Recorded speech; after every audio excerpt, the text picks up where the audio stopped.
The Gilded Age. A Tale of Today. By Mark Twain. Chapter 1. June 18th. Squire Hawkins sat upon the pyramid of large blocks, called the stile, in front of his house, contemplating the morning. The locality was Obstown, East Tennessee.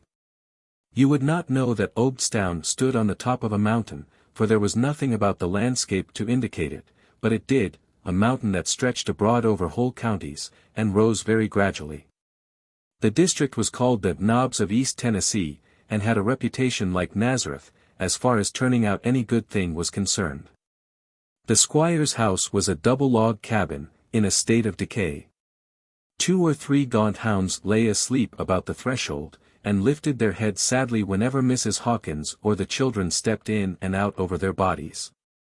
Rubbish was scattered about the grassless yard. A bench stood near the door with a tin wash basin on it and a pail of water and a gourd. A cat had begun to drink from the pail, but the exertion was overtaxing her energies, and she had stopped to rest. There was an ash hopper by the fence, and an iron pot, for soft soap boiling, near it. This dwelling constituted 1/15 of Obstown. The other 14 houses were scattered about among the tall pine trees and among the cornfields in such a way that a man might stand in the midst of the city and not know but that he was in the country if he only depended on his eyes for information. Squire Hawkins got his title from being postmaster of Obstown, not that the title properly belonged to the office, but because in those regions the chief citizens always must have titles of some sort. And so the usual courtesy had been extended to Hawkins. The mail was monthly, and sometimes amounted to as much as 3 or 4 letters at a single delivery. Even a rush like this did not fill up the postmaster's whole month, though, and therefore he kept store in the intervals. The squire was contemplating the morning. It was balmy and tranquil, the vagrant breezes were laden with the odor of flowers, the murmur of bees was in the air, there was everywhere that suggestion of repose that summer woodlands bring to the senses, and the vague, pleasurable melancholy that such a time and such surroundings inspire. Presently the United States mail arrived, on horseback. There was but one letter, and it was for the postmaster. The long-legged youth who carried the mail tarried an hour to talk, for there was no hurry. And in a little while the male population of the village had assembled to help. As a general thing, they were dressed in homespun jeans, blue or yellow, here were no other varieties of it. All wore one suspender and sometimes 2, yarn ones knitted at home, some wore vests, but few wore coats. Such coats and vests as did appear, however, were rather picturesque than otherwise.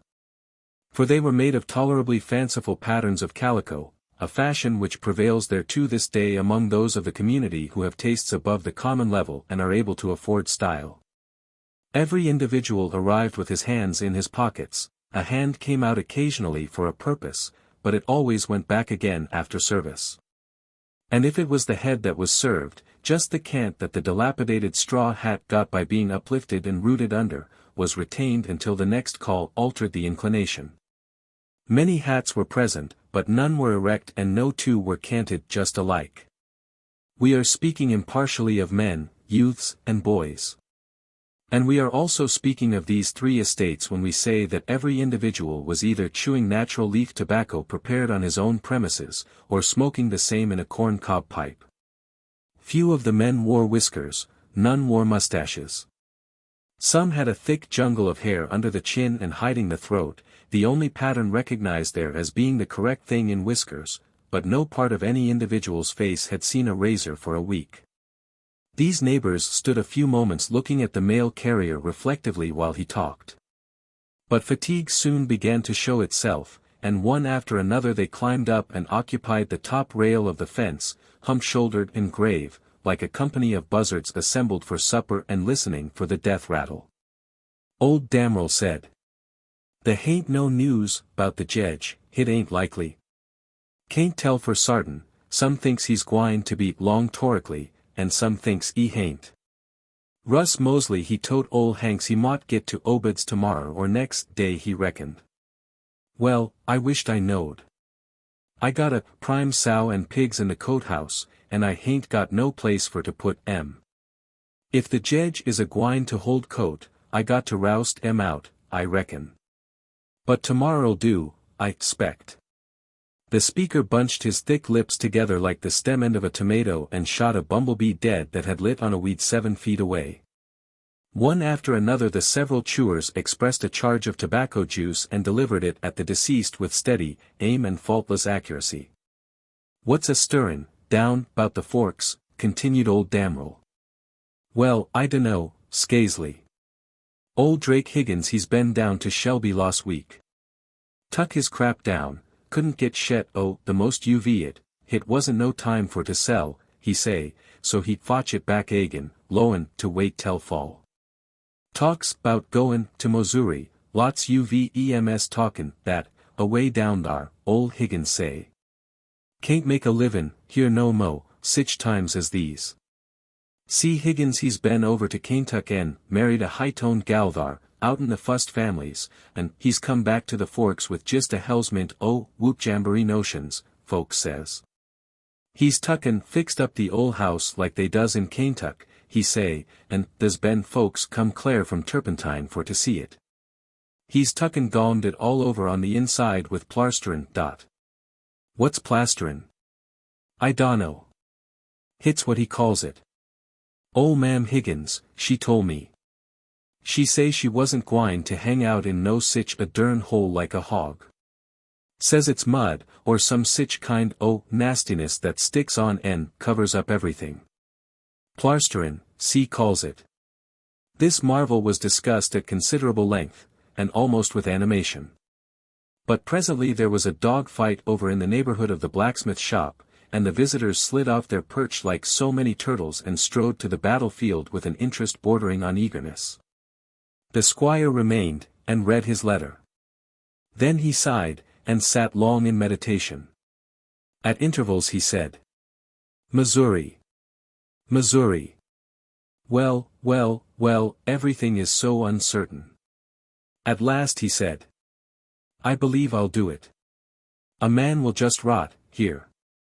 My house, my yard, everything around me, in fact, shows that I am becoming one of these cattle, and I used to be thrifty in other times." He was not more than 35, but he had a worn look that made him seem older. He left the stile, entered that part of his house which was the store, traded a quart of thick molasses for a coonskin and a cake of beeswax, to an old dame in linsey-woolsey, put his letter away, and went into the kitchen.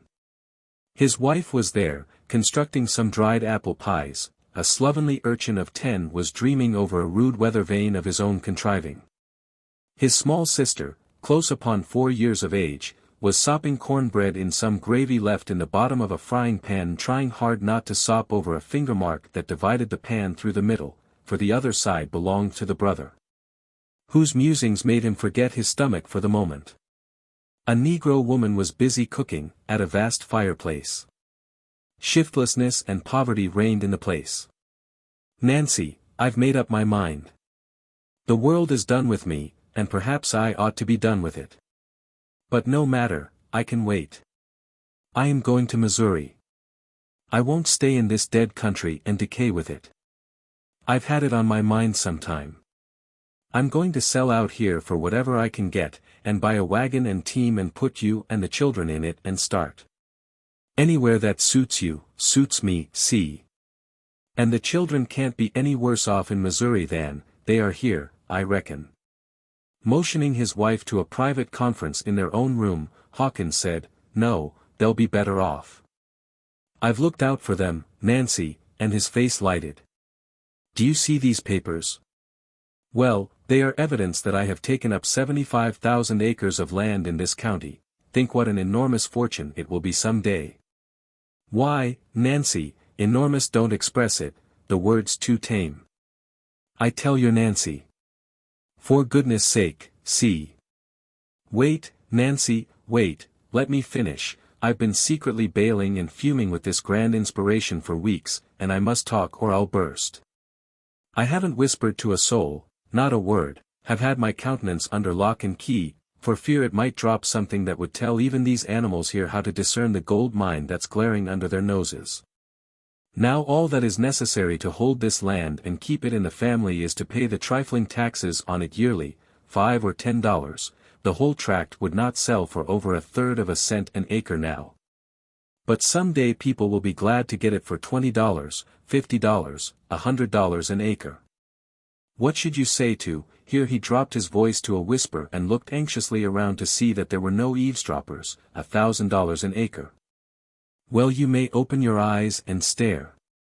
But it's so. You and I may not see the day, but they'll see it. Mind, I tell you, they'll see it. Nancy, you've heard of steamboats, and maybe you believed in them, of course you did.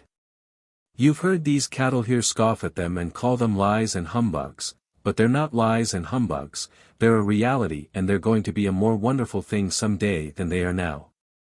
They're going to make a revolution in this world's affairs that will make men dizzy to contemplate.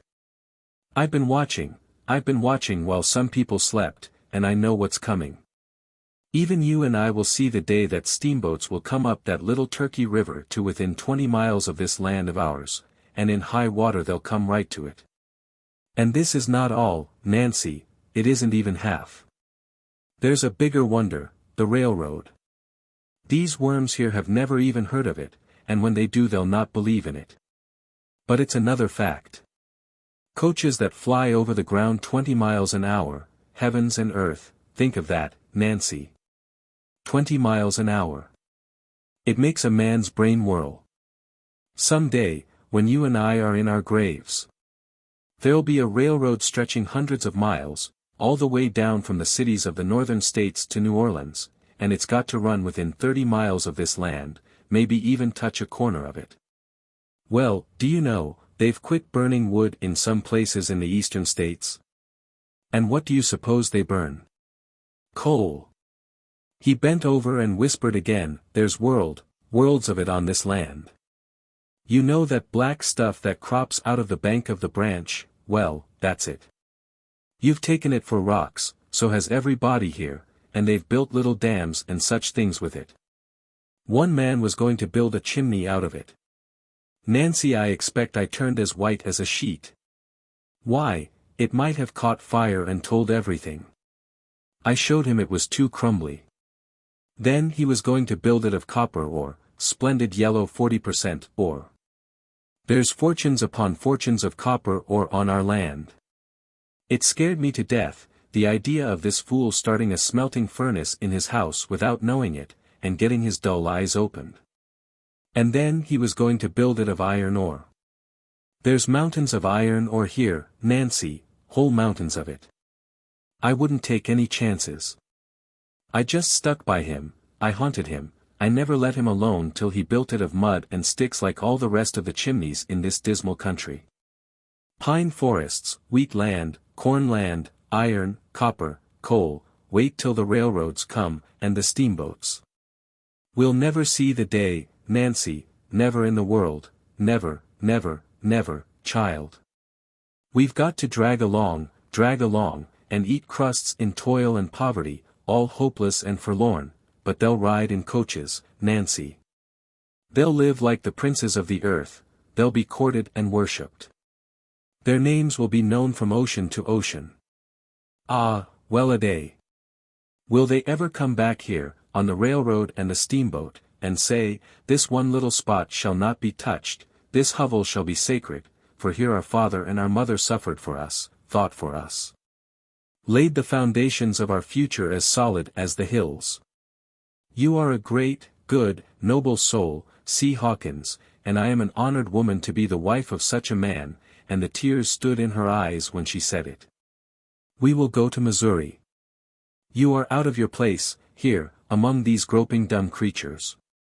We will find a higher place, where you can walk with your own kind, and be understood when you speak, not stared at as if you were talking some foreign tongue. I would go anywhere in the wide world with you. I would rather my body would starve and die than your mind should hunger and wither away in this lonely land. Spoken like yourself, my child. But we'll not starve, Nancy. Far from it. I have a letter from Beriah Sellers, just came this day. A letter that, I'll read you a line from it. He flew out of the room. A shadow blurred the sunlight in Nancy's face, there was uneasiness in it, and disappointment. A procession of disturbing thoughts began to troop through her mind. Saying nothing aloud, she sat with her hands in her lap, now and then she clasped them, then unclasped them, then tapped the ends of the fingers together, sighed, nodded, smiled, occasionally paused, shook her head. This pantomime was the elocutionary expression of an unspoken soliloquy which had something of this shape. I was afraid of it, was afraid of it. Trying to make our fortune in Virginia, Beriah Sellers nearly ruined us and we had to settle in Kentucky and start over again. Trying to make our fortune in Kentucky he crippled us again and we had to move here. Trying to make our fortune here, he brought us clear down to the ground, nearly. He's an honest soul, and means the very best in the world, but I'm afraid he's too flighty. He has splendid ideas, and he'll divide his chances with his friends with a free hand, the good generous soul, but something does seem to always interfere and spoil everything. I never did think he was right well balanced. But I don't blame my husband, for I do think that when that man gets his head full of a new notion, he can out-talk a machine. He'll make anybody believe in that notion that'll listen to him 10 minutes, why I do believe he would make a deaf and dumb man believe in it and get beside himself, if you only set him where he could see his eyes tally and watch his hands explain. What a head he has got! When he got up that idea there in Virginia of buying up whole loads of Negroes in Delaware and Virginia and Tennessee, very quiet, having papers drawn to have them delivered at a place in Alabama and take them and pay for them away yonder at a certain time, and then in the meantime get a law made stopping everybody from selling Negroes to the South after a certain day, it was somehow that way, mercy how the man would have made money.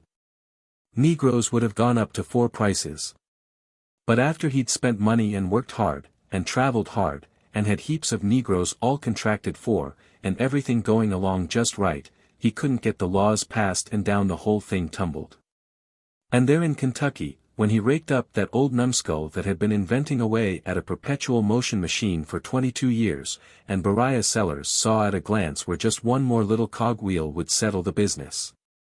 Why I could see it as plain as day when he came in wild at midnight and hammered us out of bed and told the whole thing in a whisper with the doors bolted and the candle in an empty barrel. Oceans of money in it, anybody could see that. But it did cost a deal to buy the old numbskull out. And then when they put the new cog wheel in they'd overlooked something somewhere and it wasn't any use, the troublesome thing wouldn't go. That notion he got up here did look as handy as anything in the world, and how him and C did sit up nights working at it with the curtains down and me watching to see if any neighbors were about. The man did honestly believe there was a fortune in that black gummy oil that stews out of the bank C says is coal, and he refined it himself till it was like water, nearly, and it did burn. There's no 2 ways about that. And I reckon he'd have been all right in Cincinnati with his lamp that he got made, that time he got a house full of rich speculators to see him exhibit only in the middle of his speech it let go and almost blew the heads off the whole crowd. I haven't got over grieving for the money that cost yet. I am sorry enough Beriah Sellers is in Missouri, now, but I was glad when he went. I wonder what his letter says. But of course it's cheerful. He's never downhearted, never had any trouble in his life, didn't know it if he had. It's always sunrise with that man, and fine and blazing, at that, never gets noon, though, leaves off and rises again. Nobody can help liking the creature, he means so well, but I do dread to come across him again, he's bound to set us all crazy, of course. Well, there goes old widow Hawkins. It always takes her a week to buy a spool of thread and trade a hank of yarn.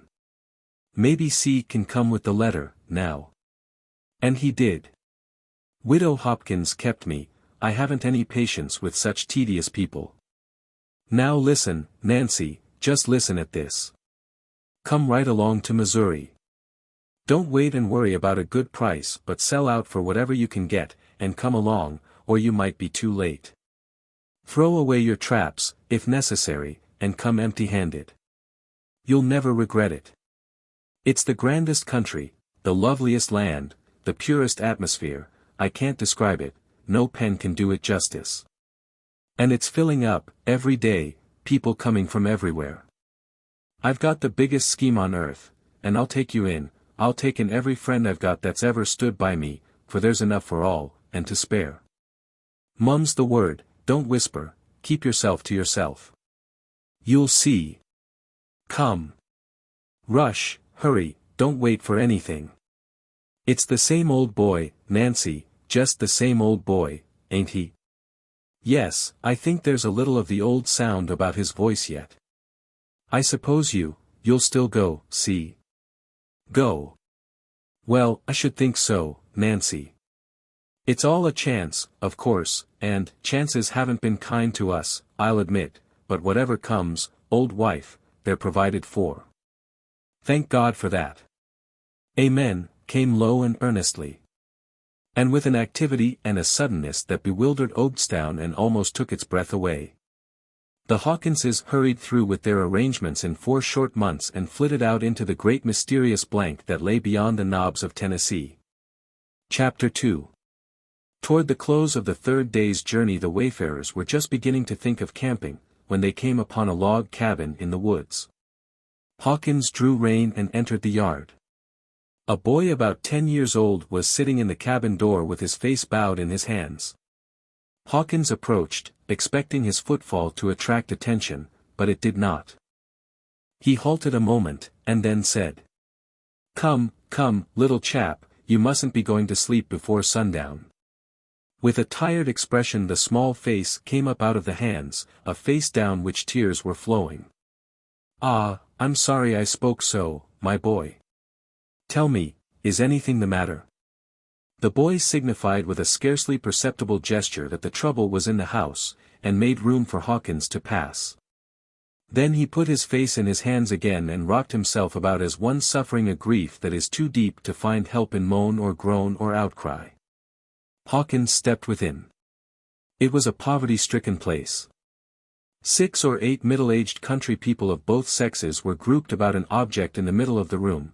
They were noiselessly busy and they talked in whispers when they spoke. Hawkins uncovered and approached. A coffin stood upon 2 backless chairs. These neighbors had just finished disposing the body of a woman in it, a woman with a careworn, gentle face that had more the look of sleep about it than of death. An old lady motioned toward the door and said to Hawkins in a whisper, "His mother, poor thing, died of the fever, last night. There warn't no sich thing as saving of her. But it's better for her, better for her. Husband and the other 2 children died in the spring, and she hain't ever hilt up her head since. She jest went around broken-hearted like, and never took no interest in anything but Clay, that's the boy thar. She jest worshipped Clay, and Clay he worshipped her. They didn't pair to live at all, only when they was together, looking at each other, loving one another. She's been sick 3 weeks. And if you believe me that child has worked, and kept the run of the XXIX, and the times of giving it, and sot up nights and nussed her, and tried to keep up her spirits, the same as a grown-up person. And last night when she kept a-sinking and sinking, and turned away her head and didn't know him no mo, it was fittin' to make a body's heart break to see him climb onto the bed and lay his cheek agin hern and call her so pitiful and she not answer. But bimeby she roused up, like, and looked around wild, and then she see him, and she made a great cry and snatched him to her breast and hilt him close and kissed him over and over agin. But it took the last strength she had, and so her eyelids begin to close down, and her arms drooped away and then we see she was gone, creeter. And Clay, the motherless thing, I can't talk about it, I can't bear to talk about it. Clay had disappeared from the door, but he came in, now, and the neighbors reverently fell apart and made way for him. He leaned upon the open coffin and let his tears course silently. Then he put out his small hand and smoothed the hair and stroked the dead face lovingly. After a bit he brought his other hand up from behind him and laid 3 or 4 fresh wild flowers upon the breast, bent over and kissed the unresponsive lips time and time again. And then turned away and went out of the house without looking at any of the company. The old lady said to Hawkins, She always loved that kind o' flowers. He fetched them for her every morning, and she always kissed him. They was from away north summers, she kept school when she fust come. Goodness knows what's to become o' that poke boy. No father, no mother, no kinfolks of no kind. Nobody to go to, nobody that cares for him, and all of us is so put to it for to get along in families so large. Hawkins understood. All eyes were turned inquiringly upon him. He said, "Friends, I am not very well provided for, myself, but still I would not turn my back on a homeless orphan. If he will go with me I will give him a home, and loving regard, I will do for him as I would have another do for a child of my own in misfortune." One after another the people stepped forward and wrung the stranger's hand with cordial goodwill, and their eyes looked all that their hands could not express or their lips speak. "Said like a true man," said one. "You was a stranger to me a minute ago, but you ain't now," said another. "It's bread cast upon the waters, it'll return after many days," said the old lady whom we have heard speak before. "You got to camp in my house as long as you hang out here," said one. "If the hain't room for you and my tribe'll turn out and camp in the hay loft." A few minutes afterward, while the preparations for the funeral were being concluded, Mr. Hawkins arrived at his wagon leading his little waif by the hand, and told his wife all that had happened, and asked her if he had done right in giving to her and to himself this new care. She said, "If you've done wrong, see Hawkins, it's a wrong that will shine brighter at the judgment day than the rights that many a man has done before you. And there isn't any compliment you can pay me equal to doing a thing like this and finishing it up, just taking it for granted that I'll be willing to it." "Willing?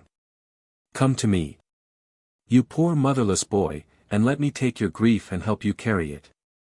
When the child awoke in the morning, it was as if from a troubled dream. But slowly the confusion in his mind took form, and he remembered his great loss. The beloved form in the coffin, his talk with a generous stranger who offered him a home, the funeral, where the stranger's wife held him by the hand at the grave, and cried with him and comforted him. And he remembered how this new mother tucked him in his bed in the neighboring farmhouse, and coaxed him to talk about his troubles, and then heard him say his prayers and kissed him good night. And left him with the soreness in his heart almost healed and his bruised spirit at rest. And now the new mother came again, and helped him to dress, and combed his hair, and drew his mind away by degrees from the dismal yesterday. By telling him about the wonderful journey he was going to take and the strange things he was going to see. And after breakfast they two went alone to the grave, and his heart went out to his new friend and his untaught eloquence poured the praises of his buried idol into her ears without let or hindrance. Together they planted roses by the headboard and strewed wild flowers upon the grave, and then together they went away, hand in hand, and left the dead to the long sleep that heals all heartaches and ends all sorrows. Chapter 3. Whatever the lagging dragging journey may have been to the rest of the emigrants, it was a wonder and delight to the children, a world of enchantment. And they believed it to be peopled with the mysterious dwarfs and giants and goblins that figured in the tales the Negro slaves were in the habit of telling them nightly by the shuddering light of the kitchen fire. At the end of nearly a week of travel, the party went into camp near a shabby village which was caving, house by house, into the hungry Mississippi. The river astonished the children beyond measure. Its mile breadth of water seemed an ocean to them, in the shadowy twilight, and the vague riband of trees on the further shore, the verge of a continent which surely none but they had ever seen before. Uncle Daniel, colored, aged 40. His wife, Aunt Ginny, aged 30, young Miss Emily Hawkins, young Mars, Washington Hawkins, and young Mars, Clay, the new member of the family, ranged themselves on a log, after supper, and contemplated the marvelous river and discussed it. The moon rose and sailed aloft through a maze of shredded cloud wreaths, the somber river just perceptibly brightened under the veiled light. A deep silence pervaded the air and was emphasized, at intervals, rather than broken, by the hooting of an owl, the baying of a dog, or the muffled crash of a carving bank in the distance. The little company assembled on the log were all children, at least in simplicity and broad and comprehensive ignorance, and the remarks they made about the river were in keeping with the character. And so awed were they by the grandeur and the solemnity of the scene before them, and by their belief that the air was filled with invisible spirits and that the faint zephyrs were caused by their passing wings, that all their talk took to itself a tinge of the supernatural, and their voices were subdued to a low and reverent tone. Suddenly Uncle Daniel exclaimed, "Chilen, da's some fin a comin'." All crowded close together and every heart beat faster. Uncle Daniel pointed down the river with his bony finger. A deep coughing sound troubled the stillness, way toward a wooded cape that jetted into the stream a mile distant. All in an instant a fierce eye of fire shot out from behind the cape and sent a long brilliant pathway quivering athwart the dusky water. The coughing grew louder and louder, the glaring eye grew larger and still larger, glared wilder and still wilder. A huge shape developed itself out of the gloom, and from its tall duplicate horns dense volumes of smoke, starred and spangled with sparks, poured out and went tumbling away into the farther darkness. Nearer and nearer the thing came, till its long sides began to glow with spots of light which mirrored themselves in the river and attended the monster like a torchlight procession. "What is it? Oh, what is it, Uncle Daniel?" With deep solemnity the answer came. "It's the Almighty. Get down on yo' knees." It was not necessary to say it twice. They were all kneeling, in a moment. And then while the mysterious coughing rose stronger and stronger and the threatening glare reached farther and wider, the Negro's voice lifted up its supplications. "O Lord, we's been mighty wicked, and we knows dat we 'serve to go to the bad place. But good Lord, dear Lord, we ain't ready yit, we ain't ready, let dese chillun hab one mo chance, jes one mo chance. Take the ol' nigga if you's got to hab somebody. Good Lord, good dear Lord, we don't know why you's a gwine to, we don't know who you's got yo' eye on, but we knows by the way you's a comin', we knows by the way you's a tiltin' along in yo' chariot fiad dat some sinners a gwine to catch it. But good Lord, dose chillun don't belong here, dey's fm obstown why dey don't know nuffin, and, you knows, yo' own sef, dat dey ain't 'sponsible. And, dear Lord, good Lord, it ain't like yo' mercy, it ain't like yo' pity. It ain't like yo' long-sufferin', lovin' kindness for to take dis kind vantage sick little chillun as dose is when dey's so many ornery grown folks chuck full cussedness dat wants roastin' down da. Oh, Lord, spot a little chillun, don't tar the little chillun away fm day friends, jes let em off jes dis once, and take it out and the ol' nigga. Here I is, Lord, here I is. The ol' nigga is ready, Lord, the ol'." The flaming and churning steamer was right abreast the party, and not 20 steps away. The awful thunder of a mud valve suddenly burst forth, drowning the prayer, and as suddenly Uncle Daniel snatched a child under each arm and scoured into the woods with the rest of the pack at his heels. And then, ashamed of himself, he halted in the deep darkness and shouted, but rather feebly, "Here I is, Lord, here I is." There was a moment of throbbing suspense, and then, to the surprise and the comfort of the party, it was plain that the august presence had gone by, for its dreadful noises were receding. Uncle Daniel headed a cautious reconnaissance in the direction of the log. Sure enough, the Lord was just turning a point a short distance up the river, and while they looked the lights winked out and the coughing diminished by degrees and presently ceased altogether. HWSH. Well, nowadays some folks says dey ain't no efficiency in pra. Dis chilly would like to know wha we'd a been now if it warn't fo dat pra. Dat's it. Dat's it. Uncle Daniel, do you reckon it was the prayer that saved us? Said Clay.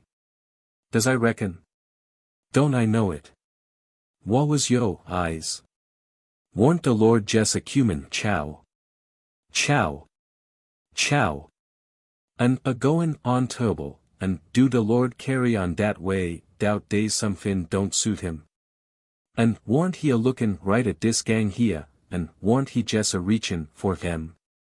An' Jew spec he gwine to let him off doubt somebody ast him to do it? No indeedy. Do you reckon he saw us, Uncle Daniel? The law sakes, Chilly, didn't I see him a-lookin' at us? Did you feel scared, Uncle Daniel? No saw. When a man is gauged in pra, he ain't 'fraid o' nuffin', they can't nuffin' tetch him. Well, what did you run for? Well, Mars Clay, when a man is under de influence o' be de spirit, he do know what he's 'bout. No saw, dat man do know what he's 'bout. You mout taken to the head off en dat man and he wouldn't scasely find it out. Dates de Hebrew chielen dat went froeg de fire, dey was burnt considerable, obi coast dey was, but dey didn't know nuffin' 'bout it. He'll right up agin, if dey'd been gals dey'd miss dey long hair, maybe, but dey wouldn't felt de burn. I don't know but what they were girls. I think they were. Now Mars Clay, you knows better'n dat. Sometimes a body can't tell whether you's a-sayin' what you means or whether you's a-sayin' what you don't mean, case you says, both the same way. But how should I know whether they were boys or girls? Goodness sakes, Mars Clay, don't the good book say? Sides, don't it call him de Hebrew chielen? If dey was gals wouldn't dey be de Hebrew chielen?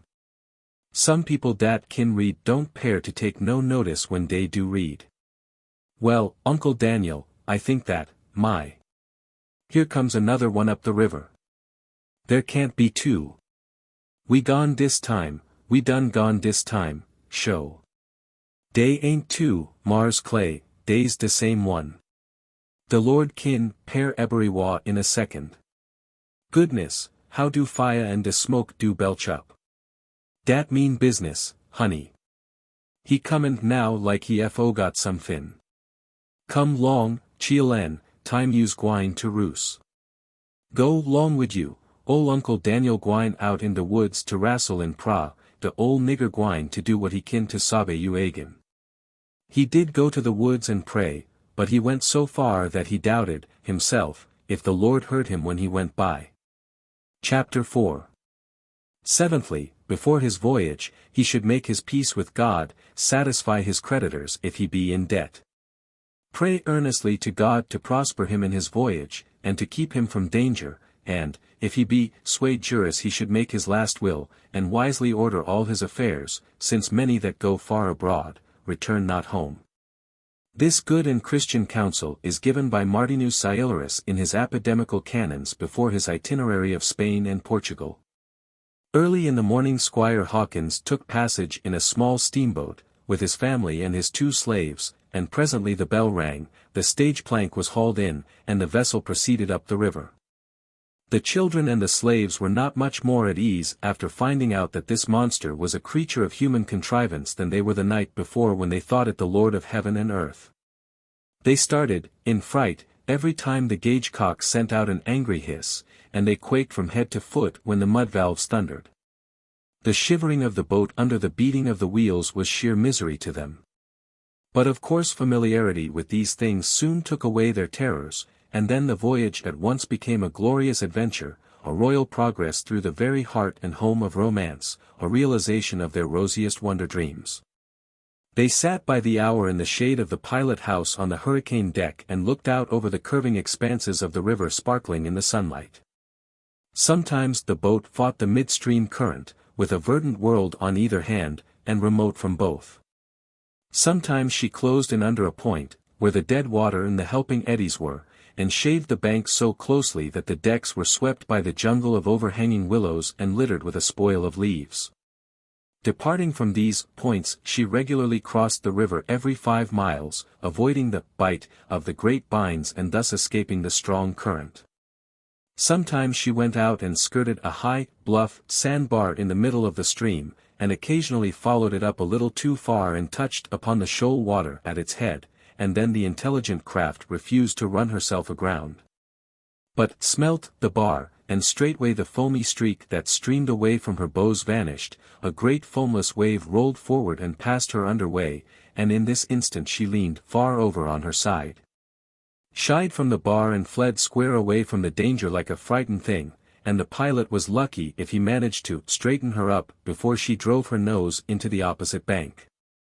Sometimes she approached a solid wall of tall trees as if she meant to break through it, but all of a sudden a little crack would open just enough to admit her. And away she would go plowing through the chute with just barely room enough between the island on one side and the main land on the other. In this sluggish water she seemed to go like a racehorse. Now and then small log cabins appeared in little clearings, with the never-failing frowsy women and girls in soiled and faded linsey-woolsey leaning in the doors or against woodpiles and rail fences, gazing sleepily at the passing show. Sometimes she found shoal water, going out at the head of those chutes or crossing the river, and then a deckhand stood on the bow and hove the lead, while the boat slowed down and moved cautiously. Sometimes she stopped a moment at a landing and took on some freight or a passenger while a crowd of slouchy white men and Negroes stood on the bank and looked sleepily on with their hands in their pantaloons' pockets. Of course, for they never took them out except to stretch, and when they did this they squirmed about and reached their fists up into the air and lifted themselves on tiptoe in an ecstasy of enjoyment. When the sun went down it turned all the broad river to a national banner laid in gleaming bars of gold and purple and crimson. And in time these glories faded out in the twilight and left the fairy archipelagos reflecting their fringing foliage in the steely mirror of the stream. At night the boat forged on through the deep solitudes of the river. Hardly ever discovering a light to testify to a human presence, mile after mile and league after league the vast bends were guarded by unbroken walls of forest that had never been disturbed by the voice or the footfall of man or felt the edge of his sacrilegious axe. An hour after supper the moon came up, and Clay and Washington ascended to the hurricane deck to revel again in their new realm of enchantment. They ran races up and down the deck, climbed about the bell, made friends with the passenger dogs chained under the lifeboat, tried to make friends with a passenger bear fastened to the verge staff but were not encouraged. Skinned the cat on the hog chains. In a word, exhausted the amusement possibilities of the deck. Then they looked wistfully up at the pilot house, and finally, little by little, Clay ventured up there, followed diffidently by Washington. The pilot turned presently to get his stern marks, saw the lads and invited them in. Now their happiness was complete. This cozy little house, built entirely of glass and commanding a marvelous prospect in every direction was a magician's throne to them and their enjoyment of the place was simply boundless. They sat them down on a high bench and looked miles ahead and saw the wooded capes fold back and reveal the bends beyond. And they looked miles to the rear and saw the silvery highway diminish its breadth by degrees and close itself together in the distance. Presently the pilot said, "By George, yonder comes the Amaranth." A spark appeared, close to the water, several miles down the river. The pilot took his glass and looked at it steadily for a moment, and said, chiefly to himself, "It can't be the Blue Wing. She couldn't pick us up this way. It's the Amaranth, sure." He bent over a speaking tube and said, "Who's on watch down there?" A hollow, unhuman voice rumbled up through the tube in answer. "I am. Second engineer." "Good. You want to stir your stumps, now, Harry, the Amaranth's just turned the point, and she's just humping herself, too."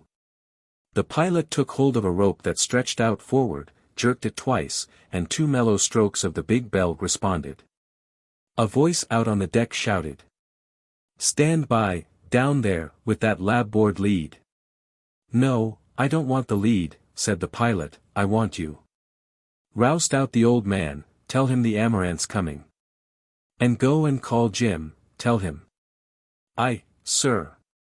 The old man was the captain, he is always called so, on steamboats and ships. Jim was the other pilot. Within 2 minutes both of these men were flying up the pilothouse stairway, 3 steps at a jump. Jim was in his shirt sleeves, with his coat and vest on his arm. He said, "I was just turning in. Where's the glass?" He took it and looked. "Don't appear to be any night hawk on the jack staff, it's the Amaranth, dead sure." The captain took a good long look, and only said, "Damnation." George Davis, the pilot on watch, shouted to the night watchman on deck. "How's she loaded?" 2 inches by the head, sir." Tea ain't enough. The captain shouted, now. Call the mate. Tell him to call all hands and get a lot of that sugar for'ard, put her 10 inches by the head. Lively, now. Aye, sir. A riot of shouting and trampling floated up from below, presently, and the uneasy steering of the boat soon showed that she was getting down by the head. The 3 men in the pilot-house began to talk in short, sharp sentences, low and earnestly. As their excitement rose, their voices went down.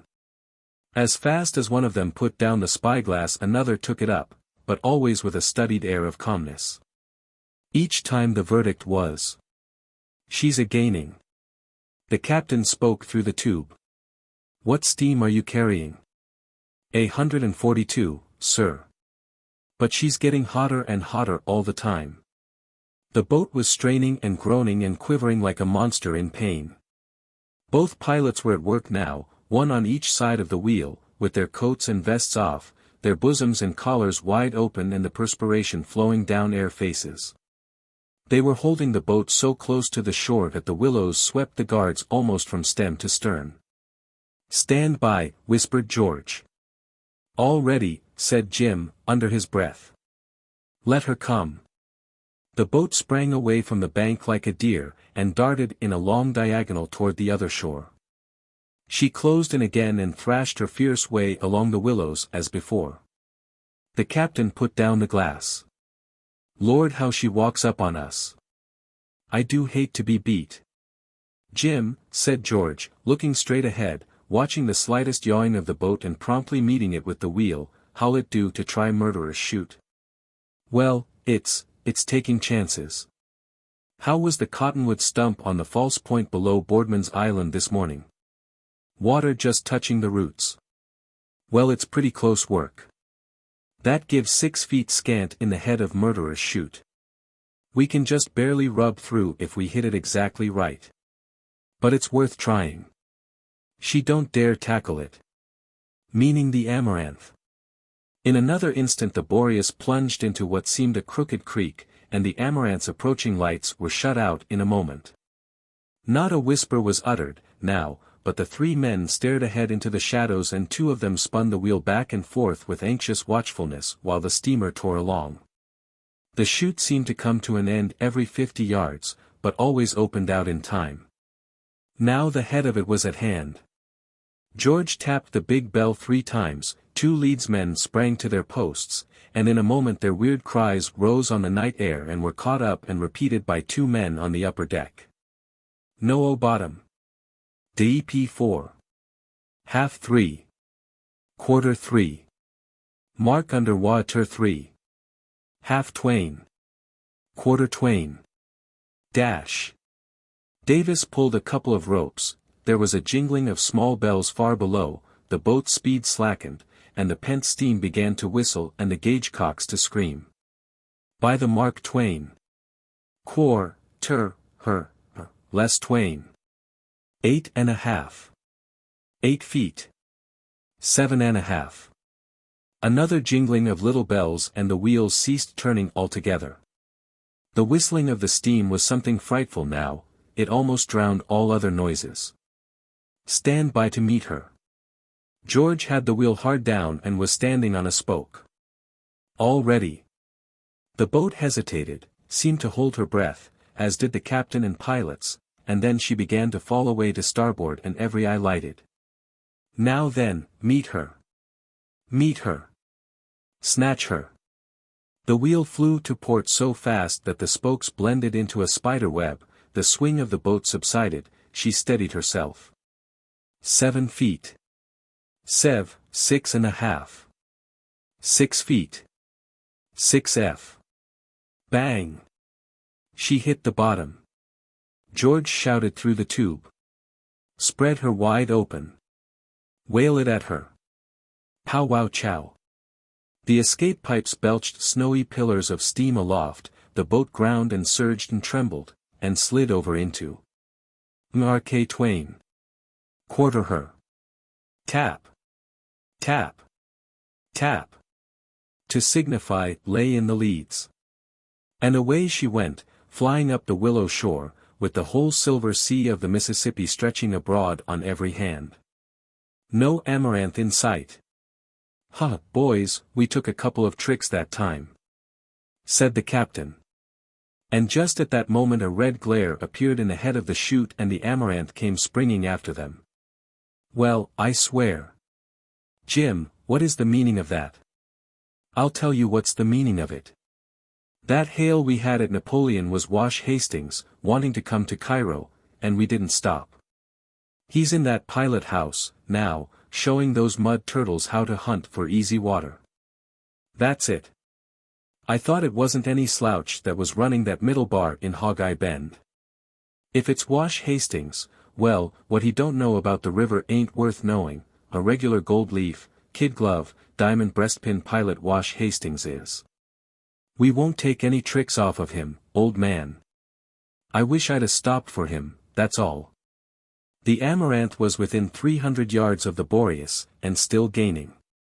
The old man spoke through the tube. "What is she carrying now?" "165, sir." "How's your wood?" "Pine all out, cypress half gone, eating up cottonwood like pie." "Break into that rosin on the main deck, pile it in, the boat can pay for it." Soon the boat was plunging and quivering and screaming more madly than ever. But the Amaranth's head was almost abreast the Boreas's stern. "How's your steam, now, Harry?" "182, sir." "Break up the casks of bacon in the forward hold. Pile it in. Levy on that turpentine in the fantail, drench every stick of wood with it." The boat was a moving earthquake by this time. "How is she now?"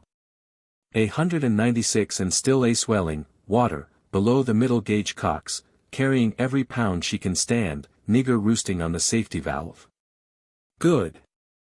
How's your draft?" "Bully. Every time a nigger heaves a stick of wood into the furnace he goes out the chimney, with it."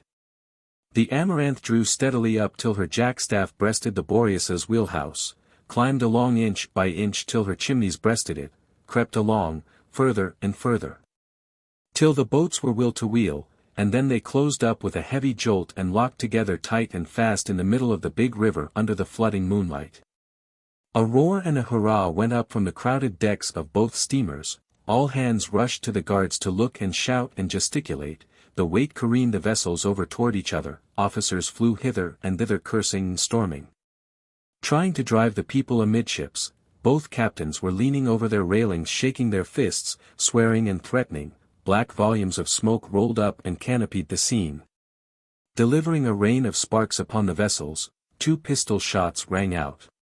And both captains dodged unhurt, and the packed masses of passengers surged back and fell apart while the shrieks of women and children soared above the intolerable din. And then there was a booming roar, a thundering crash. And the riddled Amaranth dropped loose from her hold and drifted helplessly away. Instantly the fire doors of the Boreas were thrown open and the men began dashing buckets of water into the furnaces, for it would have been death and destruction to stop the engines with such a head of steam on. As soon as possible the Boreas dropped down to the floating wreck and took off the dead, the wounded and the unhurt, at least all that could be got at, for the whole forward half of the boat was a shapeless ruin, with the great chimneys lying crossed on top of it, and underneath were a dozen victims imprisoned alive and wailing for help. While men with axes worked with might and main to free these poor fellows, the Boreas's boats went about, picking up stragglers from the river. And now a new horror presented itself. The wreck took fire from the dismantled furnaces. Never did men work with a heartier will than did those stalwart braves with the axes. But it was of no use. The fire ate its way steadily, despising the bucket brigade that fought it. It scorched the clothes, it singed the hair of the axemen, it drove them back, foot by foot, inch by inch, they wavered, struck a final blow in the teeth of the enemy, and surrendered. And as they fell back they heard prison voices saying, "Don't leave us. Don't desert us. Don't do it." And one poor fellow said, "I am Henry Worley, striker of the Amaranth. My mother lives in St. Louis. Tell her a lie for a poor devil's sake, please." Say I was killed in an instant and never knew what hurt me, though God knows I've neither scratch nor bruise this moment. It's hard to burn up in a coop like this with the whole wide world so near. Goodbye boys, we've all got to come to it at last, anyway. The Boreas stood away out of danger, and the ruined steamer went drifting down the stream, an island of wreathing and climbing flame that vomited clouds of smoke from time to time, and glared more fiercely and sent its luminous tongues higher and higher after each emission. A shriek at intervals told of a captive that had met his doom. The wreck lodged upon a sandbar, and when the Boreas turned the next point on her upward journey it was still burning with scarcely abated fury. When the boys came down into the main saloon of the Boreas, they saw a pitiful sight and heard a world of pitiful sounds. 11 poor creatures lay dead and 40 more lay moaning, or pleading or screaming, while a score of good Samaritans moved among them doing what they could to relieve their sufferings. Bathing their chinless faces and bodies with linseed oil and lime water and covering the places with bulging masses of raw cotton that gave to every face and form a dreadful and unhuman aspect. A little wee French midshipman of 14 lay fearfully injured, but never uttered a sound till a physician of Memphis was about to dress his hurts. Then he said, "Can I get well? You need not be afraid to tell me." "No, I am afraid you cannot." "Then do not waste your time with me, help those that can get well." "But help those that can get well. It is not for me to be a girl. I carry the blood of 11 generations of soldiers in my veins." The physician, himself a man who had seen service in the navy in his time, touched his hat to this little hero, and passed on. The head engineer of the Amaranth, a grand specimen of physical manhood, struggled to his feet, a ghastly spectacle, and strode toward his brother, the second engineer, who was unhurt. He said, "You were on watch. You were boss. You would not listen to me when I begged you to reduce your steam. Take that, take it to my wife and tell her it comes from me by the hand of my murderer. Take it, and take my curse with it to blister your heart 100 years, and may you live so long." And he tore a ring from his finger, stripping flesh and skin with it, threw it down and fell dead. But these things must not be dwelt upon. The Boreas landed her dreadful cargo at the next large town and delivered it over to a multitude of eager hands and warm southern hearts, a cargo amounting by this time to 39 wounded persons and 22 dead bodies. And with these she delivered a list of 96 missing persons that had drowned or otherwise perished at the scene of the disaster. A jury of inquest was impaneled, and after due deliberation and inquiry they returned the inevitable American verdict which has been so familiar to our ears all the days of our lives: nobody to blame. The incidents of the explosion are not invented. They happened just as they are told. The authors. Chapter 5. Il vous faire sécher de la neige au four et la vendre pour du sel blanc. When the Boreas backed away from the land to continue her voyage up the river, the Hawkinses were richer by 24 hours of experience in the contemplation of human suffering and in learning through honest hard work how to relieve it. And they were richer in another way also. In the early turmoil an hour after the explosion, a little black-eyed girl of 5 years, frightened and crying bitterly, was struggling through the throng in the Boreas saloon calling her mother and father, but no one answered. Something in the face of Mr. Hawkins attracted her and she came and looked up at him, was satisfied, and took refuge with him. He petted her, listened to her troubles, and said he would find her friends for her. Then he put her in a stateroom with his children and told them to be kind to her. The adults of his party were all busy with the wounded, and straightway began his search. It was fruitless. But all day he and his wife made inquiries, and hoped against hope. All that they could learn was that the child and her parents came on board at New Orleans, where they had just arrived in a vessel from Cuba. That they looked like people from the Atlantic states, that the family name was Van Brunt and the child's name Laura. This was all. The parents had not been seen since the explosion. The child's manners were those of a little lady, and her clothes were daintier and finer than any Mrs. Hawkins had ever seen before. As the hours dragged on the child lost heart. and cried so piteously for her mother that it seemed to the Hawkinses that the moanings and the wailings of the mutilated men and women in the saloon did not so strain at their heartstrings as the sufferings of this little desolate creature. They tried hard to comfort her, and in trying, learned to love her. They could not help it, seeing how she clung to them and put her arms about their necks and found no solace but in their kind eyes and comforting words. There was a question in both their hearts, a question that rose up and asserted itself with more and more pertinacity as the hours wore on, but both hesitated to give it voice, both kept silence, and waited. But a time came at last when the matter would bear delay no longer. The boat had landed, and the dead and the wounded were being conveyed to the shore. The tired child was asleep in the arms of Mrs. Hawkins. Mr. Hawkins came into their presence and stood without speaking. His eyes met his wife's, then both looked at the child, and as they looked it stirred in its sleep and nestled closer. An expression of contentment and peace settled upon its face that touched the mother heart, and when the eyes of husband and wife met again, the question was asked and answered. When the Boreas had journeyed some 400 miles from the time the Hawkinses joined her, a long rank of steamboats was sighted, packed side by side at a wharf like sardines, in a box. And above and beyond them rose the domes and steeples and general architectural confusion of a city with an imposing umbrella of black smoke spread over it. This was St. Louis. The children of the Hawkins family were playing about the hurricane deck, and the father and mother were sitting in the lee of the pilot house essaying to keep order and not greatly grieved that they were not succeeding. "They're worth all the trouble they are, Nancy." "Yes, and more, see. I believe you. You wouldn't sell one of them at a good round figure?" "Not for all the money in the bank, see. My own sentiments every time. It is true we are not rich, but still you are not sorry. You haven't any misgivings about the additions?" "No. God will provide." "Amen. And so you wouldn't even part with Clay? Or Laura?" "Not for anything in the world.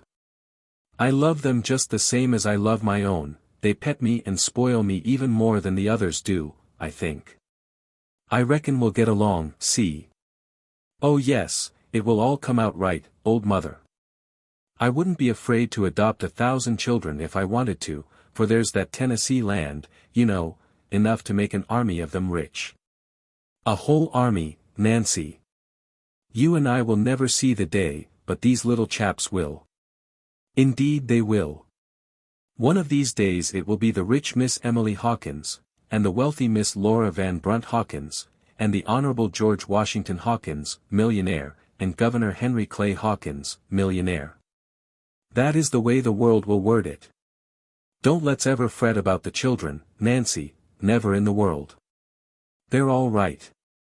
Nancy, there's oceans and oceans of money in that land, mark my words."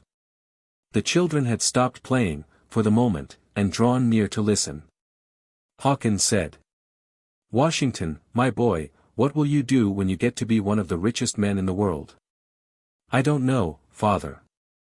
Sometimes I think I'll have a balloon and go up in the air, and sometimes I think I'll have ever so many books.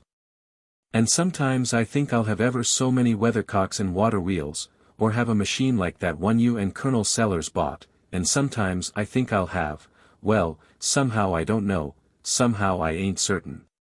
Maybe I'll get a steamboat first. The same old chap, always just a little bit divided about things. And what will you do when you get to be one of the richest men in the world, Clay?" "I don't know, sir. My mother, my other mother that's gone away, she always told me to work along and not be much expecting to get rich, and then I wouldn't be disappointed if I didn't get rich. And so I reckon it's better for me to wait till I get rich, and then by that time maybe I'll know what I'll want, but I don't now, sir." "Careful old head, Governor Henry Clay Hawkins, that's what you'll be, Clay, one of these days. Wise old head. Weighty old head. Go on, now, and play, all of you. It's a prime lot, Nancy, as the Obstown folk say about their hogs." A smaller steamboat received the Hawkinses and their fortunes, and bore them 130 miles still higher up the Mississippi, and landed them at a little tumble-down village on the Missouri shore in the twilight of a mellow October day. The next morning they harnessed up their team, and for 2 days they wended slowly into the interior through almost roadless and uninhabited forest solitudes. And when for the last time they pitched their tents, metaphorically speaking, it was at the goal of their hopes, their new home. By the muddy roadside stood a new log cabin, 1 story high, the store. Clustered in the neighborhood were 10 or 12 more cabins, some new, some old. In the sad light of the departing day the place looked homeless enough. 2 or 3 coatless young men sat in front of the store on a dry goods box, and whittled it with their knives, kicked it with their vast boots, and shot tobacco juice at various marks. Several ragged Negroes leaned comfortably against the posts of the awning and contemplated the arrival of the wayfarers with lazy curiosity. All these people presently managed to drag themselves to the vicinity of the Hawkins wagon, and there they took up permanent positions, hands in pockets and resting on one leg, and thus anchored they proceeded to look and enjoy. Vagrant dogs came wagging around and making inquiries of Hawkins's dog, which were not satisfactory, and they made war on him in concert. This would have interested the citizens, but it was too many on one to amount to anything as a fight, and so they commanded the peace, and the foreign dog coiled his tail and took sanctuary under the wagon. Slatternly Negro girls and women slouched along with pails deftly balanced on their heads, and joined the group and stared. Little half-dressed white boys, and little Negro boys with nothing whatever on but tow-linen shirts with a fine southern exposure, came from various directions and stood with their hands locked together behind them and aided in the inspection. The rest of the population were laying down their employments and getting ready to come, when a man burst through the assemblage and seized the newcomers by the hands in a frenzy of welcome. And exclaimed, indeed almost shouted. Well, who could have believed it? Now is it you sure enough, turn around. Hold up your heads. I want to look at you good. Well, well, well, it does seem most too good to be true, I declare. Lord, I'm so glad to see you. Does a body's whole soul good to look at you? Shake hands again. Keep on shaking hands. Goodness gracious alive. What will my wife say? Oh yes indeed, it's so, married only last week, lovely, perfectly lovely creature, the noblest woman that ever, you'll like her, Nancy. Like her? Lord bless me, you'll love her, you'll dote on her, you'll be twins. Well, well, well, let me look at you again. Same old, why bless my life, it was only just this very morning that my wife says, Colonel, she will call me Colonel spite of everything I can do, she says, Colonel, something tells me somebody's coming. And sure enough here you are, the last people on earth a body could have expected. Why she'll think she's a prophetess, and hanged if I don't think so too, and you know there ain't any country but what a prophet's an honor to, as the proverb says. Lord bless me, and here's the children, too. Washington, Emily, don't you know me? Come, give us a kiss. Won't I fix you, though, ponies, cows, dogs, everything you can think of that'll delight a child's heart, and, why how's this? Little strangers. Well, you won't be any strangers here, I can tell you. Bless your souls, will make you think you never was at home before, deed and deed we will, I can tell you. Come, now, bundle right along with me. You can't glorify any hearthstone but mine in this camp, you know, can't eat anybody's bread but mine, can't do anything but just make yourselves perfectly at home and comfortable, and spread yourselves out and rest. You hear me? Here, Jim, Tom, Pete, Jake, fly around. Take that team to my place, put the wagon in my lot, put the horses under the shed, and get out hay and oats and fill them up. Ain't any hay and oats? Well, get some, have it charged to me, come, spin around, now. Now, Hawkins, the procession's ready, mark time, by the left flank, forward march. And the colonel took the lead, with Laura astride his neck, and the newly inspired and very grateful immigrants picked up their tired limbs with quite a spring in them and dropped into his wake. Presently they were ranged about an old-time fireplace whose blazing logs sent out rather an unnecessary amount of heat, but that was no matter, supper was needed, and to have it, it had to be cooked. This apartment was the family bedroom, parlor, library and kitchen, all in one. The matronly little wife of the colonel moved hither and thither and in and out with her pots and pans in her hands, happiness in her heart and a world of admiration of her husband in her eyes. And when at last she had spread the cloth and loaded it with hot corn bread, fried chickens, bacon, buttermilk, coffee, and all manner of country luxuries, Colonel Sellers modified his harangue and for a moment throttled it down to the orthodox pitch for a blessing. And then instantly burst forth again as from a parenthesis and clattered on with might and main till every stomach in the party was laden with all it could carry. And when the newcomers ascended the ladder to their comfortable feather beds on the second floor, to wit the garret, Mrs. Hawkins was obliged to say, "Hang the fellow, I do believe he has gone wilder than ever, but still a body can't help liking him if they would, and what is more, they don't ever want to try when they see his eyes and hear him talk." Within a week or two the Hawkinses were comfortably domiciled in a new log house, and were beginning to feel at home. The children were put to school. At least it was what passed for a school in those days, a place where tender young humanity devoted itself for 8 or 10 hours a day to learning incomprehensible rubbish by heart out of books and reciting it by rote, like parrots. So that a finished education consisted simply of a permanent headache and the ability to read without stopping to spell the words or take breath. Hawkins bought out the village store for a song and proceeded to reap the profits, which amounted to but little more than another song. The wonderful speculation hinted at by Colonel Sellers in his letter turned out to be the raising of mules for the southern market, and really it promised very well. The young stock cost but a trifle, the rearing but another trifle, and so Hawkins was easily persuaded to embark his slender means in the enterprise and turn over the keep and care of the animals to Sellers and Uncle Daniel.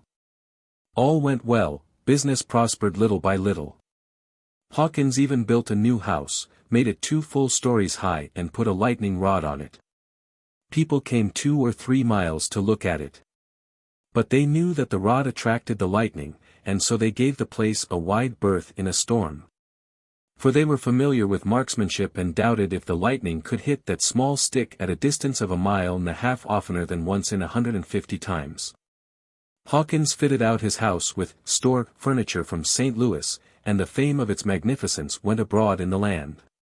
Even the parlor carpet was from St. Louis, though the other rooms were clothed in the rag carpeting of the country. Hawkins put up the first paling fence that had ever adorned the village, and he did not stop there, but whitewashed it. His oilcloth window curtains had noble pictures on them of castles such as had never been seen anywhere in the world but on window curtains.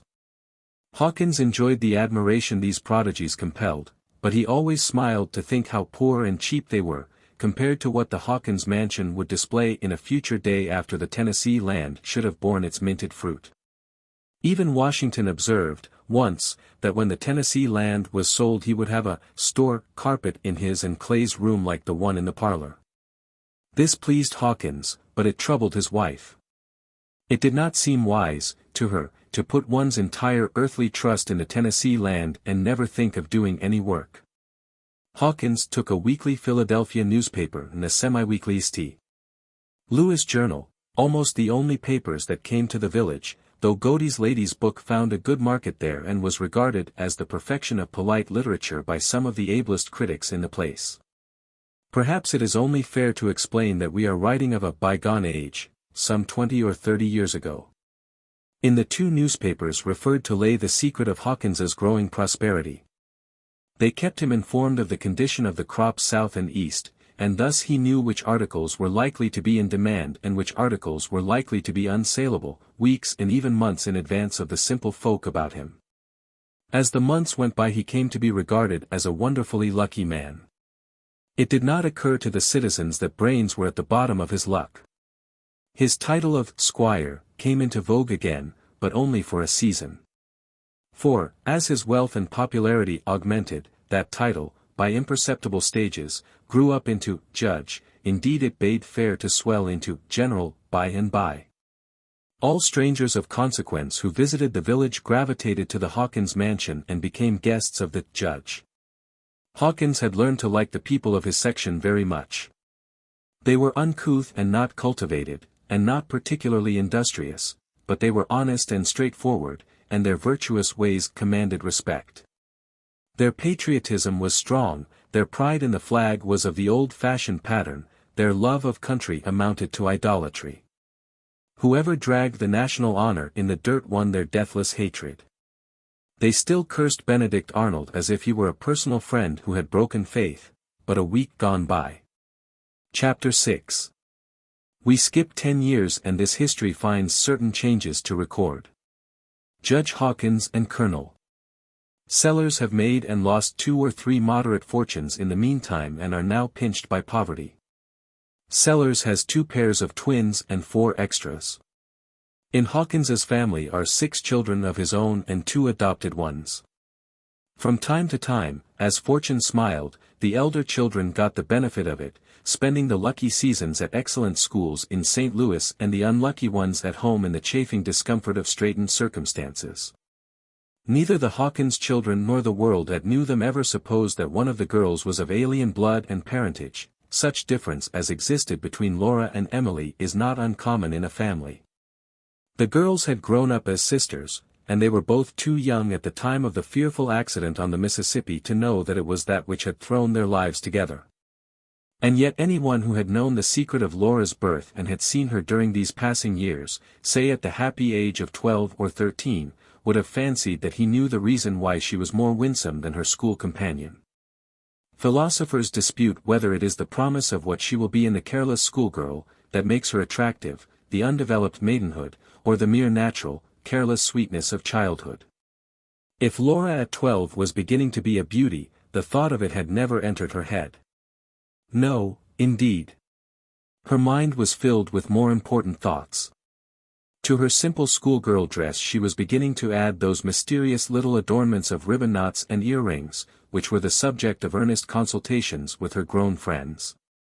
When she tripped down the street on a summer's day with her dainty hands propped into the ribbon-broidered pockets of her apron, and elbows consequently more or less akimbo with her wide leghorn hat flapping down and hiding her face one moment and blowing straight up against her forehead the next and making its revealment of fresh young beauty. With all her pretty girlish airs and graces in full play, and that sweet ignorance of care and that atmosphere of innocence and purity all about her that belonged to her gracious time of life.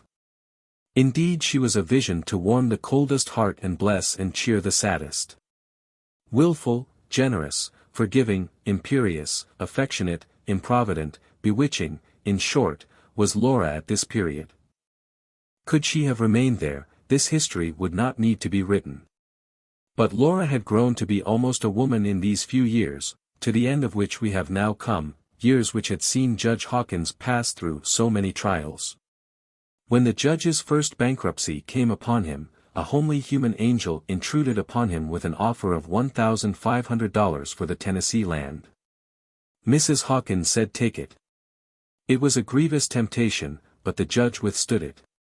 He said the land was for the children, he could not rob them of their future millions for so paltry a sum. When the second blight fell upon him, another angel appeared and offered $3,000 for the land.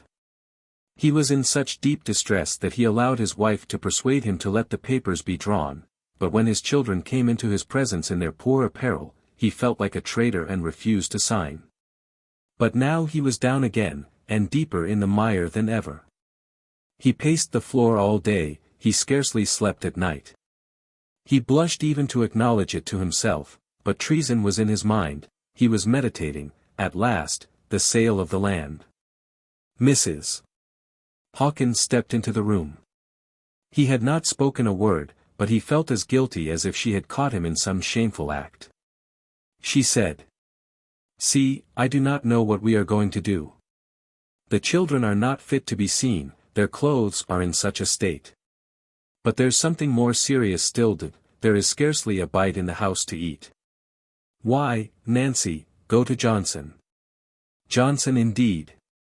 You took that man's part when he hadn't a friend in the world, and you built him up and made him rich.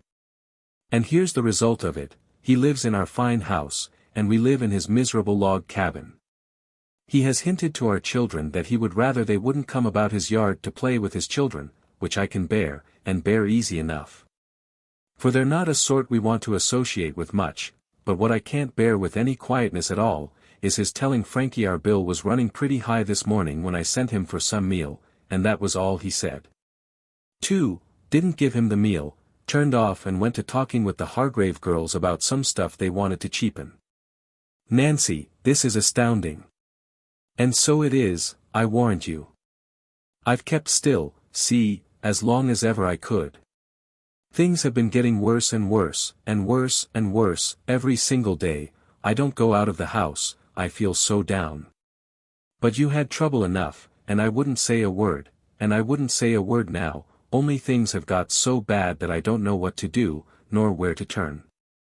And she gave way and put her face in her hands and cried. Poor child, don't grieve so. I never thought that of Johnson. I am clear at my wit's end. I don't know what in the world to do. Now if somebody would come along and offer $3,000, if somebody only would come along and offer $3,000 for that Tennessee land. You'd sell it, see, said Mrs. Hawkins excitedly. Try me. Mrs. Hawkins was out of the room in a moment. Within a minute she was back again with a business-looking stranger, whom she seated, and then she took her leave again. Hawkins said to himself, how can a man ever lose faith? When the blackest hour comes, Providence always comes with it. Ah, this is the very timeliest help that ever poor harried devil had. If this blessed man offers but 1,000 I'll embrace him like a brother. The stranger said. I am aware that you own 75,000 acres of land in East Tennessee, and without sacrificing your time, I will come to the point at once. I am agent of an iron manufacturing company, and they empower me to offer you $10,000 for that land.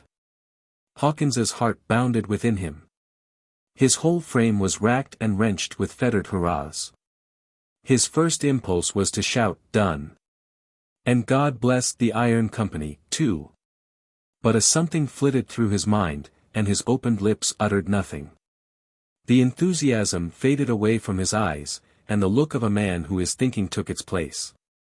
Presently, in a hesitating, undecided way, he said. Well, it don't seem quite enough. That is a very valuable property, very valuable. It's brim full of iron ore, sir, brim full of it. And copper, coal, everything you can think of. Now, I'll tell you what I'll do. I'll reserve everything except the iron, and I'll sell them the iron property for $15,000 cash. I to go in with them and own an undivided interest of one half the concern, or the stock, as you may say. I'm out of business, and I'd just as soon help run the thing as not. Now how does that strike you? Well, I am only an agent of these people, who are friends of mine, and I am not even paid for my services. To tell you the truth, I have tried to persuade them not to go into the thing, and I have come square out with their offer, without throwing out any feelers, and I did it in the hope that you would refuse. A man pretty much always refuses another man's first offer, no matter what it is. But I have performed my duty, and will take pleasure in telling them what you say. He was about to rise. Hawkins said. Wait a bit. Hawkins thought again. And the substance of his thought was, this is a deep man, this is a very deep man, I don't like his candor, your ostentatiously candid business man's a deep fox, always a deep fox, this man's that iron company himself, that's what he is. He wants that property, too, I am not so blind but I can see that, he don't want the company to go into this thing, oh, that's very good, yes, that's very good indeed, stuff. He'll be back here tomorrow, sure, and take my offer, take it. I'll risk anything he is suffering to take it now, here, I must mind what I'm about. What has started this sudden excitement about iron? I wonder what is in the wind. Just as sure as I'm alive this moment, there's something tremendous stirring in iron speculation. Here Hawkins got up and began to pace the floor with excited eyes and with gesturing hands, something enormous going on in iron. Without the shadow of a doubt, and here I sit mousing in the dark and never knowing anything about it. Great heaven, what an escape I've made. This underhanded mercenary creature might have taken me up, and ruined me. But I have escaped, and I warrant me I'll not put my foot into.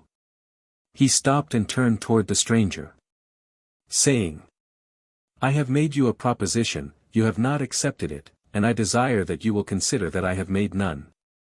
At the same time my conscience will not allow me to. Please alter the figures I named to $30,000, if you will, and let the proposition go to the company. I will stick to it if it breaks my heart. The stranger looked amused, and there was a pretty well-defined touch of surprise in his expression, too, but Hawkins never noticed it. Indeed, he scarcely noticed anything or knew what he was about. The man left. Hawkins flung himself into a chair. Thought a few moments, then glanced around, looked frightened, sprang to the door. Too late, too late. He's gone. Fool that I am.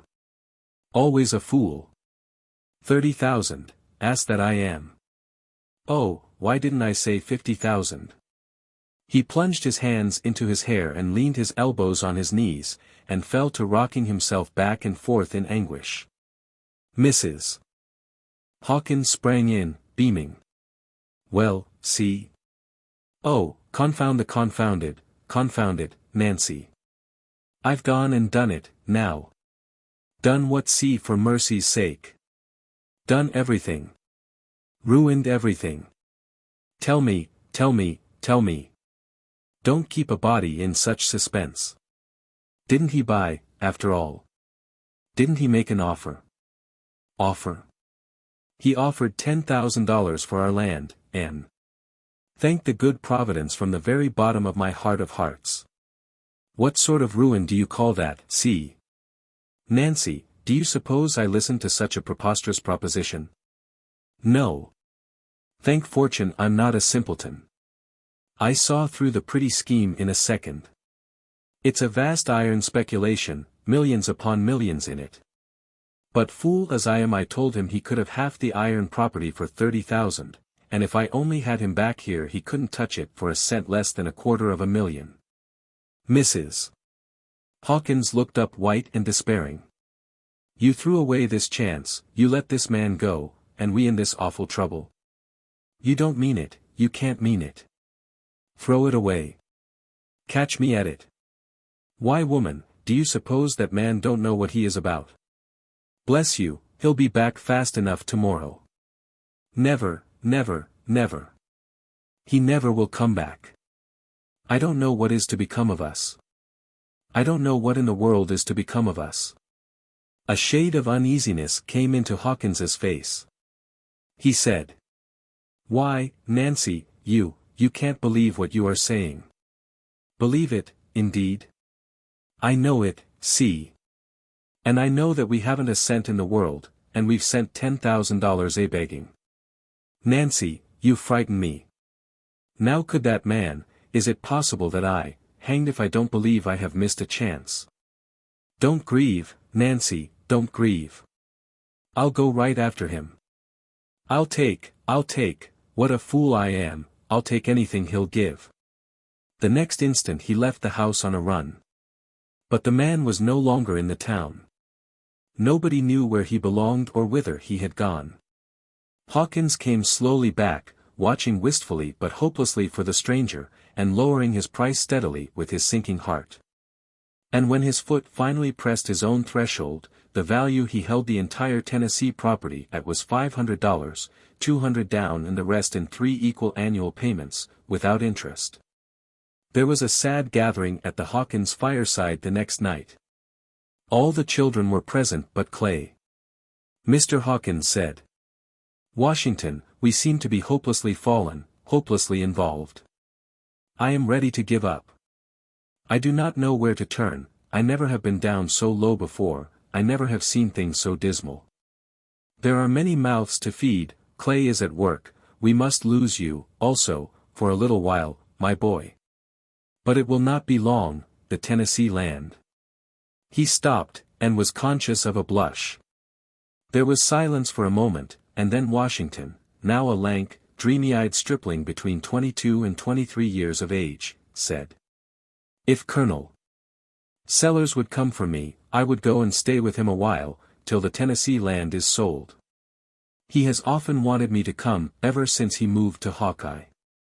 I'm afraid he can't well come for you, Washington. From what I can hear, not from him of course, but from others, he is not far from as bad off as we are, and his family is as large, too. He might find something for you to do, maybe, but you'd better try to get to him yourself, Washington. It's only 30 miles. But how can I, father? There's no stage or anything. And if there were, stages require money. A stage goes from Swansea, 5 miles from here. But it would be cheaper to walk. Father, they must know you there, and no doubt they would credit you in a moment, for a little stage ride like that. Couldn't you write and ask them? Couldn't you, Washington, seeing it's you that wants the ride? And what do you think you'll do, Washington, when you get to Hawkeye? Finish your invention for making window glass opaque?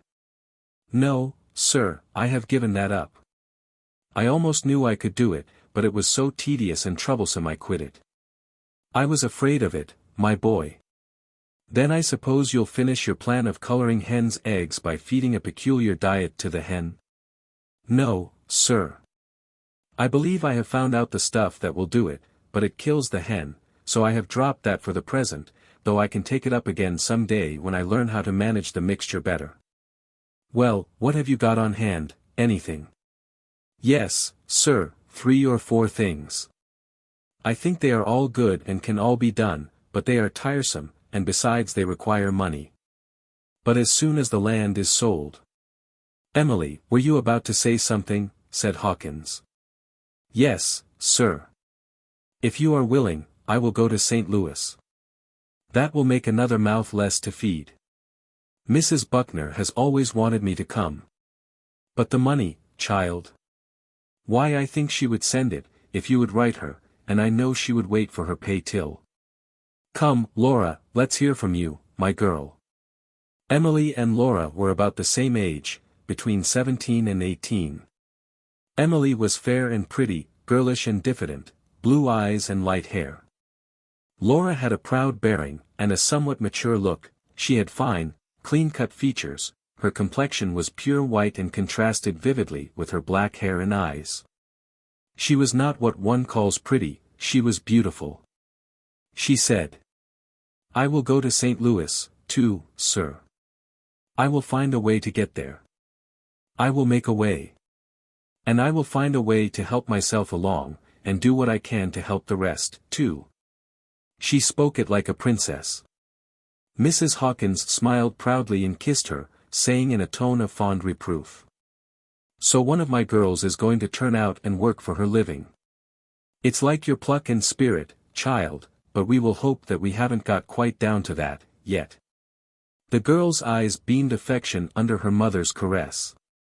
Then she straightened up, folded her white hands in her lap and became a splendid iceberg. Clay's dog put up his brown nose for a little attention, and got it. He retired under the table with an apologetic yelp, which did not affect the iceberg. Judge Hawkins had written and asked Clay to return home and consult with him upon family affairs. He arrived the evening after this conversation, and the whole household gave him a rapturous welcome. He brought sadly needed help with him, consisting of the savings of a year and a half of work, nearly $200 in money. It was a ray of sunshine which, to this easy household, was the earnest of a clearing sky. Bright and early in the morning the family were astir, and all were busy preparing Washington for his journey, at least all but Washington himself, who sat apart, steeped in a reverie. When the time for his departure came, it was easy to see how fondly all loved him and how hard it was to let him go, notwithstanding they had often seen him go before, in his St. Louis schooling days. In the most matter-of-course way they had borne the burden of getting him ready for his trip, never seeming to think of his helping in the matter. In the same matter-of-course way Clay had hired a horse and cart. And now that the goodbyes were ended he bundled Washington's baggage in and drove away with the exile. At Swansea Clay paid his stage fare, stowed him away in the vehicle, and saw him off. Then he returned home and reported progress, like a committee of the whole. Clay remained at home several days. He held many consultations with his mother upon the financial condition of the family, and talked once with his father upon the same subject, but only once. He found a change in that quarter which was distressing. Years of fluctuating fortune had done their work, each reverse had weakened the father's spirit and impaired his energies. His last misfortune seemed to have left hope and ambition dead within him. He had no projects, formed no plans, evidently he was a vanquished man. He looked worn and tired. He inquired into Clay's affairs and prospects, and when he found that Clay was doing pretty well and was likely to do still better, it was plain that he resigned himself with easy facility to look to the son for a support. And he said, "Keep yourself informed of poor Washington's condition and movements, and help him along all you can, Clay." The younger children, also, seemed relieved of all fears and distresses, and very ready and willing to look to Clay for a livelihood. Within 3 days a general tranquility and satisfaction reigned in the household. Clay's $180 or $90 had worked a wonder. The family were as contented, now, and as free from care as they could have been with a fortune. It was well that Mrs. Hawkins held the purse, otherwise the treasure would have lasted but a very little while. It took but a trifle to pay Hawkins's outstanding obligations, for he had always had a horror of debt. When Clay bade his home goodbye and set out to return to the field of his labors, he was conscious that henceforth he was to have his father's family on his hands as pensioners. But he did not allow himself to chafe at the thought, for he reasoned that his father had dealt by him with a free hand and a loving one all his life, and now that hard fortune had broken his spirit it ought to be a pleasure, not a pain, to work for him. The younger children were born and educated dependents. They had never been taught to do anything for themselves, and it did not seem to occur to them to make an attempt now. The girls would not have been permitted to work for a living under any circumstances whatever. It was a Southern family, and of good blood. And for any person except Laura, either within or without the household, to have suggested such an idea would have brought upon the suggester the suspicion of being a lunatic. Chapter 7. Via, Pecunia. When she's run and gone, and fled, and dead, then will I fetch her again. With aqua vita, out of an old hogshead. While there are lees of wine, or dregs of beer, I'll never want her. Coin her out of cobwebs. Dust, but I'll have her. Raise wool upon eggshells, sir, and make grass grow out of marrow bones. To make her come. B. Johnson. Bearing Washington Hawkins and his fortunes, the stage-coach tore out of Swansea at a fearful gait, with horn tooting gaily and half the town admiring from doors and windows. But it did not tear any more after it got to the outskirts. It dragged along stupidly enough, then, till it came in sight of the next hamlet, and then the bugle tooted gaily again, and again the vehicle went tearing by the horses. This sort of conduct marked every entry to a station and every exit from it. And so in those days children grew up with the idea that stagecoaches always tore and always tooted. But they also grew up with the idea that pirates went into action in their Sunday clothes, carrying the black flag in one hand and pistoling people with the other. Merely because they were so represented in the pictures, but these illusions vanished when later years brought their disenchanting wisdom. They learned then that the stagecoach is but a poor, plodding, vulgar thing in the solitudes of the highway, and that the pirate is only a seedy, unfantastic rough, when he is out of the pictures. Toward evening, the stage-coach came thundering into Hawkeye with a perfectly triumphant ostentation, which was natural and proper, for Hawkeye was a pretty large town for interior Missouri. Washington, very stiff and tired and hungry, climbed out, and wondered how he was to proceed now. But his difficulty was quickly solved. Colonel Sellers came down the street on a run and arrived panting for breath. He said, "Lord bless you, I'm glad to see you, Washington, perfectly delighted to see you, my boy. I got your message. Been on the lookout for you. Heard the stage horn, but had a party I couldn't shake off. Man that's got an enormous thing on hand, wants me to put some capital into it, and I tell you, my boy, I could do worse, I could do a deal worse. No, now, let that luggage alone. I'll fix that. Here, Jerry, got anything to do? All right, shoulder this plunder and follow me. Come along, Washington. Lord, I'm glad to see you. Wife and the children are just perishing to look at you. Bless you, they won't know you, you've grown so. Folks all well, I suppose. That's good, glad to hear that. We're always going to run down and see them, but I'm into so many operations, and they're not things a man feels like trusting to other people, and so somehow we keep putting it off. Fortune's in them. Good gracious, it's the country to pile up wealth in. Here we are, here's where the Sellers dynasty hangs out. Hump it on the doorstep, Jerry, the blackest Negro in the state, Washington, but got a good heart, mighty likely boy, is Jerry. And now I suppose you've got to have 10 cents, Jerry. That's all right, when a man works for me, when a man, in the other pocket, I reckon, when a man, why, where the mischief as that portemonnaie. Well now that's odd, oh, now I remember, must have left it at the bank, and B. George I've left my checkbook, too. Polly says I ought to have a nurse, well, no matter. Let me have a dime, Washington, if you've got, thanks. Now clear out, Jerry, your complexion has brought on the twilight half an hour ahead of time. Pretty fair joke, pretty fair. Here he is, Polly. Washington's come, children. Come now, don't eat him up, finish him in the house. Welcome, my boy, to a mansion that is proud to shelter the son of the best man that walks on the ground. C. Hawkins has been a good friend to me, and I believe I can say that whenever I've had a chance to put him into a good thing I've done it, and done it pretty cheerfully, too. I put him into that sugar speculation, what a grand thing that was, if we hadn't held on too long. True enough, but holding on too long had utterly ruined both of them. And the saddest part of it was, that they never had had so much money to lose before, for Sellers's sale of their mule crop that year in New Orleans had been a great financial success. If he had kept out of sugar and gone back home content to stick to mules, it would have been a happy wisdom. As it was, he managed to kill two birds with one stone, that is to say, he killed the sugar speculation by holding for high rates till he had to sell at the bottom figure. And that calamity killed the mule that laid the golden egg, which is but a figurative expression and will be so understood. Sellers had returned home cheerful but empty-handed, and the mule business lapsed into other hands. The sale of the Hawkins property by the sheriff had followed. And the Hawkins' heart's been torn to see Uncle Daniel and his wife pass from the auction block into the hands of a Negro trader and depart for the remote South to be seen no more by the family. It had seemed like seeing their own flesh and blood sold into banishment. Washington was greatly pleased with the Sellers mansion.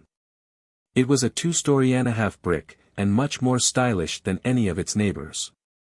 He was borne to the family sitting room in triumph by the swarm of little Sellerses, the parents following with their arms about each other's waists. The whole family were poorly and cheaply dressed. And the clothing, although neat and clean, showed many evidences of having seen long service. The Colonel's stovepipe hat was napless and shiny with much polishing, but nevertheless it had an almost convincing expression about it of having been just purchased new. The rest of his clothing was napless and shiny, too, but it had the air of being entirely satisfied with itself and blandly sorry for other people's clothes. It was growing rather dark in the house, and the evening air was chilly, too. Sellers said, "Lay off your overcoat, Washington, and draw up to the stove and make yourself at home. Just consider yourself under your own shingles, my boy. I'll have a fire going, in a jiffy. Light the lamp, Polly, dear, and let's have things cheerful. Just as glad to see you, Washington, as if you'd been lost a century and we'd found you again." By this time the Colonel was conveying a lighted match into a poor little stove. Then he propped the stove door to its place by leaning the poker against it, for the hinges had retired from business. This door framed a small square of isinglass, which now warmed up with a faint glow. Mrs. Sellers lit a cheap, showy lamp, which dissipated a good deal of the gloom, and then everybody gathered into the light and took the stove into close companionship. The children climbed all over Sellers, fondled him, petted him, and were lavishly petted in return. Out from this tugging, laughing, chattering disguise of legs and arms and little faces, the colonel's voice worked its way and his tireless tongue ran blithely on without interruption. And the purring little wife, diligent with her knitting, sat near at hand and looked happy and proud and grateful, and she listened as one who listens to oracles and gospels and whose grateful soul is being refreshed with the bread of life. By and by the children quieted down to listen, clustered about their father, and resting their elbows on his legs, they hung upon his words as if he were uttering the music of the spheres.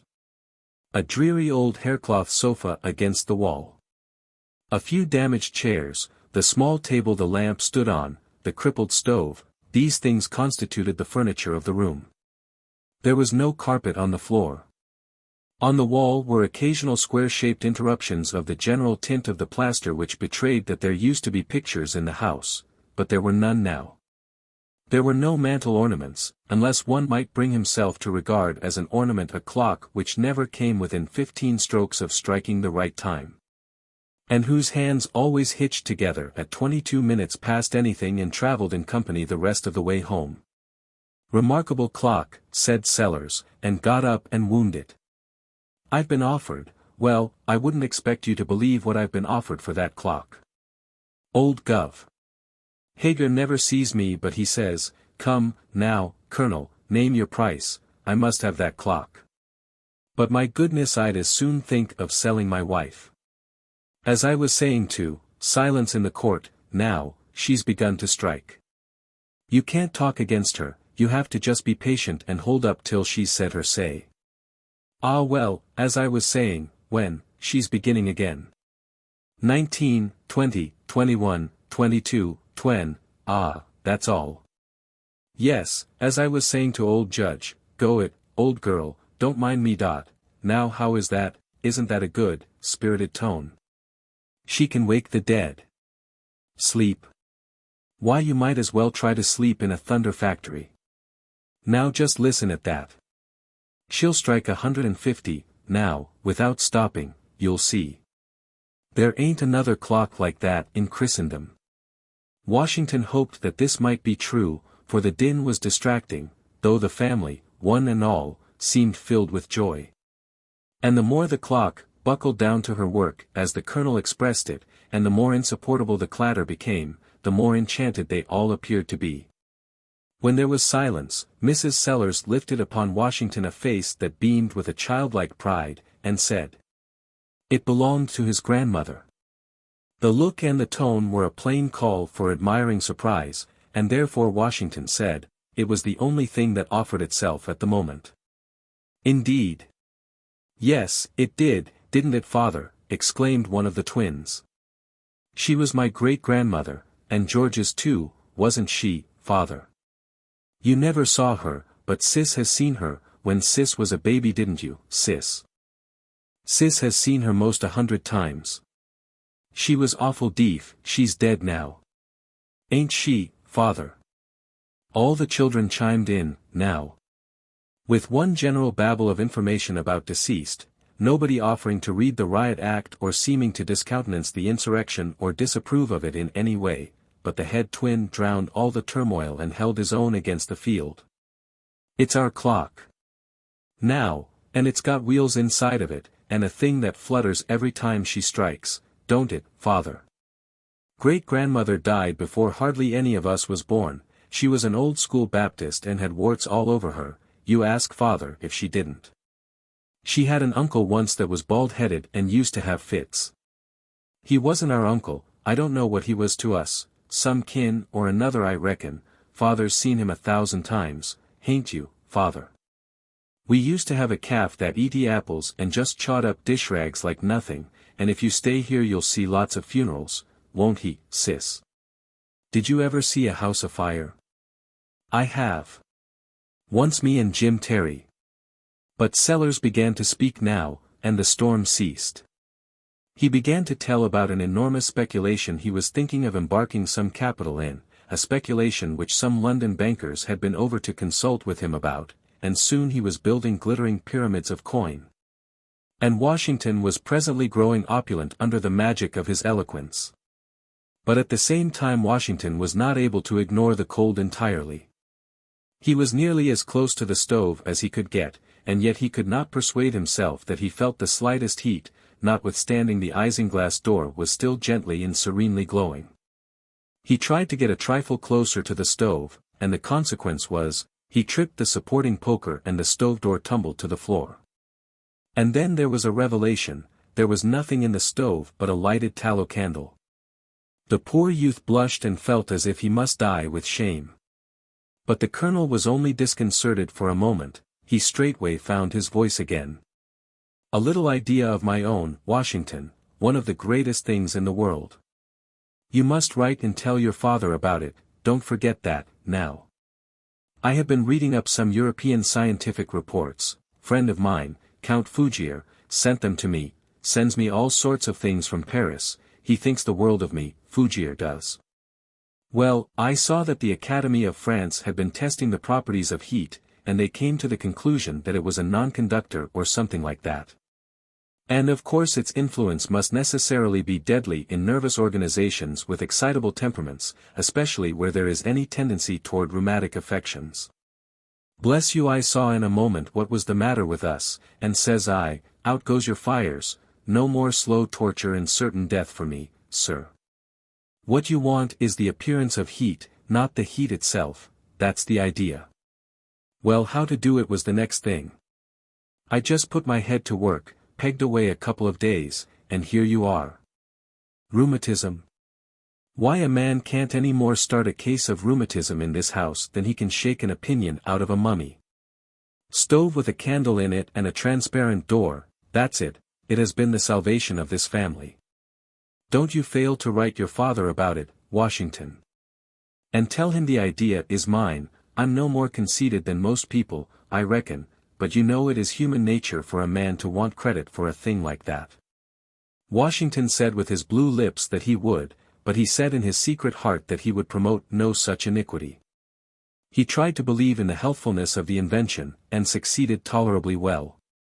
But after all he could not feel that good health in a frozen body was any real improvement on the rheumatism. Chapter 8. 1 Pe hoard is thine, as of Serouse. Not replenished with Greta dire sight. Of meat and drink, good share may then suffice. With honest talking, the book of courtesy. Mammon. Come on, sir. Now, you set your foot on shore. In novo orb, here's the rich Peru. And there within, sir, are the golden mines. Great Solomon's Ophir. B. Johnson. The supper at Colonel Sellers's was not sumptuous, in the beginning, but it improved on acquaintance.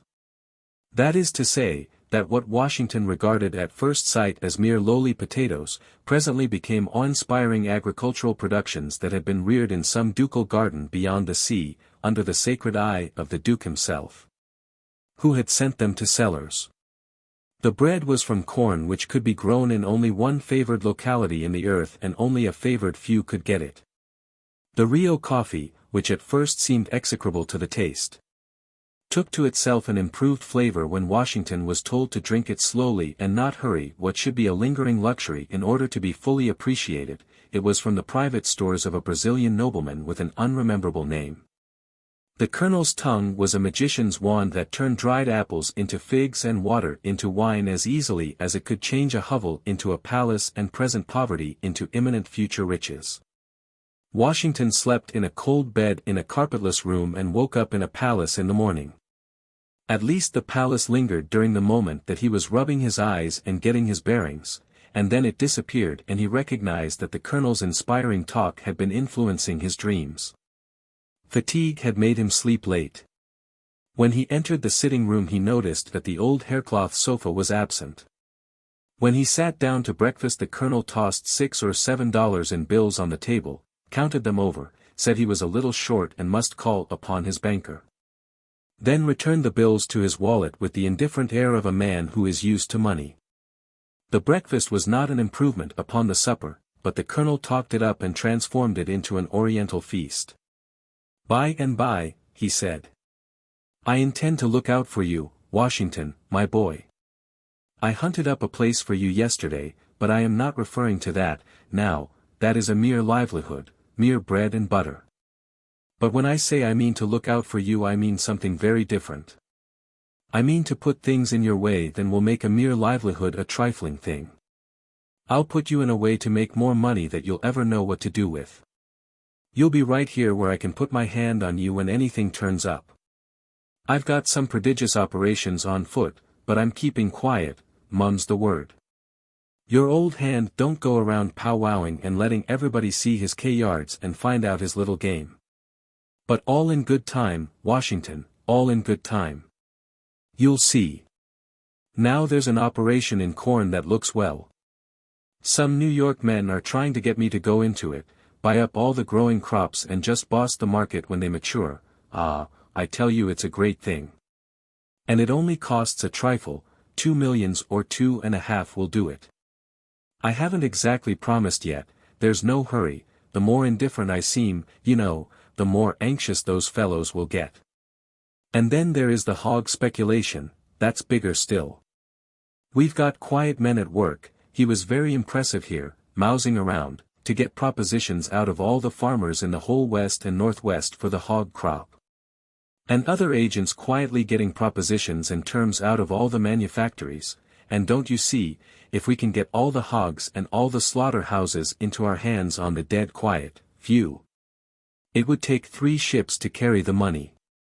I've looked into the thing, calculated all the chances for and all the chances against, and though I shake my head and hesitate and keep on thinking, apparently, I've got my mind made up that if the thing can be done on a capital of 6 millions. That's the horse to put up money on. Why Washington, but what's the use of talking about it, any man can see that there's whole Atlantic oceans of cash in it, gulfs and bays thrown in. But there's a bigger thing than that, yes bigger. Why Colonel, you can't want anything bigger, said Washington, his eyes blazing. Oh, I wish I could go into either of those speculations, I only wish I had money, I wish I wasn't cramped and kept down and fettered with poverty, and such prodigious chances lying right here in sight. Oh, it is a fearful thing to be poor. But don't throw away those things, they are so splendid and I can see how sure they are. Don't throw them away for something still better and maybe fail in it. I wouldn't, Colonel. I would stick to these. I wish father were here and were his old self again, oh, he never in his life had such chances as these are. Colonel, you can't improve on these, no man can improve on them. A sweet, compassionate smile played about the Colonel's features, and he leaned over the table with the air of a man who is going to show you, and do it without the least trouble. Why Washington, my boy, these things are nothing. They look large of course, they look large to a novice, but to a man who has been all his life accustomed to large operations, pshaw. They're well enough to while away an idle hour with, or furnish a bit of employment that will give a trifle of idle capital a chance to earn its bread while it is waiting for something to do. But, now just listen a moment, just let me give you an idea of what we old veterans of commerce call business. Here's the Rothschild's proposition, this is between you and me, you understand. Washington nodded 3 or 4 times impatiently, and his glowing eyes said, yes, yes, hurry, I understand. For I wouldn't have it get out for a fortune. They want me to go in with them on the sly, agent was here 2 weeks ago about it, go in on the sly, voice down to an impressive whisper, now, and buy up 113 wildcat banks in Ohio, Indiana, Kentucky, Illinois and Missouri. Notes of these banks are at all sorts of discount now, average discount of the 113 is 44%, buy them all up, you see, and then all of a sudden let the cat out of the bag. Whiz! The stock of every one of those wildcats would spin up to a tremendous premium before you could turn a handspring, profit on the speculation not $1 less than 40 millions. An eloquent pause, while the marvelous vision settled into W.'s focus. Where's your hogs now? Why my dear innocent boy, we would just sit down on the front door steps and peddle banks like lucifer matches. Washington finally got his breath and said, oh, it is perfectly wonderful. Why couldn't these things have happened in Father's Day? And it's of no use, they simply lie before my face and mock me. There is nothing for me but to stand helpless and see other people reap the astonishing harvest. Never mind, Washington, don't you worry. I'll fix you. There's plenty of chances. How much money have you got? In the presence of so many millions, Washington could not keep from blushing when he had to confess that he had but $18 in the world. Well, all right, don't despair. Other people have been obliged to begin with less. I have a small idea that may develop into something for us both, all in good time. Keep your money close and add to it. I'll make it breed. I've been experimenting, to pass away the time, on a little preparation for curing sore eyes, a kind of decoction 9/10 water and the other 10th drugs that don't cost more than $1 a barrel. I'm still experimenting. There's one ingredient wanted yet to perfect the thing, and somehow I can't just manage to hit upon the thing that's necessary, and I don't dare talk with a chemist, of course. But I'm progressing, and before many weeks I wager the country will ring with the fame of Beriah Sellers' infallible Imperial Oriental Optic Liniment and Salvation for Sore Eyes, the medical wonder of the age. Small bottles 50 cents, large ones $1. Average cost, 5 and 7 cents for the two sizes. The first year sell, say, 10,000 bottles in Missouri, 7,000 in Iowa, 3,000 in Arkansas, 4,000 in Kentucky, 6,000 in Illinois, and say 25,000 in the rest of the country. Total, 55,000 bottles, profit clear of all expenses, $20,000 at the very lowest calculation.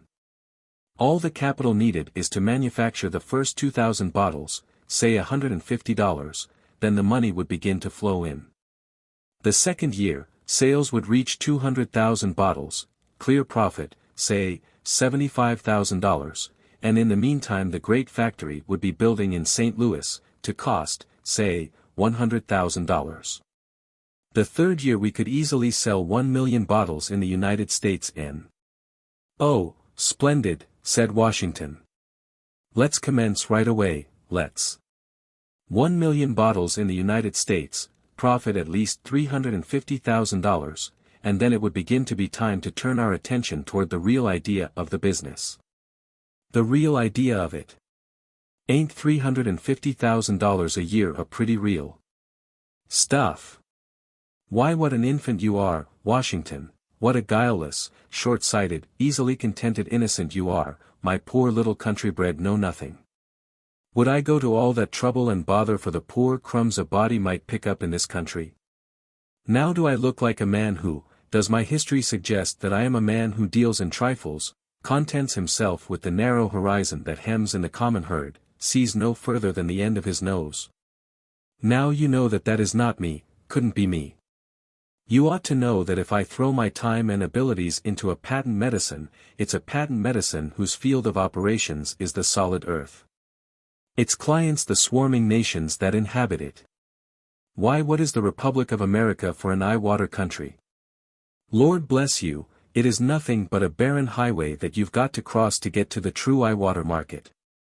Why, Washington, in the Oriental countries people swarm like the sands of the desert. Every square mile of ground upholds its thousands upon thousands of struggling human creatures, and every separate and individual devil of them's got the ophthalmia. It's as natural to them as noses are, and sin. It's born with them, it stays with them, it's all that some of them have left when they die. 3 years of introductory trade in the Orient, and what will be the result? Why, our headquarters would be in Constantinople and our hindquarters in further India. Factories and warehouses in Cairo, Ispahan, Baghdad, Damascus, Jerusalem, Yedo, Peking, Bangkok, Delhi, Bombay, and Calcutta. Annual income, well, God only knows how many millions and millions apiece. Washington was so dazed, so bewildered, his heart and his eyes had wandered so far away among the strange lands beyond the seas, and such avalanches of coin and currency had fluttered and jingled confusedly down before him, that he was now as one who has been whirling round and round for a time, and, stopping all at once, finds his surroundings still whirling and all objects a dancing chaos. However, little by little the Sellers family cooled down and crystallized into shape, and the poor room lost its glitter and resumed its poverty. Then the youth found his voice and begged Sellers to drop everything and hurry up the eye water. And he got his $18 and tried to force it upon the Colonel, pleaded with him to take it, implored him to do it. But the Colonel would not. Said he would not need the capital, in his native magnificent way he called that $18 capital, till the eye water was an accomplished fact. He made Washington easy in his mind, though, by promising that he would call for it just as soon as the invention was finished, and he added the glad tidings that nobody but just they two should be admitted to a share in the speculation. When Washington left the breakfast table he could have worshipped that man. Washington was one of that kind of people whose hopes are in the very clouds one day and in the gutter the next. He walked on air now. The Colonel was ready to take him around and introduce him to the employment he had found for him, but Washington begged for a few moments in which to write home. With his kind of people, to ride today's new interest to death and put off yesterday's till another time, is nature itself. He ran upstairs and wrote glowingly, enthusiastically, to his mother about the hogs and the corn, the banks and the eye water, and added a few inconsequential millions to each project. And he said that people little dreamed what a man Colonel Sellers was, and that the world would open its eyes when it found out. And he closed his letter thus. So make yourself perfectly easy, mother, in a little while you shall have everything you want, and more.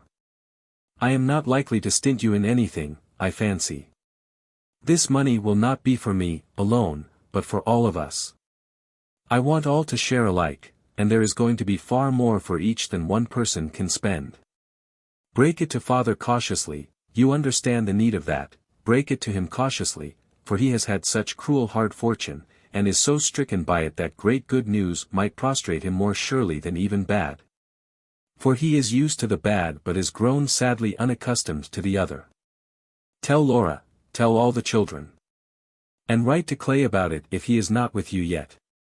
You may tell Clay that whatever I get he can freely share in freely. He knows that that is true, there will be no need that I should swear to that to make him believe it.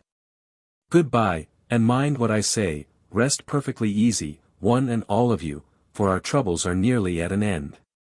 Poor lad, he could not know that his mother would cry some loving, compassionate tears over his letter and put off the family with a synopsis of its contents which conveyed a deal of love to them but not much idea of his prospects or projects.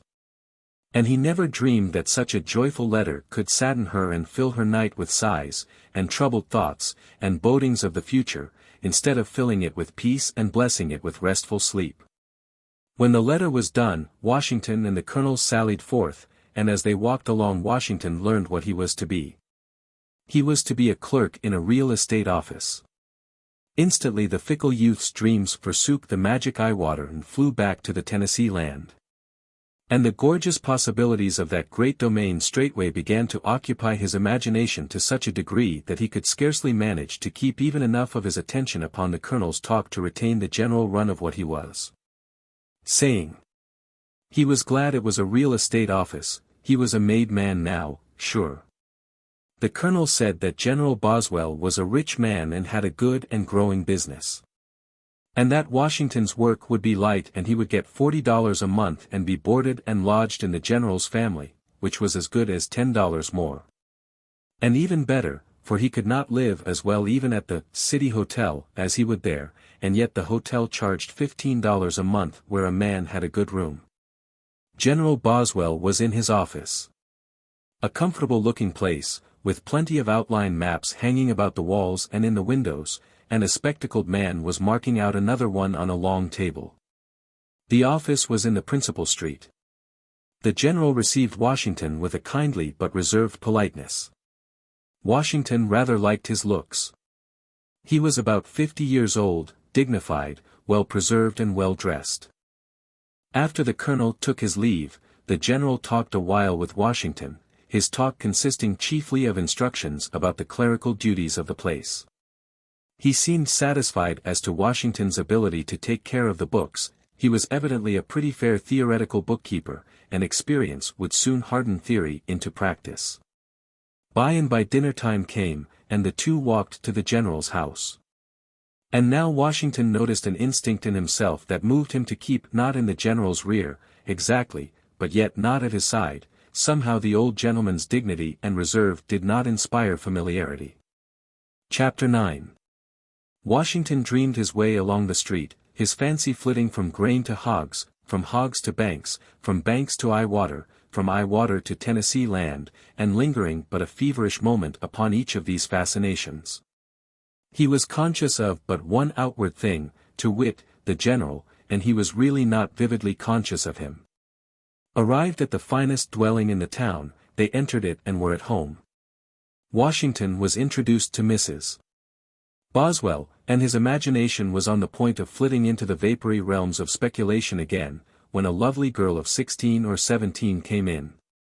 This vision swept Washington's mind clear of its chaos of glittering rubbish in an instant. Beauty had fascinated him before. Many times he had been in love even for weeks at a time with the same object, but his heart had never suffered so sudden and so fierce an assault as this, within his recollection. Louise Boswell occupied his mind and drifted among his multiplication tables all the afternoon. He was constantly catching himself in a reverie, reveries made up of recalling how she looked when she first burst upon him. How her voice thrilled him when she first spoke, how charmed the very air seemed by her presence. Blissful as the afternoon was, delivered up to such a revel as this, it seemed an eternity, so impatient was he to see the girl again. Other afternoons like it followed. Washington plunged into this love affair as he plunged into everything else, upon impulse and without reflection. As the days went by it seemed plain that he was growing in favor with Louise, not sweepingly so, but yet perceptibly, he fancied. His attentions to her troubled her father and mother a little, and they warned Louise, without stating particulars or making allusions to any special person, that a girl was sure to make a mistake who allowed herself to marry anybody but a man who could support her well. Some instinct taught Washington that his present lack of money would be an obstruction, though possibly not a bar, to his hopes, and straightway his poverty became a torture to him which cast all his former sufferings under that held into the shade. He longed for riches now as he had never longed for them before. He had been once or twice to dine with Colonel Sellers, and had been discouraged to note that the Colonel's bill of fare was falling off both in quantity and quality, a sign, he feared, that the lacking ingredient in the Iwater still remained undiscovered, though Sellers always explained that these changes in the family diet had been ordered by the doctor, or suggested by some new scientific work the Colonel had stumbled upon. But it always turned out that the lacking ingredient was still lacking, though it always appeared, at the same time, that the Colonel was right on its heels. Every time the Colonel came into the real estate office Washington's heart bounded and his eyes lighted with hope, but it always turned out that the Colonel was merely on the scent of some vast, undefined landed speculation, although he was customarily able to say that he was nearer to the all-necessary ingredient than ever, and could almost name the hour when success would dawn. And then Washington's heart would sink again and a sigh would tell when it touched bottom. About this time a letter came, saying that Judge Hawkins had been ailing for a fortnight, and was now considered to be seriously ill. It was thought best that Washington should come home. The news filled him with grief, for he loved and honored his father. The Boswells were touched by the youth's sorrow, and even the general unbent and said encouraging things to him. There was balm in this. But when Louise bade him goodbye, and shook his hand and said, "Don't be cast down, it will all come out right, I know it will all come out right," it seemed a blessed thing to be in misfortune. And the tears that welled up to his eyes were the messengers of an adoring and a grateful heart. And when the girl saw them and answering tears came into her own eyes, Washington could hardly contain the excess of happiness that poured into the cavities of his breast that were so lately stored to the roof with grief. All the way home he nursed his woe and exalted it. He pictured himself as she must be picturing him, a noble, struggling young spirit persecuted by misfortune, but bravely and patiently waiting in the shadow of a dread calamity and preparing to meet the blow as became one who was all too used to hard fortune and the pitiless buffetings of fate. These thoughts made him weep, and weep more broken-heartedly than ever, and he wished that she could see his sufferings now. There was nothing significant in the fact that Louise, dreamy and distraught, stood at her bedroom bureau that night, scribbling "Washington" here and there over a sheet of paper. But there was something significant in the fact that she scratched the word out every time she wrote it, examined the erasure critically to see if anybody could guess at what the word had been, then buried it under a maze of obliterating lines. And finally, as if still unsatisfied, burned the paper. When Washington reached home, he recognized at once how serious his father's case was. The darkened room, the labored breathing and occasional moanings of the patient, the tiptoeing of the attendants and their whispered consultations, were full of sad meaning. For 3 or 4 nights Mrs. Hawkins and Laura had been watching by the bedside. Clay had arrived, preceding Washington by 1 day, and he was now added to the corps of watchers. Mr. Hawkins would have none but these 3, though neighborly assistance was offered by old friends. From this time forth 3-hour watches were instituted, and day and night the watchers kept their vigils. By degrees Laura and her mother began to show wear, but neither of them would yield a minute of their tasks to Clay. He ventured once to let the midnight hour pass without calling Laura, but he ventured no more. There was that about her rebuke when he tried to explain, that taught him that to let her sleep when she might be ministering to her father's needs, was to rob her of moments that were priceless in her eyes. He perceived that she regarded it as a privilege to watch, not a burden. And he had noticed, also, that when midnight struck, the patient turned his eyes toward the door, with an expectancy in them which presently grew into a longing but brightened into contentment as soon as the door opened and Laura appeared. And he did not need Laura's rebuke when he heard his father say, "Clay is good, and you are tired, poor child, but I wanted you so." "Clay is not good, father, he did not call me. I would not have treated him so." "How could you do it, Clay?" Clay begged forgiveness and promised not to break faith again, and as he betook him to his bed, he said to himself, "It's a steadfast little soul. Whoever thinks he is doing the Duchess a kindness by intimating that she is not sufficient for any undertaking she puts her hand to, makes a mistake. And if I did not know it before, I know now that there are surer ways of pleasing her than by trying to lighten her labor when that labor consists in wearing herself out for the sake of a person she loves." A week drifted by, and all the while the patient sank lower and lower. The night drew on that was to end all suspense. It was a wintry one. The darkness gathered, the snow was falling, the wind wailed plaintively about the house or shook it with fitful gusts. The doctor had paid his last visit and gone away with that dismal remark to the nearest friend of the family that he believed there was nothing more that he could do, a remark which is always overheard by someone it is not meant for and strikes a lingering half-conscious hope dead with a withering shock. The medicine phials had been removed from the bedside and put out of sight, and all things made orderly and meet for the solemn event that was impending. The patient, with closed eyes, lay scarcely breathing. The watchers sat by and wiped the gathering damps from his forehead while the silent tears flowed down their faces. The deep hush was only interrupted by sobs from the children, grouped about the bed. After a time, it was toward midnight now, Mr. Hawkins roused out of a doze, looked about him and was evidently trying to speak. Instantly Laura lifted his head and in a failing voice he said, while something of the old light shone in his eyes, "Wife, children, come nearer, nearer. The darkness grows. Let me see you all, once more." The group closed together at the bedside, and their tears and sobs came now without restraint. "I am leaving you in cruel poverty. I have been, so foolish, so short-sighted. But courage. A better day is coming. Never lose sight of the Tennessee land. Be wary. There is wealth stored up for you there, wealth that is boundless. The children shall hold up their heads with the best in the land, yet. Where are the papers? Have you got the papers safe? Show them to me." Under his strong excitement his voice had gathered power and his last sentences were spoken with scarcely a perceptible halt or hindrance. With an effort he had raised himself almost without assistance to a sitting posture. But now the fire faded out of his eyes and he fell back exhausted. The papers were brought and held before him, and the answering smile that flitted across his face showed that he was satisfied. He closed his eyes, and the signs of approaching dissolution multiplied rapidly. He lay almost motionless for a little while, then suddenly partly raised his head and looked about him as one who peers into a dim uncertain light. He muttered. "Gone. No, I see you, still. It is over. But you are, safe. Safe. The 10 dash." The voice died out in a whisper, the sentence was never finished. The emaciated fingers began to pick at the coverlet, a fatal sign.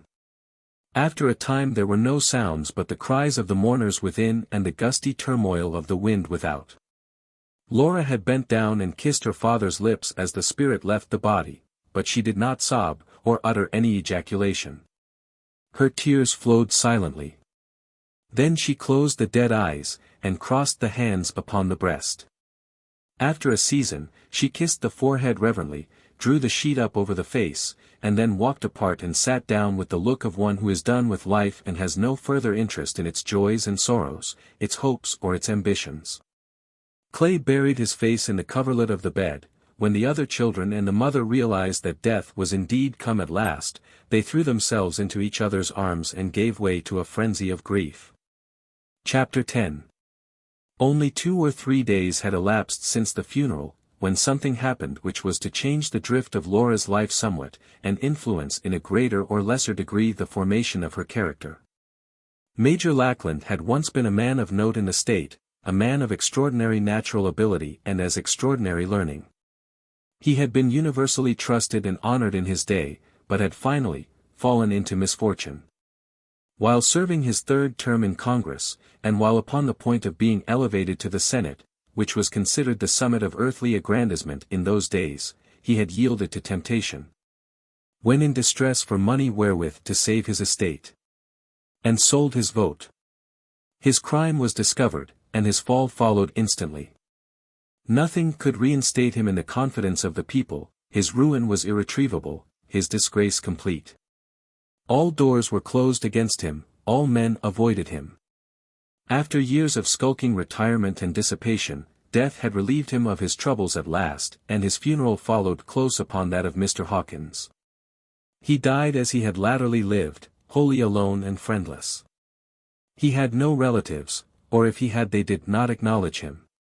The coroner's jury found certain memoranda upon his body and about the premises which revealed a fact not suspected by the villagers before, viz., that Laura was not the child of Mr. and Mrs. Hawkins. The gossips were soon at work. They were but little hampered by the fact that the memoranda referred to betrayed nothing but the bare circumstance that Laura's real parents were unknown, and stopped there. So far from being hampered by this, the gossips seemed to gain all the more freedom from it. They supplied all the missing information themselves, they filled up all the blanks. The town soon teemed with histories of Laura's origin and secret history, no 2 versions precisely alike, but all elaborate, exhaustive, mysterious and interesting, and all agreeing in one vital particular, to wit, that there was a suspicious cloud about her birth, not to say a disreputable one. Laura began to encounter cold looks, averted eyes and peculiar nods and gestures which perplexed her beyond measure, but presently the pervading gossip found its way to her, and she understood them, then. Her pride was stung. She was astonished, and at first incredulous. She was about to ask her mother if there was any truth in these reports, but upon second thought held her peace. She soon gathered that Major Lackland's memoranda seemed to refer to letters which had passed between himself and Judge Hawkins. She shaped her course without difficulty the day that hint reached her. That night she sat in her room till all was still, and then she stole into the garret and began a search. She rummaged long among boxes of musty papers relating to business matters of no interest to her, but at last she found several bundles of letters. One bundle was marked "Private," and in that she found what she wanted. She selected 6 or 8 letters from the package and began to devour their contents, heedless of the cold. By the dates, these letters were from 5 to 7 years old. They were all from Major Lackland to Mr. Hawkins. The substance of them was, that someone in the East had been inquiring of Major Lackland about a lost child and its parents, and that it was conjectured that the child might be Laura. Evidently some of the letters were missing, for the name of the inquirer was not mentioned. There was a casual reference to this handsome-featured aristocratic gentleman, as if the reader and the writer were accustomed to speak of him and knew who was meant. In one letter the Major said he agreed with Mr. Hawkins that the inquirer seemed not altogether on the wrong track, but he also agreed that it would be best to keep quiet until more convincing developments were forthcoming. Another letter said that the poor soul broke completely down when he saw Laura's picture, and declared it must be she. Still another said, he seems entirely alone in the world, and his heart is so wrapped up in this thing that I believe that if it proved a false hope, it would kill him. I have persuaded him to wait a little while and go west when I go. Another letter had this paragraph in it. He is better one day and worse the next, and is out of his mind a good deal of the time. Lately his case has developed as something which is a wonder to the hired nurses, but which will not be much of a marvel to you if you have read medical philosophy much. It is this: his lost memory returns to him when he is delirious, and goes away again when he is himself, just as old Canada Joe used to talk the French patois of his boyhood in the delirium of typhus fever. Though he could not do it when his mind was clear. Now this poor gentleman's memory has always broken down before he reached the explosion of the steamer. He could only remember starting up the river with his wife and child, and he had an idea that there was a race, but he was not certain. He could not name the boat he was on. There was a dead blank of a month or more that supplied not an item to his recollection. It was not for me to assist him, of course. But now in his delirium it all comes out, the names of the boats, every incident of the explosion, and likewise the details of his astonishing escape, that is, up to where. Just as a yawl boat was approaching him, he was clinging to the starboard wheel of the burning wreck at the time, a falling timber struck him on the head. But I will write out his wonderful escape in full tomorrow or next day. Of course the physicians will not let me tell him now that our Laura is indeed his child. That must come later, when his health is thoroughly restored. His case is not considered dangerous at all, he will recover presently, the doctors say. But they insist that he must travel a little when he gets well. They recommend a short sea voyage, and they say he can be persuaded to try it if we continue to keep him in ignorance and promise to let him see L. as soon as he returns. The letter that bore the latest date of all, contained this clause. It is the most unaccountable thing in the world, the mystery remains as impenetrable as ever. I have hunted high and low for him, and inquired of everybody, but in vain. All trace of him ends at that hotel in New York. I never have seen or heard of him since, up to this day. He could hardly have sailed, for his name does not appear upon the books of any shipping office in New York or Boston or Baltimore. How fortunate it seems, now, that we kept this thing to ourselves. Laura still has a father in you, and it is better for her that we drop this subject here forever.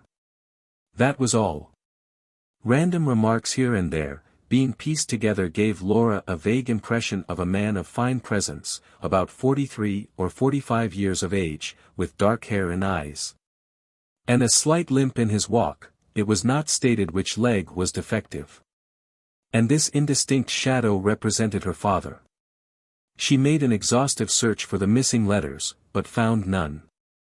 They had probably been burned, and she doubted not that the ones she had ferreted out would have shared the same fate if Mr. Hawkins had not been a dreamer, void of method, whose mind was perhaps in a state of conflagration over some bright new speculation when he received them. She sat long, with the letters in her lap, thinking, and unconsciously freezing. She felt like a lost person who has traveled down a long lane in good hope of escape, and, just as the night descends, finds his progress barred by a bridgeless river whose further shore, if it has one, is lost in the darkness. If she could only have found these letters a month sooner. That was her thought. But now the dead had carried their secrets with them. A dreary melancholy settled down upon her. An undefined sense of injury crept into her heart. She grew very miserable. She had just reached the romantic age, the age when there is a sad sweetness, a dismal comfort to a girl to find out that there is a mystery connected with her birth, which no other piece of good luck can afford. She had more than her rightful share of practical good sense, but still she was human, and to be human is to have one's little modicum of romance secreted away in one's composition. One never ceases to make a hero of one's self, in private, during life, but only alters the style of his heroism from time to time as the drifting years belittle certain gods of his admiration and raise up others in their stead that seem greater. The recent wearing days and nights of watching, and the wasting grief that had possessed her, combined with the profound depression that naturally came with the reaction of idleness, made Laura peculiarly susceptible at this time to romantic impressions. She was a heroine, now, with a mysterious father somewhere. She could not really tell whether she wanted to find him and spoil it all or not. But still all the traditions of romance pointed to the making the attempt as the usual and necessary course to follow, therefore she would someday begin the search when opportunity should offer. Now a former thought struck her, she would speak to Mrs. Hawkins. And naturally enough Mrs. Hawkins appeared on the stage at that moment. She said she knew all. She knew that Laura had discovered the secret that Mr. Hawkins, the elder children, Colonel Sellers and herself had kept so long and so faithfully, and she cried and said that now that troubles had begun they would never end, her daughter's love would wean itself away from her and her heart would break. Her grief so wrought upon Laura that the girl almost forgot her own troubles for the moment in her compassion for her mother's distress. Finally Mrs. Hawkins said, "Speak to me, child. Do not forsake me. Forget all this miserable talk. Say I am your mother, I have loved you so long, and there is no other. I am your mother, in the sight of God, and nothing shall ever take you from me." All barriers fell, before this appeal. Laura put her arms about her mother's neck and said, "You are my mother, and always shall be. We will be as we have always been, and neither this foolish talk nor any other thing shall part us or make us less to each other than we are this hour." There was no longer any sense of separation or estrangement between them. Indeed their love seemed more perfect now than it had ever been before. By and by they went downstairs and sat by the fire and talked long and earnestly about Laura's history and the letters. But it transpired that Mrs. Hawkins had never known of this correspondence between her husband and Major Lackland. With his usual consideration for his wife, Mr. Hawkins had shielded her from the worry the matter would have caused her. Laura went to bed at last with a mind that had gained largely in tranquility and had lost correspondingly in morbid romantic exaltation. She was pensive, the next day, and subdued. But that was not matter for remark, for she did not differ from the mournful friends about her in that respect. Clay and Washington were the same loving and admiring brothers now that they had always been. The great secret was new to some of the younger children, but their love suffered no change under the wonderful revelation. It is barely possible that things might have presently settled down into their old rut and the mystery have lost the bulk of its romantic sublimity in Laura's eyes, if the village gossips could have quieted down. But they could not quiet down and they did not. Day after day they called at the house, ostensibly upon visits of condolence, and they pumped away at the mother and the children without seeming to know that their questionings were in bad taste. They meant no harm, they only wanted to know. Villagers always want to know. The family fought shy of the questionings, and of course that was high testimony. If the Duchess was respectably born, why didn't they come out and prove it? Why did they stick to that poor thin story about picking her up out of a steamboat explosion? Under this ceaseless persecution, Laura's morbid self-communing was renewed. At night the day's contribution of detraction, innuendo and malicious conjecture would be canvassed in her mind, and then she would drift into a course of thinking. As her thoughts ran on, the indignant tears would spring to her eyes, and she would spit out fierce little ejaculations at intervals. But finally she would grow calmer and say some comforting disdainful thing, something like this. "But who are they? Animals. What are their opinions to me? Let them talk, I will not stoop to be affected by it. I could hate. Nonsense, Nobody I care for or in any way respect is changed toward me, I fancy. She may have supposed she was thinking of many individuals, but it was not so, she was thinking of only one.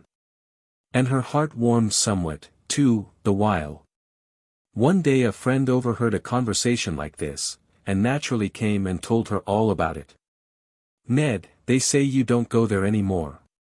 "How is that?" "Well, I don't. But I tell you it's not because I don't want to, and it's not because I think it is any matter who her father was or who he wasn't either, it's only on account of this talk. I think she is a fine girl every way, and so would you if you knew her as well as I do, but you know how it is when a girl once gets talked about, it's all up with her, the world won't ever let her alone, after that."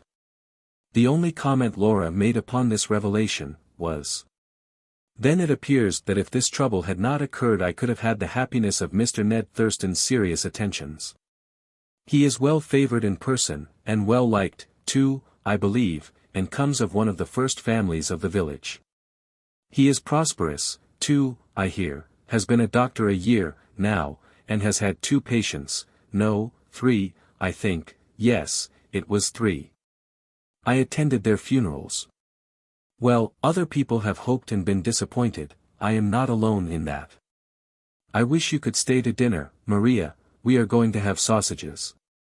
And besides, I wanted to talk to you about Hawkeye and make you promise to come and see us when we are settled there." But Maria could not stay. She had come to mingle romantic tears with Laura's over the lover's defection and had found herself dealing with a heart that could not rise to an appreciation of affliction because its interest was all centered in sausages. But as soon as Maria was gone, Laura stamped her expressive foot and said, "The coward! Are all books lies? I thought he would fly to the front, and be brave and noble, and stand up for me against all the world, and defy my enemies, and wither these gossips with his scorn. Poor crawling thing, let him go. I do begin to despise this world." She lapsed into thought. Presently she said, "If the time ever comes, and I get a chance, oh, I'll—" She could not find a word that was strong enough, perhaps. By and by she said, "Well, I am glad of it, I'm glad of it. I never cared anything for him anyway." And then, with small consistency, she cried a little, and patted her foot more indignantly than ever. Chapter 11. 2 months had gone by and the Hawkins family were domiciled in Hawkeye. Washington was at work in the real estate office again. And was alternately in Paradise or the other place, just as it happened that Louise was gracious to him or seemingly indifferent, because indifference or preoccupation could mean nothing else than that she was thinking of some other young person. Colonel Sellers had asked him several times to dine with him when he first returned to Hawkeye, but Washington, for no particular reason, had not accepted. No particular reason except one which he preferred to keep to himself, viz. that he could not bear to be away from Louise. It occurred to him, now, that the colonel had not invited him lately, could he be offended? He resolved to go that very day, and give the colonel a pleasant surprise. It was a good idea. Especially as Louise had absented herself from breakfast that morning, and torn his heart, he would tear hers, now, and let her see how it felt. The Sellers family were just starting to dinner when Washington burst upon them with his surprise. For an instant the colonel looked nonplussed, and just a bit uncomfortable, and Mrs. Sellers looked actually distressed. But the next moment the head of the house was himself again, and exclaimed, "All right, my boy, all right, always glad to see you, always glad to hear your voice and take you by the hand. Don't wait for special invitations, that's all nonsense among friends. Just come whenever you can, and come as often as you can, the oftener the better. You can't please us any better than that, Washington, the little woman will tell you so herself. We don't pretend to style. Plain folks, you know, plain folks. Just a plain family dinner, but such as it is, our friends are always welcome, I reckon you know that yourself, Washington. Run along, children, run along." Lafayette, in those old days the average man called his children after his most revered literary and historical idols. Consequently there was hardly a family, at least in the West, but had a Washington in it, and also a Lafayette, a Franklin, and 6 or 8 sounding names from Byron, Scott, and the Bible, if the offspring held out. To visit such a family, was to find oneself confronted by a Congress made up of representatives of the imperial myths and the majestic dead of all the ages. There was something thrilling about it, to a stranger, not to say awe-inspiring. Stand off the cat's tail, child, can't you see what you're doing? Come, Roderick Dhu, it isn't nice for little boys to hang on to young gentlemen's coat-tails, but never mind him, Washington, he's full of spirits and don't mean any harm. Children will be children, you know. Take the chair next to Mrs. Sellers, Washington. Tut, Marie Antoinette, let your brother have the fork if he wants it, you are bigger than he is. Washington contemplated the banquet, and wondered if he were in his right mind. Was this the plain family dinner? And was it all present? It was soon apparent that this was indeed the dinner. It was all on the table. It consisted of abundance of clear, fresh water, and a basin of raw turnips, nothing more. Washington stole a glance at Mrs. Sellers's face, and would have given the world, the next moment, if he could have spared her that. The poor woman's face was crimson, and the tears stood in her eyes. Washington did not know what to do. He wished he had never come there and spied out this cruel poverty and brought pain to that poor little lady's heart and shame to her cheek, but he was there, and there was no escape. Colonel Sellers hitched back his coat sleeves airily from his wrists as who should say, now for solid enjoyment. Seized a fork, flourished it and began to harpoon turnips and deposit them in the plates before him. Let me help you, Washington. Lafayette, pass this plate to Washington. Well, my boy, things are looking pretty bright, now, I tell you. Speculation, my. The whole atmosphere's full of money. I wouldn't take 3 fortunes for one little operation I've got on hand now. Have anything from the casters? No. Well, you're right. Some people like mustard with turnips, but, now there was Baron Poniatowski, Lord, but that man did know how to live, true Russian you know, Russian to the backbone. I say to my wife, give me a Russian every time, for a table comrade. The Baron used to say, take mustard, Sellers, try the mustard, a man can't know what turnips are in perfection without mustard, but I always said, no, Baron. I'm a plain man and I want my food plain, none of your embellishments for Beriah Sellers, no made dishes for me. And it's the best way, high living kills more than it cures in this world, you can rest assured of that. Yes indeed, Washington, I've got one little operation on hand that, take some more water, help yourself, won't you? Help yourself, there's plenty of it. You'll find it pretty good, I guess. How does that fruit strike you? Washington said he did not know that he had ever tasted better. He did not add that he detested turnips even when they were cooked, loathed them in their natural state. No, he kept this to himself, and praised the turnips to the peril of his soul. I thought you'd like them. Examine them, they'll bear it. See how perfectly firm and juicy they are, they can't start any like them in this part of the country, I can tell you. These are from New Jersey, I imported them myself. They cost like sin, too. But Lord bless me, I go in for having the best of a thing, even if it does cost a little more, it's the best economy, in the long run. These are the early Malcolm, it's a turnip that can't be produced except in just one orchard, and the supply never is up to the demand. Take some more water, Washington, you can't drink too much water with fruit, all the doctors say that. The plague can't come where this article is, my boy. Plague? What plague? What plague, indeed? Why the Asiatic plague that nearly depopulated London a couple of centuries ago. But how does that concern us? There is no plague here, I reckon. I've let it out. Well, never mind, just keep it to yourself. Perhaps I oughtn't said anything, but it's bound to come out sooner or later, so what is the odds? Old McDowells wouldn't like me to bother at all, I'll just tell the whole thing and let it go.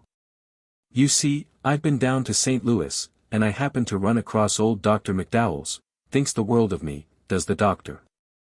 He's a man that keeps himself to himself, and well he may, for he knows that he's got a reputation that covers the whole earth. He won't condescend to open himself out to many people, but Lord bless you, he and I are just like brothers. He won't let me go to a hotel when I'm in the city, says I'm the only man that's company to him, and I don't know but there's some truth in it, too.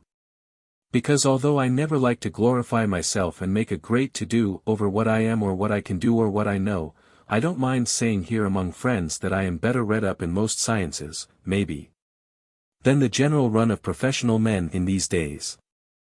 Well, the other day he let me into a little secret, strictly on the quiet, about this matter of the plague.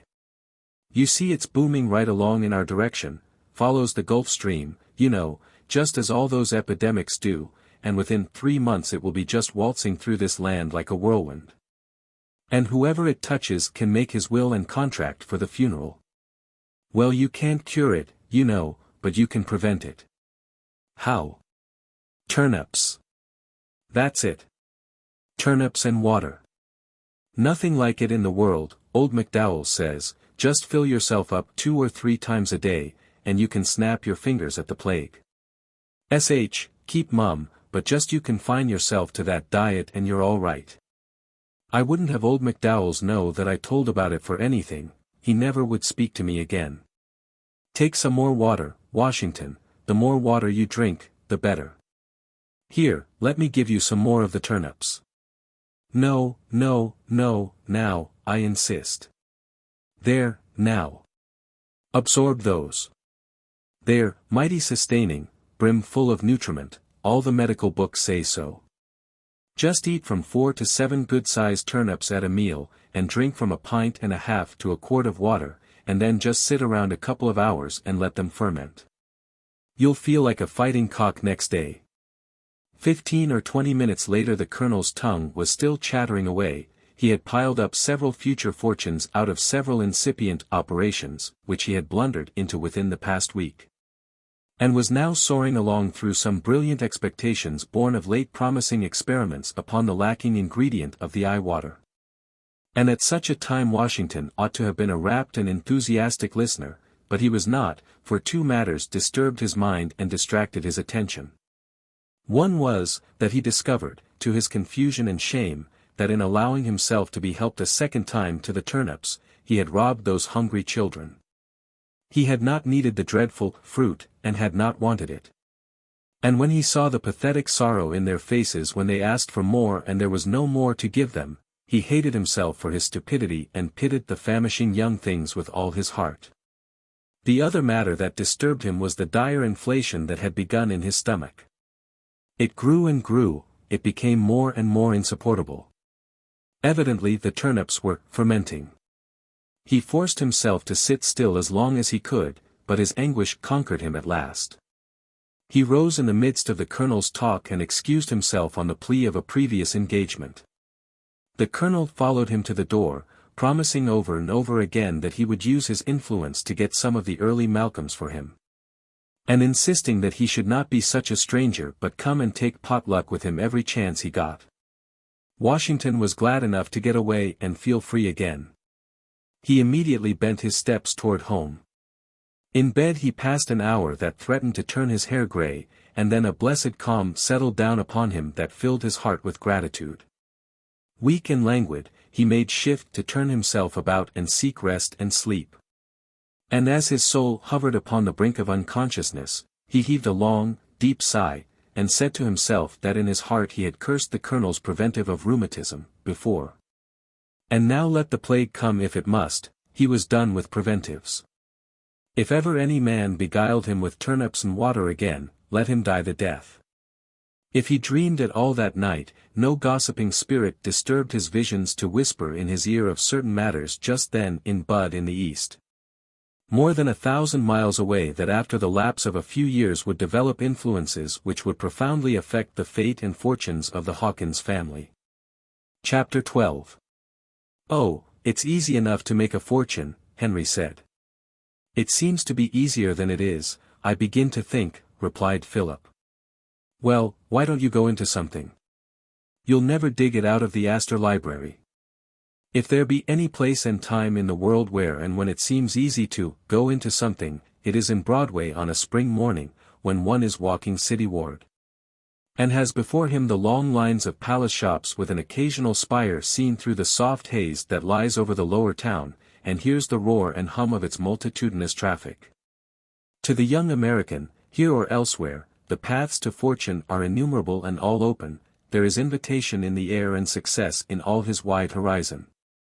He is embarrassed which to choose, and is not unlikely to waste years in dallying with his chances, before giving himself to the serious tug and strain of a single object. He has no traditions to bind him or guide him, and his impulse is to break away from the occupation his father has followed, and make a new way for himself. Philip Sterling used to say that if he should seriously set himself for 10 years to any one of the dozen projects that were in his brain, he felt that he could be a rich man. He wanted to be rich, he had a sincere desire for a fortune, but for some unaccountable reason he hesitated about addressing himself to the narrow work of getting it. He never walked Broadway, a part of its tide of abundant shifting life, without feeling something of the flush of wealth, and unconsciously taking the elastic step of one well-to-do in this prosperous world. Especially at night in the crowded theater, Philip was too young to remember the old Chambers Street box, where the serious Burton led his hilarious and pagan crew, in the intervals of the screaming comedy. When the orchestra scraped and grunted and tooted its dissolute tunes, the world seemed full of opportunities to Philip, and his heart exulted with a conscious ability to take any of its prizes he chose to pluck. Perhaps it was the swimming ease of the acting, on the stage, where virtue had its reward in 3 easy acts, perhaps it was the excessive light of the house, or the music, or the buzz of the excited talk between acts. Perhaps it was youth which believed everything, but for some reason while Philip was at the theater he had the utmost confidence in life and his ready victory in it. Delightful illusion of paint and tinsel and silk attire, of cheap sentiment and high and mighty dialogue. Will there not always be rosin enough for the squeaking fiddle-bow? Do we not all like the maudlin hero, who is sneaking round the right entrance, in wait to steal the pretty wife of his rich and tyrannical neighbor from the pasteboard cottage at the left entrance? And when he advances down to the footlights and defiantly informs the audience that, he who lays his hand on a woman except in the way of kindness, do we not all applaud so as to drown the rest of the sentence? Philip never was fortunate enough to hear what would become of a man who should lay his hand on a woman with the exception named. But he learned afterwards that the woman who lays her hand on a man, without any exception whatsoever, is always acquitted by the jury. The fact was, though Philip Sterling did not know it, that he wanted several other things quite as much as he wanted wealth. The modest fellow would have liked fame thrust upon him for some worthy achievement. It might be for a book, or for the skillful management of some great newspaper, or for some daring expedition like that of Lieutenant Strain or Dr. Kane. He was unable to decide exactly what it should be. Sometimes he thought he would like to stand in a conspicuous pulpit and humbly preach the gospel of repentance. And it even crossed his mind that it would be noble to give himself to a missionary life to some benighted region, where the date palm grows, and the nightingale's voice is in tune, and the bulbul sings on the off nights. If he were good enough he would attach himself to that company of young men in the theological seminary, who were seeing New York life in preparation for the ministry. Philip was a New England boy and had graduated at Yale. He had not carried off with him all the learning of that venerable institution, but he knew some things that were not in the regular course of study. A very good use of the English language and considerable knowledge of its literature was one of them. He could sing a song very well, not in time to be sure, but with enthusiasm. He could make a magnetic speech at a moment's notice in the classroom, the debating society, or upon any fence or dry goods box that was convenient. He could lift himself by one arm, and do the giant swing in the gymnasium. He could strike out from his left shoulder, he could handle an oar like a professional and pull stroke in a winning race. Philip had a good appetite, a sunny temper, and a clear hearty laugh. He had brown hair, hazel eyes set wide apart, a broad but not high forehead, and a fresh winning face. He was 6 feet high, with broad shoulders, long legs and a swinging gait. One of those loose-jointed, capable fellows, who saunter into the world with a free air and usually make a stir in whatever company they enter. After he left college, Philip took the advice of friends and read law. Law seemed to him well enough as a science, but he never could discover a practical case where it appeared to him worth while to go to law, and all the clients who stopped with this new clerk in the anteroom of the law office where he was writing. Philip invariably advised to settle, no matter how, but settle, greatly to the disgust of his employer, who knew that justice between man and man could only be attained by the recognized processes, with the attendant fees. Besides, Philip hated the copying of pleadings, and he was certain that a life of whereas, and aforesaids, and whipping the devil round the stump, would be intolerable. Note, these few paragraphs are nearly an autobiography of the life of Charles Dudley Warner, whose contributions to the story start here with Chapter 12. D.W. His pen therefore, and whereas, and not as aforesaid, strayed off into other scribbling. In an unfortunate hour, he had 2 or 3 papers accepted by first-class magazines, at $3 the printed page, and, behold, his vocation was open to him. He would make his mark in literature. Life has no moment so sweet as that in which a young man believes himself called into the immortal ranks of the masters of literature. It is such a noble ambition, that it is a pity it has usually such a shallow foundation. At the time of this history, Philip had gone to New York for a career. With his talent he thought he should have little difficulty in getting an editorial position upon a metropolitan newspaper. Not that he knew anything about newspaper work, or had the least idea of journalism. He knew he was not fitted for the technicalities of the subordinate departments, but he could write leaders with perfect ease, he was sure. The drudgery of the newspaper office was too distasteful, and besides it would be beneath the dignity of a graduate and a successful magazine writer. He wanted to begin at the top of the ladder. To his surprise he found that every situation in the editorial department of the journals was full, always had been full, was always likely to be full. It seemed to him that the newspaper managers didn't want genius, but mere plodding and grubbing. Philip therefore read diligently in the Astor Library, planned literary works that should compel attention, and nursed his genius. He had no friend wise enough to tell him to step into the Dorking Convention, then in session, make a sketch of the men and women on the platform, and take it to the editor of the Daily Grapevine, and see what he could get a line for it. One day he had an offer from some country friends, who believed in him, to take charge of a provincial daily newspaper, and he went to consult Mr. Gringo, who years ago managed the Atlas, about taking the situation. "Take it of course," says Gringo, "take anything that offers, why not? But they want me to make it an opposition paper." "Well, make it that. That party is going to succeed, it's going to elect the next president." "I don't believe it," said Philip, stoutly, "it's wrong in principle, and it ought not to succeed, but I don't see how I can go for a thing I don't believe in." "Oh, very well," said Gringo, turning away with a shade of contempt, "you'll find if you are going into literature and newspaper work that you can't afford a conscience like that." But Philip did afford it, and he wrote, thanking his friends, and declining because he said the political scheme would fail, and ought to fail. And he went back to his books and to his waiting for an opening large enough for his dignified entrance into the literary world. It was in this time of rather impatient waiting that Philip was one morning walking down Broadway with Henry Brierly. He frequently accompanied Henry part way downtown to what the latter called his office in Broad Street, to which he went, or pretended to go, with regularity every day.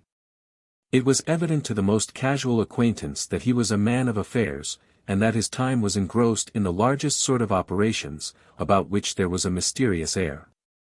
His liability to be suddenly summoned to Washington, or Boston or Montreal or even to Liverpool was always imminent. He never was so summoned, but none of his acquaintances would have been surprised to hear any day that he had gone to Panama or Peoria, or to hear from him that he had bought the Bank of Commerce. The two were intimate at that time, they had been classmates, and saw a great deal of each other. Indeed, they lived together in 9th Street, in a boarding house, there, which had the honor of lodging and partially feeding several other young fellows of like kidney, who have since gone their several ways into fame or into obscurity. It was during the morning walk to which reference has been made that Henry Brierly suddenly said, "Philip, how would you like to go to St. Joe?"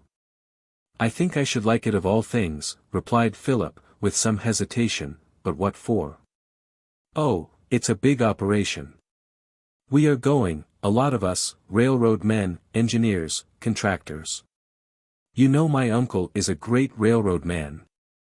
I've no doubt I can get you a chance to go if you'll go." "But in what capacity would I go?"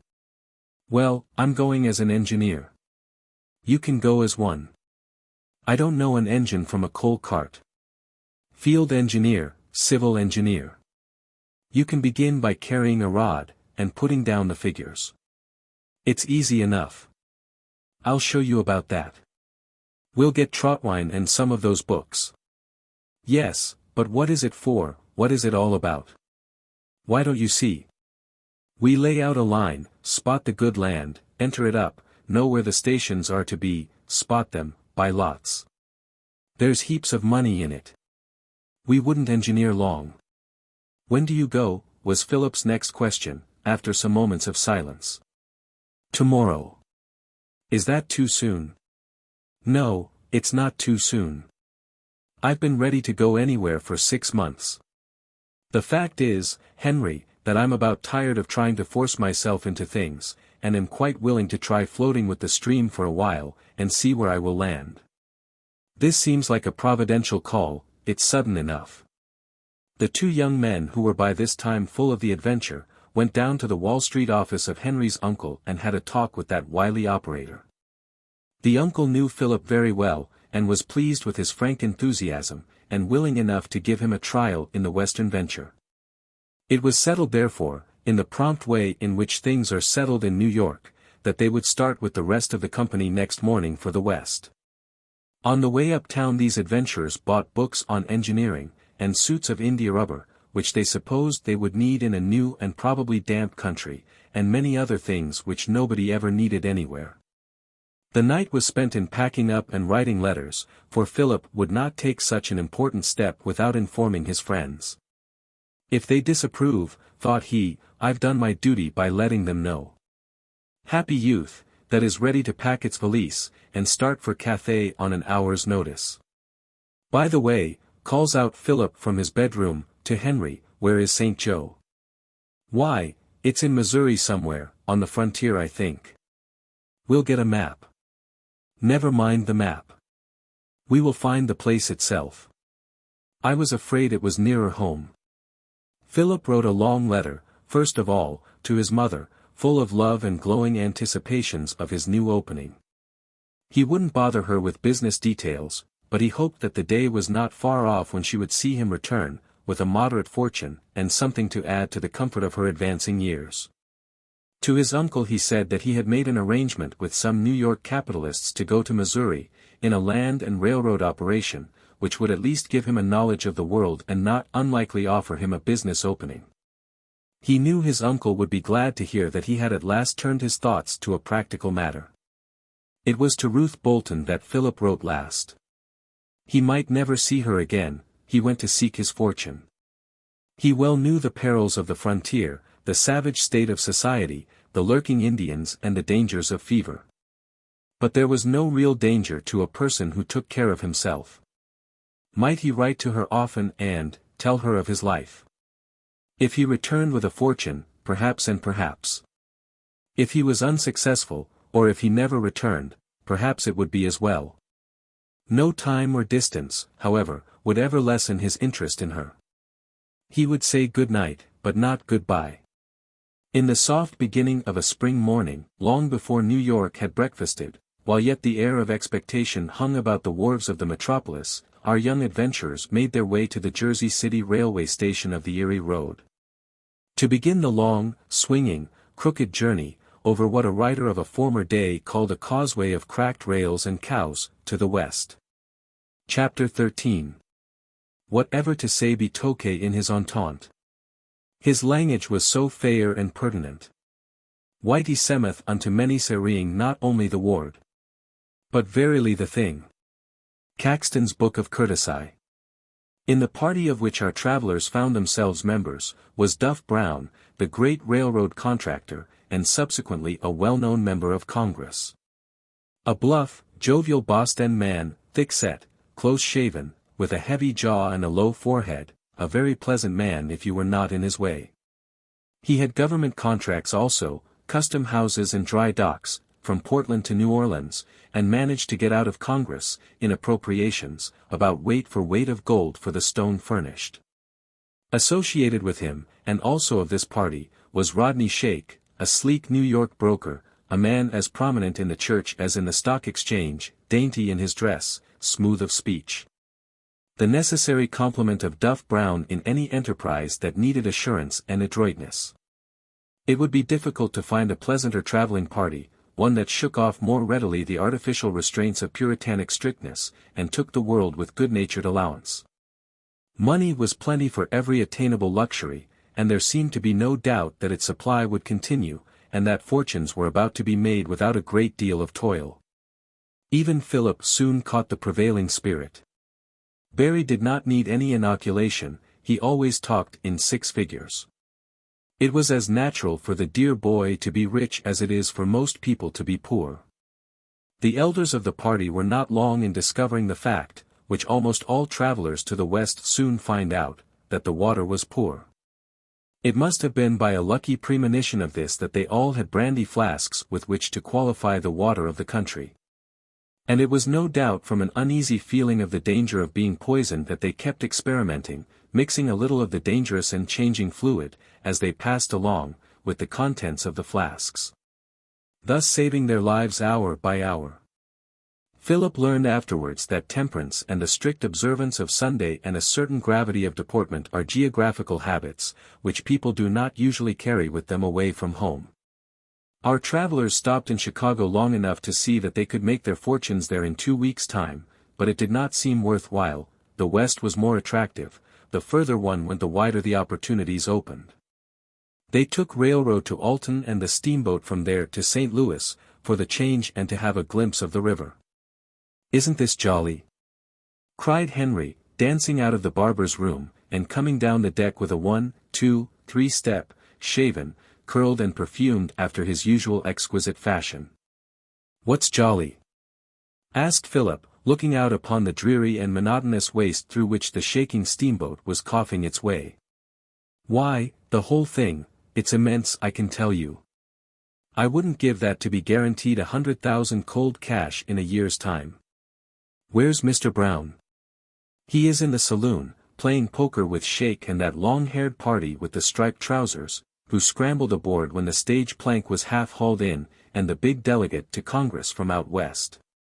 That's a fine-looking fellow, that delegate, with his glossy, black whiskers, looks like a Washington man. I shouldn't think he'd be at poker."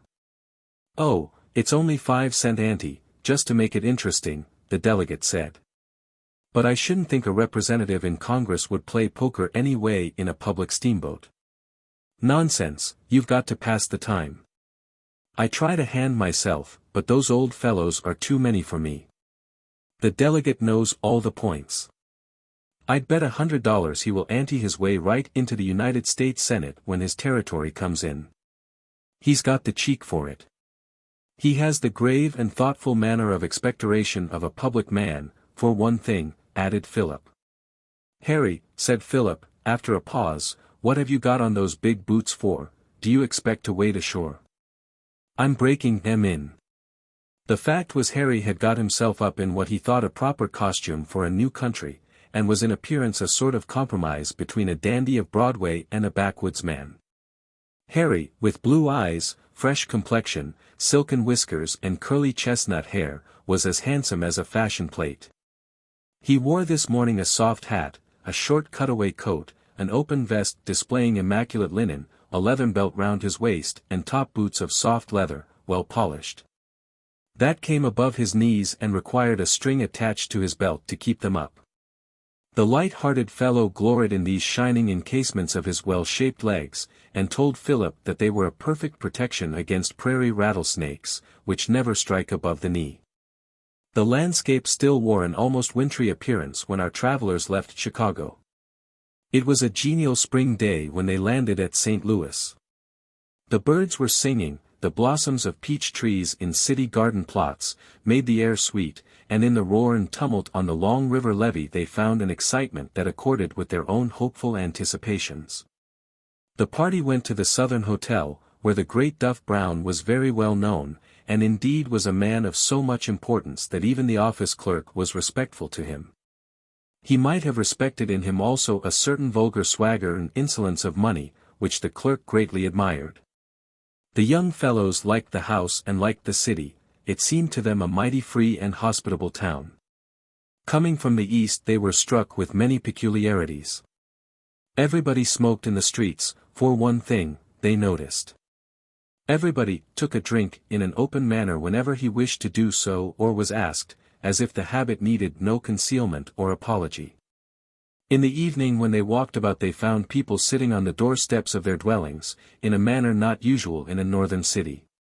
In front of some of the hotels and saloons the sidewalks were filled with chairs and benches, Paris fashion, said Harry, upon which people lounged in these warm spring evenings, smoking, always smoking.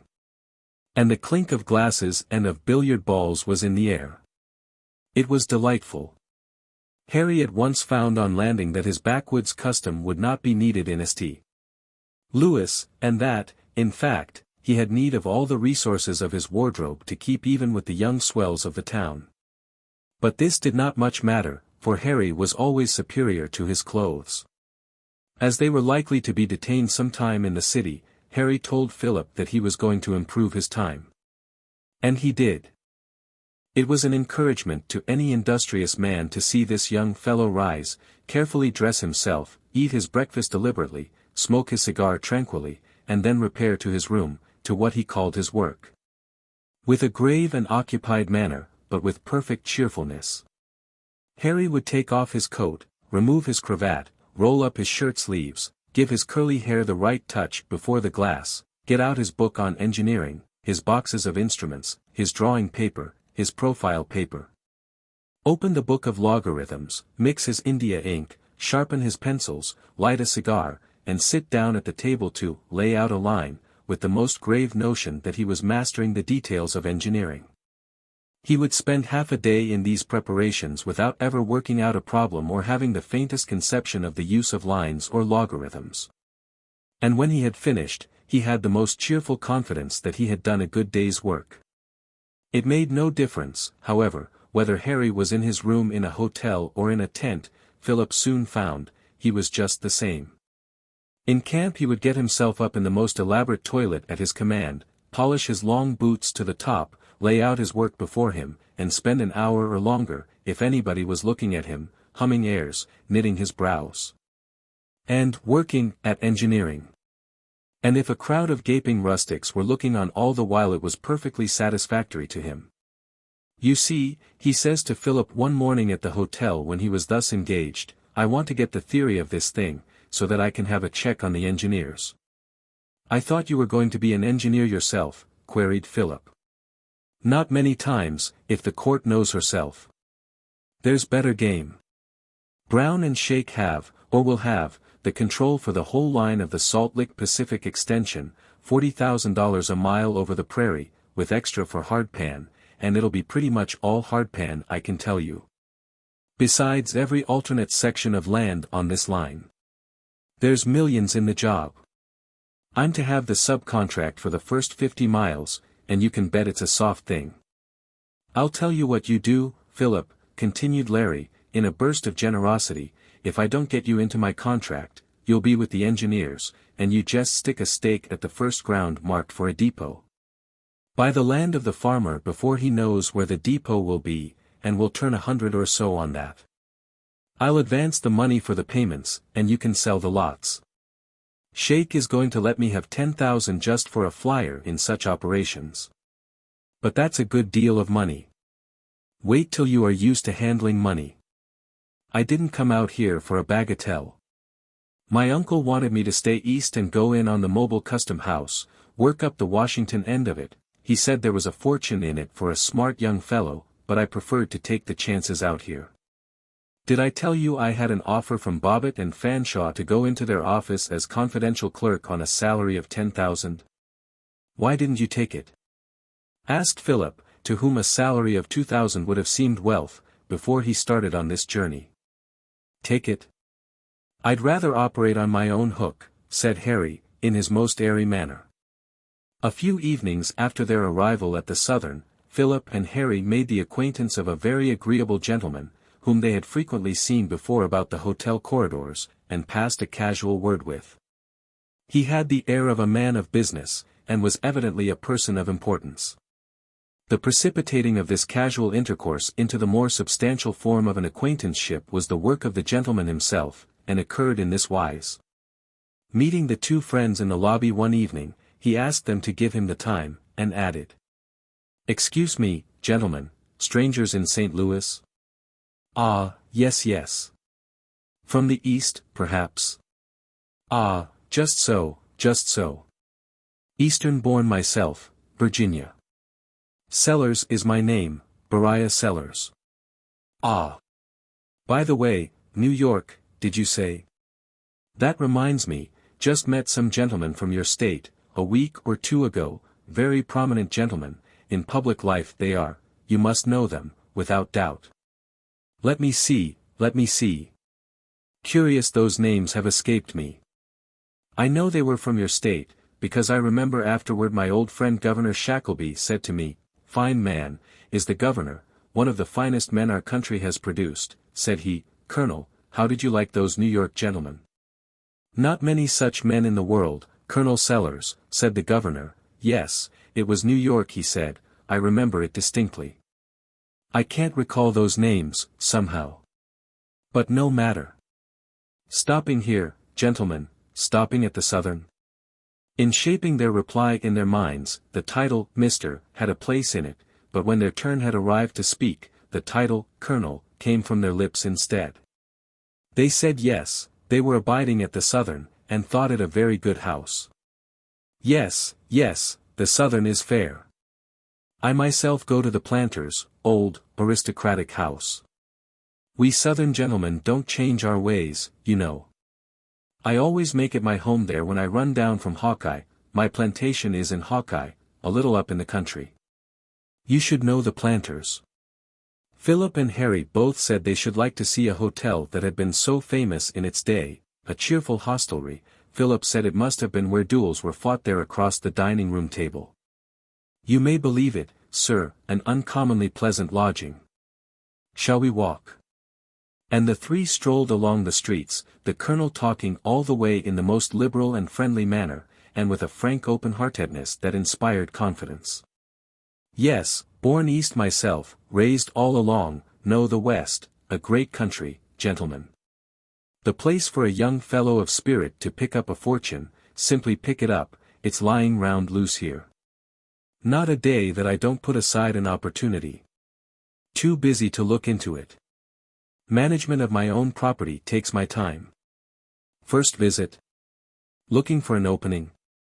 "Yes, looking around," replied Harry. "Ah, here we are. You'd rather sit here in front than go to my apartments?" "So had I. An opening, eh?" The colonel's eyes twinkled. "Ah, just so. The country is opening up, all we want is capital to develop it. Slap down the rails and bring the land into market. The richest land on God Almighty's footstool is lying right out there. If I had my capital free I could plant it for millions." "I suppose your capital is largely in your plantation?" asked Philip. "Well, partly, sir, partly. I'm down here now with reference to a little operation, a little side thing merely. By the way, gentlemen, excuse the liberty, but it's about my usual time." The colonel paused, but as no movement of his acquaintances followed this plain remark, he added, in an explanatory manner, "I'm rather particular about the exact time, have to be in this climate." Even this open declaration of his hospitable intention not being understood, the colonel politely said, "Gentlemen, will you take something?" "Colonel." Sellers led the way to a saloon on 4th Street under the hotel, and the young gentleman fell into the custom of the country. Not that, said the colonel to the barkeeper, who shoved along the counter a bottle of apparently corn whiskey, as if he had done it before on the same order, not that, with a wave of the hand.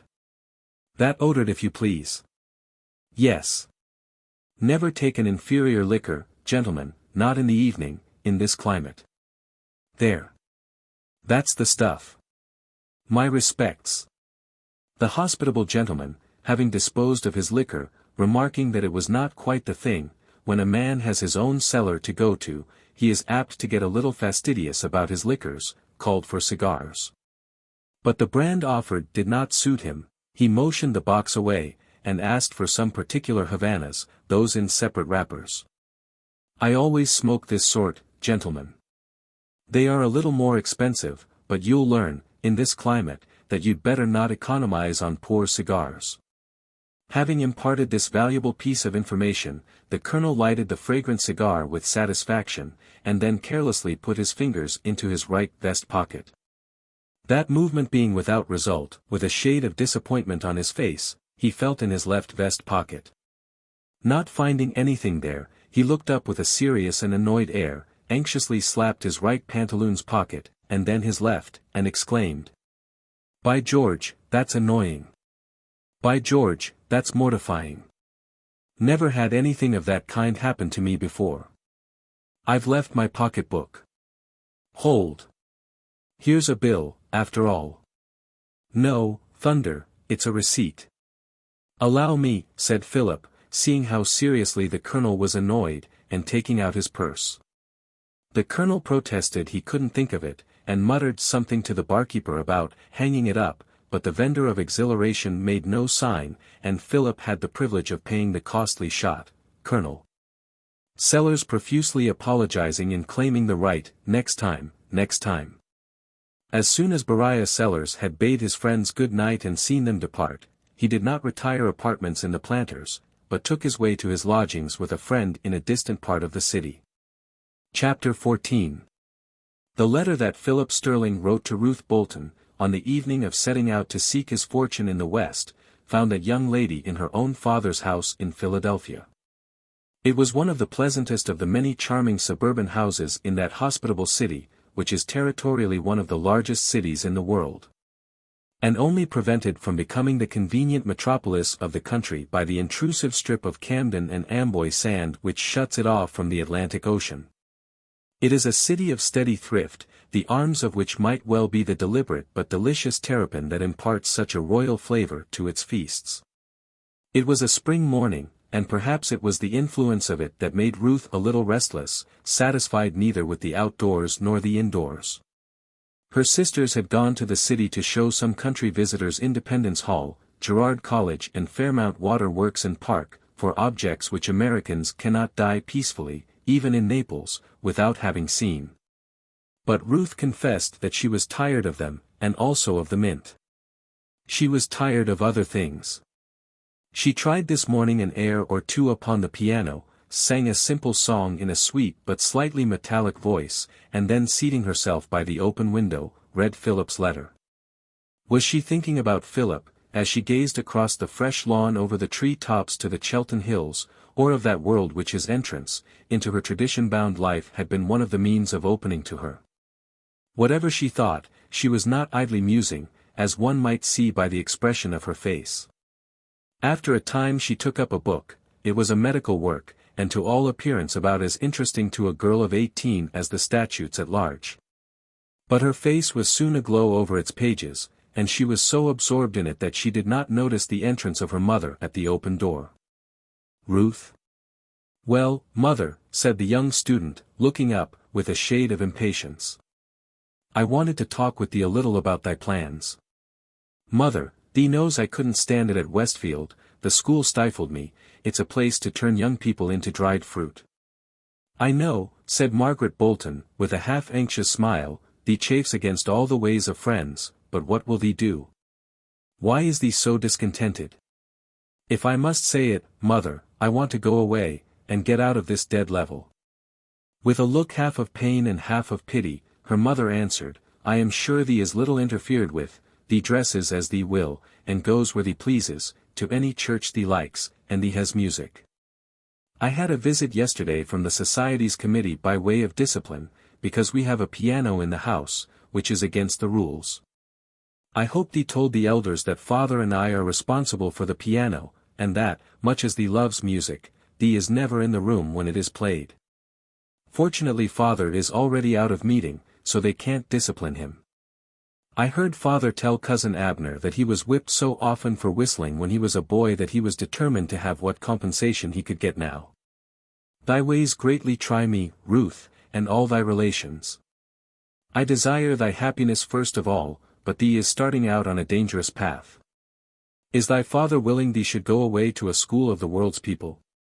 I have not asked him, Ruth replied with a look that might imply that she was one of those determined little bodies who first made up her own mind and then compelled others to make up theirs in accordance with hers.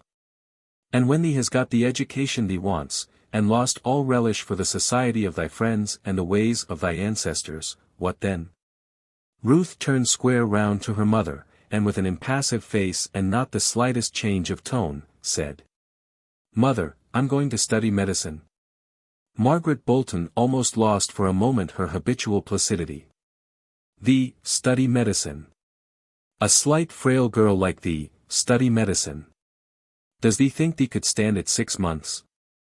And the lectures, and the dissecting rooms, has thee thought of the dissecting rooms? Mother, said Ruth calmly, I have thought it all over. I know I can go through the whole, clinics, dissecting room and all. Does thee think I lack nerve? What is there to fear in a person dead more than in a person living? But thy health and strength, child. Thee can never stand the severe application. And, besides, suppose thee does learn medicine. I will practice it. Here. Here. Where thee and thy family are known. If I can get patients. I hope at least, Ruth, thee will let us know when thee opens an office, said her mother, with an approach to sarcasm that she rarely indulged in, as she rose and left the room. Ruth sat quite still for a time, with face intent and flushed. It was out now. She had begun her open battle. The sightseers returned in high spirits from the city. Was there any building in Greece to compare with Girard College? Was there ever such a magnificent pile of stone devised for the shelter of poor orphans? Think of the stone shingles of the roof 8 inches thick. Ruth asked the enthusiasts if they would like to live in such a sounding mausoleum, with its great halls and echoing rooms, and no comfortable place in it for the accommodation of any body. If they were orphans, would they like to be brought up in a Grecian temple? And then there was Broad Street. Wasn't it the broadest and the longest street in the world? There certainly was no end to it, and even Ruth was Philadelphian enough to believe that a street ought not to have any end, or architectural point upon which the weary eye could rest. But neither St. Girard, nor Broad Street, neither wonders of the Mint nor the glories of the Hall where the ghosts of our fathers sit always signing the Declaration, impressed the visitors so much as the splendors of the Chestnut Street windows, and the bargains on 8th Street. The truth is that the country cousins had come to town to attend the yearly meeting, and the amount of shopping that preceded that religious event was scarcely exceeded by the preparations for the opera in more worldly circles. Is thee going to the yearly meeting, Ruth? Asked one of the girls. I have nothing to wear, replied that demure person. If thee wants to see new bonnets, orthodox to a shade and conformed to the letter of the true form, thee must go to the Arch Street meeting. Any departure from either color or shape would be instantly taken note of. It has occupied mother a long time, to find at the shops the exact shade for her new bonnet. Oh, thee must go by all means. But thee won't see there a sweeter woman than mother. And thee won't go? Why should I? I've been again and again. If I go to meeting at all I like best to sit in the quiet old house in Germantown, where the windows are all open and I can see the trees, and hear the stir of the leaves. It's such a crush at the yearly meeting at Arch Street, and then there's the row of sleek-looking young men who line the curbstone and stare at us as we come out. No, I don't feel at home there. That evening Ruth and her father sat late by the drawing-room fire, as they were quite apt to do at night. It was always a time of confidences.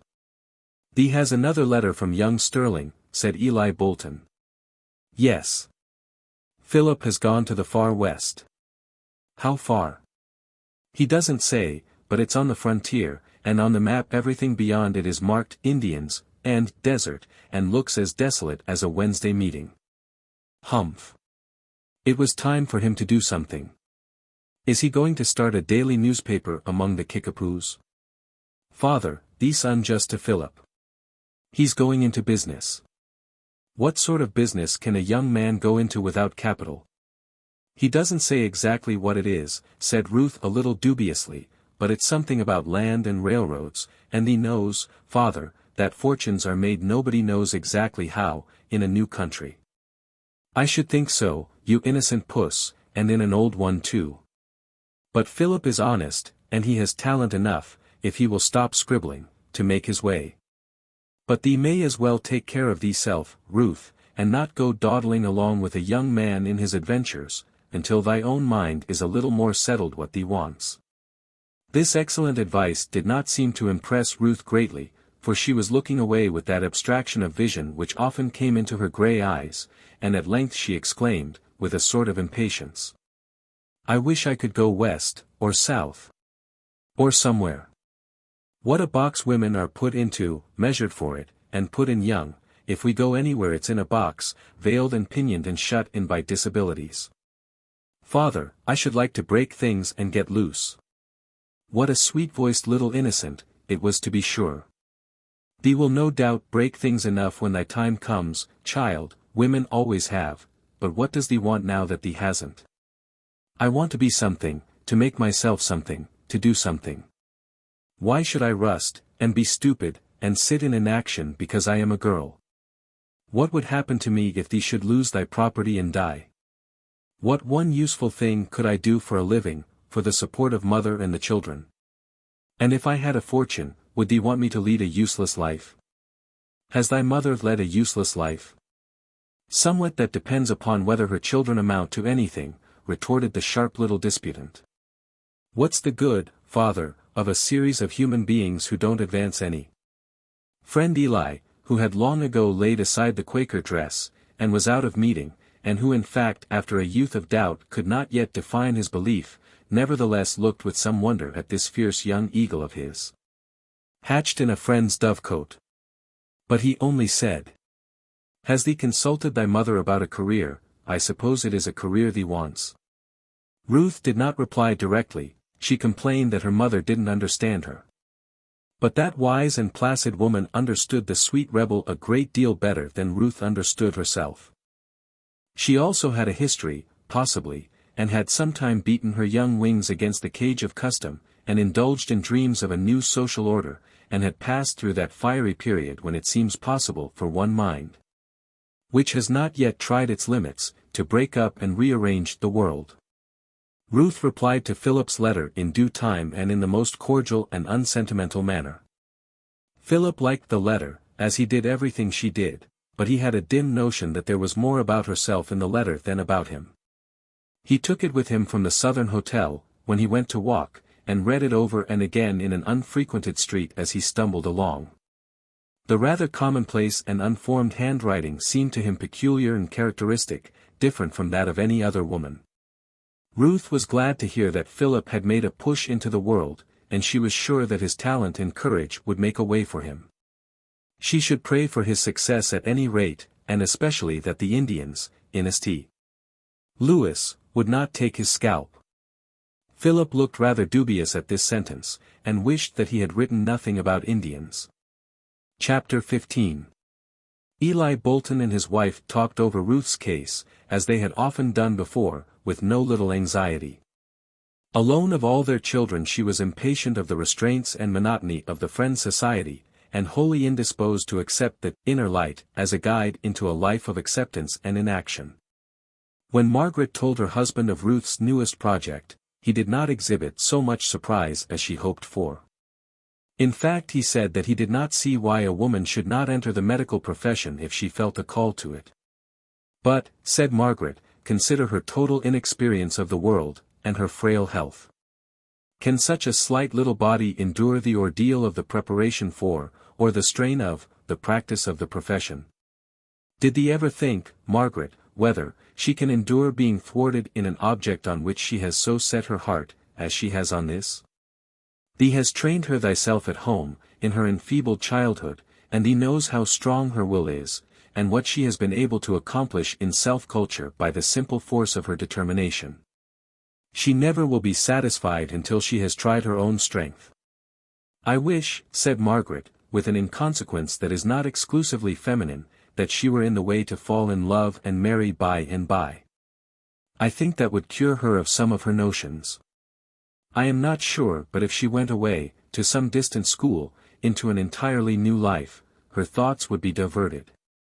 Eli Bolton almost laughed as he regarded his wife, with eyes that never looked at her except fondly, and replied. Perhaps thee remembers that thee had notions also, before we were married, and before thee became a member of meeting. I think Ruth comes honestly by certain tendencies which thee has hidden under the friend's dress. Margaret could not say no to this, and while she paused, it was evident that memory was busy with suggestions to shake her present opinions. Why not let Ruth try the study for a time, suggested Eli, there is a fair beginning of a woman's medical college in the city. Quite likely she will soon find that she needs first a more general culture, and fall in with thy wish that she should see more of the world at some large school. There really seemed to be nothing else to be done, and Margaret consented at length without approving. And it was agreed that Ruth, in order to spare her fatigue, should take lodgings with friends near the college and make a trial in the pursuit of that science to which we all owe our lives, and sometimes as by a miracle of escape. That day Mr. Bolton brought home a stranger to dinner, Mr. Bigler of the great firm of Pennybacker, Bigler and Small, railroad contractors. He was always bringing home somebody, who had a scheme. To build a road, or open a mine, or plant a swamp with cane to grow paper stock, or found a hospital, or invest in a patent shad bone separator, or start a college somewhere on the frontier, contiguous to a land speculation. The Bolton house was a sort of hotel for this kind of people. They were always coming. Ruth had known them from childhood, and she used to say that her father attracted them as naturally as a sugar hogshead does flies. Ruth had an idea that a large portion of the world lived by getting the rest of the world into schemes. Mr. Bolton never could say no to any of them, not even, said Ruth again, to the Society for Stamping Oyster Shells with scripture texts before they were sold at retail. Mr. Bigler's plan this time, about which he talked loudly, with his mouth full, all dinner time, was the building of the Tunkhannock, Rattlesnake and Young Woman's Town Railroad, which would not only be a great highway to the west, but would open to market inexhaustible coal fields and untold millions of lumber. The plan of operations was very simple. We'll buy the lands, explained he, on long time, backed by the notes of good men, and then mortgage them for money enough to get the road well on. Then get the towns on the line to issue their bonds for stock, and sell their bonds for enough to complete the road, and partly stock it, especially if we mortgage each section as we complete it. We can then sell the rest of the stock on the prospect of the business of the road through an improved country, and also sell the lands at a big advance, on the strength of the road. All we want, continued Mr.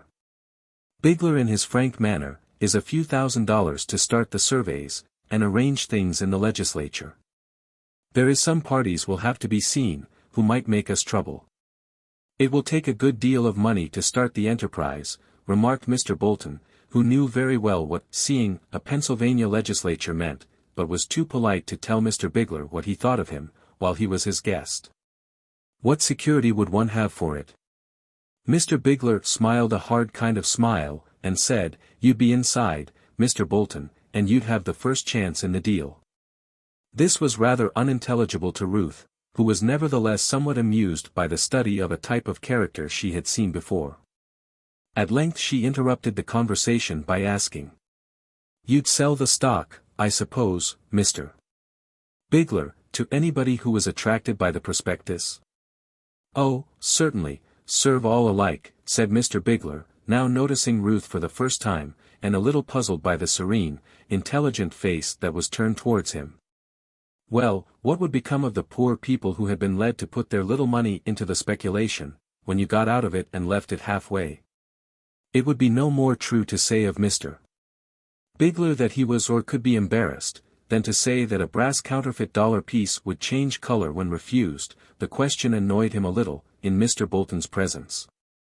Why, yes, miss, of course, in a great enterprise for the benefit of the community there will little things occur, which, and, of course, the poor ought to be looked to. I tell my wife, that the poor must be looked to. If you can tell who are poor, there's so many impostors. And then, there's so many poor in the legislature to be looked after, said the contractor with a sort of a chuckle. Isn't that so, Mr. Bolton? Eli Bolton replied that he never had much to do with the legislature. Yes, continued this public benefactor, an uncommon poor lot this year, uncommon. Consequently an expensive lot. The fact is, Mr. Bolton, that the price is raised so high on United States Senator now, that it affects the whole market. You can't get any public improvement through on reasonable terms. Simony is what I call it, simony, repeated Mr. Bigler, as if he had said a good thing. Mr. Bigler went on and gave some very interesting details of the intimate connection between railroads and politics, and thoroughly entertained himself all dinner time, and as much disgusted Ruth, who asked no more questions. And her father who replied in monosyllables. I wish, said Ruth to her father, after the guest had gone, that you wouldn't bring home any more such horrid men. Do all men who wear big diamond breastpins, flourish their knives at table, and use bad grammar, and cheat? Oh, child, thee mustn't be too observing. Mr. Bigler is one of the most important men in the state. Nobody has more influence at Harrisburg. I don't like him any more than thee does, but I'd better lend him a little money than to have his ill will. Father, I think thee'd better have his ill will than his company. Is it true that he gave money to help build the pretty little church of St. James the Less, and that he is one of the vestrymen? Yes. He is not such a bad fellow. One of the men in 3rd Street asked him the other day, whether his was a high church or a low church. Bigler said he didn't know, he'd been in it once, and he could touch the ceiling in the side aisle with his hand. I think he's just horrid, was Ruth's final summary of him, after the manner of the swift judgment of women, with no consideration of the extenuating circumstances. Mr. Bigler had no idea that he had not made a good impression on the whole family. He certainly intended to be agreeable. Margaret agreed with her daughter, and though she never said anything to such people, she was grateful to Ruth for sticking at least one pin into him. Such was the serenity of the Bolton household that a stranger in it would never have suspected there was any opposition to Ruth's going to the medical school. And she went quietly to take her residence in town, and began her attendance of the lectures, as if it were the most natural thing in the world. She did not heed, if she heard, the busy and wondering gossip of relations and acquaintances, gossip that has no less currency among the friends than elsewhere because it is whispered slyly and creeps about in an undertone. Ruth was absorbed, and for the first time in her life thoroughly happy in the freedom of her life, and in the keen enjoyment of the investigation that broadened its field day by day. She was in high spirits when she came home to spend first days. The house was full of her gaiety and her merry laugh, and the children wished that Ruth would never go away again. But her mother noticed, with a little anxiety, the sometimes flushed face, and the sign of an eager spirit in the kindling eyes, and, as well, the serious air of determination and endurance in her face at unguarded moments. The college was a small one and it sustained itself not without difficulty in this city, which is so conservative, and is yet the origin of so many radical movements. There were not more than a dozen attendants on the lectures altogether, so that the enterprise had the air of an experiment, and the fascination of pioneering for those engaged in it. There was one woman physician driving about town in her carriage, attacking the most violent diseases in all quarters with persistent courage, like a modern Bellona in her war chariot. Who was popularly supposed to gather in fees to the amount $10,000 to $20,000 a year. Perhaps some of these students looked forward to the near day when they would support such a practice and a husband besides, but it is unknown that any of them ever went further than practice in hospitals and in their own nurseries. And it is feared that some of them were quite as ready as their sisters, in emergencies, to call a man. If Ruth had any exaggerated expectations of a professional life, she kept them to herself, and was known to her fellows of the class simply as a cheerful, sincere student, eager in her investigations, and never impatient at anything. Except an insinuation that women had not as much mental capacity for science as men. "They really say," said one young Quaker sprig to another youth of his age, "that Ruth Bolton is really going to be a sawbones, attends lectures, cuts up bodies, and all that. She's cool enough for a surgeon, anyway." He spoke feelingly, for he had very likely been weighed in Ruth's calm eyes sometime, and thoroughly scared by the little laugh that accompanied a puzzling reply to one of his conversational nothings. Such young gentlemen, at this time, did not come very distinctly into Ruth's horizon, except as amusing circumstances. About the details of her student life, Ruth said very little to her friends, but they had reason to know, afterwards, that it required all her nerve and the almost complete exhaustion of her physical strength, to carry her through. She began her anatomical practice upon detached portions of the human frame, which were brought into the demonstrating room, dissecting the eye, the ear, and a small tangle of muscles and nerves, an occupation which had not much more savor of death in it than the analysis of a portion of a plant out of which the life went when it was plucked up by the roots. Custom inures the most sensitive persons to that which is at first most repellent. And in the late war we saw the most delicate women, who could not at home endure the sight of blood, become so used to scenes of carnage, that they walked the hospitals and the margins of battlefields, amid the poor remnants of torn humanity, with as perfect self-possession as if they were strolling in a flower garden. It happened that Ruth was one evening deep in a line of investigation which she could not finish or understand without demonstration, and so eager was she in it, that it seemed as if she could not wait till the next day. She, therefore, persuaded a fellow student, who was reading that evening with her, to go down to the dissecting room of the college, and ascertain what they wanted to know by an hour's work there. Perhaps, also, Ruth wanted to test her own nerve, and to see whether the power of association was stronger in her mind than her own will. The janitor of the shabby and comfortless old building admitted the girls, not without suspicion, and gave them lighted candles, which they would need, without other remark than, "There's a new one, miss," as the girls went up the broad stairs. They climbed to the third story, and paused before a door, which they unlocked, and which admitted them into a long apartment, with a row of windows on one side and one at the end. The room was without light, save from the stars and the candles the girls carried, which revealed to them dimly two long and several small tables, a few benches and chairs, a couple of skeletons hanging on the wall, a sink, and cloth-covered heaps of something upon the tables here and there. The windows were open, and the cool night wind came in strong enough to flutter a white covering now and then, and to shake the loose casements. But all the sweet odors of the night could not take from the room a faint suggestion of mortality. The young ladies paused a moment. The room itself was familiar enough, but night makes almost any chamber eerie, and especially such a room of detention as this where the mortal parts of the unburied might, almost be supposed to be, visited, on the sighing night winds, by the wandering spirits of their late tenants. Opposite and at some distance across the roofs of lower buildings, the girls saw a tall edifice, the long upper story of which seemed to be a dancing hall. The windows of that were also open, and through them they heard the scream of the jiggered and tortured violin, and the pump of the oboe, and saw the moving shapes of men and women in quick transition, and heard the prompter's drawl. "I wonder," said Ruth, "what the girls dancing there would think if they saw us, or knew that there was such a room as this so near them."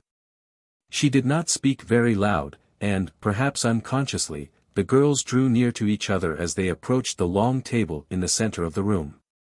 A straight object lay upon it, covered with a sheet. This was doubtless the new one of which the janitor spoke. Ruth advanced, and with a not very steady hand lifted the white covering from the upper part of the figure and turned it down. Both the girls started. It was a Negro. The black face seemed to defy the pallor of death, and asserted an ugly lifelikeness that was frightful. Ruth was as pale as the white sheet, and her comrade whispered, "Come away, Ruth, it is awful." Perhaps it was the wavering light of the candles, perhaps it was only the agony from a death of pain, but the repulsive black face seemed to wear a scowl that said, "Haven't you yet done with the outcast, persecuted black man? But you must now haul him from his grave, and send even your women to dismember his body. Who is this dead man, one of thousands who died yesterday, and will be dust anon, to protest that science shall not turn his worthless carcass to some account?" Ruth could have had no such thought, for with a pity in her sweet face, that for the moment overcame fear and disgust, she reverently replaced the covering, and went away to her own table, as her companion did to hers. And there for an hour they worked at their several problems, without speaking, but not without an awe of the presence there, the new one, and not without an awful sense of life itself. As they heard the pulsations of the music and the light laughter from the dancing hall. When, at length, they went away, and locked the dreadful room behind them, and came out into the street, where people were passing, they, for the first time, realized, in the relief they felt, what a nervous strain they had been under. Chapter 16. While Ruth was thus absorbed in her new occupation, and the spring was wearing away, Philip and his friends were still detained at the Southern Hotel. The great contractors had concluded their business with the state and railroad officials and with the lesser contractors, and departed for the East. But the serious illness of one of the engineers kept Philip and Henry in the city and occupied in alternate watchings. Philip wrote to Ruth of the new acquaintance they had made, Colonel Sellers, an enthusiastic and hospitable gentleman, very much interested in the development of the country, and in their success. They had not had an opportunity to visit at his place up in the country yet, but the colonel often dined with them, and in confidence, confided to them his projects, and seemed to take a great liking to them, especially to his friend Harry. It was true that he never seemed to have ready money, but he was engaged in very large operations. The correspondence was not very brisk between these two young persons, so differently occupied. For though Philip wrote long letters, he got brief ones in reply, full of sharp little observations however, such as one concerning Colonel Sellers, namely, that such men dined at their house every week. Ruth's proposed occupation astonished Philip immensely, but while he argued it and discussed it, he did not dare hint to her his fear that it would interfere with his most cherished plans. He too sincerely respected Ruth's judgment to make any protest, however, and he would have defended her course against the world. This enforced waiting at St. Louis was very irksome to Philip. His money was running away, for one thing, and he longed to get into the field, and see for himself what chance there was for a fortune or even an occupation. The contractors had given the young men leave to join the engineer corps as soon as they could, but otherwise had made no provision for them, and in fact had left them with only the most indefinite expectations of something large in the future. Harry was entirely happy, in his circumstances. He very soon knew everybody, from the governor of the state down to the waiters at the hotel. He had the Wall Street slang at his tongue's end. He always talked like a capitalist, and entered with enthusiasm into all the land and railway schemes with which the air was thick. Colonel Sellers and Harry talked together by the hour and by the day. Harry informed his new friend that he was going out with the engineer corps of the Salt Lick Pacific Extension, but that wasn't his real business. "I'm to have, with another party," said Harry, "a big contract in the road, as soon as it is let. And, meantime, I'm with the engineers to spy out the best land and the depot sites. It's everything," suggested the colonel, "in knowing where to invest. I've known people throw away their money because they were too consequential to take Sellers' advice. Others, again, have made their pile on taking it. I've looked over the ground, I've been studying it for 20 years. You can't put your finger on a spot in the map of Missouri that I don't know as if I'd made it. When you want to place anything," continued the colonel, confidently, "just let Beriah Sellers know. That's all. Oh, I haven't got much in ready money I can lay my hands on now, but if a fellow could do anything with $15,000 or $20,000, as a beginning, I shall draw for that when I see the right opening." Well, that's something, $15,000 or $20,000, say 20, as an advance, said the colonel reflectively, as if turning over his mind for a project that could be entered on with such a trifling sum. I'll tell you what it is, but only to you, Mr. Brierly, only to you, mind. I've got a little project that I've been keeping. It looks small on paper, but it's got a big future. What should you say, sir, to a city, built up like the rod of Aladdin had touched it, built up in 2 years, where now you wouldn't expect it any more than you'd expect a lighthouse on the top of Pilot Knob. And you could own the land. It can be done, sir. It can be done. The colonel hitched up his chair close to Harry, laid his hand on his knee, and, first looking about him, said in a low voice, "The Salt Lick Pacific extension is going to run through Stone's Landing. The Almighty never laid out a cleaner piece of level prairie for a city, and it's the natural center of all that region of hemp and tobacco. What makes you think the road will go there? It's 20 miles, on the map, off the straight line of the road. You can't tell what is the straight line till the engineers have been over it. Between us, I have talked with Jeff Thompson, the division engineer. He understands the wants of Stone's Landing, and the claims of the inhabitants, who are to be there. Jeff says that a railroad is for the accommodation of the people and not for the benefit of gophers. And if he don't run this to Stone's Landing, he'll be damned. You ought to know Jeff. He's one of the most enthusiastic engineers in this western country, and one of the best fellows that ever looked through the bottom of a glass." The recommendation was not undeserved.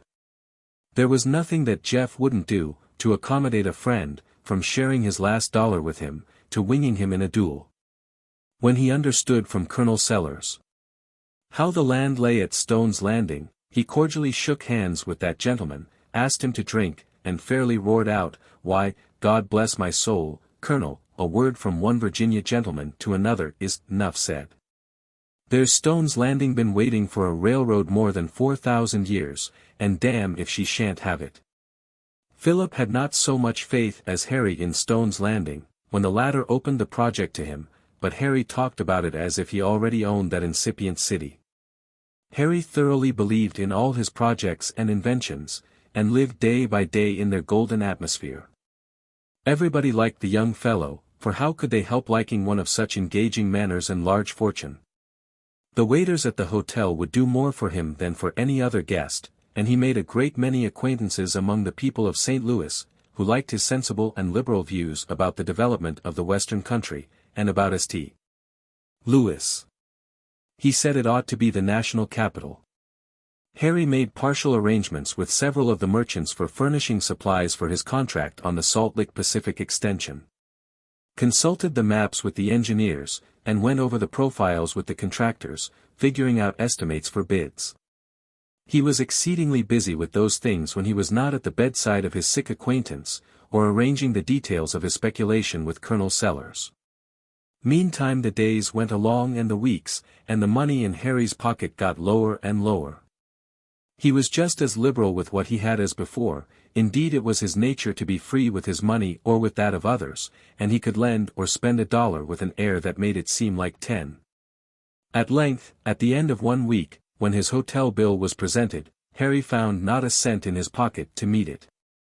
He carelessly remarked to the landlord that he was not that day in funds, but he would draw on New York, and he sat down and wrote to the contractors in that city a glowing letter about the prospects of the road, and asked them to advance $100 or $2, until he got at work. No reply came. He wrote again, in an unoffended business-like tone, suggesting that he had better draw at 3 days. A short answer came to this, simply saying that money was very tight in Wall Street just then, and that he had better join the engineer corps as soon as he could. But the bill had to be paid, and Harry took it to Philip, and asked him if he thought he hadn't better draw on his uncle. Philip had not much faith in Harry's power of drawing, and told him that he would pay the bill himself. Whereupon Harry dismissed the matter then and thereafter from his thoughts, and, like a light-hearted good fellow as he was, gave himself no more trouble about his board bills. Philip paid them, swollen as they were with a monstrous list of extras. But he seriously counted the diminishing bulk of his own hoard, which was all the money he had in the world. Had he not tacitly agreed to share with Harry to the last in this adventure, and would not the generous fellow divide with him if he, Philip, were in want and Harry had anything? The fever at length got tired of tormenting the stout young engineer, who lay sick at the hotel, and left him, very thin, a little sallow but an acclimated man. Everybody said he was acclimated now, and said it cheerfully. What it is to be acclimated to Western fevers no two persons exactly agree. Some say it is a sort of vaccination that renders death by some malignant type of fever less probable. Some regard it as a sort of initiation, like that into the Odd Fellows, which renders one liable to his regular dues thereafter. Others consider it merely the acquisition of a habit of taking every morning before breakfast a dose of bitters, composed of whiskey and asafoetida, out of the acclimation jug. Jeff Thompson afterwards told Philip that he once asked Senator Atchison, then acting Vice President of the United States, about the possibility of acclimation. He thought the opinion of the second officer of our great government would be valuable on this point. They were sitting together on a bench before a country tavern, in the free converse permitted by our democratic habits. "I suppose, Senator, that you have become acclimated to this country?" "Well," said the Vice President, crossing his legs, pulling his wide-awake down over his forehead, causing a passing chicken to hop quickly one side by the accuracy of his aim, and speaking with senatorial deliberation. "I think I have. I've been here 25 years, and dash my dash to dash, if I haven't entertained 25 separate and distinct earthquakes, one a year. The Negro is the only person who can stand the fever and ague of this region." The convalescence of the engineer was the signal for breaking up quarters at St. Louis, and the young fortune hunters started up the river in good spirits. It was only the second time either of them had been upon a Mississippi steamboat, and nearly everything they saw had the charm of novelty. Colonel Sellers was at the landing to bid them good-bye. "I shall send you up that basket of champagne by the next boat." No, thanks, you'll find it not bad in camp," he cried out as the plank was hauled in. "My respects to Thompson. Tell him to sight for stones. Let me know, Mr. Brearley, when you are ready to locate. I'll come over from Hawkeye. Goodbye." And the last the young fellows saw of the colonel, he was waving his hat, and beaming prosperity and good luck. The voyage was delightful, and was not long enough to become monotonous. The travelers scarcely had time indeed to get accustomed to the splendors of the great saloon where the tables were spread for meals, a marvel of paint and gilding, its ceiling hung with fancifully cut tissue paper of many colors, festooned and arranged in endless patterns. The whole was more beautiful than a barber's shop. The printed bill of fare at dinner was longer and more varied, the proprietors justly boasted, than that of any hotel in New York. It must have been the work of an author of talent and imagination, and it surely was not his fault if the dinner itself was to a certain extent a delusion, and if the guests got something that tasted pretty much the same whatever dish they ordered. Nor was it his fault if a general flavor of rose in all the dessert dishes suggested that they had passed through the barber's saloon on their way from the kitchen. The travelers landed at a little settlement on the left bank, and at once took horses for the camp in the interior, carrying their clothes and blankets strapped behind the saddles. Harry was dressed as we have seen him once before, and his long and shining boots attracted not a little the attention of the few persons they met on the road, and especially of the bright-faced wenches who lightly stepped along the highway. Picturesque in their colored kerchiefs, carrying light baskets, or riding upon mules and balancing before them a heavier load. Harry sang fragments of operas and talked about their fortune. Philip even was excited by the sense of freedom and adventure, and the beauty of the landscape. The prairie, with its new grass and unending acres of brilliant flowers, chiefly the innumerable varieties of phlox, bore the look of years of cultivation, and the occasional open groves of white oaks gave it a park-like appearance. It was hardly unreasonable to expect to see at any moment, the gables and square windows of an Elizabethan mansion in one of the well-kept groves. Toward sunset of the third day, when the young gentlemen thought they ought to be near the town of Magnolia, near which they had been directed to find the engineers' camp, they descried a log house and drew up before it to inquire the way. Half the building was store, and half was dwelling house. At the door of the latter stood a negress with a bright turban on her head, to whom Philip called. "Can you tell me, auntie, how far it is to the town of Magnolia?" "Why, bress you chilly," laughed the woman, "you's dear now." It was true. This log house was the compactly built town, and all creation was its suburbs. The engineers' camp was only 2 or 3 miles distant. "You's bound to find it," directed auntie, "if you don't key enough in 'bout de road, and go afo de sundown." A brisk gallop brought the riders in sight of the twinkling light of the camp, just as the stars came out. It lay in a little hollow, where a small stream ran through a sparse grove of young white oaks. A half-dozen tents were pitched under the trees, horses and oxen were corralled at a little distance, and a group of men sat on camp stools or lay on blankets about a bright fire. The twang of a banjo became audible as they drew nearer, and they saw a couple of Negroes, from some neighboring plantation, breaking down a juba in approved style, amid the highs of the spectators. Mr.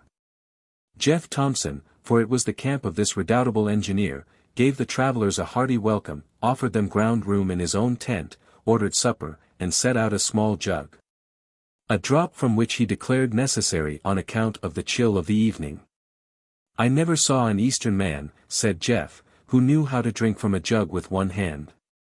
It's as easy as lying. So." He grasped the handle with the right hand, threw the jug back upon his arm, and applied his lips to the nozzle. It was an act as graceful as it was simple. "Besides," said Mr. Thompson, setting it down, "it puts every man on his honor as to quantity." Early to turn in was the rule of the camp, and by 9 o'clock everybody was under his blanket, except Jeff himself, who worked a while at his table over his field book, and then arose, stepped outside the tent door and sang. In a strong and not unmelodious tenor, the Star-Spangled Banner from beginning to end. It proved to be his nightly practice to let off the unexpended steam of his conversational powers, in the words of this stirring song. It was a long time before Philip got to sleep. He saw the fire light, he saw the clear stars through the tree-tops, he heard the gurgle of the stream, the stamp of the horses, the occasional barking of the dog which followed the cook's wagon, the hooting of an owl. And when these failed he saw Jeff, standing on a battlement, mid the rocket's red glare, and heard him sing, "Oh, say, can you see?" It was the first time he had ever slept on the ground. Chapter 17. We have viewed it. And measured it within all, by the scale. The richest tract of land, love, in the kingdom. There will be made 17 or 18 millions. Or more, as may be handled. The devil is an ass. Nobody dressed more like an engineer than Mr. Henry Brierly.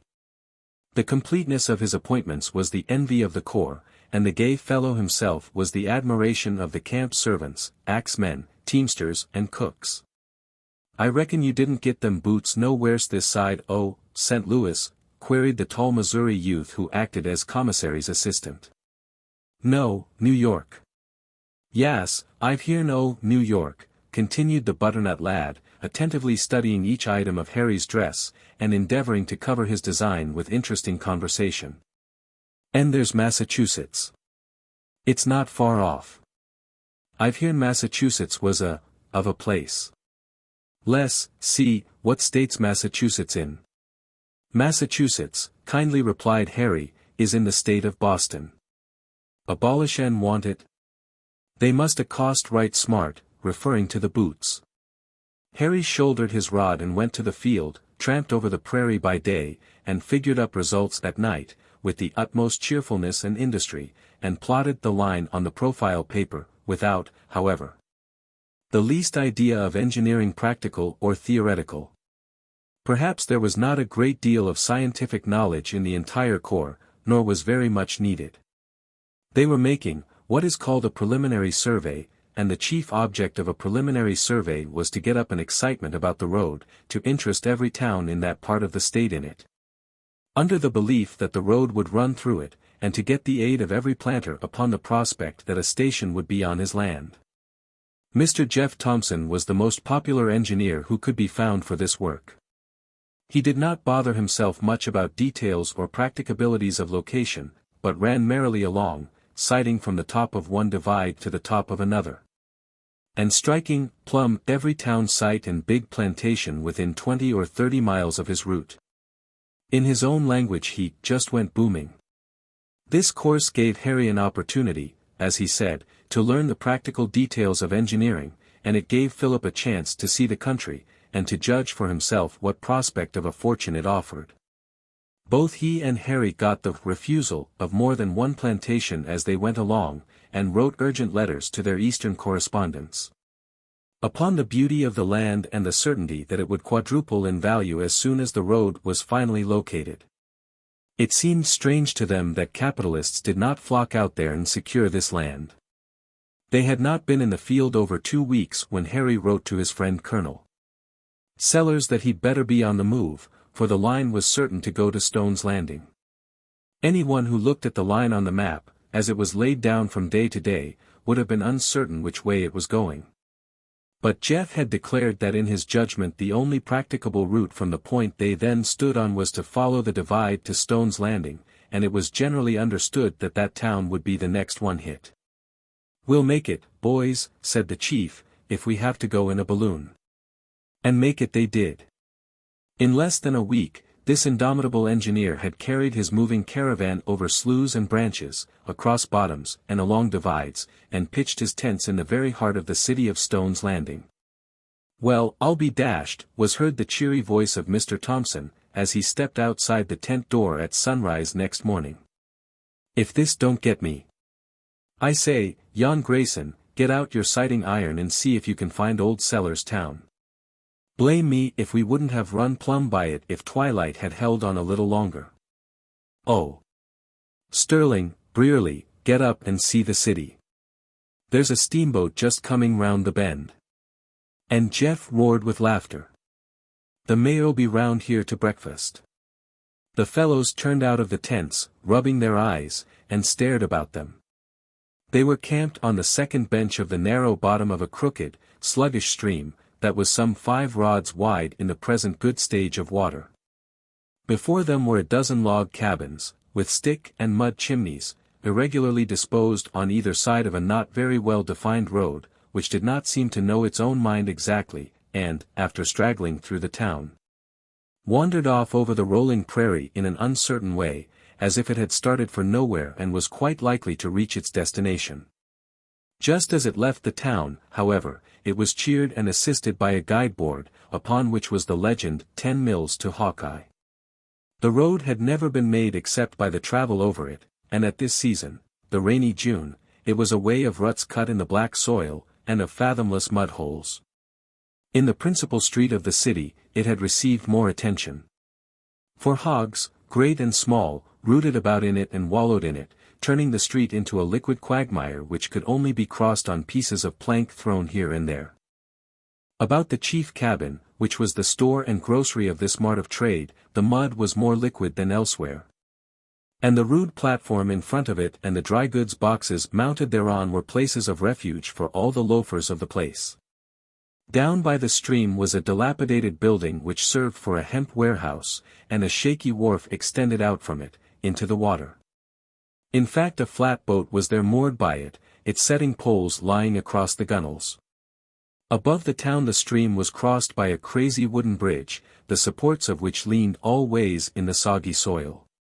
The absence of a plank here and there in the flooring made the crossing of the bridge faster than a walk, and a fence not necessary to be prohibited by law. "This, gentlemen," said Jeff, "is Columbus River, alias Goose Run. If it was widened, and deepened, and straightened, and made long enough, it would be one of the finest rivers in the western country."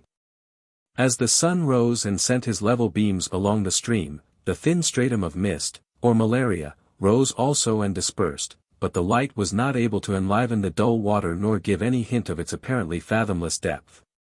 Venerable mud turtles crawled up and roosted upon the old logs in the stream, their backs glistening in the sun, the first inhabitants of the metropolis to begin the active business of the day. It was not long, however, before smoke began to issue from the city chimneys. And before the engineers had finished their breakfast they were the object of the curious inspection of 6 or 8 boys and men, who lounged into the camp and gazed about them with languid interest, their hands in their pockets every one. "Good morning, gentlemen," called out the chief engineer, from the table. "Good morning," drawled out the spokesman of the party. "I allow this year's the railroad, I hearn it was comin', dot." "Yes, this is the railroad. All but the rails and the iron horse. I reckon you kin git all the rails you want outen my white oak timber over, thar," replied the first speaker, who appeared to be a man of property and willing to strike up a trade. "You'll have to negotiate with the contractors about the rails, sir," said Jeff. "Here's Mr. Brierly, I've no doubt would like to buy your rails when the time comes." "Oh," said the man, "I thought maybe you'd fetch the whole b'island along with you. But if you want rails, I've got 'em, hain't I, F?" "Heaps," said F, without taking his eyes off the group at the table. "Well," said Mr. Thompson, rising from his seat and moving towards his tent, "the railroad has come to Stone's Landing, sure. I move we take a drink on it all round." The proposal met with universal favor. Jeff gave prosperity to Stone's Landing and navigation to Goose Run, and the toast was washed down with gusto, in the simple fluid of corn. And with the return compliment that a railroad was a good thing, and that Jeff Thompson was no slouch. About 10 o'clock a horse and wagon was descried making a slow approach to the camp over the prairie. As it drew near, the wagon was seen to contain a portly gentleman, who hitched impatiently forward on his seat, shook the reins and gently touched up his horse, in the vain attempt to communicate his own energy to that dull beast. And looked eagerly at the tents. When the conveyance at length drew up to Mr. Thompson's door, the gentleman descended with great deliberation, straightened himself up, rubbed his hands, and beaming satisfaction from every part of his radiant frame, advanced to the group that was gathered to welcome him, and which had saluted him by name as soon as he came within hearing. "Welcome to Napoleon, gentlemen, welcome. I am proud to see you here, Mr. Thompson. You are, looking well, Mr. Sterling. This is the country, sir. Right glad to see you, Mr. Brierly. You got that basket of champagne?" "No. Those blasted river thieves. I'll never send anything more by M. The best brand, Roederer. The last I had in my cellar, from a lot sent me by Sir George Gore, took him out on a buffalo hunt, when he visited our country. Is always sending me some trifle. You haven't looked about any yet, gentlemen? It's in the rough yet, in the rough. Those buildings will all have to come down. That's the place for the public square, courthouse, hotels, churches, jail, all that sort of thing. About where we stand, the depot. How does that strike your engineering eye, Mr. Thompson? Down yonder the business streets, running to the wharves. The university up there, on rising ground, sightly place, see the river for miles. That's Columbus River, only 49 miles to the Missouri. You see what it is, placid, steady, no current to interfere with navigation, wants widening in places and dredge out the harbor and raise a levee in front of the town. Made by nature on purpose for a mart. Look at all this country, not another building within 10 miles, no other navigable stream, lay of the land points right here, hemp, tobacco, corn, must come here. The railroad will do it, Napoleon won't know itself in a year. Don't now evidently, said Philip aside to Harry. Have you breakfasted, Colonel? Hastily. Cup of coffee. Can't trust any coffee I don't import myself. But I put up a basket of provisions, wife would put in a few delicacies, women always will, and a half-dozen of that burgundy, I was telling you of, Mr. Briefly. By the way, you never got to dine with me. And the colonel strode away to the wagon and looked under the seat for the basket. Apparently it was not there. For the colonel raised up the flap, looked in front and behind, and then exclaimed. Confound it.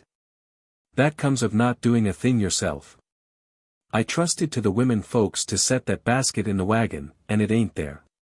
The camp cook speedily prepared a savory breakfast for the colonel, broiled chicken, eggs, cornbread, and coffee, to which he did ample justice, and topped off with a drop of old bourbon, from Mr.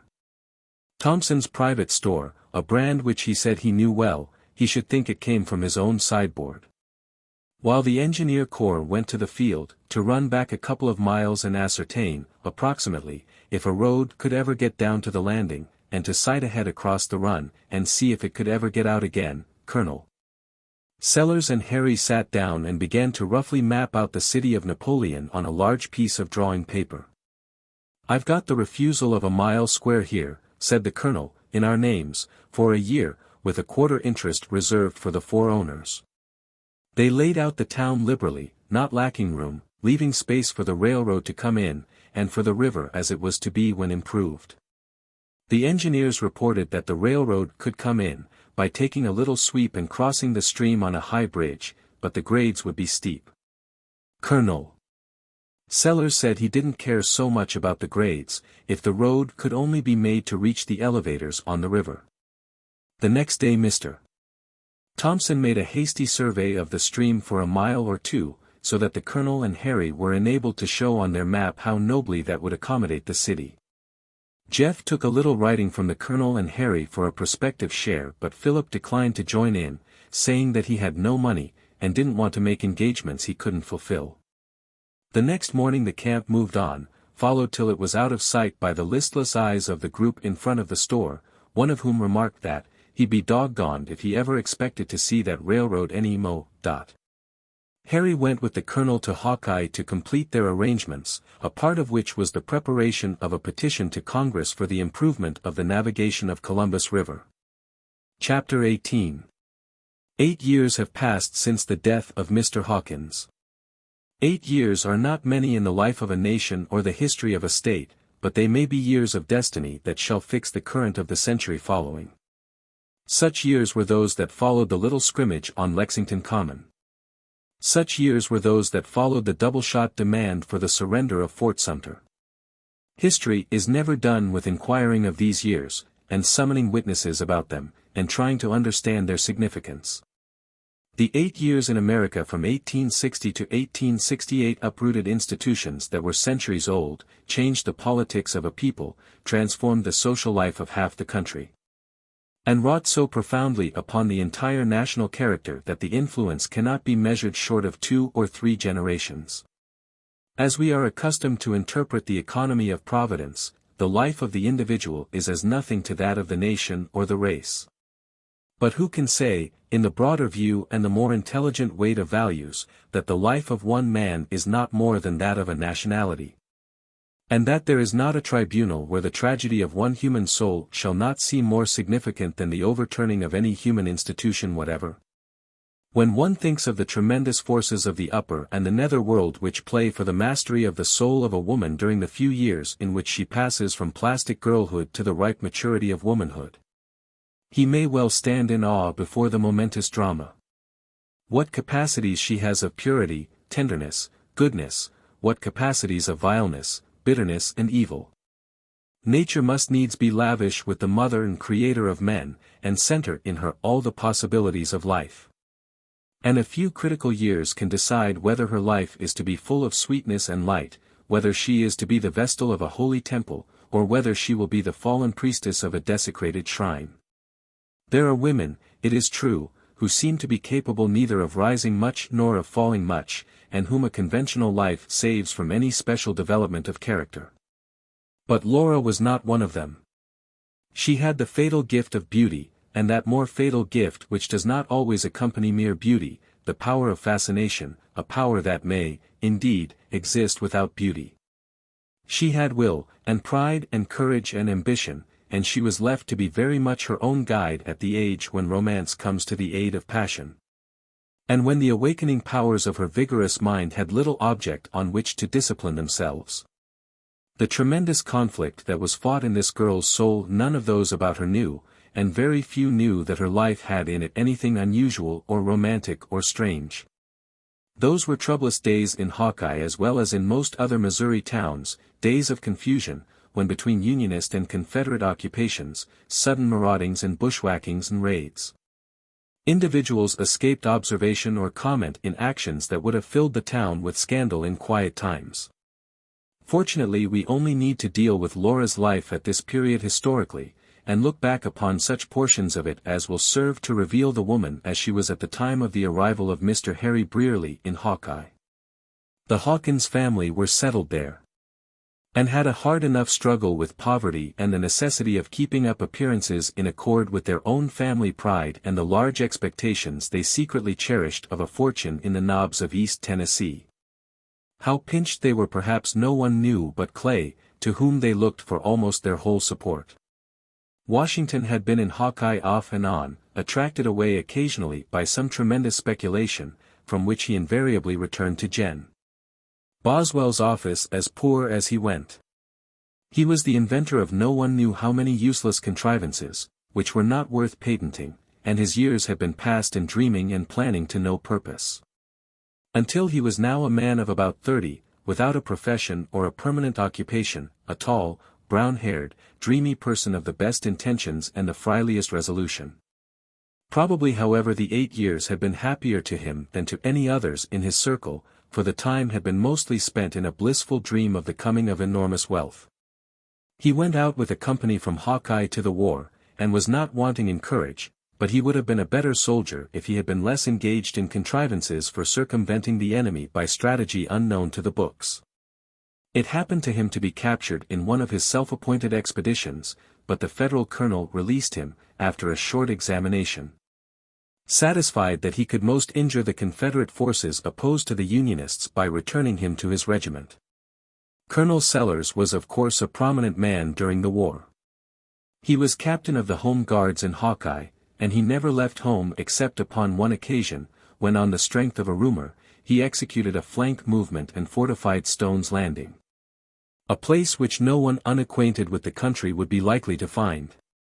"Gad," said the colonel afterwards, "the Landing is the key to Upper Missouri, and it is the only place the enemy never captured. If other places had been defended as well as that was, the result would have been different, sir." The colonel had his own theories about war as he had in other things. If everybody had stayed at home as he did, he said, the South never would have been conquered. For what would there have been to conquer? Mr. Jeff Davis was constantly writing him to take command of a corps in the Confederate Army, but Colonel Sellers said, no, his duty was at home. And he was by no means idle. He was the inventor of the famous air torpedo, which came very near destroying the Union armies in Missouri, and the city of St. Louis itself. His plan was to fill a torpedo with Greek fire and poisonous and deadly missiles, attach it to a balloon, and then let it sail away over the hostile camp and explode at the right moment, when the time fuse burned out. He intended to use this invention in the capture of St. Louis, exploding his torpedoes over the city, and raining destruction upon it until the army of occupation would gladly capitulate. He was unable to procure the Greek fire, but he constructed a vicious torpedo which would have answered the purpose, but the first one prematurely exploded in his woodhouse, blowing it clean away, and setting fire to his house. The neighbors helped him put out the conflagration, but they discouraged any more experiments of that sort. The patriotic old gentleman, however, planted so much powder and so many explosive contrivances in the roads leading into Hawkeye, and then forgot the exact spots of danger, that people were afraid to travel the highways, and used to come to town across the fields. The colonel's motto was, millions for defense but not 1 cent for tribute. When Laura came to Hawkeye she might have forgotten the annoyances of the gossips of Murfreesburg and have outlived the bitterness that was growing in her heart, if she had been thrown less upon herself. Or if the surroundings of her life had been more congenial and helpful. But she had little society, less and less as she grew older, that was congenial to her, and her mind preyed upon itself, and the mystery of her birth at once chagrined her and raised in her the most extravagant expectations. She was proud and she felt the sting of poverty. She could not but be conscious of her beauty also, and she was vain of that, and came to take a sort of delight in the exercise of her fascinations upon the rather loutish young men who came in her way and whom she despised. There was another world open to her, a world of books. But it was not the best world of that sort, for the small libraries she had access to in Hawkeye were decidedly miscellaneous, and largely made up of romances and fictions which fed her imagination with the most exaggerated notions of life, and showed her men and women in a very false sort of heroism. From these stories she learned what a woman of keen intellect and some culture joined to beauty and fascination of manner, might expect to accomplish in society as she read of it. And along with these ideas she imbibed other very crude ones in regard to the emancipation of woman. There were also other books, histories, biographies of distinguished people, travels in far lands, poems, especially those of Byron, Scott and Shelley and more, which she eagerly absorbed, and appropriated therefrom what was to her liking. Nobody in Hawkeye had read so much or, after a fashion, studied so diligently as Laura. She passed for an accomplished girl, and no doubt thought herself one, as she was, judged by any standard near her. During the war there came to Hawkeye a Confederate officer, Colonel Selby, who was stationed there for a time, in command of that district. He was a handsome, soldierly man of 30 years, a graduate of the University of Virginia, and of distinguished family, if his story might be believed, and, it was evident, a man of the world and of extensive travel and adventure. To find in such an out-of-the-way country place a woman like Laura was a piece of good luck upon which Colonel Selby congratulated himself. He was studiously polite to her and treated her with a consideration to which she was unaccustomed. She had read of such men, but she had never seen one before, one so high-bred, so noble in sentiment, so entertaining in conversation, so engaging in manner. It is a long story, unfortunately it is an old story, and it need not be dwelt on. Laura loved him, and believed that his love for her was as pure and deep as her own. She worshipped him and would have counted her life a little thing to give him, if he would only love her and let her feed the hunger of her heart upon him. The passion possessed her whole being, and lifted her up, till she seemed to walk on air. It was all true, then, the romances she had read, the bliss of love she had dreamed of. Why had she never noticed before how blithesome the world was, how jocund with love? The birds sang it, the trees whispered it to her as she passed, the very flowers beneath her feet strewed the way as for a bridal march. When the colonel went away they were engaged to be married, as soon as he could make certain arrangements which he represented to be necessary, and quit the army. He wrote to her from Harding, a small town in the southwest corner of the state, saying that he should be held in the service longer than he had expected, but that it would not be more than a few months. Then he should be at liberty to take her to Chicago where he had property, and should have business, either now or as soon as the war was over, which he thought could not last long. Meantime why should they be separated? He was established in comfortable quarters, and if she could find company and join him, they would be married, and gain so many more months of happiness. Was woman ever prudent when she loved? Laura went to Harding, the neighbors supposed to nurse Washington who had fallen ill there. Her engagement was, of course, known in Hawkeye, and was indeed a matter of pride to her family. Mrs. Hawkins would have told the first inquirer that Laura had gone to be married, but Laura had cautioned her, she did not want to be thought of, she said, as going in search of a husband, let the news come back after she was married. So she traveled to Harding on the pretense we have mentioned, and was married. She was married, but something must have happened on that very day or the next that alarmed her.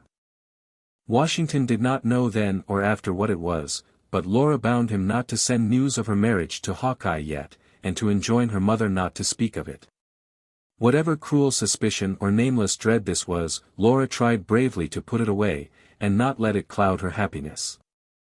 Communication that summer, as may be imagined, was neither regular nor frequent between the remote Confederate camp at Harding and Hawkeye, and Laura was in a measure lost sight of, indeed. Everyone had troubles enough of his own without borrowing from his neighbors. Laura had given herself utterly to her husband, and if he had faults, if he was selfish, if he was sometimes coarse, if he was dissipated, she did not or would not see it. It was the passion of her life, the time when her whole nature went to flood tide and swept away all barriers. Was her husband ever cold or indifferent? She shut her eyes to everything but her sense of possession of her idol. 3 months passed. One morning her husband informed her that he had been ordered south, and must go within 2 hours. "I can be ready," said Laura, cheerfully. "But I can't take you. You must go back to Hawkeye." "Can't take me?" Laura asked, with wonder in her eyes. "I can't live without you. You said, dash." "Oh, bother what I said," and the colonel took up his sword to buckle it on, and then continued coolly, "The fact is, Laura, our romance is played out." Laura heard, but she did not comprehend. She caught his arm and cried, "George, how can you joke so cruelly? I will go anywhere with you. I will wait anywhere. I can't go back to Hawkeye." "Well, go where you like. Perhaps," continued he with a sneer, "you would do as well to wait here, for another colonel." Laura's brain whirled. She did not yet comprehend. "What does this mean? Where are you going?" "It means," said the officer, in measured words, "that you haven't anything to show for a legal marriage, and that I am going to New Orleans." "It's a lie, George, it's a lie. I am your wife. I shall go. I shall follow you to New Orleans. Perhaps my wife might not like it." Laura raised her head, her eyes flamed with fire, she tried to utter a cry, and fell senseless on the floor. When she came to herself the colonel was gone. Washington Hawkins stood at her bedside. Did she come to herself? Was there anything left in her heart but hate and bitterness, a sense of an infamous wrong at the hands of the only man she had ever loved? She returned to Hawkeye. With the exception of Washington and his mother, no one knew what had happened. The neighbors supposed that the engagement with Colonel Selby had fallen through. Laura was ill for a long time, but she recovered. She had that resolution in her that could conquer death almost. And with her health came back her beauty, and an added fascination, a something that might be mistaken for sadness. Is there a beauty in the knowledge of evil, a beauty that shines out in the face of a person whose inward life is transformed by some terrible experience? Is the pathos in the eyes of the Beatrice Cenci from her guilt or her innocence? Laura was not much changed. The lovely woman had a devil in her heart. That was all. Chapter 19. Mr. Harry Brearley drew his pay as an engineer while he was living at the City Hotel in Hawkeye. Mr. Thompson had been kind enough to say that it didn't make any difference whether he was with the Corps or not. And although Harry protested to the Colonel daily and to Washington Hawkins that he must go back at once to the line and superintend the layout with reference to his contract, yet he did not go, but wrote instead long letters to Philip, instructing him to keep his eye out, and to let him know when any difficulty occurred that required his presence. Meantime Harry blossomed out in the society of Hawkeye, as he did in any society where fortune cast him and he had the slightest opportunity to expand. Indeed, the talents of a rich and accomplished young fellow like Harry were not likely to go unappreciated in such a place. A land operator, engaged in vast speculations, a favorite in the select circles of New York, in correspondence with brokers and bankers, intimate with public men at Washington, one who could play the guitar and touch the banjo lightly, and who had an eye for a pretty girl, and knew the language of flattery, was welcome everywhere in Hawkeye. Even Miss Laura Hawkins thought it worth while to use her fascinations upon him, and to endeavor to entangle the volatile fellow in the meshes of her attractions. "Gad," says Harry to the Colonel, "she's a superb creature, she'd make a stir in New York, money or no money. There are men I know would give her a railroad or an opera house, or whatever she wanted, at least they'd promise." Harry had a way of looking at women as he looked at anything else in the world he wanted, and he half resolved to appropriate Miss Laura, during his stay in Hawkeye. Perhaps the Colonel divined his thoughts, or was offended at Harry's talk, for he replied, "No nonsense, Mr. Brearley. Nonsense won't do in Hawkeye, not with my friends. The Hawkins blood is good blood, all the way from Tennessee. The Hawkinses are under the weather now, but their Tennessee property is millions when it comes into market. Of course, Colonel. Not the least offense intended. But you can see she is a fascinating woman. I was only thinking, as to this appropriation, now, what such a woman could do in Washington. All correct, too, all correct. Common thing, I assure you in Washington. The wives of senators, representatives, cabinet officers, all sorts of wives, and some who are not wives, use their influence.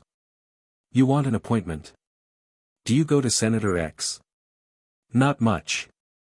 You get on the right side of his wife. Is it an appropriation? You'd go straight to the committee, or to the Interior Office, I suppose. You'd learn better than that. It takes a woman to get anything through the Land Office. I tell you, Miss Laura would fascinate an appropriation right through the Senate and the House of Representatives in one session, if she was in Washington, as your friend, Colonel. Of course, as your friend. Would you have her sign our petition? Asked the Colonel, innocently. Harry laughed. Women don't get anything by petitioning Congress, nobody does, that's for form. Petitions are referred somewhere, and that's the last of them. You can't refer a handsome woman so easily, when she is present. They prefer M mostly. The petition however was elaborately drawn up, with a glowing description of Napoleon and the adjacent country. And a statement of the absolute necessity to the prosperity of that region and of one of the stations on the great through route to the Pacific, of the immediate improvement of Columbus River. To this was appended a map of the city and a survey of the river. It was signed by all the people at Stone's Landing who could write their names, by Colonel Beriah Sellers, and the Colonel agreed to have the names headed by all the senators and representatives from the state and by a sprinkling of ex-governors and ex-members of Congress. When completed it was a formidable document. Its preparation and that of more minute plots of the new city consumed the valuable time of Sellers and Harry for many weeks, and served to keep them both in the highest spirits. In the eyes of Washington Hawkins, Harry was a superior being, a man who was able to bring things to pass in a way that excited his enthusiasm. He never tired of listening to his stories of what he had done and of what he was going to do. As for Washington, Harry thought he was a man of ability and comprehension, but too visionary, he told the Colonel. The Colonel said he might be right, but he had never noticed anything visionary about him. He's got his plans, sir. God bless my soul, at his age, I was full of plans. But experience sobers a man, I never touch anything now that hasn't been weighed in my judgment, and when Beriah Sellers puts his judgment on a thing, there it is.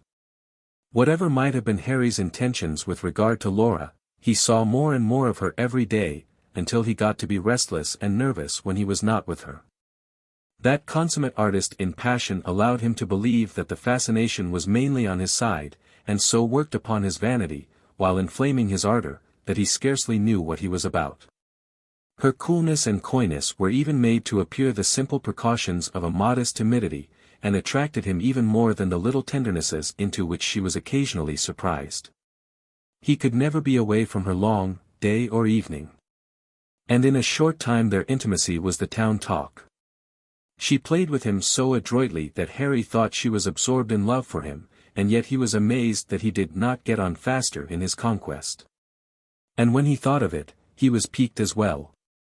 A country girl, poor enough, that was evident, living with her family in a cheap and most unattractive frame house, such as carpenters build in America, scantily furnished and unadorned. Without the adventitious aids of dress or jewels or the fine manners of society, Harry couldn't understand it. But she fascinated him, and held him just beyond the line of absolute familiarity at the same time. While he was with her she made him forget that the Hawkins house was nothing but a wooden tenement, with 4 small square rooms on the ground floor and a half-story. It might have been a palace for aught he knew. Perhaps Laura was older than Harry. She was, at any rate, at that ripe age when beauty in woman seems more solid than in the budding period of girlhood, and she had come to understand her powers perfectly. And to know exactly how much of the susceptibility and archness of the girl it was profitable to retain. She saw that many women, with the best intentions, make a mistake of carrying too much girlishness into womanhood. Such a woman would have attracted Harry at any time, but only a woman with a cool brain and exquisite art could have made him lose his head in this way, for Harry thought himself a man of the world. The young fellow never dreamed that he was merely being experimented on. He was to her a man of another society and another culture, different from that she had any knowledge of except in books, and she was not unwilling to try on him the fascinations of her mind and person. For Laura had her dreams. She detested the narrow limits in which her lot was cast, she hated poverty. Much of her reading had been of modern works of fiction, written by her own sex, which had revealed to her something of her own powers and given her indeed, an exaggerated notion of the influence, the wealth, the position a woman may attain who has beauty and talent and ambition and a little culture, and is not too scrupulous in the use of them. She wanted to be rich, she wanted luxury, she wanted men at her feet, her slaves, and she had not, thanks to some of the novels she had read, the nicest discrimination between notoriety and reputation. Perhaps she did not know how fatal notoriety usually is to the bloom of womanhood. With the other Hawkins children, Laura had been brought up in the belief that they had inherited a fortune in the Tennessee lands. She did not by any means share all the delusion of the family, but her brain was not seldom busy with schemes about it. Washington seemed to her only to dream of it and to be willing to wait for its riches to fall upon him in a golden shower. But she was impatient, and wished she were a man to take hold of the business. You men must enjoy your schemes and your activity and liberty to go about the world, she said to Harry one day, when he had been talking of New York and Washington and his incessant engagements. Oh, yes, replied that martyr to business, it's all well enough, if you don't have too much of it, but it only has one object. What is that? If a woman doesn't know, it's useless to tell her. What do you suppose I am staying in Hawkeye for, week after week, when I ought to be with my corps? I suppose it's your business with Colonel Sellers about Napoleon. You've always told me so, answered Laura, with a look intended to contradict her words. And now I tell you that is all arranged, I suppose you'll tell me I ought to go. Harry! Exclaimed Laura, touching his arm and letting her pretty hand rest there a moment. Why should I want you to go away? The only person in Hawkeye who understands me. But you refuse to understand me, replied Harry, flattered but still petulant. You are like an iceberg, when we are alone. Laura looked up with wonder in her great eyes, and something like a blush suffusing her face, followed by a look of languor that penetrated Harry's heart as if it had been longing.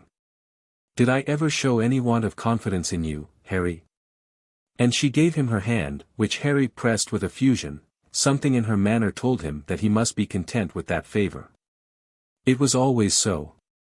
She excited his hopes and denied him, inflamed his passion and restrained it, and wounded him in her toils day by day. To what purpose? It was keen delight to Laura to prove that she had power over men. Laura liked to hear about life at the East, and especially about the luxurious society in which Mr. Brierly moved when he was at home. It pleased her imagination to fancy herself a queen in it. You should be a winter in Washington, Harry said. But I have no acquaintances there. Don't know any of the families of the congressmen. They like to have a pretty woman staying with them. Not one. Suppose Colonel Sellers should have business there. Say, about this Columbus River appropriation. Sellers, and Laura laughed. You needn't laugh. Queerer things have happened. Sellers knows everybody from Missouri, and from the West, too, for that matter. He'd introduce you to Washington life quick enough. It doesn't need a crowbar to break your way into society there as it does in Philadelphia. It's democratic, Washington is. Money or beauty will open any door. If I were a handsome woman, I shouldn't want any better place than the capital to pick up a prince or a fortune. Thank you, replied Laura. But I prefer the quiet of home, and the love of those I know. And her face wore a look of sweet contentment and unworldliness that finished Mr. Harry Brierly for the day. Nevertheless, the hint that Harry had dropped fell upon good ground, and bore fruit an hundredfold. It worked in her mind until she had built up a plan on it, and almost a career for herself. Why not, she said, why shouldn't I do as other women have done? She took the first opportunity to see Colonel Sellers, and to sound him about the Washington visit. How was he getting on with his navigation scheme? Would it be likely to take him from home to Jefferson City, or to Washington, perhaps? Well, maybe. If the people of Napoleon want me to go to Washington, and look after that matter, I might tear myself from my home. It's been suggested to me, but, not a word of it to Mrs. Sellers and the children. Maybe they wouldn't like to think of their father in Washington. But Dilworthy, Senator Dilworthy, says to me, "Colonel, you are the man, you could influence more votes than anyone else on such a measure, an old settler, a man of the people, you know the wants of Missouri. You've a respect for religion too," says he, "and know how the cause of the gospel goes with improvements, which is true enough, Miss Laura, and hasn't been enough thought of in connection with Napoleon. He's an able man, Dilworthy, and a good man. A man has got to be good to succeed as he has. He's only been in Congress a few years, and he must be worth $1 million. First thing in the morning when he stayed with me he asked about family prayers, whether we had M before or after breakfast. I hated to disappoint the senator, but I had to out with it, tell him we didn't have M, not steady. He said he understood, business interruptions and all that, some men were well enough without, but as for him he never neglected the ordinances of religion. He doubted if the Columbus River appropriation would succeed if we did not invoke the divine blessing on it. Perhaps it is unnecessary to say to the reader that Senator Dilworthy had not stayed with Colonel Sellers while he was in Hawkeye. This visit to his house being only one of the Colonel's hallucinations, one of those instant creations of his fertile fancy, which were always flashing into his brain and out of his mouth in the course of any conversation and without interrupting the flow of it. During the summer Philip rode across the country and made a short visit in Hawkeye, giving Harry an opportunity to show him the progress that he and the Colonel had made in their operation at Stone's Landing, to introduce him also to Laura, and to borrow a little money when he departed. Harry bragged about his conquest, as was his habit, and took Philip round to see his western prize. Laura received Mr. Philip with a courtesy and a slight hauteur that rather surprised and not a little interested him. He saw at once that she was older than Harry, and soon made up his mind that she was leading his friend a country dance to which he was unaccustomed. At least he thought he saw that, and half hinted as much to Harry, who flared up at once. But on a second visit Philip was not so sure. The young lady was certainly kind and friendly and almost confiding with Harry, and treated Philip with the greatest consideration. She deferred to his opinions, and listened attentively when he talked, and in time met his frank manner with an equal frankness, so that he was quite convinced that whatever she might feel towards Harry, she was sincere with him.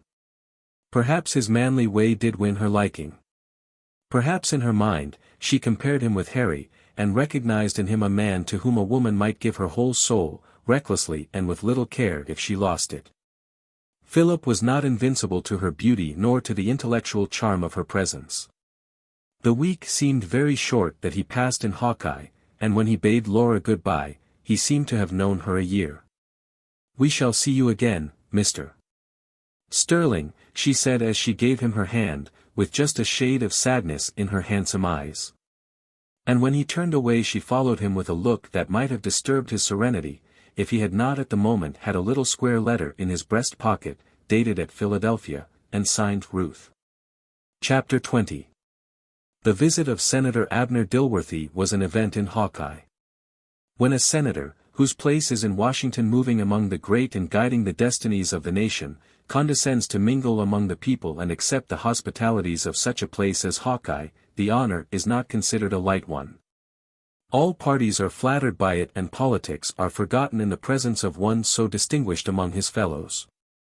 Senator Dilworthy, who was from a neighboring state, had been a Unionist in the darkest days of his country, and had thriven by it, but was that any reason why Colonel Sellers, who had been a Confederate and had not thriven by it, should give him the cold shoulder?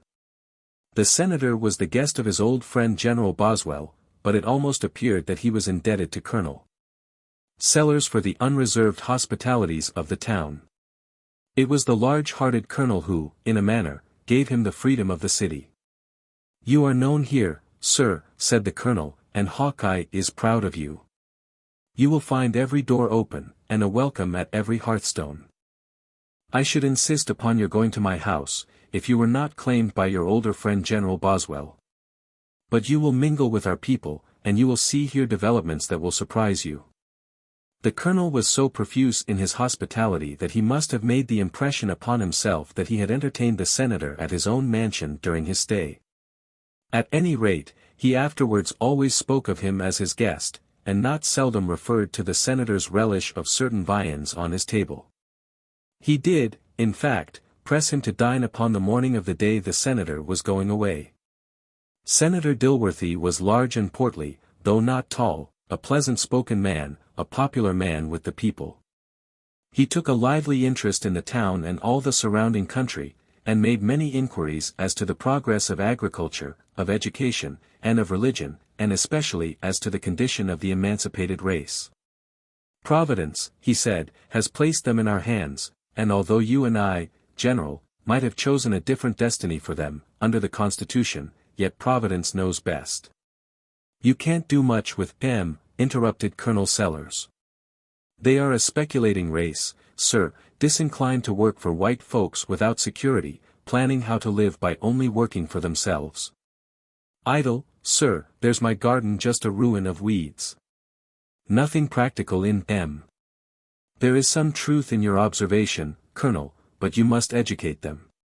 You educate the Negro and you make him more speculating than he was before. If he won't stick to any industry except for himself now, what will he do then? But, Colonel, the Negro when educated will be more able to make his speculations fruitful. Never, sir, never. He would only have a wider scope to injure himself. A Negro has no grasp, sir. Now, a white man can conceive great operations, and carry them out, a Negro can't. Still, replied the senator, granting that he might injure himself in a worldly point of view, his elevation through education would multiply his chances for the hereafter, which is the important thing after all, Colonel. And no matter what the result is, we must fulfill our duty by this being. I'd elevate his soul, promptly responded the colonel, that's just it. You can't make his soul too immortal, but I wouldn't touch him, himself. Yes, sir. Make his soul immortal, but don't disturb the Negro as he is. Of course one of the entertainments offered the senator was a public reception, held in the courthouse, at which he made a speech to his fellow citizens. Colonel Sellers was master of ceremonies. He escorted the band from the City Hotel to General Boswell's. He marshaled the procession of Masons, of Odd Fellows, and of firemen, the Good Templars, the Sons of Temperance, the Cadets of Temperance, the Daughters of Rebecca, the Sunday school children, and citizens generally. Which followed the senator to the courthouse.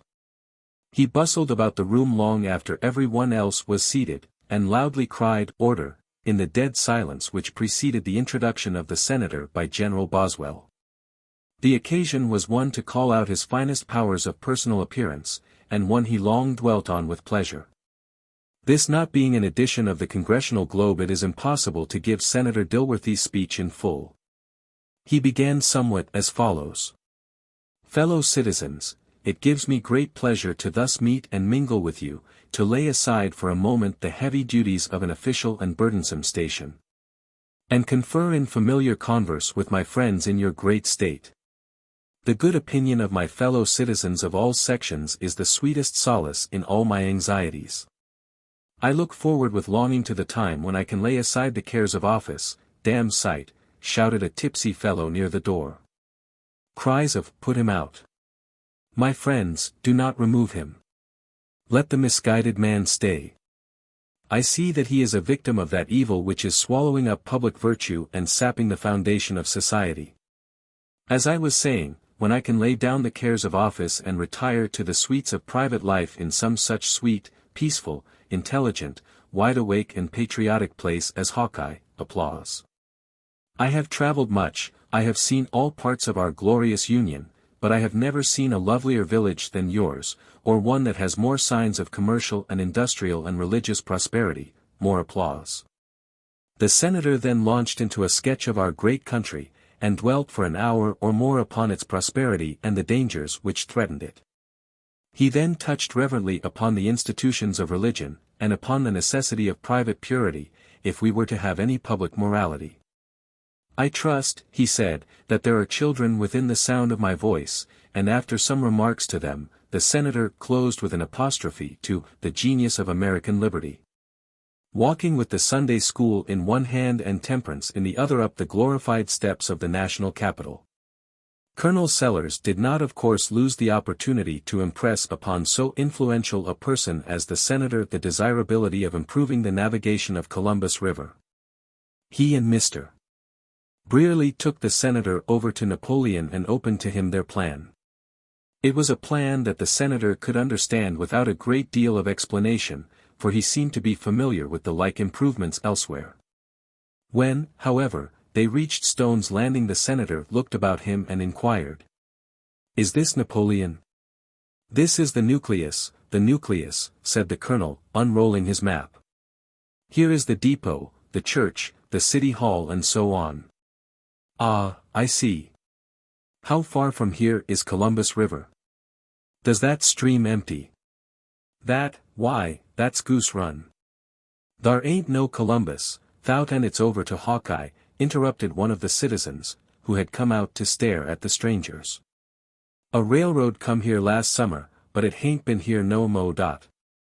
"Yes, sir," the colonel hastened to explain, "in the old records Columbus River is called Goose Run. You see how it sweeps round the town, 49 miles to the Missouri. Sloop navigation all the way pretty much drains this whole country, when its improved steamboats will run right up here. It's got to be enlarged, deepened. You see by the map. Columbus River. This country must have water communication. You'll want a considerable appropriation, Colonel Sellers. I should say $1 million, is that your figure, Mr. Brierly?" "According to our surveys," said Harry, $1 million would do it. $1 million spent on the river would make Napoleon worth $2 millions at least." "I see," nodded the senator. "But you'd better begin by asking only for 200,000 or 300,000, the usual way. You can begin to sell town lots on that appropriation, you know." The senator, himself, to do him justice, was not very much interested in the country or the stream, but he favored the appropriation, and he gave the colonel and Mr. Brierly to understand that he would endeavor to get it through. Harry, who thought he was shrewd and understood Washington, suggested an interest. But he saw that the senator was wounded by the suggestion. "You will offend me by repeating such an observation," he said. "Whatever I do will be for the public interest. It will require a portion of the appropriation for necessary expenses, and I am sorry to say that there are members who will have to be seen. But you can reckon upon my humble services." This aspect of the subject was not again alluded to. The senator possessed himself of the facts, not from his observation of the ground, but from the lips of Colonel Sellers, and laid the appropriation scheme away among his other plans for benefiting the public. It was on this visit also that the senator made the acquaintance of Mr. Washington Hawkins, and was greatly taken with his innocence, his guileless manner, and perhaps with his ready adaptability to enter upon any plan proposed. Colonel Sellers was pleased to see this interest that Washington had awakened, especially since it was likely to further his expectations with regard to the Tennessee lands.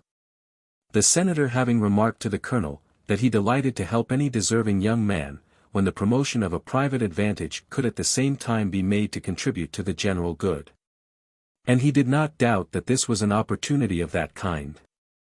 The result of several conferences with Washington was that the senator proposed that he should go to Washington with him and become his private secretary and the secretary of his committee, a proposal which was eagerly accepted. The senator spent Sunday in Hawkeye and attended church. He cheered the heart of the worthy and zealous minister by an expression of his sympathy in his labors, and by many inquiries in regard to the religious state of the region.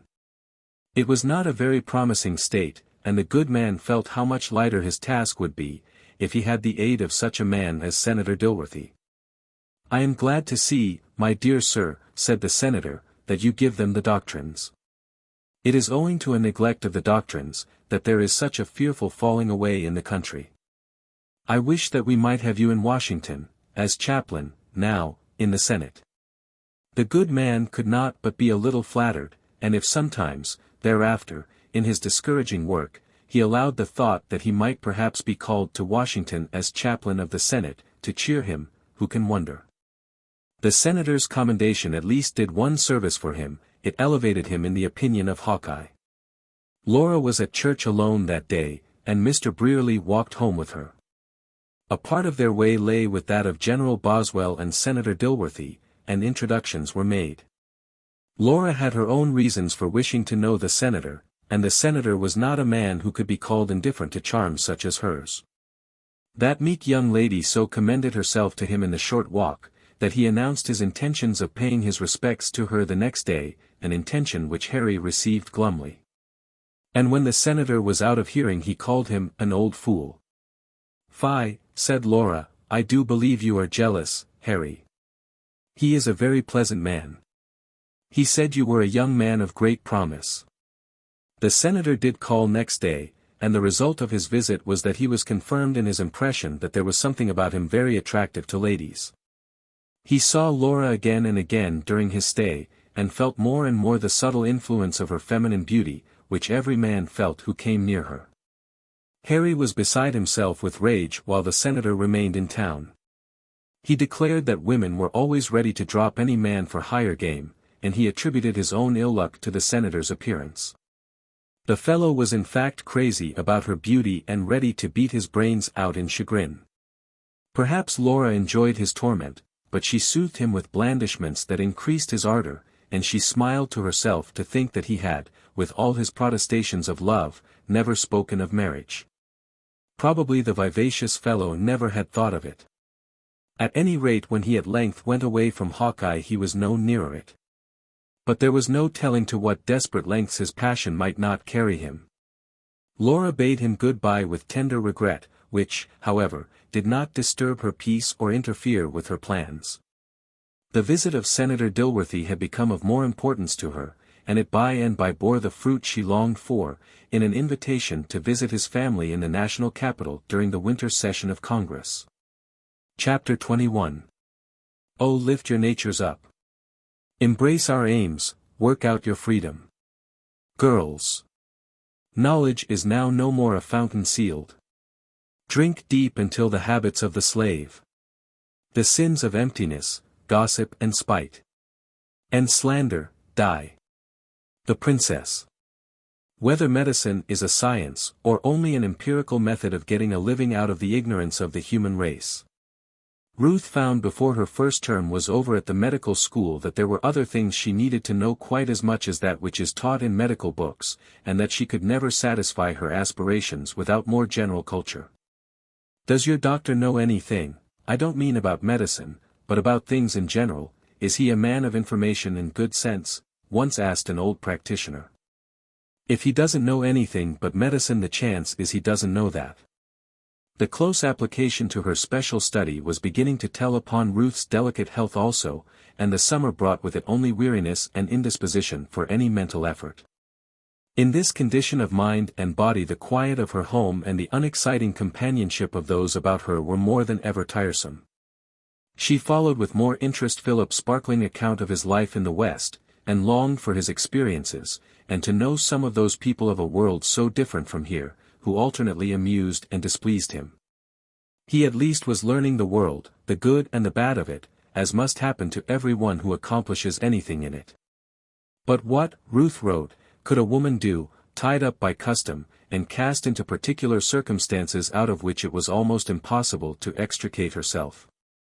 Philip thought that he would go some day and extricate Ruth, but he did not write that, for he had the instinct to know that this was not the extrication she dreamed of, and that she must find out by her own experience what her heart really wanted. Philip was not a philosopher, to be sure, but he had the old-fashioned notion, that whatever a woman's theories of life might be, she would come round to matrimony, only give her time.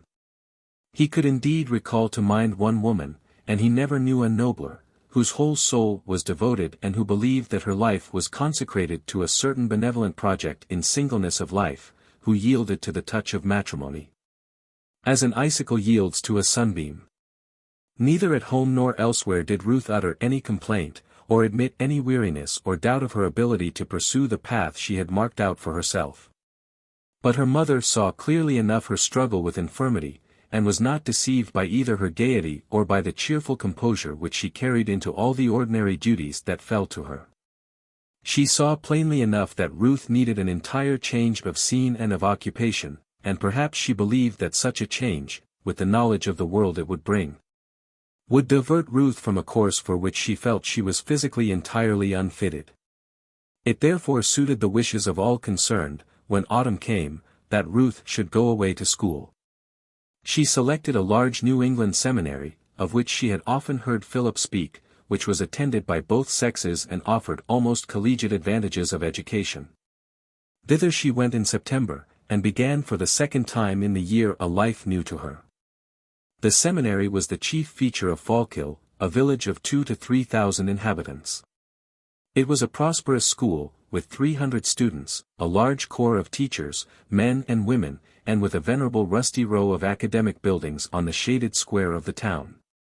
The students lodged and boarded in private families in the place, and so it came about that while the school did a great deal to support the town gave the students society and the sweet influences of home life. It is at least respectful to say that the influences of home life are sweet.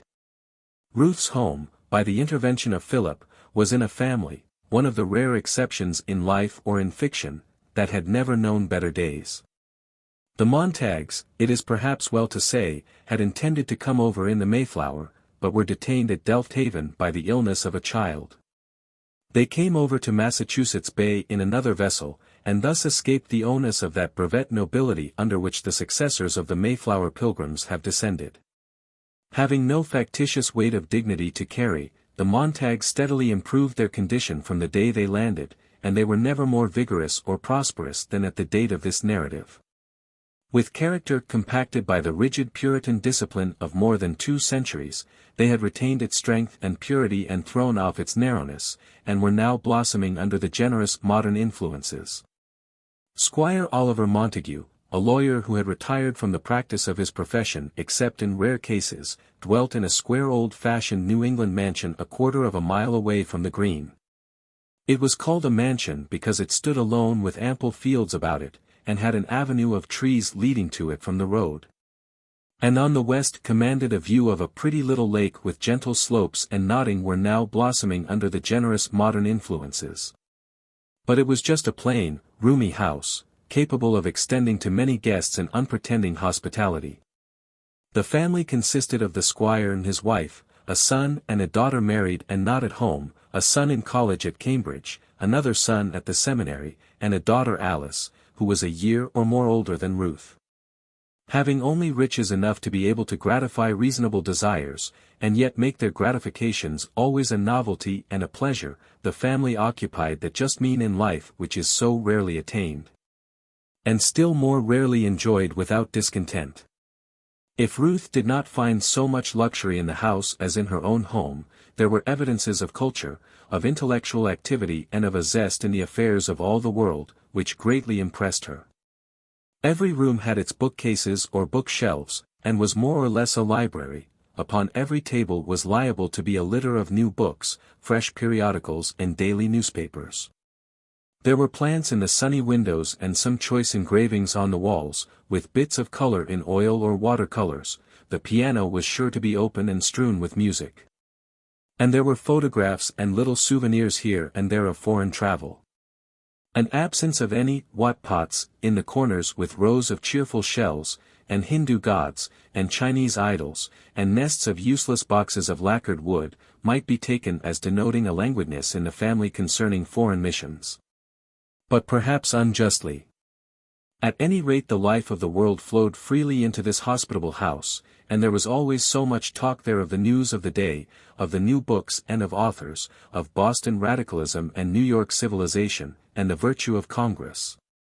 That small gossip stood a very poor chance. All this was in many ways so new to Ruth that she seemed to have passed into another world, in which she experienced a freedom and a mental exhilaration unknown to her before. Under this influence she entered upon her studies with keen enjoyment, finding for a time all the relaxation she needed, in the charming social life at the Montague house. "It is strange," she wrote to Philip, in one of her occasional letters, "that you never told me more about this delightful family, and scarcely mentioned Alice, who is the life of it, just the noblest girl, unselfish, knows how to do so many things. With lots of talent, with a dry humor, and an odd way of looking at things, and yet quiet and even serious often, one of your capable New England girls. We shall be great friends." It had never occurred to Philip that there was anything extraordinary about the family that needed mention. He knew dozens of girls like Alice, he thought to himself, but only one like Ruth. Good friends the two girls were from the beginning. Ruth was a study to Alice, the product of a culture entirely foreign to her experience, so much a child in some things, so much a woman in others.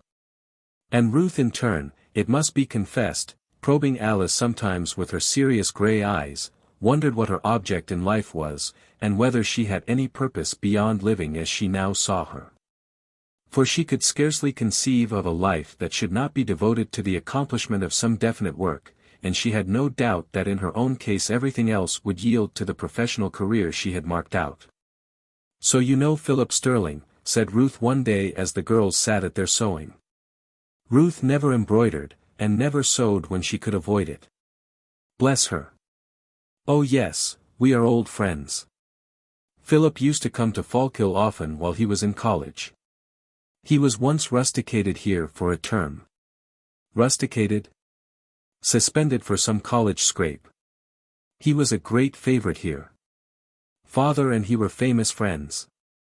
Father said that Philip had no end of nonsense in him and was always blundering into something, but he was a royal good fellow and would come out all right." "Did you think he was fickle?"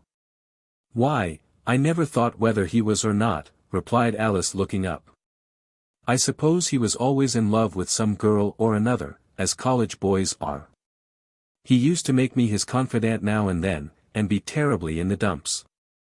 "Why did he come to you?" pursued Ruth, "you were younger than he." "I'm sure I don't know. He was at our house a good deal. Once at a picnic by the lake, at the risk of his own life, he saved Sister Millie from drowning, and we all liked to have him here. Perhaps he thought as he had saved one sister, the other ought to help him when he was in trouble. I don't know." The fact was that Alice was a person who invited confidences, because she never betrayed them, and gave abundant sympathy in return. There are persons, whom we all know, to whom human confidences, troubles and heartaches flow as naturally as streams to a placid lake. This is not a history of Fallkill, nor of the Montague family, worthy as both are of that honor, and this narrative cannot be diverted into long loitering with them. If the reader visits the village today, he will doubtless be pointed out the Montague dwelling, where Ruth lived, the crosslots path she traversed to the seminary, and the venerable chapel with its cracked bell. In the little society of the place, the Quaker girl was a favorite, and no considerable social gathering or pleasure party was thought complete without her. There was something in this seemingly transparent and yet deep character, in her childlike gaiety and enjoyment of the society about her, and in her not seldom absorption in herself, that would have made her long remembered there if no events had subsequently occurred to recall her to mind. To the surprise of Alice, Ruth took to the small gaieties of the village with a zest of enjoyment that seemed foreign to one who had devoted her life to a serious profession from the highest motives. Alice liked society well enough, she thought, but there was nothing exciting in that of Fallkill, nor anything novel in the attentions of the well-bred young gentlemen one met in it. It must have worn a different aspect to Ruth, for she entered into its pleasures at first with curiosity, and then with interest and finally with a kind of staid abandon that no one would have deemed possible for her. Parties, picnics, rowing matches, moonlight strolls, nutting expeditions in the October woods, Alice declared that it was a whirl of dissipation. The fondness of Ruth, which was scarcely disguised, for the company of agreeable young fellows, who talked nothings, gave Alice opportunity for no end of banter. "Do you look upon them as subjects, dear?" she would ask. And Ruth laughed her merriest laugh, and then looked sober again. Perhaps she was thinking, after all, whether she knew herself. If you should rear a duck in the heart of the Sahara, no doubt it would swim if you brought it to the Nile. Surely no one would have predicted when Ruth left Philadelphia that she would become absorbed to this extent, and so happy, in a life so unlike that she thought she desired. But no one can tell how a woman will act under any circumstances. The reason novelists nearly always fail in depicting women when they make them act, is that they let them do what they have observed some woman has done at some time or another. And that is where they make a mistake. For a woman will never do again what has been done before. It is this uncertainty that causes women, considered as materials for fiction, to be so interesting to themselves and to others. As the fall went on and the winter, Ruth did not distinguish herself greatly at the Fallkill Seminary as a student, a fact that apparently gave her no anxiety, and did not diminish her enjoyment of a new sort of power which had awakened within her. Chapter 22. In midwinter, an event occurred of unusual interest to the inhabitants of the Montague house, and to the friends of the young ladies who sought their society. This was the arrival at the Sasakua Hotel of two young gentlemen from the West. It is the fashion in New England to give Indian names to the public houses, not that the late lamented Savage knew how to keep a hotel, but that his warlike name may impress the traveler who humbly craves shelter there, and make him grateful to the noble and gentlemanly clerk if he is allowed to depart with his scalp safe. The two young gentlemen were neither students for the Fallkill Seminary, nor lecturers on physiology, nor yet life assurance solicitors. Three suppositions that almost exhausted the guessing power of the people at the hotel in respect to the names of Philip Sterling and Henry Brearley, Missouri, on the register. They were handsome enough fellows, that was evident, browned by outdoor exposure, and with a free and lordly way about them that almost awed the hotel clerk himself. Indeed, he very soon set down Mr. Brearley as a gentleman of large fortune, with enormous interests on his shoulders. Harry had a way of casually mentioning Western investments, through lines, the freighting business, and the route through the Indian Territory to Lower California, which was calculated to give an importance to his lightest word. "You've a pleasant town here, sir, and the most comfortable-looking hotel I've seen out of New York," said Harry to the clerk. "We shall stay here a few days if you can give us a roomy suite of apartments." Harry usually had the best of everything, wherever he went, as such fellows always do have in this accommodating world. Philip would have been quite content with less expensive quarters, but there was no resisting Harry's generosity in such matters. Railroad surveying and real estate operations were at a standstill during the winter in Missouri, and the young men had taken advantage of the lull to come east, Philip to see if there was any disposition in his friends, the railway contractors, to give him a share in the Salt Lick Union Pacific extension, and Harry to open out to his uncle the prospects of the new city at Stone's Landing, and to procure congressional appropriations for the harbor and for making Goose Run navigable. Harry had with him a map of that noble stream and of the harbor, with a perfect network of railroads centering in it, pictures of wharves, crowded with steamboats, and of huge grain elevators on the bank. All of which grew out of the combined imaginations of Colonel Sellers and Mr. Brearley. The Colonel had entire confidence in Harry's influence with Wall Street, and with congressmen, to bring about the consummation of their scheme, and he waited his return in the empty house at Hawkeye, feeding his pinched family upon the most gorgeous expectations with a reckless prodigality. "Don't let M into the thing more than is necessary," says the Colonel to Harry, "give M a small interest. A lot apiece in the suburbs of the Landing ought to do a congressman, but I reckon you'll have to mortgage a part of the city itself to the brokers." Harry did not find that eagerness to lend money on Stone's Landing in Wall Street which Colonel Sellers had expected. It had seen too many such maps as he exhibited, although his uncle and some of the brokers looked with more favor on the appropriation for improving the navigation of Columbus River, and were not disinclined to form a company for that purpose. An appropriation was a tangible thing, if you could get hold of it, and it made little difference what it was appropriated for, so long as you got hold of it. Pending these weighty negotiations, Philip has persuaded Harry to take a little run up to Fallkill, a not difficult task, for that young man would at any time have turned his back upon all the land in the West at sight of a new and pretty face. And he had, it must be confessed, a facility in love-making which made it not at all an interference with the more serious business of life. He could not, to be sure, conceive how Philip could be interested in a young lady who was studying medicine, but he had no objection to going, for he did not doubt that there were other girls in Fallkill who were worth a week's attention. The young men were received at the house of the Montagues with the hospitality which never failed there. "We are glad to see you again," exclaimed the squire heartily. "You are welcome, Mr. Brierly. Any friend of Phil's is welcome at our house." "It's more like home to me, than any place except my own home," cried Philip, as he looked about the cheerful house and went through a general handshaking. "It's a long time, though, since you have been here to say so," Alice said, with her father's frankness of manner, "and I suspect we owe the visit now to your sudden interest in the Fallkill Seminary." Philip's color came, as it had an awkward way of doing in his telltale face, but before he could stammer a reply, Harry came in with, "That accounts for Phil's wish to build a seminary at Stone's Landing, our place in Missouri, when Colonel Sellers insisted it should be a university. Phil appears to have a weakness for seminaries." "It would have been better for your friend Sellers," retorted Philip, "if he had had a weakness for district schools.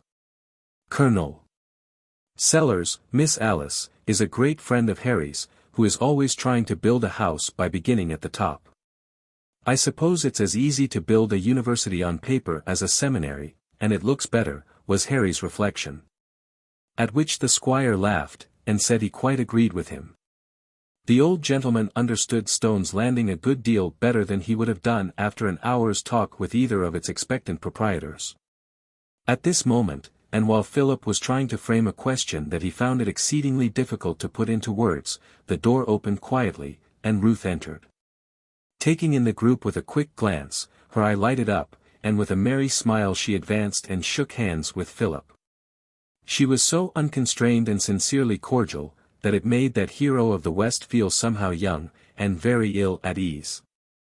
For months and months he had thought of this meeting and pictured it to himself 100 times, but he had never imagined it would be like this.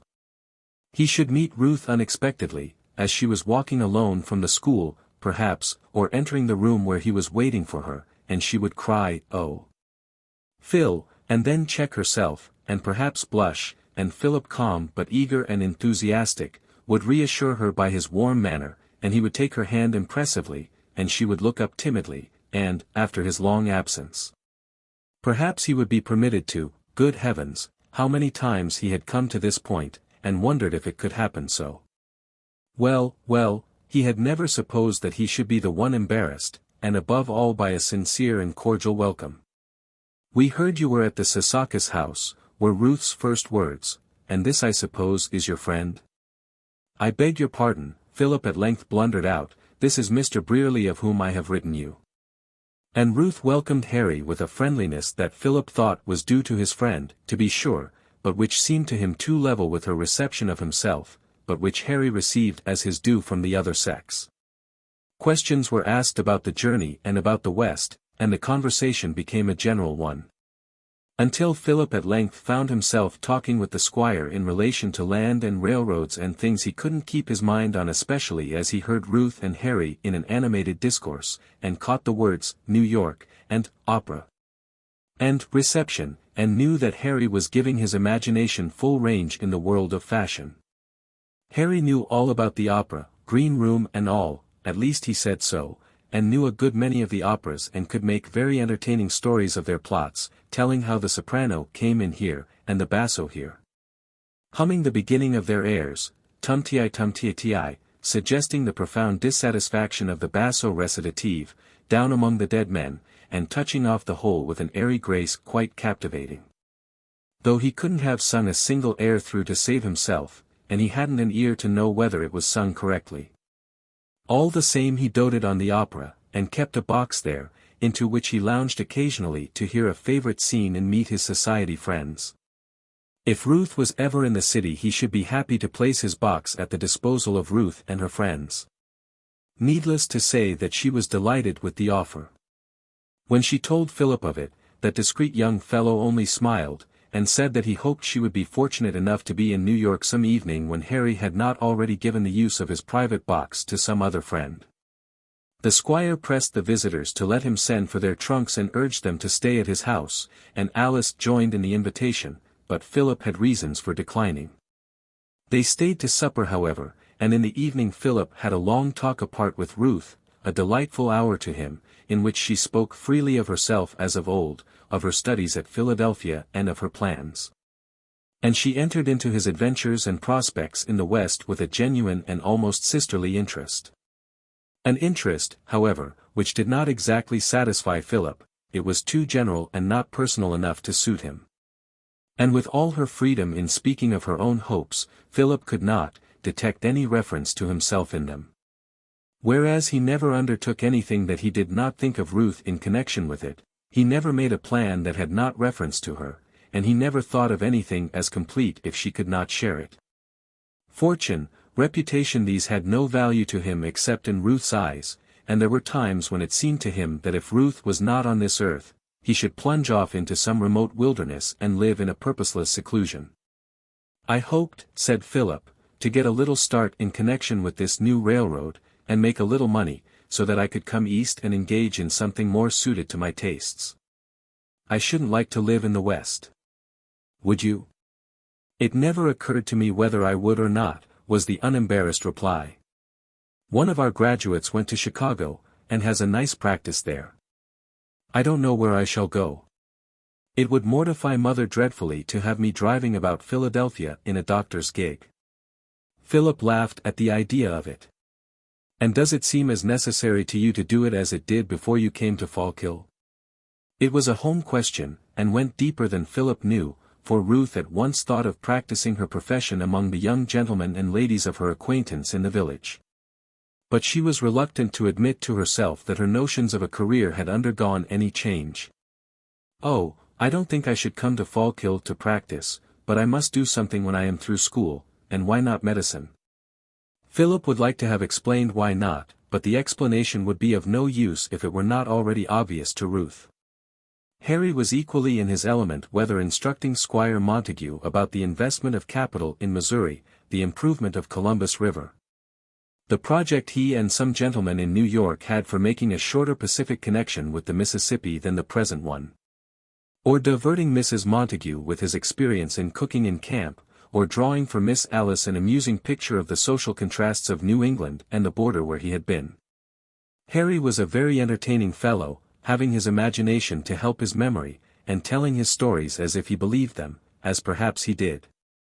Alice was greatly amused with Harry and listened so seriously to his romancing that he exceeded his usual limits. Chance allusions to his bachelor establishment in town and the place of his family on the Hudson, could not have been made by a millionaire, more naturally. "I should think," queried Alice, "you would rather stay in New York than to try the rough life at the West you have been speaking of." "Oh, adventure," says Harry, "I get tired of New York. And besides I got involved in some operations that I had to see through. Parties in New York only last week wanted me to go down into Arizona in a big diamond interest. I told them, no speculation for me. I've got my interests in Missouri. And I wouldn't leave Philip, as long as he stays there." When the young gentlemen were on their way back to the hotel, Mr. Philip, who was not in very good humor, broke out. "What the deuce, Harry, did you go on in that style to the Montagues for?" "Go on?" cried Harry. "Why shouldn't I try to make a pleasant evening? And besides, ain't I going to do those things? What difference does it make about the mood and tense of a mere verb? Didn't Uncle tell me only last Saturday, that I might as well go down to Arizona and hunt for diamonds? A fellow might as well make a good impression as a poor one." "Nonsense. You'll get to believing your own romancing by and by." "Well, you'll see. When Sellers and I get that appropriation, I'll show you an establishment in town and another on the Hudson and a box at the opera. Yes, it will be like Colonel Sellers' plantation at Hawkeye. Did you ever see that? Now, don't be cross, Phil. She's just superb, that little woman. You never told me." "Who's just superb?" growled Philip, fancying this turn of the conversation less than the other. "Well, Mrs. Montague, if you must know." And Harry stopped to light a cigar, and then puffed on in silence.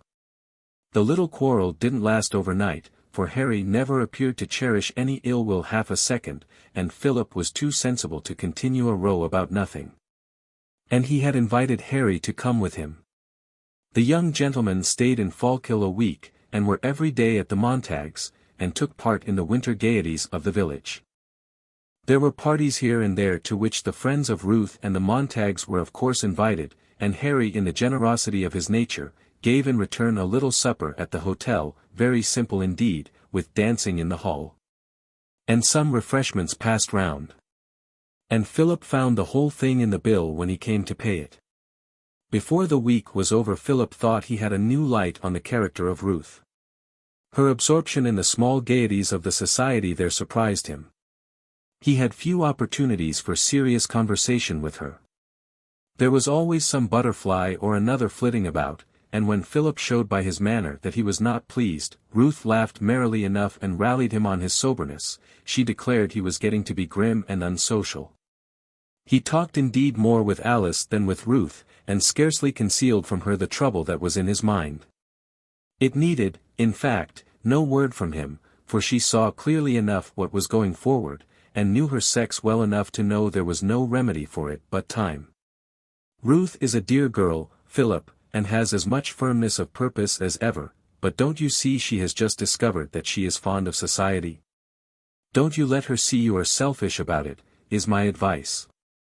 The last evening they were to spend in Fallkill, they were at the Montagues, and Philip hoped that he would find Ruth in a different mood.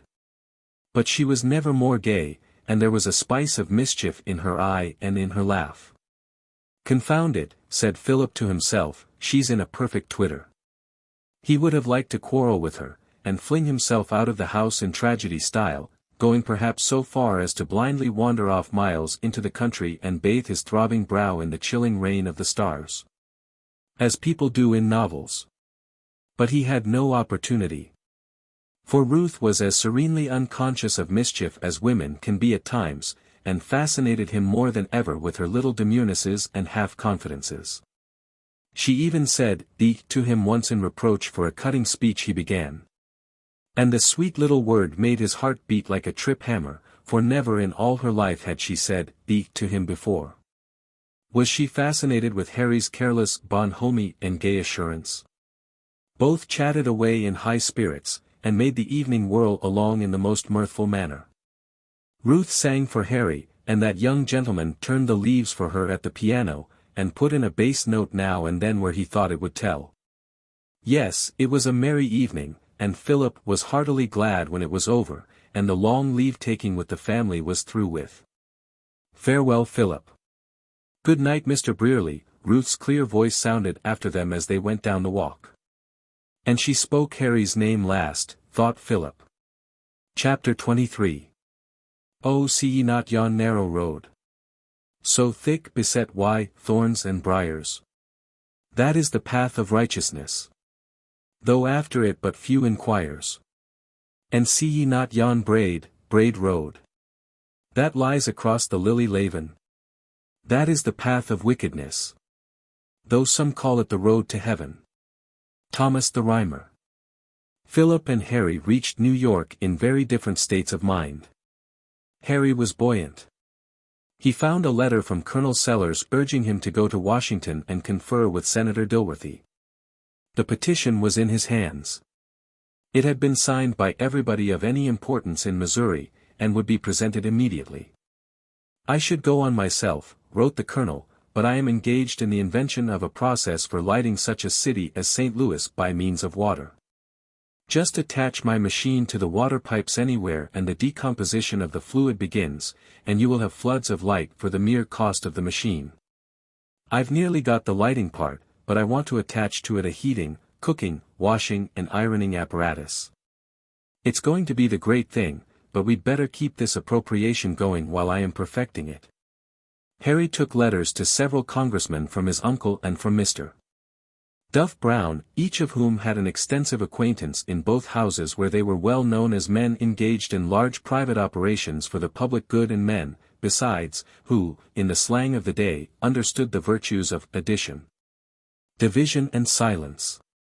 Senator Dilworthy introduced the petition into the Senate with the remark that he knew, personally, the signers of it, that they were men interested, it was true, in the improvement of the country, but he believed without any selfish motive. And that so far as he knew the signers were loyal.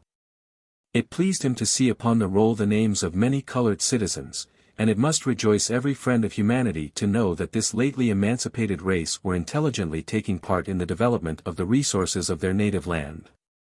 He moved the reference of the petition to the proper committee. Senator Dilworthy introduced his young friend to influential members, as a person who was very well informed about the Salt Lick extension of the Pacific, and was one of the engineers who had made a careful survey of Columbus River. And left him to exhibit his maps and plans and to show the connection between the public treasury, the city of Napoleon and legislation for the benefit of the whole country. Harry was the guest of Senator Dilworthy. There was scarcely any good movement in which the senator was not interested. His house was open to all the laborers in the field of total abstinence, and much of his time was taken up in attending the meetings of this cause. He had a Bible class in the Sunday school of the church which he attended, and he suggested to Harry that he might take a class during the time he remained in Washington. Mr. Washington Hawkins had a class. Harry asked the senator if there was a class of young ladies for him to teach, and after that the senator did not press the subject.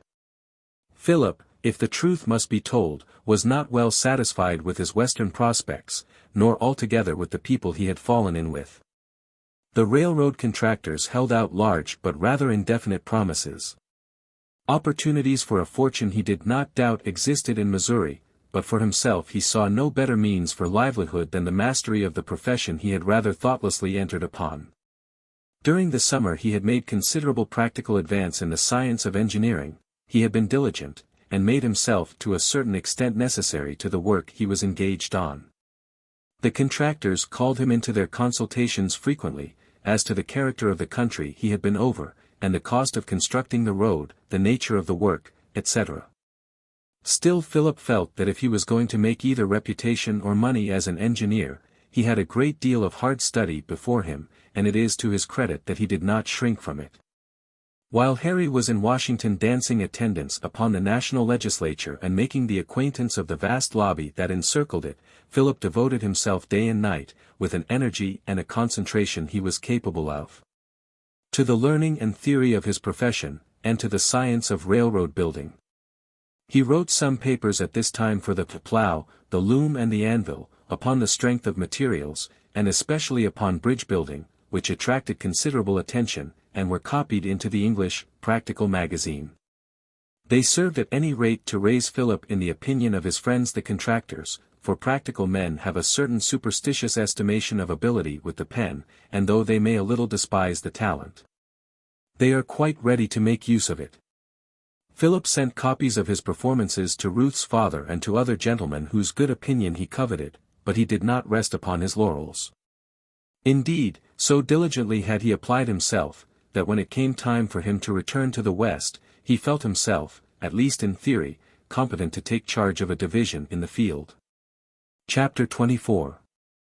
The capital of the great republic was a new world to country-bred Washington Hawkins. St. Louis was a greater city, but its floating population did not hail from great distances, and so it had the general family aspect of the permanent population.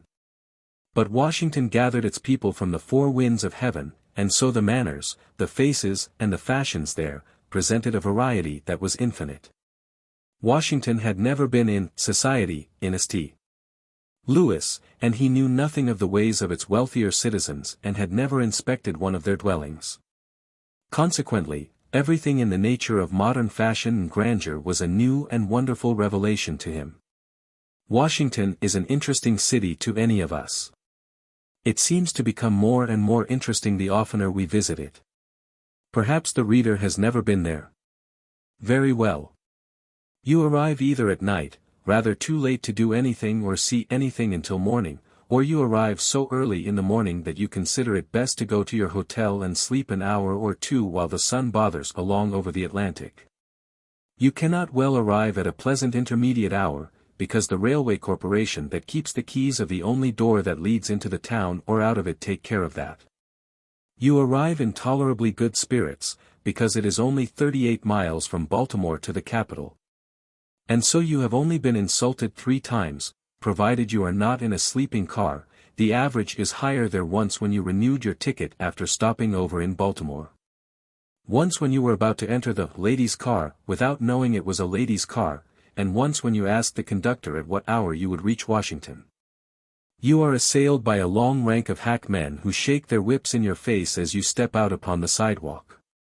You enter what they regard as a carriage, in the capital, and you wonder why they do not take it out of service and put it in the museum. We have few enough antiquities.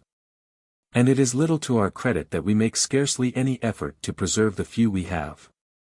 You reach your hotel, presently, and here let us draw the curtain of charity, because of course you have gone to the wrong one. You being a stranger, how could you do otherwise? There are 118 bad hotels, and only one good one.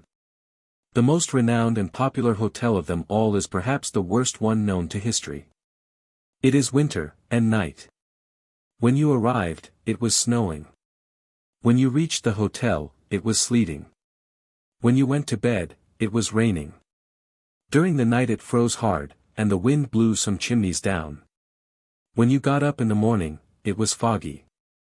When you finished your breakfast at 10 o'clock and went out, the sunshine was brilliant, the weather balmy and delicious, and the mud and slush deep and all-pervading. You will like the climate when you get used to it. You naturally wish to view the city, so you take an umbrella, an overcoat, and a fan, and go forth.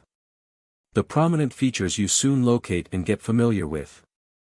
First you glimpse the ornamental upper works of a long, snowy palace projecting above a grove of trees, and a tall, graceful white dome with a statue on it surmounting the palace and pleasantly contrasting with the background of blue sky. That building is the Capitol. Gossips will tell you that by the original estimates it was to cost $12 million, and that the government did come within $21,200,000 of building it for that sum. You stand at the back of the Capitol to treat yourself to a view, and it is a very noble one. You understand, the Capitol stands upon the verge of a high piece of tableland, a fine commanding position, and its front looks out over this noble situation for a city, but it don't see it. For the reason that when the Capitol extension was decided upon, the property owners at once advanced their prices to such inhuman figures that the people went down and built the city in the muddy low marsh behind the Temple of Liberty. So now the lordly front of the building, with its imposing colonnades, its projecting graceful wings, its picturesque groups of statuary, and its long terraced ranges of steps, flowing down in white marble waves to the ground, merely looks out upon a sorrowful little desert of cheap boarding houses. So you observe, that you take your view from the back of the Capitol. And yet not from the airy outlooks of the dome, by the way, because to get there you must pass through the great rotunda, and to do that, you would have to see the marvelous historical paintings that hang there. And the bas-reliefs, and what have you done that you should suffer thus? And besides, you might have to pass through the old part of the building, and you could not help seeing Mr. Lincoln, as petrified by a young lady artist for $10,000, and you might take his marble Emancipation Proclamation, which he holds out in his hand and contemplates, for a folded napkin. And you might conceive from his expression and his attitude, that he is finding fault with the washing. Which is not the case. Nobody knows what is the matter with him, but everybody feels for him. Well, you ought not to go into the dome anyhow, because it would be utterly impossible to go up there without seeing the frescoes in it, and why should you be interested in the delirium tremens of art? The Capitol is a very noble and a very beautiful building, both within and without, but you need not examine it now. Still, if you greatly prefer going into the dome, go. Now your general glance gives you picturesque stretches of gleaming water, on your left, with a sail here and there and a lunatic asylum on shore.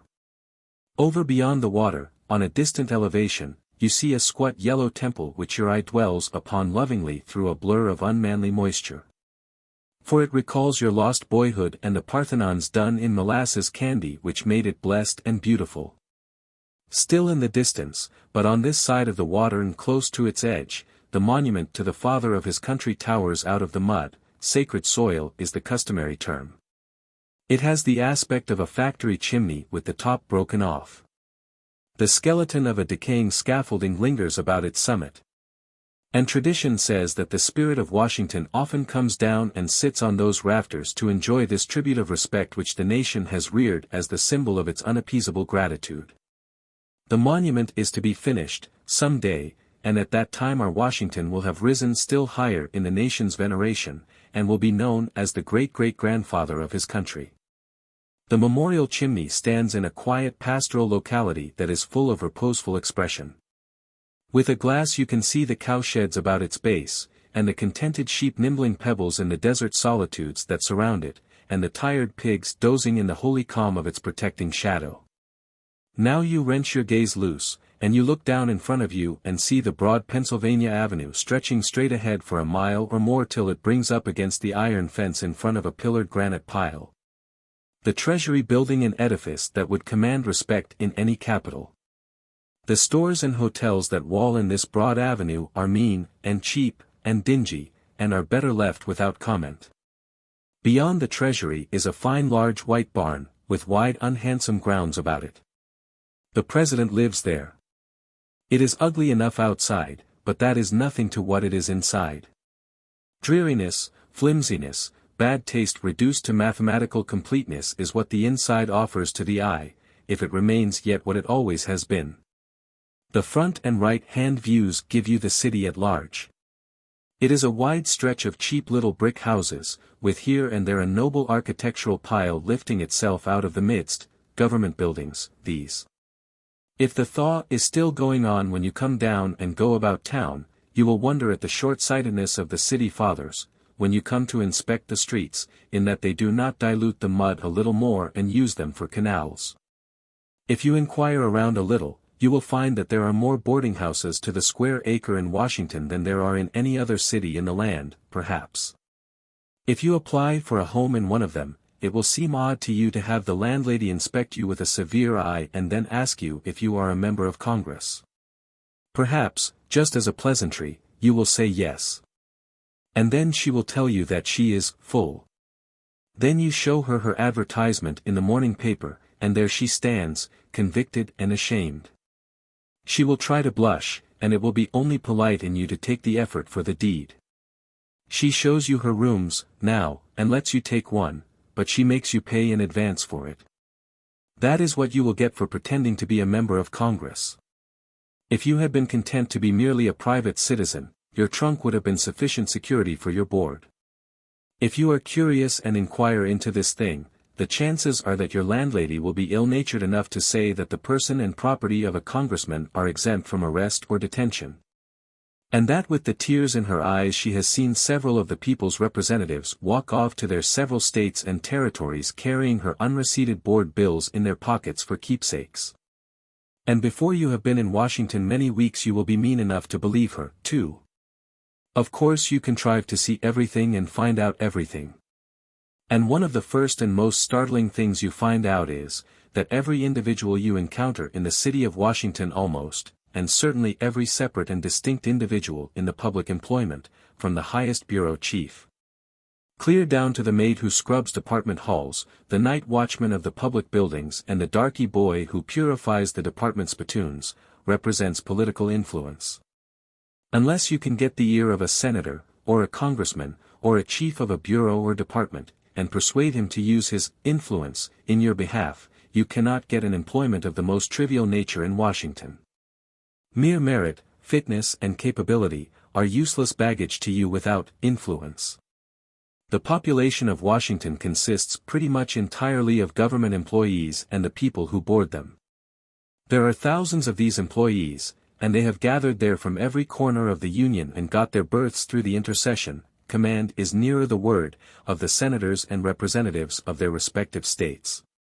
It would be an odd circumstance to see a girl get employment at $3 or $4 a week in one of the great public cribs without any political grandee to back her, but merely because she was worthy, and competent. And a good citizen of a free country that treats all persons alike. Washington would be mildly thunderstruck at such a thing as that. If you are a member of Congress, no offense, and one of your constituents who doesn't know anything, and does not want to go into the bother of learning something, and has no money, and no employment, and can't earn a living. Comes besieging you for help, do you say, come, my friend, if your services were valuable you could get employment elsewhere, don't want you here? Oh, no, you take him to a department and say, here, give this person something to pass away the time at, and a salary, and the thing is done. You throw him on his country. He is his country's child, let his country support him. There is something good and motherly about Washington, the grand old benevolent national asylum for the helpless. The wages received by this great hive of employees are placed at the liberal figure meet and just for skilled and competent labor. Such of them as are immediately employed about the two houses of Congress, are not only liberally paid also, but are remembered in the customary extra compensation bill which slides neatly through, annually. With the general grab that signalizes the last night of a session, and thus 20% is added to their wages, for fun, no doubt. Washington Hawkins' new life was an unceasing delight to him. Senator Dilworthy lived sumptuously, and Washington's quarters were charming, gas, running water, hot and cold. Bathroom, coal fires, rich carpets, beautiful pictures on the walls, books on religion, temperance, public charities and financial schemes, trim-colored servants, dainty food, everything a body could wish for. And as for stationery, there was no end to it, the government furnished it, postage stamps were not needed, the senator's frank could convey a horse through the mails, if necessary. And then he saw such dazzling company. Renowned generals and admirals who had seemed but colossal myths when he was in the far west, went in and out before him or sat at the senator's table, solidified into palpable flesh and blood, famous statesmen crossed his path daily. That once rare and awe-inspiring being, a congressman, was become a common spectacle, a spectacle so common, indeed, that he could contemplate it without excitement, even without embarrassment. Foreign ministers were visible to the naked eye at happy intervals, he had looked upon the president himself, and lived. And more. This world of enchantment teemed with speculation, the whole atmosphere was thick with it, and that indeed was Washington Hawkins' native air, none other refreshed his lungs so gratefully. He had found paradise at last. The more he saw of his chief the senator, the more he honored him, and the more conspicuously the moral grandeur of his character appeared to stand out. To possess the friendship and the kindly interest of such a man, Washington said in a letter to Louise, was a happy fortune for a young man whose career had been so impeded and so clouded as his. The weeks drifted by. Harry Brearley flirted, danced, added luster to the brilliant senatorial receptions, and diligently buzzed and buttonholed congressmen in the interest of the Columbus River scheme. Meantime Senator Dilworthy labored hard in the same interest, and in others of equal national importance. Harry wrote frequently to Sellers, and always encouragingly. And from these letters it was easy to see that Harry was a pet with all Washington, and was likely to carry the thing through, that the assistance rendered him by old Dilworthy was pretty fair, pretty fair. And every little helps, you know, said Harry. Washington wrote Sellers officially, now and then. In one of his letters it appeared that whereas no member of the House committee favored the scheme at first, there was now needed but one more vote to compass a majority report. Closing sentence. Providence seems to further our efforts. Signed, Abner Dilworthy, U.S.S. Per Washington Hawkins, P.S.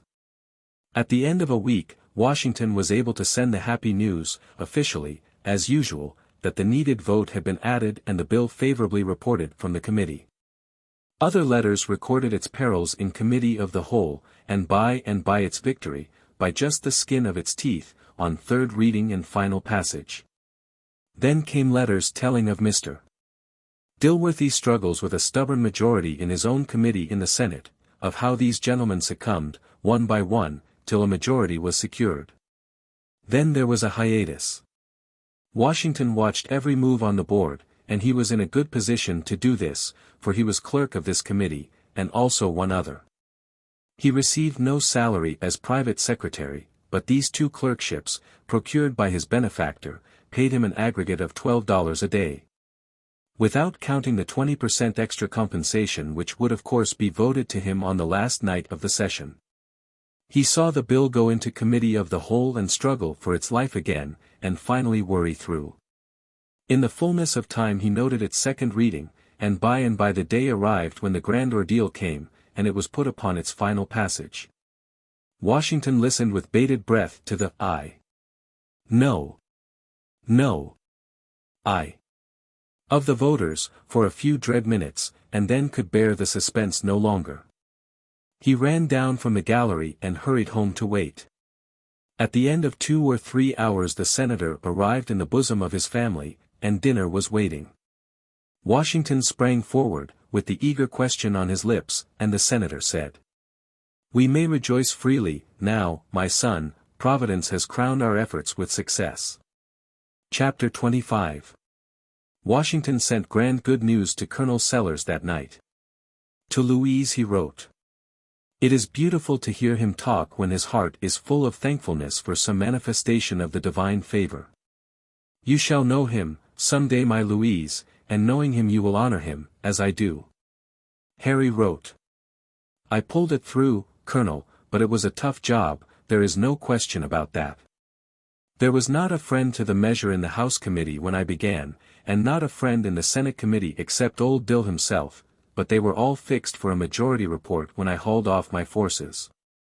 Everybody here says you can't get a thing like this through Congress without buying committees for straight-out cash on delivery, but I think I've taught them a thing or two, if I could only make them believe it. When I tell the old residentaires that this thing went through without buying a vote or making a promise, they say, that's rather too thin. And when I say thin or not thin it's a fact, anyway, they say, come, now, but do you really believe that? And when I say I don't believe anything about it, I know it, they smile and say, well, you are pretty innocent, or pretty blind, one or the other, there's no getting around that. Why they really do believe that votes have been bought, they do indeed. But let them keep on thinking so. I have found out that if a man knows how to talk to women, and has a little gift in the way of argument with men, he can afford to play for an appropriation against a money bag and give the money bag odds in the game. We've raked in $200,000 of Uncle Sam's money, say what they will, and there is more where this came from, when we want it, and I rather fancy I am the person that can go in and occupy it, too, if I do say it myself, that shouldn't, perhaps. I'll be with you within a week. Scare up all the men you can, and put them to work at once. When I get there I propose to make things hum." The great news lifted Sellers into the clouds. He went to work on the instant. He flew hither and thither making contracts, engaging men, and steeping his soul in the ecstasies of business. He was the happiest man in Missouri. And Louise was the happiest woman. For presently came a letter from Washington which said, "Rejoice with me, for the long agony is over. We have waited patiently and faithfully, all these years, and now at last the reward is at hand. A man is to pay our family $40,000 for the Tennessee land. It is but a little sum compared to what we could get by waiting, but I do so long to see the day when I can call you my own, that I have said to myself, better take this and enjoy life in a humble way than wear out our best days in this miserable separation.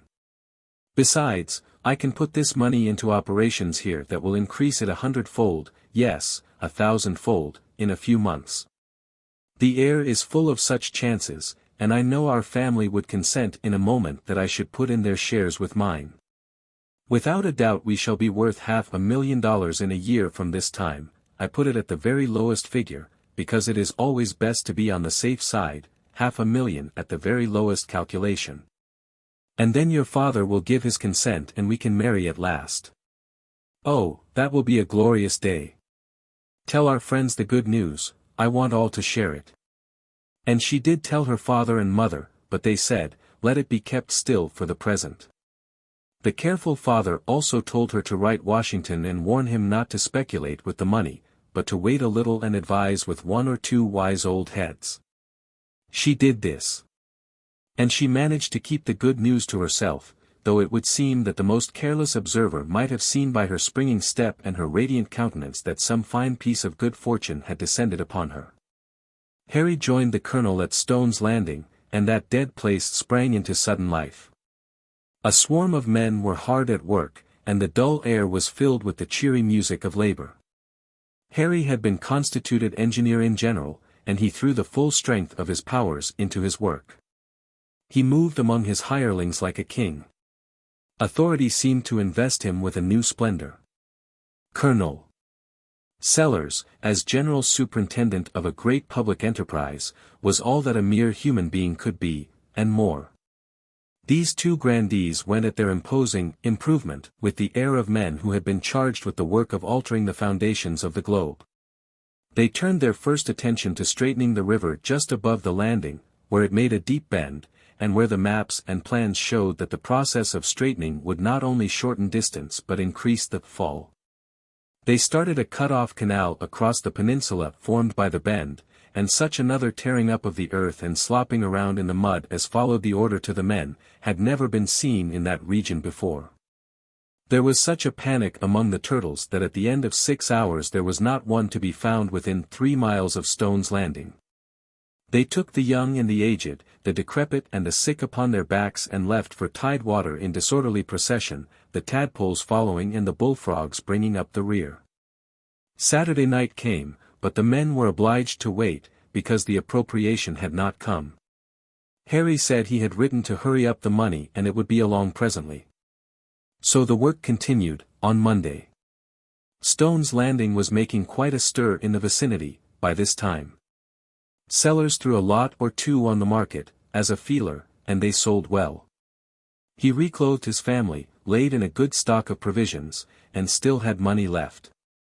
He started a bank account, in a small way, and mentioned the deposit casually to friends, and to strangers, too, to everybody, in fact, but not as a new thing, on the contrary, as a matter of lifelong standing.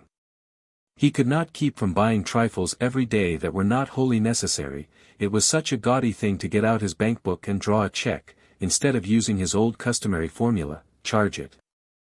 Harry sold a lot or two, also, and had a dinner party or two at Hawkeye and a general good time with the money. Both men held on pretty strenuously for the coming big prices, however. At the end of a month things were looking bad.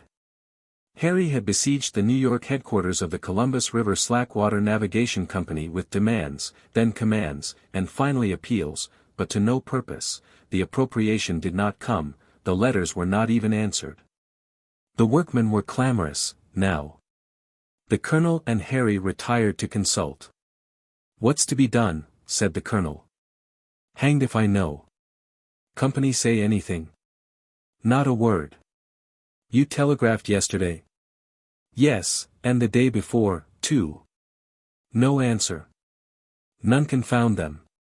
Then there was a long pause. Finally both spoke at once. "I've got it. I've got it." "What's yours?" said Harry. "Give the boys 30-day orders on the company for the back pay." "That's it, that's my own idea to a dot." But then. "Yes, I know," said the colonel, "I know they can't wait for the orders to go to New York and be cashed, but what's the reason they can't get them discounted in Hawkeye?" "Of course they can. That solves the difficulty. Everybody knows the appropriation's been made and the company's perfectly good." So the orders were given and the men appeased, though they grumbled a little at first. The orders went well enough for groceries and such things at a fair discount, and the work danced along gaily for a time. 2 or 3 purchasers put up frame houses at the landing and moved in. And of course a far-sighted but easy-going journeyman printer wandered along and started the Napoleon Weekly Telegraph and Literary Repository, a paper with a Latin motto from the unabridged dictionary. And plenty of fat, conversational tales and double-leaded poetry, all for $2 a year, strictly in advance. Of course the merchants forwarded the orders at once to New York, and never heard of them again. At the end of some weeks Harry's orders were a drug in the market, nobody would take them at any discount whatever. The second month closed with a riot. Sellers was absent at the time, and Harry began an active absence himself with the mob at his heels. But being on horseback, he had the advantage. He did not tarry in Hawkeye, but went on, thus missing several appointments with creditors. He was far on his flight eastward, and well out of danger when the next morning dawned. He telegraphed the colonel to go down and quiet the laborers. He was bound east for money, everything would be right in a week, tell the men so, tell them to rely on him and not be afraid. Sellers found the mob quiet enough when he reached the landing. They had gutted the navigation office, then piled the beautiful engraved stockbooks and things in the middle of the floor and enjoyed the bonfire while it lasted. They had a liking for the colonel, but still they had some idea of hanging him, as a sort of makeshift that might answer, after a fashion, in place of more satisfactory game. But they made the mistake of waiting to hear what he had to say first. Within 15 minutes his tongue had done its work and they were all rich men. He gave every one of them a lot in the suburbs of the city of Stone's Landing, within 1.5 miles of the future post office and railway station, and they promised to resume work as soon as Harry got east and started the money along. Now things were blooming and pleasant again, but the men had no money, and nothing to live on. The colonel divided with them the money he still had in bank, an act which had nothing surprising about it because he was generally ready to divide whatever he had with anybody that wanted it. And it was owing to this very trait that his family spent their days in poverty and at times were pinched with famine. When the men's minds had cooled and Sellers was gone, they hated themselves for letting him beguile them with fine speeches, but it was too late. Now, they agreed to hang him another time, such time as Providence should appoint. Chapter 26. Rumors of Ruth's frivolity and worldliness at Fallkill traveled to Philadelphia in due time, and occasioned no little undertalk among the Bolton relatives. Hannah Shoecraft told another cousin that, for her part, she never believed that Ruth had so much more mind than other people. And Cousin Huldah added that she always thought Ruth was fond of admiration, and that was the reason she was unwilling to wear plain clothes and attend meeting. The story that Ruth was engaged to a young gentleman of fortune in Fallkill came with the other news, and helped to give point to the little satirical remarks that went round about Ruth's desire to be a doctor. Margaret Bolton was too wise to be either surprised or alarmed by these rumors. They might be true. She knew a woman's nature too well to think them improbable, but she also knew how steadfast Ruth was in her purposes, and that, as a brook breaks into ripples and eddies and dances and sports by the way, and yet keeps on to the sea. It was in Ruth's nature to give back cheerful answer to the solicitations of friendliness and pleasure, to appear idly delaying even, and sporting in the sunshine, while the current of her resolution flowed steadily on. That Ruth had this delight in the mere surface play of life that she could, for instance, be interested in that somewhat serious byplay called flirtation. Or take any delight in the exercise of those little arts of pleasing and winning which are none the less genuine and charming because they are not intellectual, Ruth, herself, had never suspected until she went to Fallkill. She had believed it her duty to subdue her gaiety of temperament, and let nothing divert her from what are called serious pursuits. In her limited experience she brought everything to the judgment of her own conscience, and settled the affairs of all the world in her own serene judgment hall. Perhaps her mother saw this, and saw also that there was nothing in the Friends' Society to prevent her from growing more and more opinionated. When Ruth returned to Philadelphia, it must be confessed, though it would not have been by her, that a medical career did seem a little less necessary for her than formerly. And coming back in a glow of triumph, as it were, and in the consciousness of the freedom and life in a lively society and in new and sympathetic friendship. She anticipated pleasure in an attempt to break up the stiffness and levelness of the society at home, and infusing into it something of the motion and sparkle which were so agreeable at Fallkill. She expected visits from her new friends, she would have company, the new books and the periodicals about which all the world was talking, and, in short, she would have life. For a little while she lived in this atmosphere which she had brought with her. Her mother was delighted with this change in her, with the improvement in her health and the interest she exhibited in home affairs. Her father enjoyed the society of his favorite daughter as he did few things besides. He liked her mirthful and teasing ways, and not less a keen battle over something she had read. He had been a great reader all his life, and a remarkable memory had stored his mind with encyclopedic information. It was one of Ruth's delights to cram herself with some out-of-the-way subject and endeavor to catch her father. But she almost always failed. Mr. Bolton liked company, a house full of it, and the mirth of young people, and he would have willingly entered into any revolutionary plans Ruth might have suggested in relation to Friends society. But custom and the fixed order are stronger than the most enthusiastic and rebellious young lady, as Ruth very soon found. In spite of all her brave efforts, her frequent correspondence, and her determined animation, her books and her music, she found herself settling into the clutches of the old monotony, and as she realized the hopelessness of her endeavors. The medical scheme took new hold of her, and seemed to her the only method of escape. "Mother, thee does not know how different it is in Fallkill, how much more interesting the people are one meets, how much more life there is. But thee will find the world, child, pretty much all the same, when thee knows it better. I thought once as thee does now, and had as little thought of being a friend as thee has. Perhaps when thee has seen more, thee will better appreciate a quiet life. Thee married young." "I shall not marry young, and perhaps not at all," said Ruth, with a look of vast experience. "Perhaps thee doesn't know thee own mind, I have known persons of thy age who did not. Did thee see anybody whom thee would like to live with always in Fallkill?" "Not always," replied Ruth with a little laugh. "Mother, I think I wouldn't say always to anyone until I have a profession and am as independent as he is. Then my love would be a free act, and not in any way a necessity." Margaret Bolton smiled at this newfangled philosophy. "Thee will find that love, Ruth, is a thing thee won't reason about, when it comes, nor make any bargains about. Thee wrote that Philip Sterling was at Fallkill." "Yes, and Henry Brearley, a friend of his, a very amusing young fellow and not so serious-minded as Philip, but a bit of a fop maybe." "And thee preferred the fop to the serious-minded?"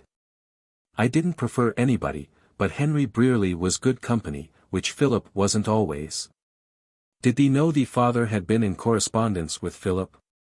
Ruth looked up surprised and with a plain question in her eyes. "Oh, it's not about thee." "What then?" And if there was any shade of disappointment in her tone, probably Ruth herself did not know it. "It's about some land up in the country. That man Bigler has got father into another speculation. That odious man. Why will father have anything to do with him? Is it that railroad?" "Yes. Father advanced money and took land as security, and whatever has gone with the money and the bonds, he has on his hands a large tract of wild land." "And what has Philip to do with that?" "It has good timber, if it could ever be got out, and father says that there must be coal in it, it's in a coal region. He wants Philip to survey it, and examine it for indications of coal." "It's another of father's fortunes, I suppose," said Ruth. "He has put away so many fortunes for us that I'm afraid we never shall find them." Ruth was interested in it nevertheless, and perhaps mainly because Philip was to be connected with the enterprise. Mr. Bigler came to dinner with her father next day, and talked a great deal about Mr. Bolton's magnificent tract of land, extolled the sagacity that led him to secure such a property, and led the talk along to another railroad which would open a northern communication to this very land. "Pennybacker says it's full of coal, he's no doubt of it, and a railroad to strike the Erie would make it a fortune. Suppose you take the land and work the thing up, Mr. Bigler, you may have the tract for $3 an acre." "You'd throw it away, then," replied Mr. Bigler, "and I'm not the man to take advantage of a friend. But if you'll put a mortgage on it for the northern road, I wouldn't mind taking an interest, if Pennybacker is willing. But Pennybacker, you know, don't go much on land, he sticks to the legislature." And Mr. Bigler laughed. When Mr. Bigler had gone, Ruth asked her father about Philip's connection with the land scheme. "There's nothing definite," said Mr. Bolton. "Philip is showing aptitude for his profession. I hear the best reports of him in New York, though those sharpers don't intend to do anything but use him. I've written and offered him employment in surveying and examining the land. We want to know what it is. And if there is anything in it that his enterprise can dig out, he shall have an interest. I should be glad to give the young fellow a lift." All his life Eli Bolton had been giving young fellows a lift, and shouldering the loses when things turned out unfortunately. His ledger, take it all together, would not show a balance on the right side. But perhaps the losses on his books will turn out to be credits in a world where accounts are kept on a different basis. The left hand of the ledger will appear the right, looked at from the other side. Philip wrote to Ruth rather a comical account of the bursting up of the city of Napoleon and the navigation improvement scheme, of Harry's flight and the Colonel's discomfiture. Harry left in such a hurry that he hadn't even time to bid Miss Laura Hawkins goodbye, but he had no doubt that Harry would console himself with the next pretty face he saw, a remark which was thrown in for Ruth's benefit. Colonel Sellers had in all probability, by this time, some other equally brilliant speculation in his brain. As to the railroad, Philip had made up his mind that it was merely kept on foot for speculative purposes in Wall Street, and he was about to quit it. Would Ruth be glad to hear, he wondered, that he was coming east? For he was coming, in spite of a letter from Harry in New York, advising him to hold on until he had made some arrangements in regard to contracts, he to be a little careful about Sellers, who was somewhat visionary, Harry said. The summer went on without much excitement for Ruth. She kept up a correspondence with Alice, who promised a visit in the fall. She read, she earnestly tried to interest herself in home affairs and such people as came to the house. But she found herself falling more and more into reveries, and growing weary of things as they were. She felt that everybody might become in time like two relatives from a Shaker establishment in Ohio, who visited the Boltons about this time, a father and son, clad exactly alike, and alike in manners. The son, however, who was not of age, was more unworldly and sanctimonious than his father. He always addressed his parent as Brother Plum, and bore himself, altogether in such a superior manner that Ruth longed to put bent pins in his chair. Both father and son wore the long, single-breasted collarless coats of their society, without buttons, before or behind, but with a row of hooks and eyes on either side in front. It was Ruth's suggestion that the coats would be improved by a single hook and eye sewed on in the small of the back where the buttons usually are.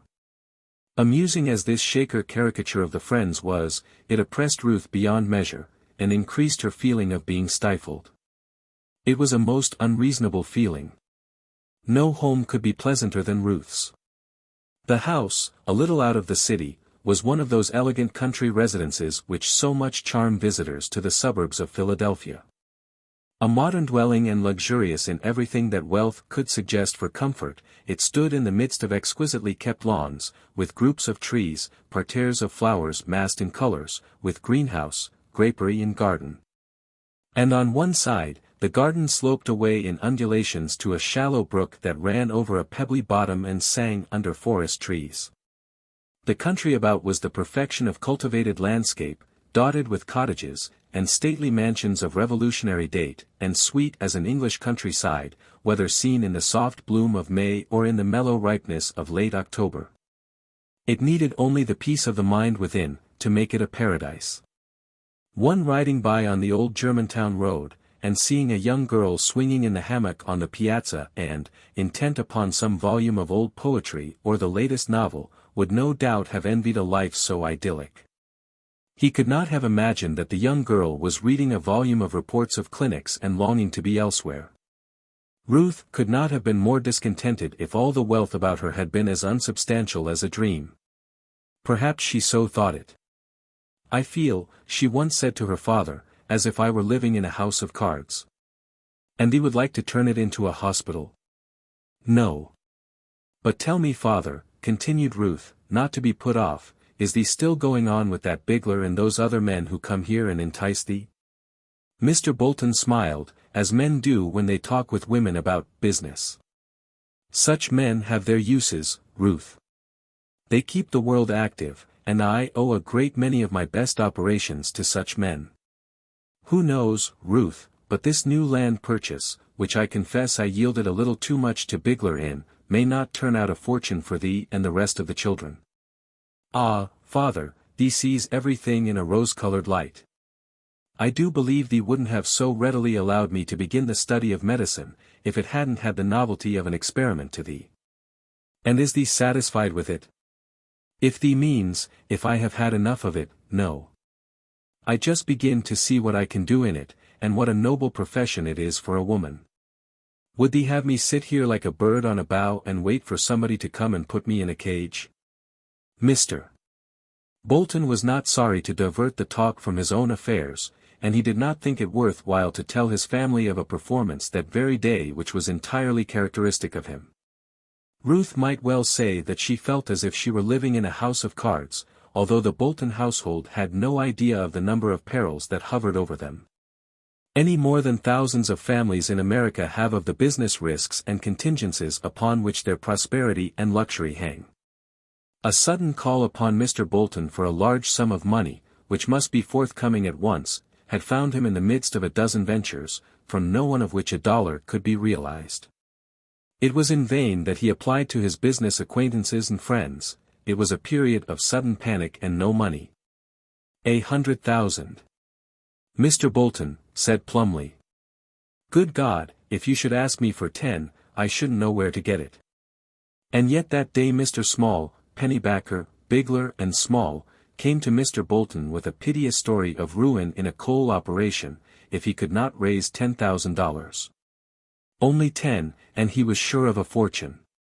Without it he was a beggar. Mr. Bolton had already Small's notes for a large amount in his safe, labeled doubtful. He had helped him again and again, and always with the same result. But Mr. Small spoke with a faltering voice of his family, his daughter in school, his wife ignorant of his calamity, and drew such a picture of their agony, that Mr. Bolton put by his own more pressing necessity, and devoted the day to scraping together, here and there, $10,000 for this brazen beggar, who had never kept a promise to him nor paid a debt. Beautiful credit. The foundation of modern society. Who shall say that this is not the golden age of mutual trust, of unlimited reliance upon human promises? That is a peculiar condition of society which enables a whole nation to instantly recognize point and meaning in the familiar newspaper anecdote. Which puts into the mouth of a distinguished speculator in lands and mines this remark, I wasn't worth a cent 2 years ago, and now I owe $2 millions. Chapter 27. It was a hard blow to poor Sellers to see the work on his darling enterprise stop, and the noise and bustle and confusion that had been such refreshment to his soul, sicken and die out. It was hard to come down to humdrum ordinary life again after being a general superintendent and the most conspicuous man in the community. It was sad to see his name disappear from the newspapers. Sadder still to see it resurrected at intervals, shorn of its aforetime gaudy gear of compliments and clothed on with rhetorical tar and feathers. But his friends suffered more on his account than he did. He was a cork that could not be kept under the water many moments at a time. He had to bolster up his wife's spirits every now and then. On one of these occasions he said, "It's all right, my dear, all right. It will all come right in a little while. There's $200,000 coming, and that will set things booming again. Harry seems to be having some difficulty, but that's to be expected. You can't move these big operations to the tune of Fisher's hornpipe, you know. But Harry will get it started along presently, and then you'll see. I expect the news every day now." "But Beriah, you've been expecting it every day, all along, haven't you?" "Well, yes, I don't know but I have. But anyway, the longer it's delayed, the nearer it grows to the time when it will start, same as every day you live brings you nearer. The grave?" "Well, no, not that exactly. But you can't understand these things, Polly dear, women haven't much head for business, you know. You make yourself perfectly comfortable, old lady, and you'll see how we'll trot this right along. Why bless you, let the appropriation lag, if it wants to. That's no great matter, there's a bigger thing than that." "Bigger than $200,000, Beriah?" "Bigger, child, why, what's $200,000? Pocket money. Mere pocket money. Look at the railroad. Did you forget the railroad? It ain't many months till spring, it will be coming right along, and the railroad swimming right along behind it. Where'll it be by the middle of summer? Just stop and fancy a moment, just think a little, don't anything suggest itself? Bless your heart, You dear women live right in the present all the time, but a man, why a man lives in the future, Beriah. But don't we live in the future most too much, Beriah? We do somehow seem to manage to live on next year's crop of corn and potatoes as a general thing while this year is still dragging along, but sometimes it's not a robust diet, Beriah. But don't look that way, dear, don't mind what I say. I don't mean to fret, I don't mean to worry, and I don't, once a month, do I, dear? But when I get a little low and feel bad, I get a bit troubled and worrisome, but it don't mean anything in the world. It passes right away. I know you're doing all you can, and I don't want to seem repining and ungrateful, for I'm not, Beriah, you know I'm not, don't you? Lord bless you, child, I know you are the very best little woman that ever lived on the whole face of the earth. And I know that I would be a dog not to work for you and think for you and scheme for you with all my might. And I'll bring things all right yet, honey, cheer up and don't you fear. The railroad.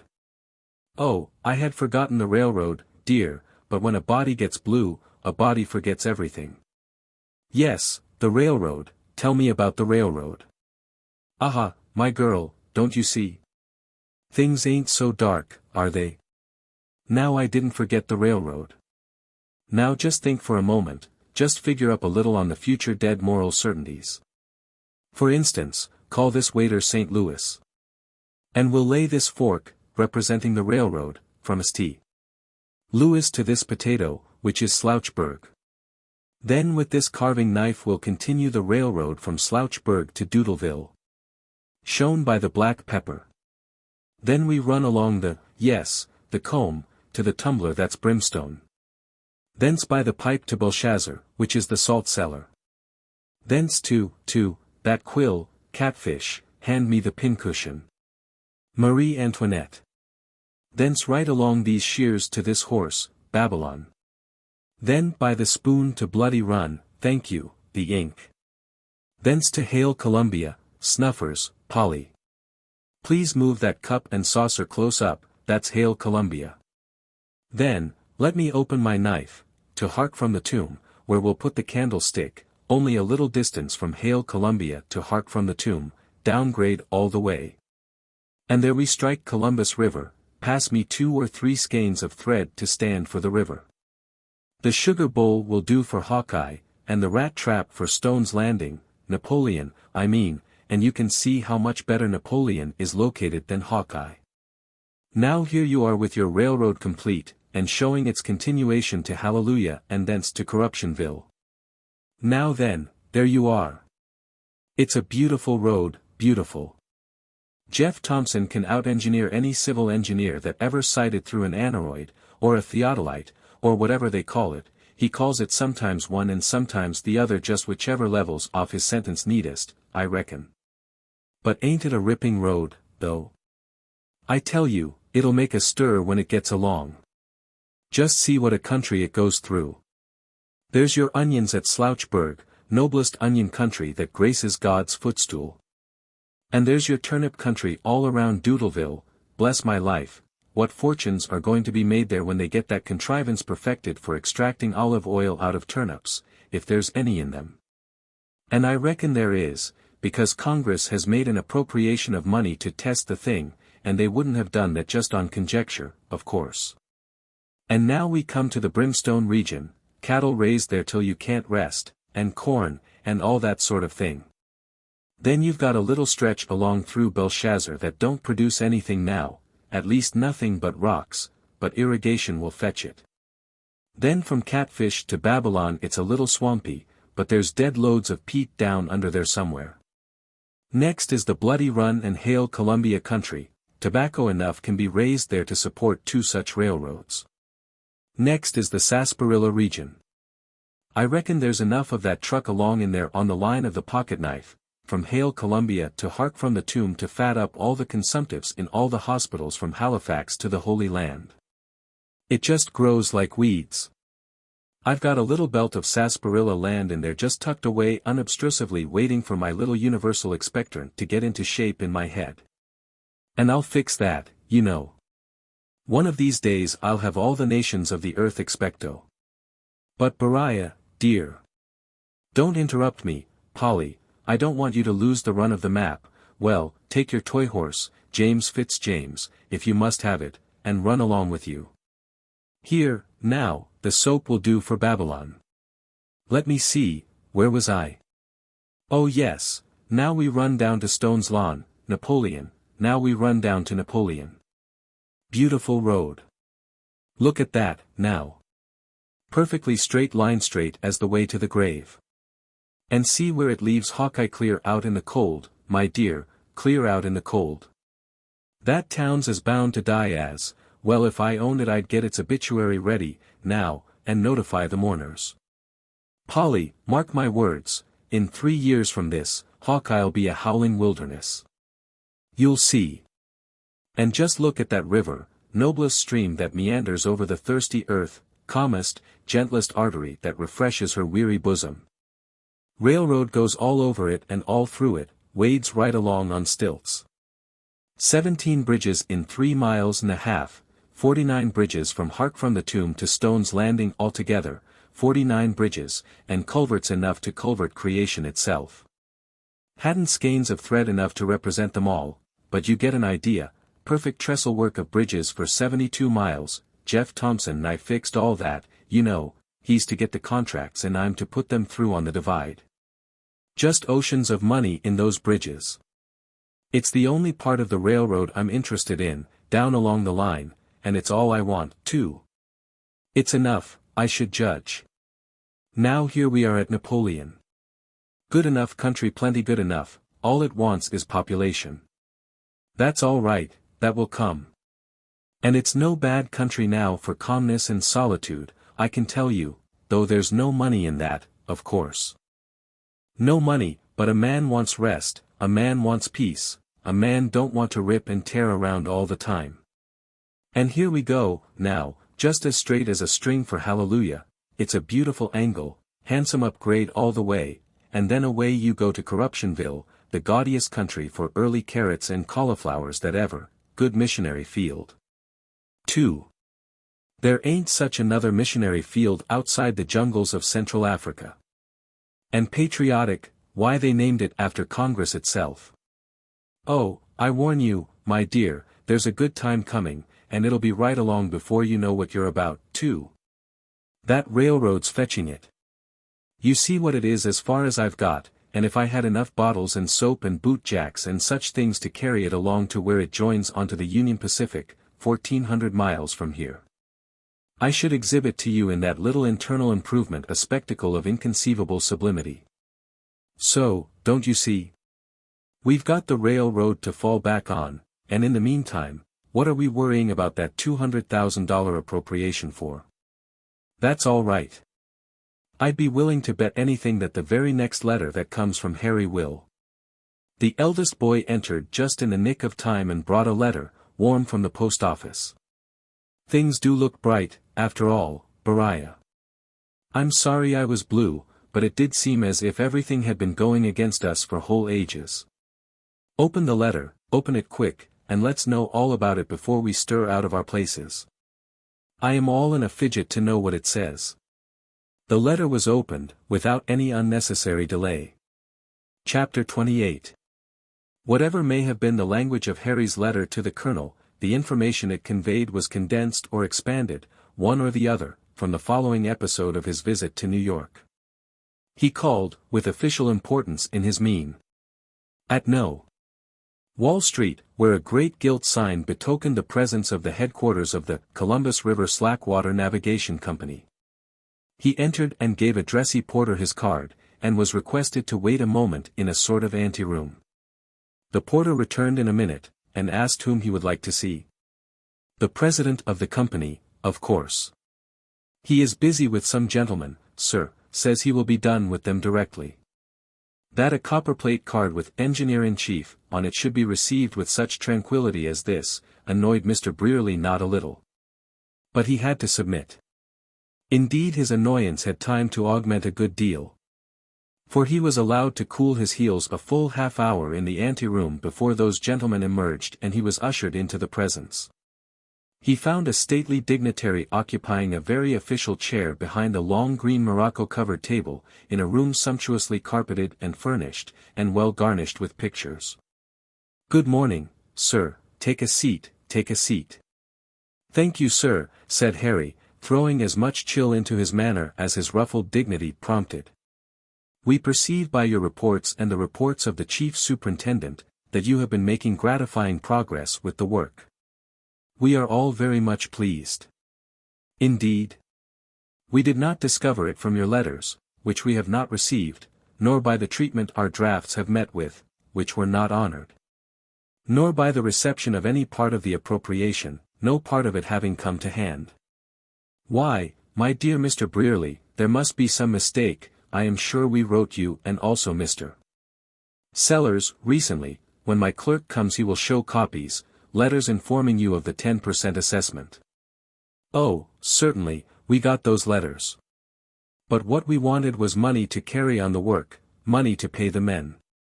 "Certainly, certainly, true enough, but we credited you both for a large part of your assessments. I am sure that was in our letters." "Of course that was in, I remember that." "Ah, very well then. Now we begin to understand each other." "Well, I don't see that we do. There's 2 months' wages due the men, and—" "How? Haven't you paid the men?" "Paid them? How are we going to pay them when you don't honor our drafts?" "Why, my dear sir, I cannot see how you can find any fault with us. I am sure we have acted in a perfectly straightforward business way. Now let us look at the thing a moment. You subscribed for 100 shares of the capital stock, at $1,000 a share, I believe." "Yes, sir, I did." "And Mr. Sellers took a like amount?" "Yes, sir." "Very well. No concern can get along without money. We levied a 10% assessment. It was the original understanding that you and Mr. Sellers were to have the positions you now hold, with salaries of $600 a month each, while in active service. You were duly elected to these places, and you accepted them. Am I right?" "Certainly." "Very well. You were given your instructions and put to work. By your reports it appears that you have expended the sum of $9,610 upon the said work. 2 months' salary to you 2 officers amounts altogether to $2,400, about 1/8 of your 10% assessment, you see, which leaves you in debt to the company for the other 7/8 of the assessment, viz., something over $8,000 apiece. Now instead of requiring you to forward this aggregate of $16,000 or $17,000 to New York, the company voted unanimously to let you pay it over to the contractors, laborers from time to time, and give you credit on the books for it. And they did it without a murmur, too, for they were pleased with the progress you had made, and were glad to pay you that little compliment, and a very neat one it was, too, I am sure. The work you did fell short of $10,000, a trifle. Let me see, $9,640 from $20,000, salary $2,400 added, ah yes, the balance due the company from yourself and Mr. Sellers is $7,960, which I will take the responsibility of allowing to stand for the present, unless you prefer to draw a check now, and thus. Confound it, do you mean to say that instead of the company owing us $2,400, we owe the company $7,960? Well, yes. And that we owe the men and the contractors nearly $10,000 besides? Owe them? Oh, bless my soul, you can't mean that you have not paid these people. But I do mean it. The president rose and walked the floor like a man in bodily pain. His brows contracted, he put his hand up and clasped his forehead, and kept saying, "Oh, it is, too bad, too bad, too bad. Oh, it is bound to be found out, nothing can prevent it, nothing."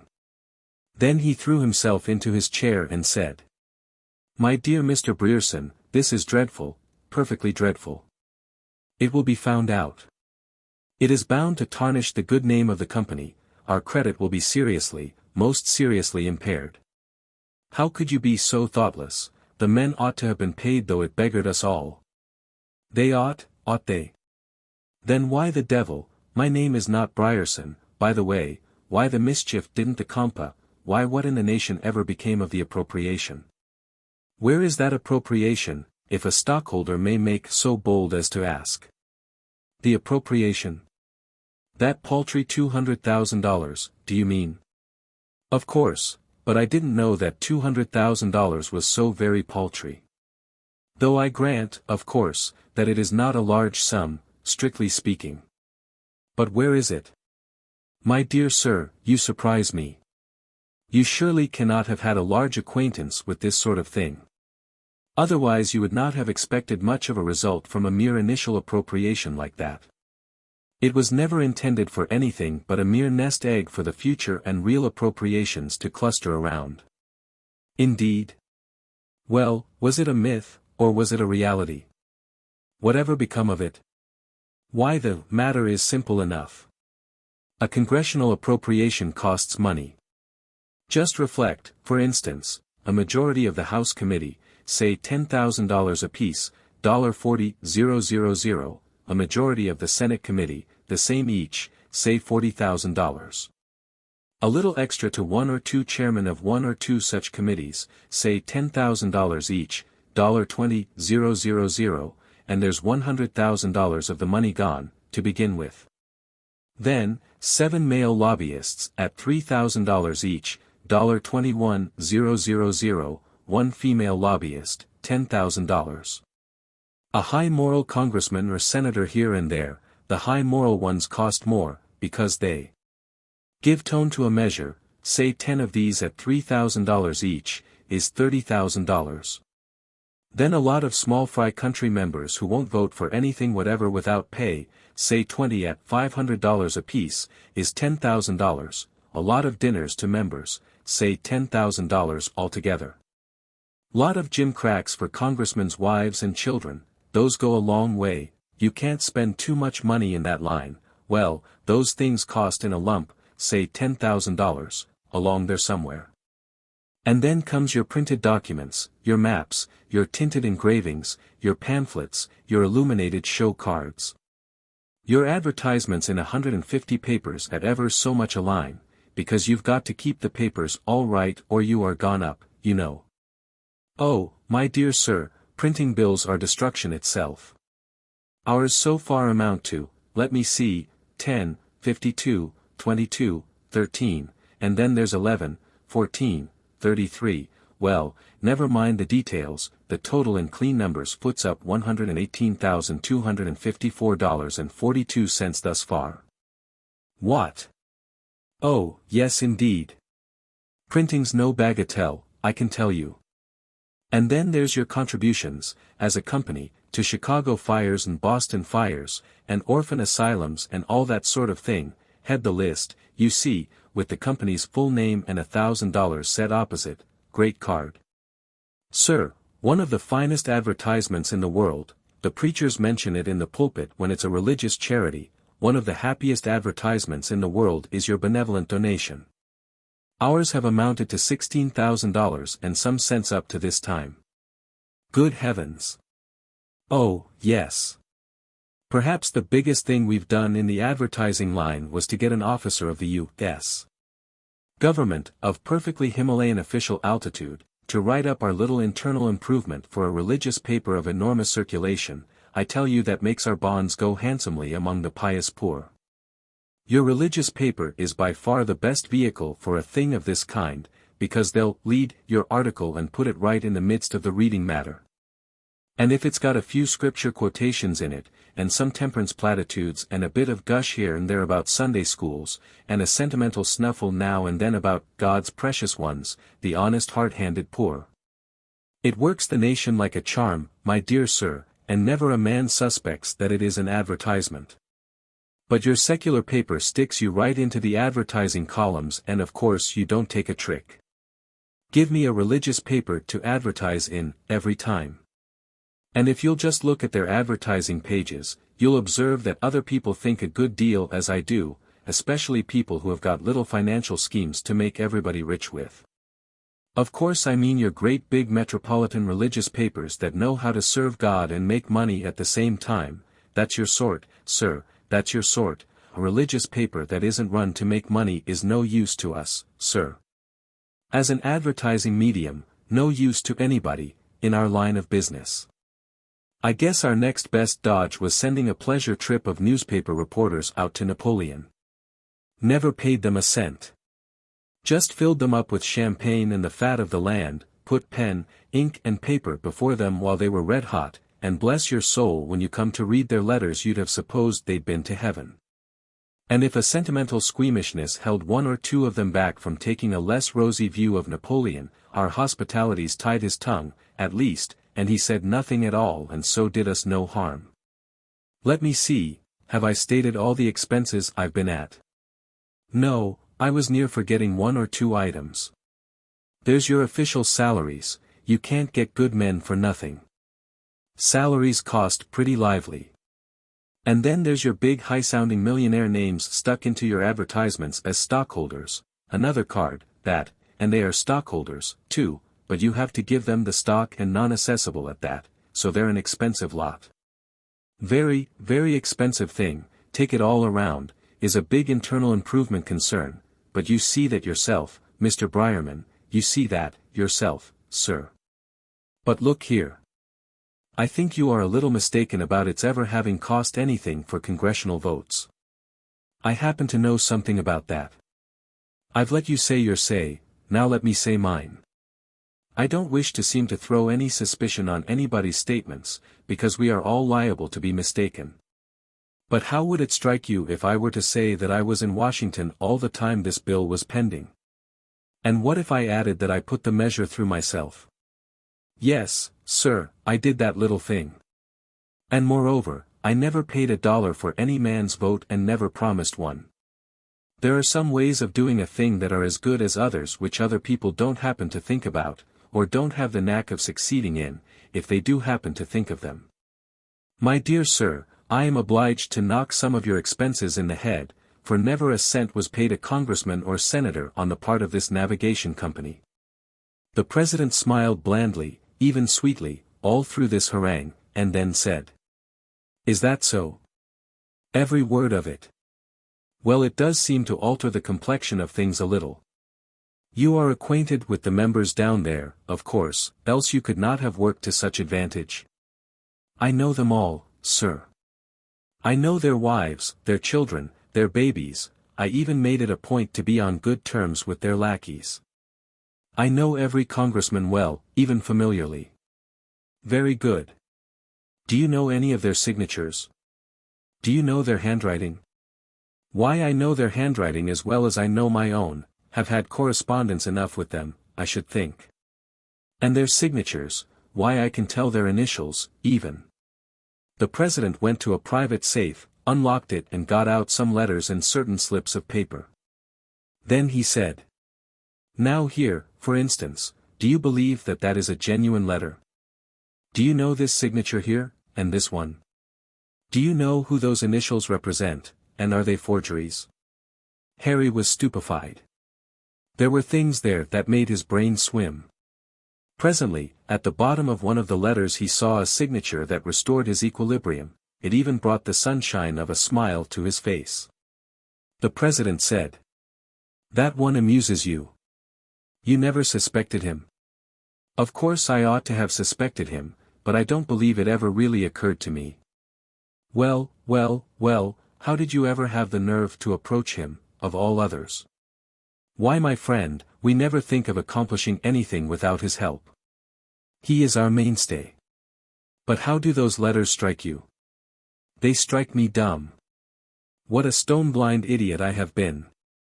"Well, take it all around, I suppose you had a pleasant time in Washington," said the president, gathering up the letters. "Of course you must have had. Very few men could go there and get a money bill through without buying a single." "Come, now, Mr. President, that's plenty of that. I take back everything I said on that head. I'm a wiser man today than I was yesterday, I can tell you." "I think you are. In fact, I am satisfied you are. But now I showed you these things in confidence, you understand. Mention facts as much as you want to, but don't mention names to anybody.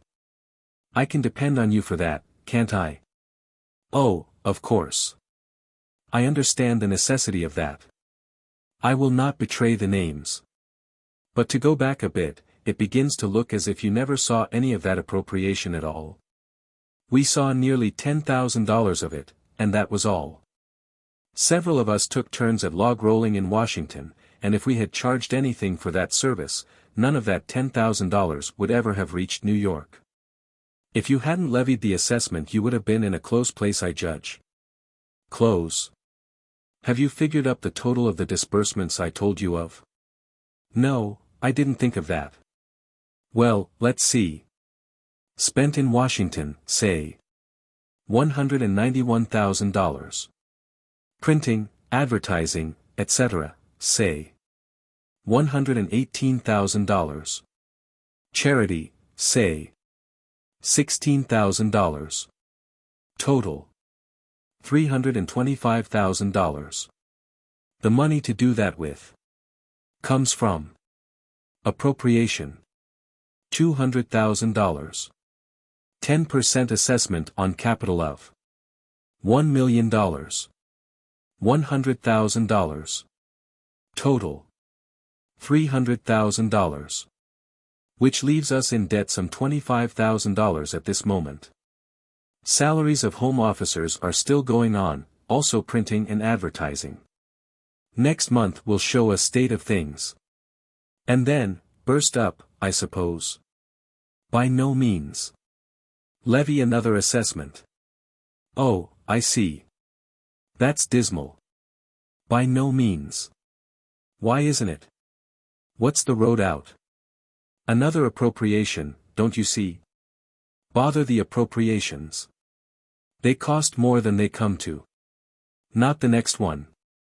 We'll call for $500,000, get it and go for $1 million the very next month. Yes, but the cost of it. The president smiled, and patted his secret letters affectionately. He said, all these people are in the next Congress. We shan't have to pay them a cent. And what is more, they will work like beavers for us, perhaps it might be to their advantage. Harry reflected profoundly a while. Then he said, we send many missionaries to lift up the benighted races of other lands. How much cheaper and better it would be if those people could only come here and drink of our civilization at its fountainhead. I perfectly agree with you, Mr. Beverley. Must you go?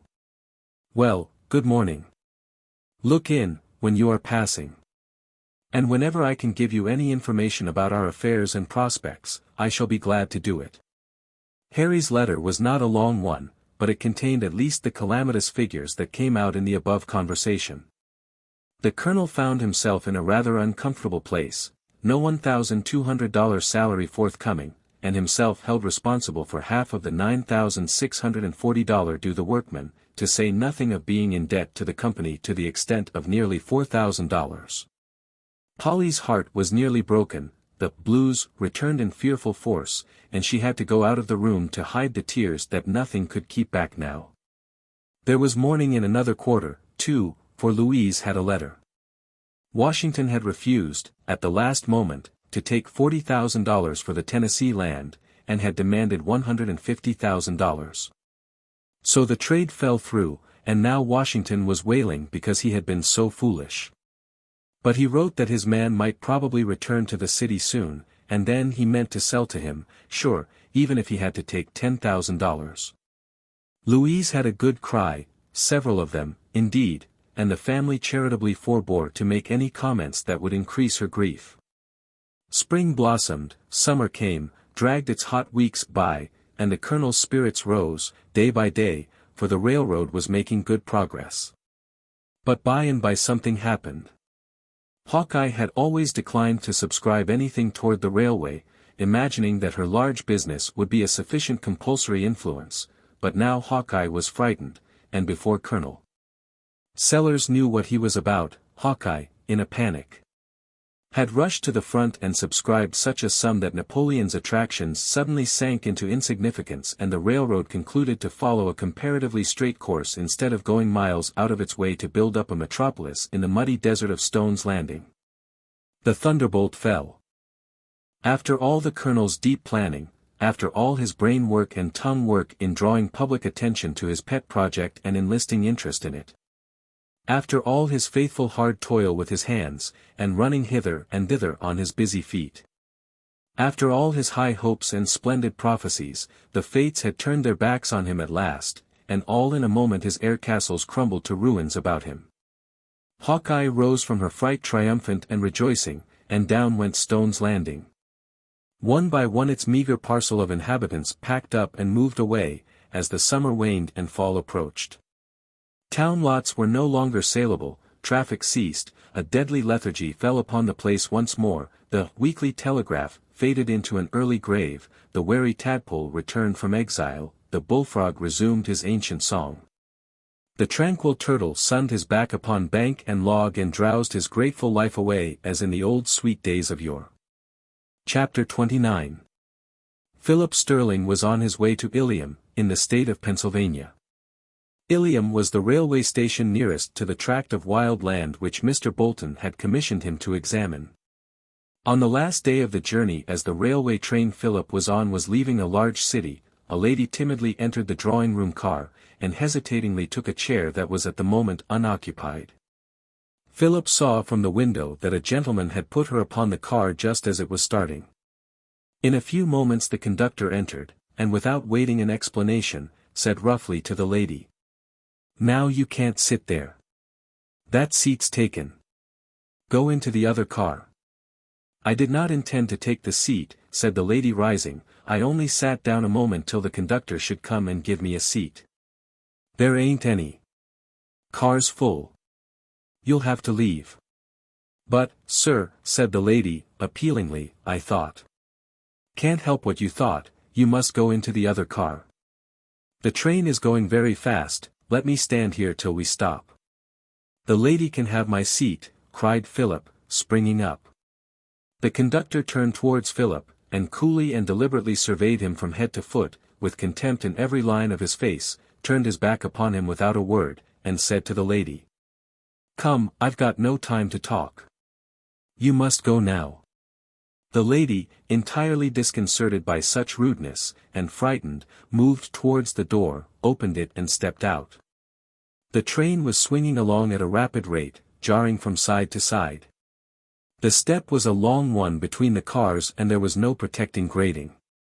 The lady attempted it, but lost her balance, in the wind and the motion of the car, and fell. She would inevitably have gone down under the wheels, if Philip, who had swiftly followed her, had not caught her arm and drawn her up. He then assisted her across, found her a seat, received her bewildered thanks, and returned to his car. The conductor was still there, taking his tickets, and growling something about imposition. Philip marched up to him, and burst out with, "You are a brute, an infernal brute, to treat a woman that way. Perhaps you'd like to make a fuss about it," sneered the conductor. Philip's reply was a blow, given so suddenly and planted so squarely in the conductor's face, that it sent him reeling over a fat passenger, who was looking up in mild wonder that anyone should dare to dispute with a conductor. And against the side of the car. He recovered himself, reached the bell rope, "Damn you, I'll learn you," stepped to the door and called a couple of brakemen, and then, as the speed slackened, roared out, "Get off this train." "I shall not get off. I have as much right here as you." "We'll see," said the conductor, advancing with the brakemen. The passengers protested, and some of them said to each other, "That's too bad," as they always do in such cases, but none of them offered to take a hand with Philip. The men seized him, wrenched him from his seat, dragged him along the aisle, tearing his clothes, thrust him from the car, and, then flung his carpet-bag, overcoat and umbrella after him. And the train went on. The conductor, red in the face and puffing from his exertion, swaggered through the car, muttering, "Puppy, I'll learn him." The passengers, when he had gone, were loud in their indignation, and talked about signing a protest, but they did nothing more than talk. The next morning the Hooverville Patriot and Clarion had this item: "Slightly overboard. We learn that as the down noon express was leaving yesterday a lady. God save the mark, attempted to force herself into the already full palatial car. Conductor Slum, who is too old a bird to be caught with chaff, courteously informed her that the car was full, and when she insisted on remaining, he persuaded her to go into the car where she belonged. Thereupon a young sprig, from the east, blustered like a Shanghai rooster, and began to sass the conductor with his chin music. That gentleman delivered the young aspirant for a muss one of his elegant little left-handers, which so astonished him that he began to feel for his shooter. Whereupon Mr. Slum gently raised the youth, carried him forth, and set him down just outside the car to cool off.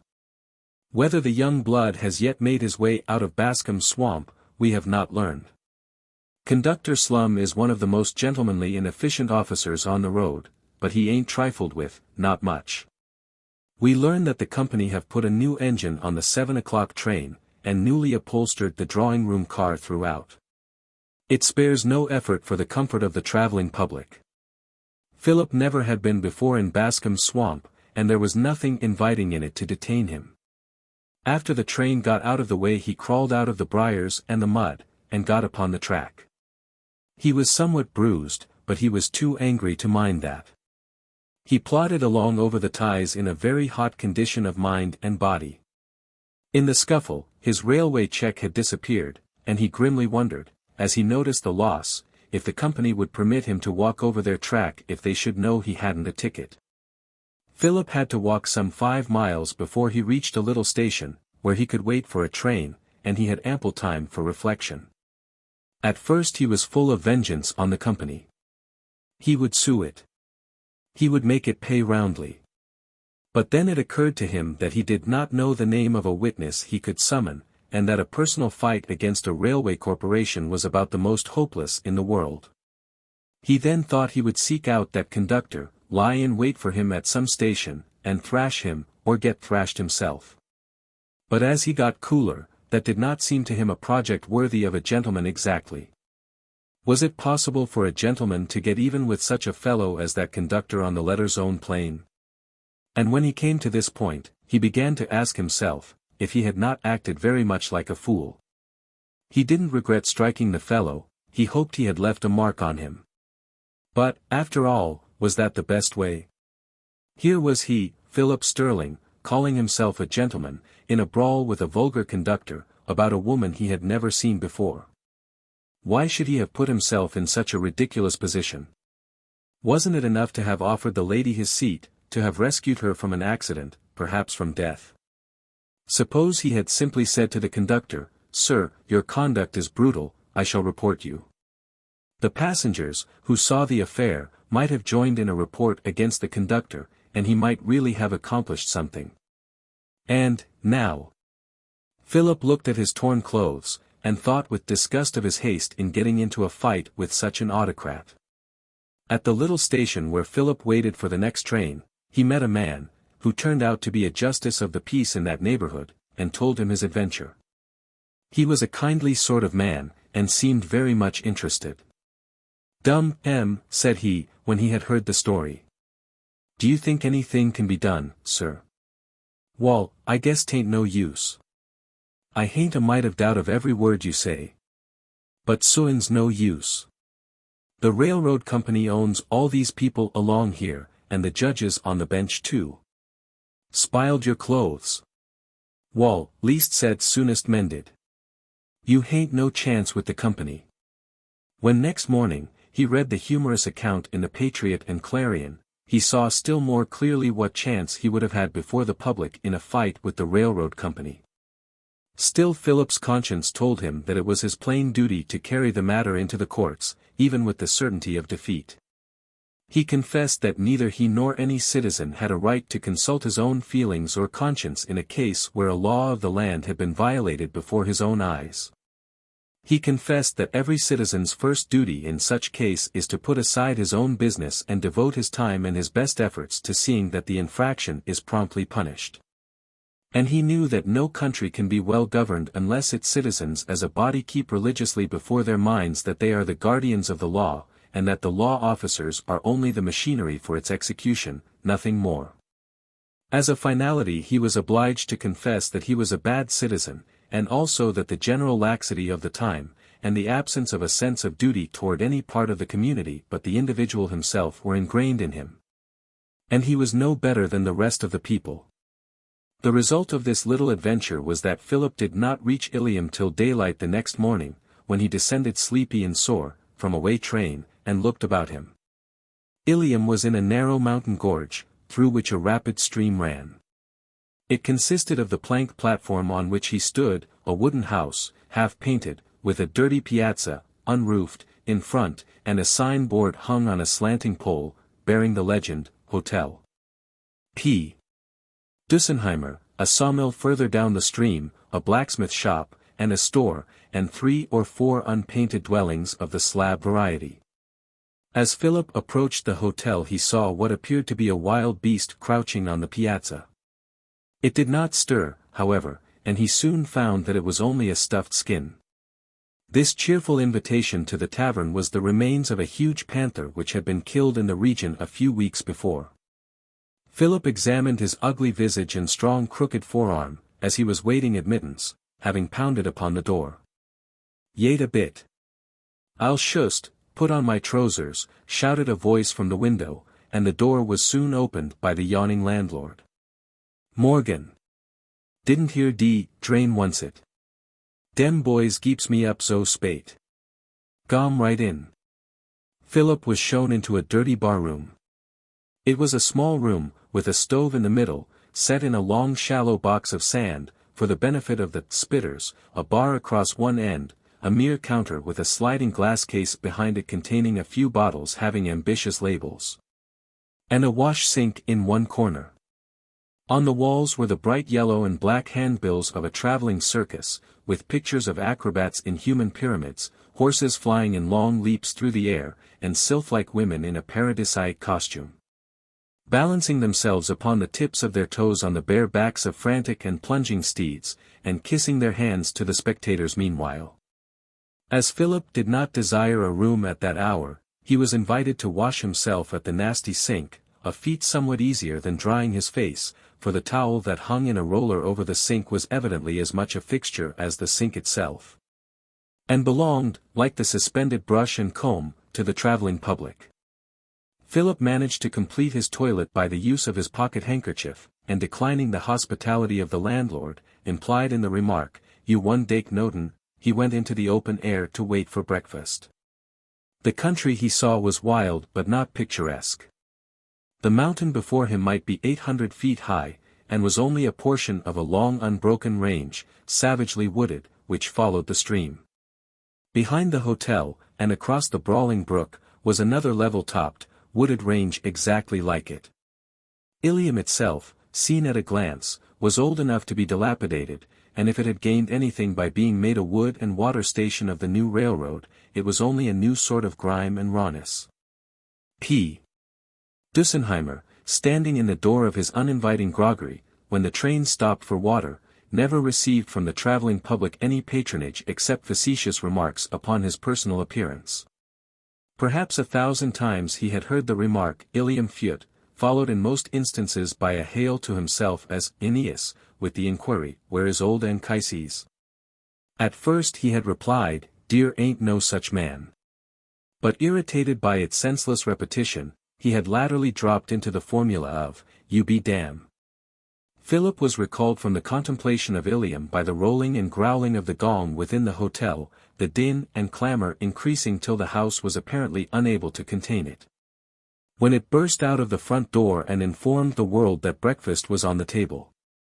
The dining room was long, low and narrow, and a narrow table extended its whole length. Upon this was spread a cloth which from appearance might have been as long in use as the towel in the barroom.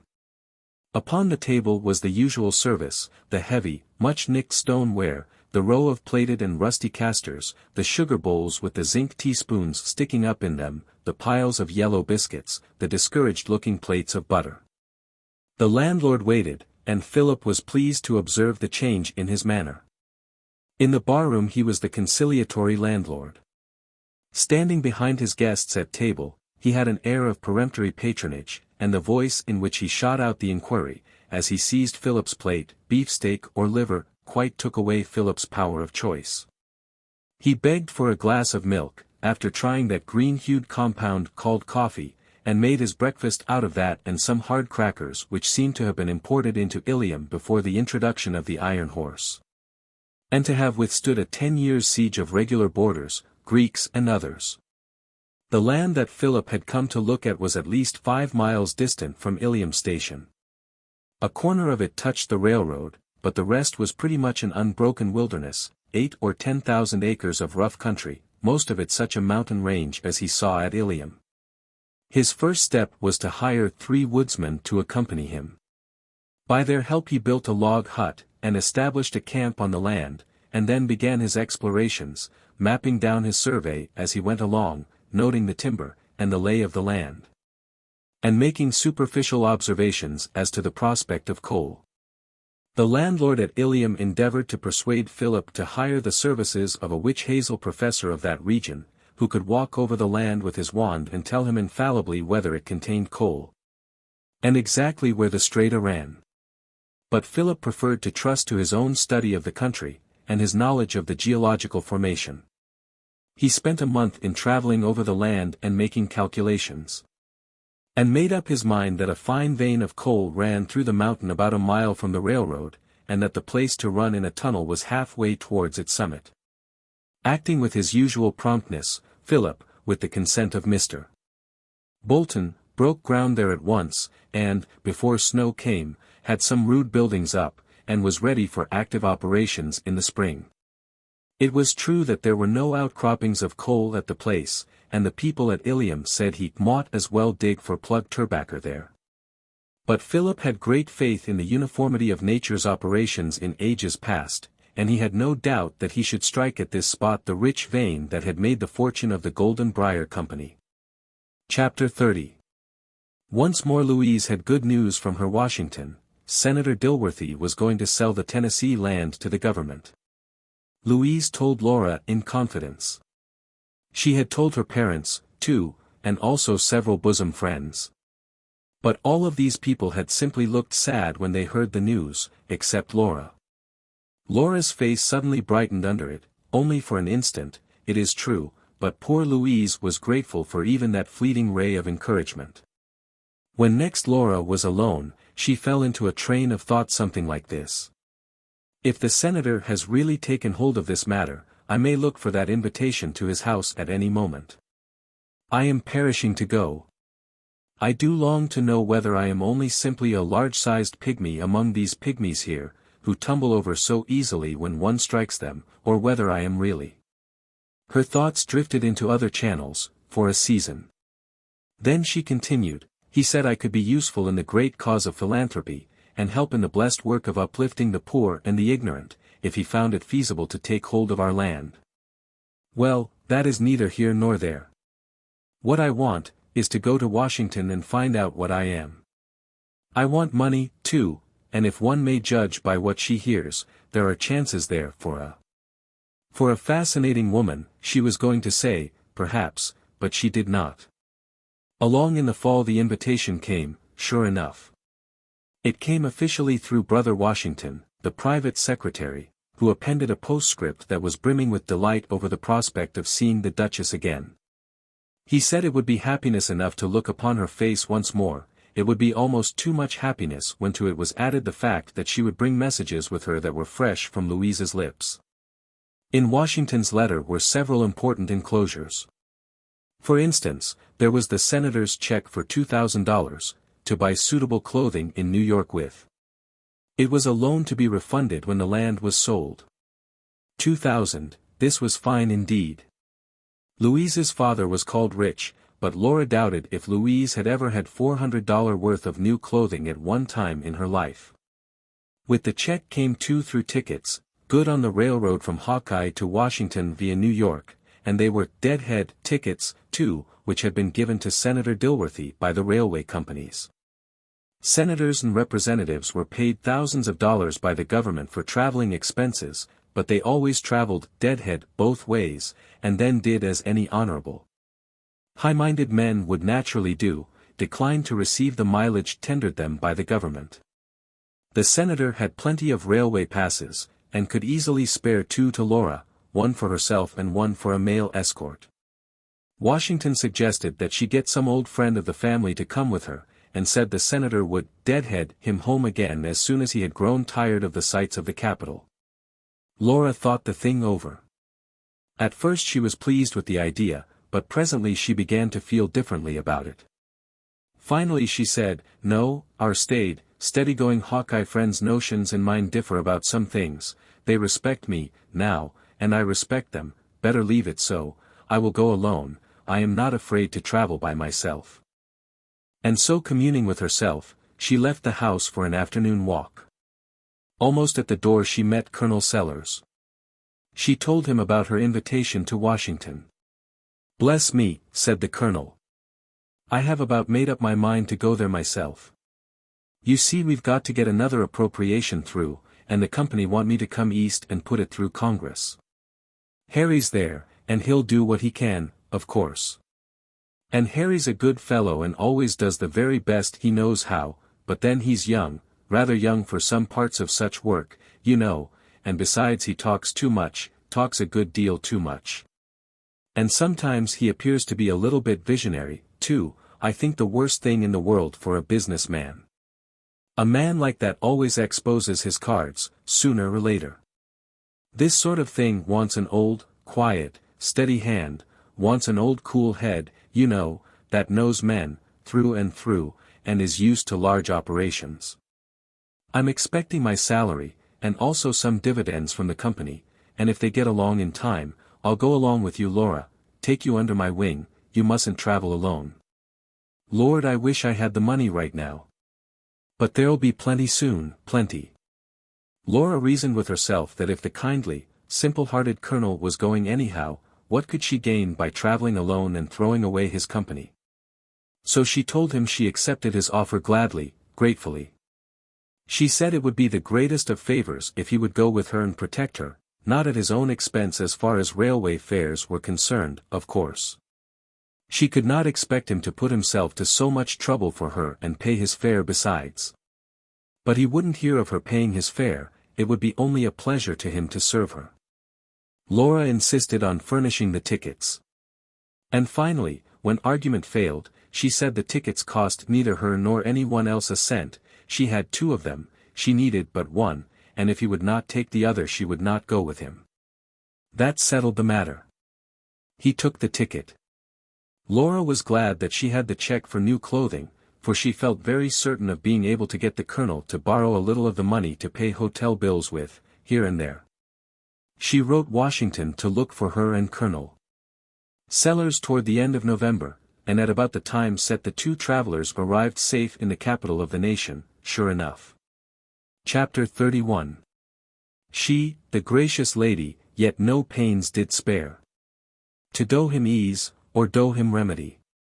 Many restoratives of virtues rare. And costly cordialesse she did apply. To mitigate his stub-born malady. Spenser's Faery Queens. Mr. Henry Brearley was exceedingly busy in New York, so he wrote Colonel Sellers, but he would drop everything and go to Washington.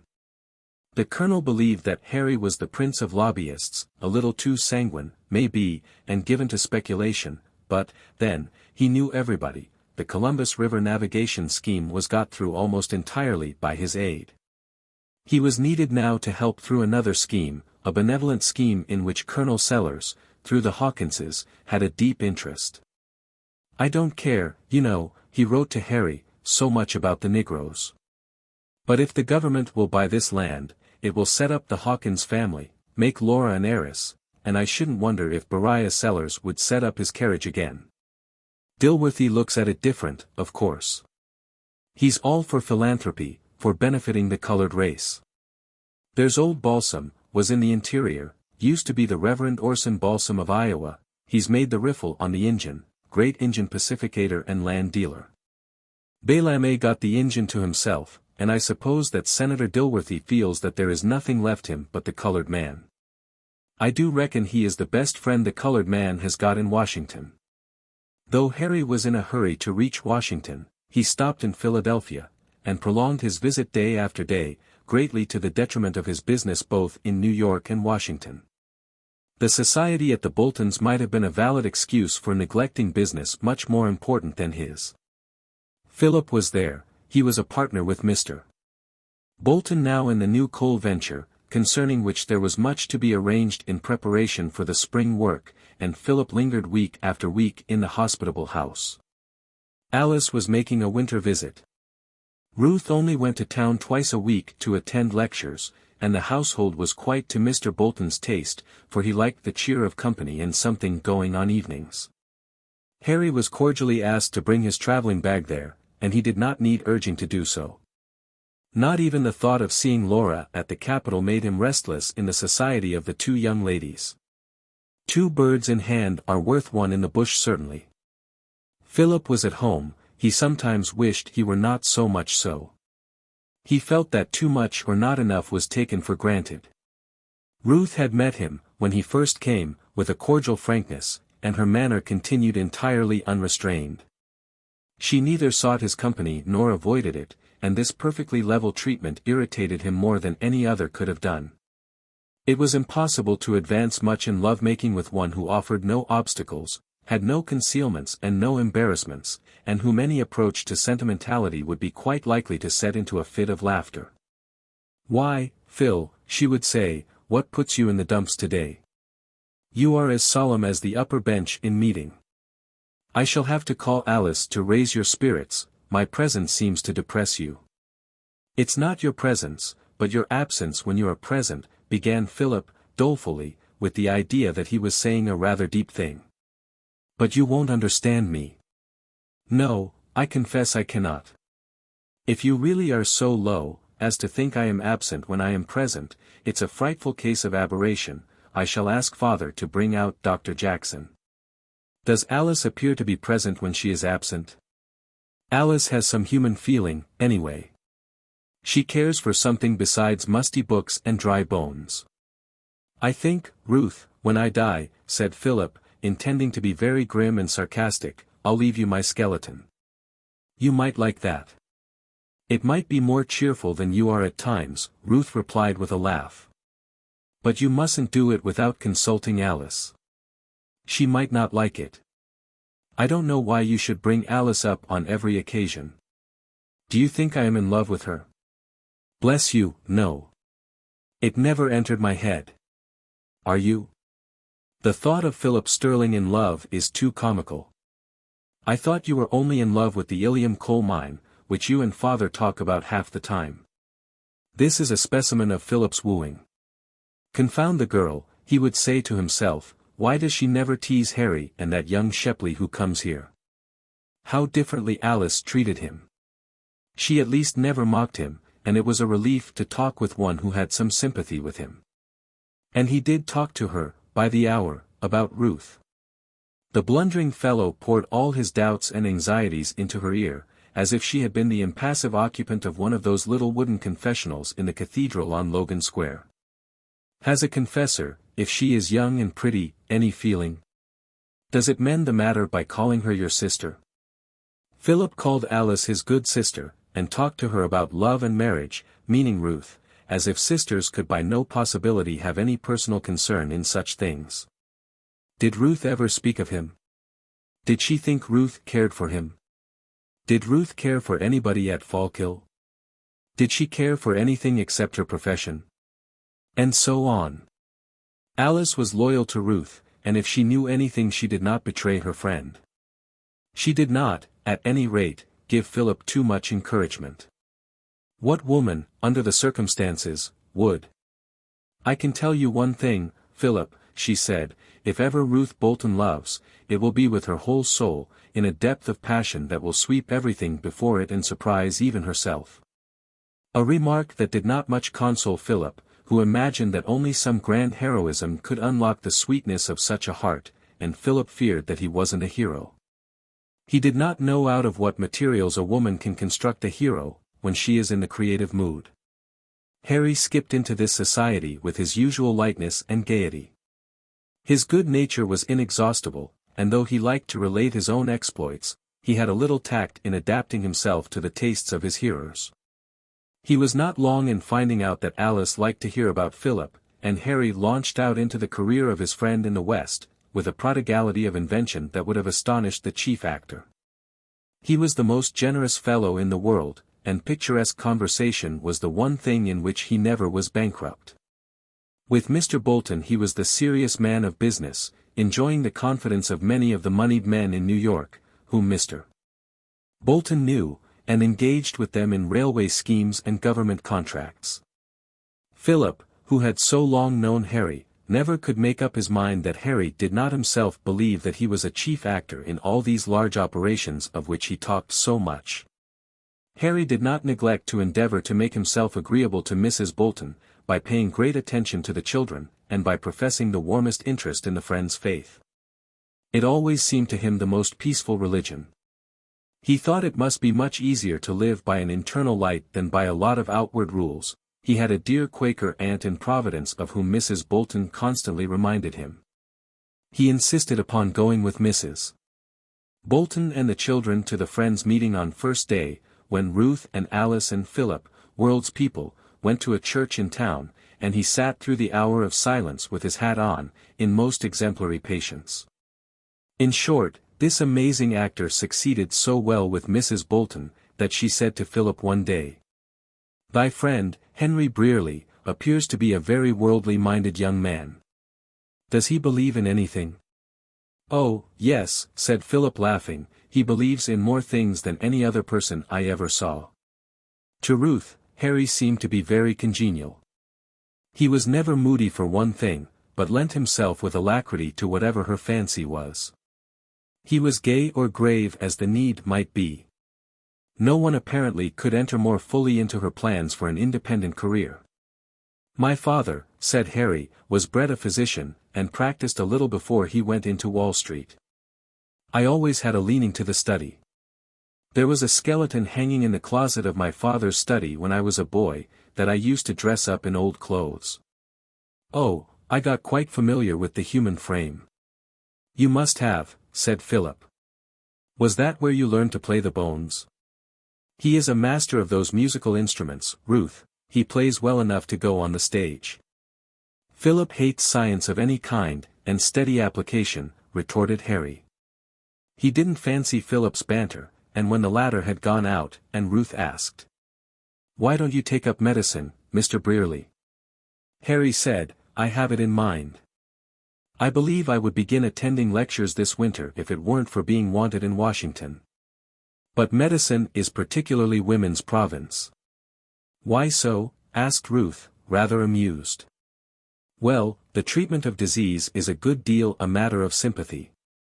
A woman's intuition is better than a man's.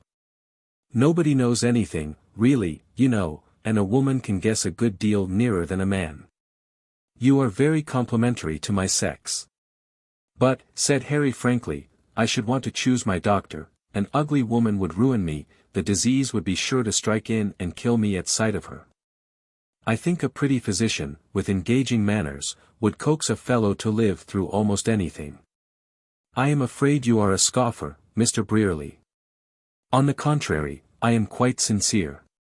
Wasn't it old what's-his-name that said only the beautiful is useful?"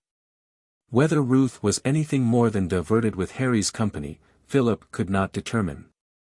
He scorned at any rate to advance his own interest by any disparaging communications about Harry, both because he could not help liking the fellow himself, and because he may have known that he could not more surely create a sympathy for him in Ruth's mind. That Ruth was in no danger of any serious impression he felt pretty sure, felt certain of it when he reflected upon her severe occupation with her profession. "Hang it," he would say to himself, "she is nothing but pure intellect anyway." And he only felt uncertain of it when she was in one of her moods of raillery, with mocking mischief in her eyes. At such times she seemed to prefer Harry's society to his. When Philip was miserable about this, he always took refuge with Alice, who was never moody, and who generally laughed him out of his sentimental nonsense. He felt at his ease with Alice, and was never in want of something to talk about. And he could not account for the fact that he was so often dull with Ruth, with whom, of all persons in the world, he wanted to appear at his best. Harry was entirely satisfied with his own situation. A bird of passage is always at its ease, having no house to build, and no responsibility. He talked freely with Philip about Ruth, an almighty fine girl, he said, but what the deuce she wanted to study medicine for, he couldn't see. There was a concert one night at the Musical Fund Hall and the four had arranged to go in and return by the Germantown cars. It was Philip's plan, who had engaged the seats, and promised himself an evening with Ruth, walking with her, sitting by her in the hall, and enjoying the feeling of protecting that a man always has of a woman in a public place. He was fond of music, too, in a sympathetic way, at least, he knew that Ruth's delight in it would be enough for him. Perhaps he meant to take advantage of the occasion to say some very serious things. His love for Ruth was no secret to Mrs. Bolton, and he felt almost sure that he should have no opposition in the family. Mrs. Bolton had been cautious in what she said, but Philip inferred everything from her reply to his own questions. One day, has thee ever spoken thy mind to Ruth? Why shouldn't he speak his mind, and end his doubts? Ruth had been more tricksy than usual that day, and in a flow of spirits quite inconsistent, it would seem, in a young lady devoted to grave studies. Had Ruth a premonition of Philip's intention, in his manner?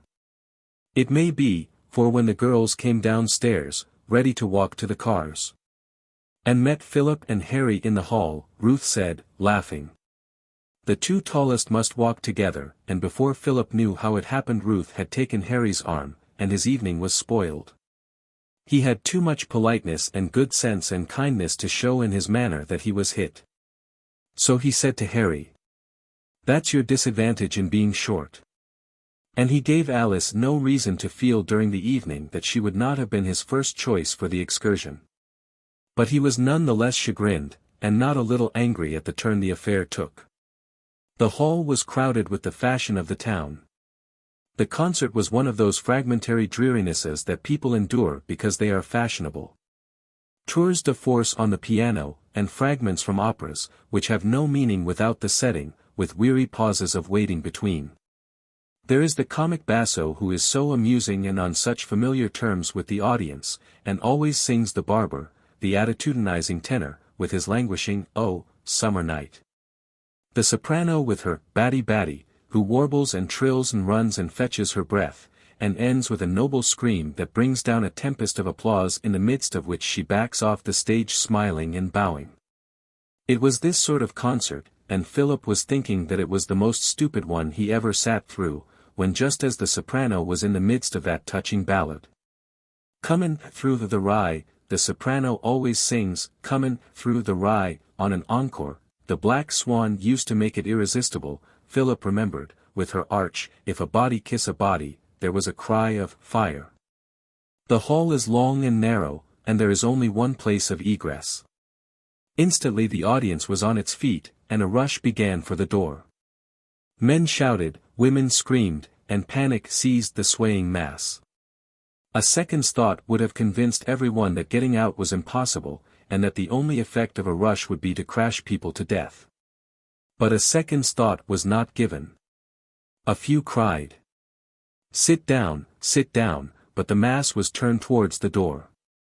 Women were down and trampled on in the aisles, and stout men, utterly lost to self-control, were mounting the benches, as if to run a race over the mass to the entrance. Philip, who had forced the girls to keep their seats, saw, in a flash, the new danger, and sprang to avert it. In a second more those infuriated men would be over the benches and crushing Ruth and Alice under their boots. He leaped upon the bench in front of them and struck out before him with all his might, felling one man who was rushing on him, and checking for an instant the movement, or rather parting it, and causing it to flow on either side of him. But it was only for an instant, the pressure behind was too great, and, the next Philip was dashed backwards over the seat. And yet that instant of arrest had probably saved the girls, for as Philip fell, the orchestra struck up Yankee Doodle in the liveliest manner. The familiar tune caught the ear of the mass, which paused in wonder, and gave the conductor's voice a chance to be heard, "It's a false alarm." The tumult was over in a minute, and the next, laughter was heard, and not a few said, "I knew it wasn't anything." What fools people are at such a time. The concert was over, however. A good many people were hurt, some of them seriously, and among them Philip Sterling was found bent across the seat, insensible, with his left arm hanging limp and a bleeding wound on his head. When he was carried into the air he revived, and said it was nothing. A surgeon was called, and it was thought best to drive at once to the Boltons, the surgeon supporting Philip, who did not speak the whole way. His arm was set and his head dressed, and the surgeon said he would come round all right in his mind by morning. He was very weak. Alice, who was not much frightened while the panic lasted in the hall, was very much unnerved by seeing Philip so pale and bloody. Ruth assisted the surgeon with the utmost coolness and with skillful hands helped to dress Philip's wounds. And there was a certain intentness and fierce energy in what she did that might have revealed something to Philip if he had been in his senses. But he was not, or he would not have murmured, "Let Alice do it, she is not too tall." It was Ruth's first case. Chapter 32. Washington's delight in his beautiful sister was measureless. He said that she had always been the queenliest creature in the land, but that she was only commonplace before, compared to what she was now, so extraordinary was the improvement wrought by rich fashionable attire. But your criticisms are too full of brotherly partiality to be depended on, Washington. Other people will judge differently. Indeed they won't. You'll see. There will never be a woman in Washington that can compare with you. You'll be famous within a fortnight, Laura. Everybody will want to know you. You wait, you'll see. Laura wished in her heart that the prophecy might come true. And privately she even believed it might, for she had brought all the women whom she had seen since she left home under sharp inspection, and the result had not been unsatisfactory to her. During a week or two Washington drove about the city every day with her and familiarized her with all of its salient features. She was beginning to feel very much at home with the town itself, and she was also fast acquiring ease with the distinguished people she met at the Dilworthy table, and losing what little of country timidity she had brought with her from Hawkeye. She noticed with secret pleasure the little start of admiration that always manifested itself in the faces of the guests when she entered the drawing-room arrayed in evening costume. She took comforting note of the fact that these guests directed a very liberal share of their conversation toward her. She observed with surprise, that famous statesmen and soldiers did not talk like gods, as a general thing, but said rather commonplace things for the most part. And she was filled with gratification to discover that she, on the contrary, was making a good many shrewd speeches and now and then a really brilliant one, and furthermore, that they were beginning to be repeated in social circles about the town. Congress began its sittings, and every day or two Washington escorted her to the galleries set apart for lady members of the households of senators and representatives.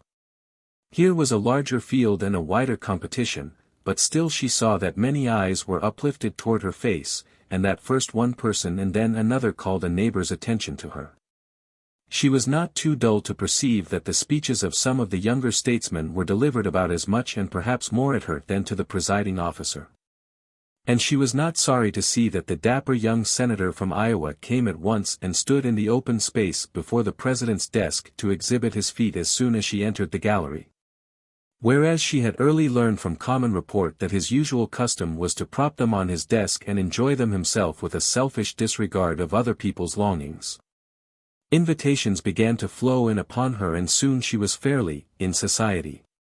The season was now in full bloom, and the first select reception was at hand, that is to say, a reception confined to invited guests. Senator Dilworthy had become well convinced, by this time, that his judgment of the country-bred Missouri girl had not deceived him. It was plain that she was going to be a peerless missionary in the field of labor he designed her for. And therefore it would be perfectly safe and likewise judicious to send her forth well panoplied for her work. So he had added new and still richer costumes to her wardrobe, and assisted their attractions with costly jewelry, loans on the future land sale. This first select reception took place at a cabinet minister's, or rather a cabinet secretary's mansion. When Laura and the senator arrived, about 9:30 or 10 in the evening, the place was already pretty well crowded, and the white-gloved Negro servant at the door was still receiving streams of guests. The drawing rooms were brilliant with gaslight, and as hot as ovens. The host and hostess stood just within the door of entrance. Laura was presented. And then she passed on into the maelstrom of bejeweled and richly attired low-necked ladies and white kid-gloved and steel-pen-coated gentlemen, and wherever she moved she was followed by a buzz of admiration that was grateful to all her senses, so grateful, indeed, that her white face was tinged and its beauty heightened by a perceptible suffusion of color. She caught such remarks as, "Who is she? Superb woman. That is the new beauty from the West," etc., etc. Whenever she halted, she was presently surrounded by ministers, generals, congressmen, and all manner of aristocratic people. Introductions followed, and then the usual original question, "How do you like Washington, Miss Hawkins?" supplemented by that other usual original question, "Is this your first visit?" These two exciting topics being exhausted, conversation generally drifted into calmer channels, only to be interrupted at frequent intervals by new introductions and new inquiries as to how Laura liked the capital and whether it was her first visit or not. And thus for an hour or more the Duchess moved through the crush in a rapture of happiness, for her doubts were dead and gone, now she knew she could conquer here. A familiar face appeared in the midst of the multitude, and Harry Brearley fought his difficult way to her side, his eyes shouting their gratification, so to speak. "Oh, this is a happiness. Tell me, my dear Miss Hawkins. S.H. I know what you are going to ask. I do like Washington, I like it ever so much." "No, but I was going to ask." "Yes, I am coming to it as fast as I can. It is my first visit. I think you should know that yourself." And straightway a wave of the crowd swept her beyond his reach. Now what can the girl mean? Of course she likes Washington, I'm not such a dummy as to have to ask her that. And as to its being her first visit, why bang it, she knows that I knew it was. Does she think I have turned idiot? Curious girl, anyway. But how they do swarm about her. She is the reigning belle of Washington after this night. She'll know 500 of the heaviest guns in the town before this night's nonsense is over. And this isn't even the beginning. Just as I used to say, she'll be a card in the matter of, yes sir. She shall turn the men's heads and I'll turn the women's. What a team that will be in politics here. I wouldn't take $250,000 for what I can do in this present session, no indeed I wouldn't. Now, here, I don't altogether like this. That insignificant Secretary of Legation is, why, she's smiling on him as if he, and now on the Admiral. Now she's illuminating that stuffy congressman from Massachusetts, vulgar ungrammatical shovel-maker, greasy knave of spades. I don't like this sort of thing. She doesn't appear to be much distressed about me, she hasn't looked this way once. All right, my bird of paradise, if it suits you, go on. But I think I know your sex. I'll go to smiling around a little, too, and see what effect that will have on you. And he did, smile around a little, and got as near to her as he could to watch the effect, but the scheme was a failure, he could not get her attention. She seemed wholly unconscious of him, and so he could not flirt with any spirit, he could only talk disjointedly, he could not keep his eyes on the charmers he talked to, he grew irritable, jealous, and very unhappy. He gave up his enterprise, leaned his shoulder against a fluted pilaster and pouted while he kept watch upon Laura's every movement. His other shoulder stole the bloom from many a lovely cheek that brushed him in the surging crush, but he noted it not. He was too busy cursing himself inwardly for being an egotistical imbecile. An hour ago he had thought to take this country lass under his protection and show her life, and enjoy her wonder and delight, and here she was, immersed in the marvel up to her eyes, and just a trifle more at home in it than he was himself. And now his angry comments ran on again. Now she's sweetening old brother Balaam, and he is inviting her to the congressional prayer-meeting, no doubt, better let old Dilworthy alone to see that she doesn't overlook that. And now it's Splurge, of New York, and now it's Batters of New Hampshire, and now the Vice President.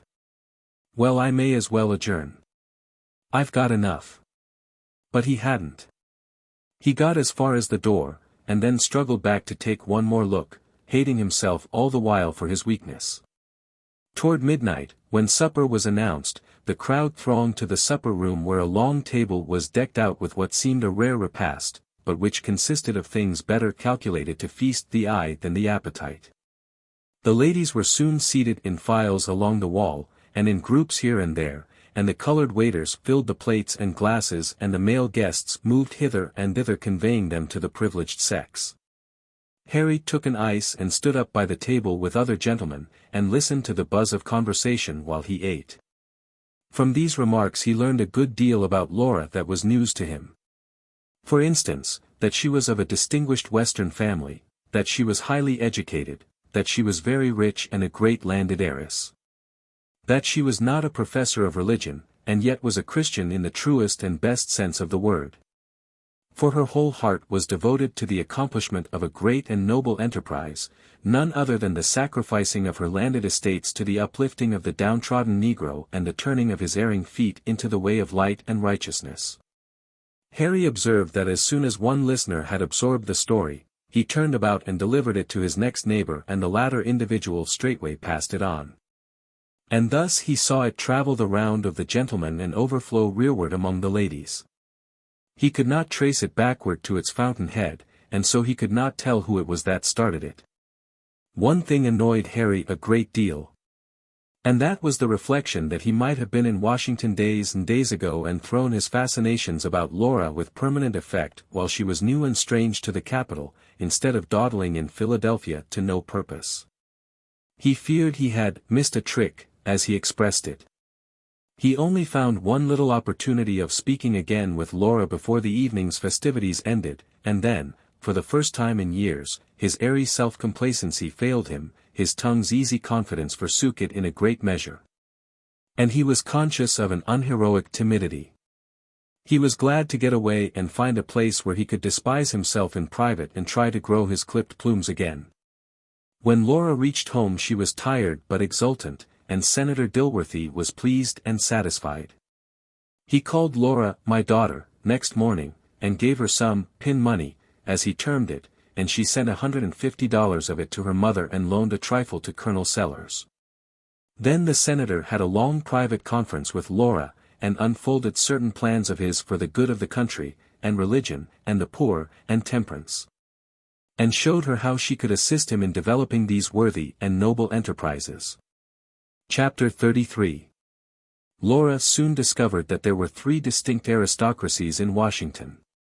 One of these, nicknamed the Antiques, consisted of cultivated, high-bred old families who looked back with pride upon an ancestry that had been always great in the nation's councils and its wars from the birth of the Republic downward. Into this select circle it was difficult to gain admission. Number 2 was the aristocracy of the middle ground, of which, more anon. Number 3 lay beyond, of it we will say a word here. We will call it the aristocracy of the parvenus, as, indeed, the general public did. Official position, no matter how obtained, entitled a man to a place in it, and carried his family with him, no matter whence they sprang. Great wealth gave a man a still higher and nobler place in it than did official position. If this wealth had been acquired by conspicuous ingenuity, with just a pleasant little spice of illegality about it, all the better. This aristocracy was fast, and not averse to ostentation. The aristocracy of the Antiques ignored the aristocracy of the parvenus laughed at the Antiques, and secretly envied them. There were certain important society customs which one in Laura's position needed to understand. For instance, when a lady of any prominence comes to one of our cities and takes up her residence, all the ladies of her grade favor her in turn with an initial call, giving their cards to the servant at the door by way of introduction. They come singly, sometimes in couples, and always in elaborate full dress. They talk 2 minutes and a quarter and then go. If the lady receiving the call desires a further acquaintance, she must return the visit within 2 weeks. To neglect it beyond that time means, let the matter drop. But if she does return the visit within 2 weeks, it then becomes the other party's privilege to continue the acquaintance or drop it. She signifies her willingness to continue it by calling again any time within 12 months, after that, if the parties go on calling upon each other once a year, in our large cities, that is sufficient, and the acquaintanceship holds good. The thing goes along smoothly, now. The annual visits are made and returned with peaceful regularity and bland satisfaction, although it is not necessary that the two ladies shall actually see each other oftener than once every few years. Their cards preserve the intimacy and keep the acquaintanceship intact. For instance, Mrs. A. pays her annual visit, sits in her carriage and sends in her card with the lower right-hand corner turned down, which signifies that she has called in person. Mrs. B. sends down word that she is engaged or wishes to be excused, or if she is a parvenu and low-bred, she perhaps sends word that she is not at home. Very good, Mrs. A. drives on happy and content. If Mrs. A.'s daughter marries, or a child is born to the family, Mrs. B. calls, sends in her card with the upper left-hand corner turned down, and then goes along about her affairs, for that inverted corner means, congratulations. If Mrs. B.'s husband falls downstairs and breaks his neck, Mrs. A. calls, leaves her card with the upper right-hand corner turned down, and then takes her departure. This corner means, condolence. It is very necessary to get the corners right, else one may unintentionally condole with a friend on a wedding or congratulate her upon a funeral. If either lady is about to leave the city, she goes to the other's house and leaves her card with P.C. engraved under the name, which signifies, pay parting call. But enough of etiquette. Laura was early instructed in the mysteries of society life by a competent mentor, and thus was preserved from troublesome mistakes. The first fashionable call she received from a member of the ancient nobility, otherwise the antiques, was of a pattern with all she received from that limb of the aristocracy afterward. This call was paid by Mrs. Major General Fulkerson and daughter. They drove up at 1 in the afternoon in a rather antiquated vehicle with a faded coat of arms on the panels, an aged white-wooled Negro coachman on the box and a younger darky beside him, the footman. Both of these servants were dressed in dull brown livery that had seen considerable service. The ladies entered the drawing-room in full character. That is to say, with Elizabethan stateliness on the part of the dowager, and an easy grace and dignity on the part of the young lady that had a nameless something about it that suggested conscious superiority. The dresses of both ladies were exceedingly rich, as to material, but as notably modest as to color and ornament. All parties having seated themselves, the dowager delivered herself of a remark that was not unusual in its form, and yet it came from her lips with the impressiveness of Scripture. The weather has been unpropitious of late, Miss Hawkins. It has indeed, said Laura. The climate seems to be variable. It is its nature of old, here, said the daughter, stating it apparently as a fact, only, and by her manner waving aside all personal responsibility on account of it. Is it not so, mamma? Quite so, my child. Do you like winter, Miss Hawkins? She said, like, as if she had an idea that its dictionary meaning was, approve of. Not as well as summer, though I think all seasons have their charms. It is a very just remark. The general held similar views. He considered snow in winter proper, sultriness in summer legitimate, frosts in the autumn the same, and rains in spring not objectionable. He was not an exacting man. And I call to mind now that he always admired thunder. You remember, child, your father always admired thunder. He adored it. No doubt it reminded him of battle, said Laura.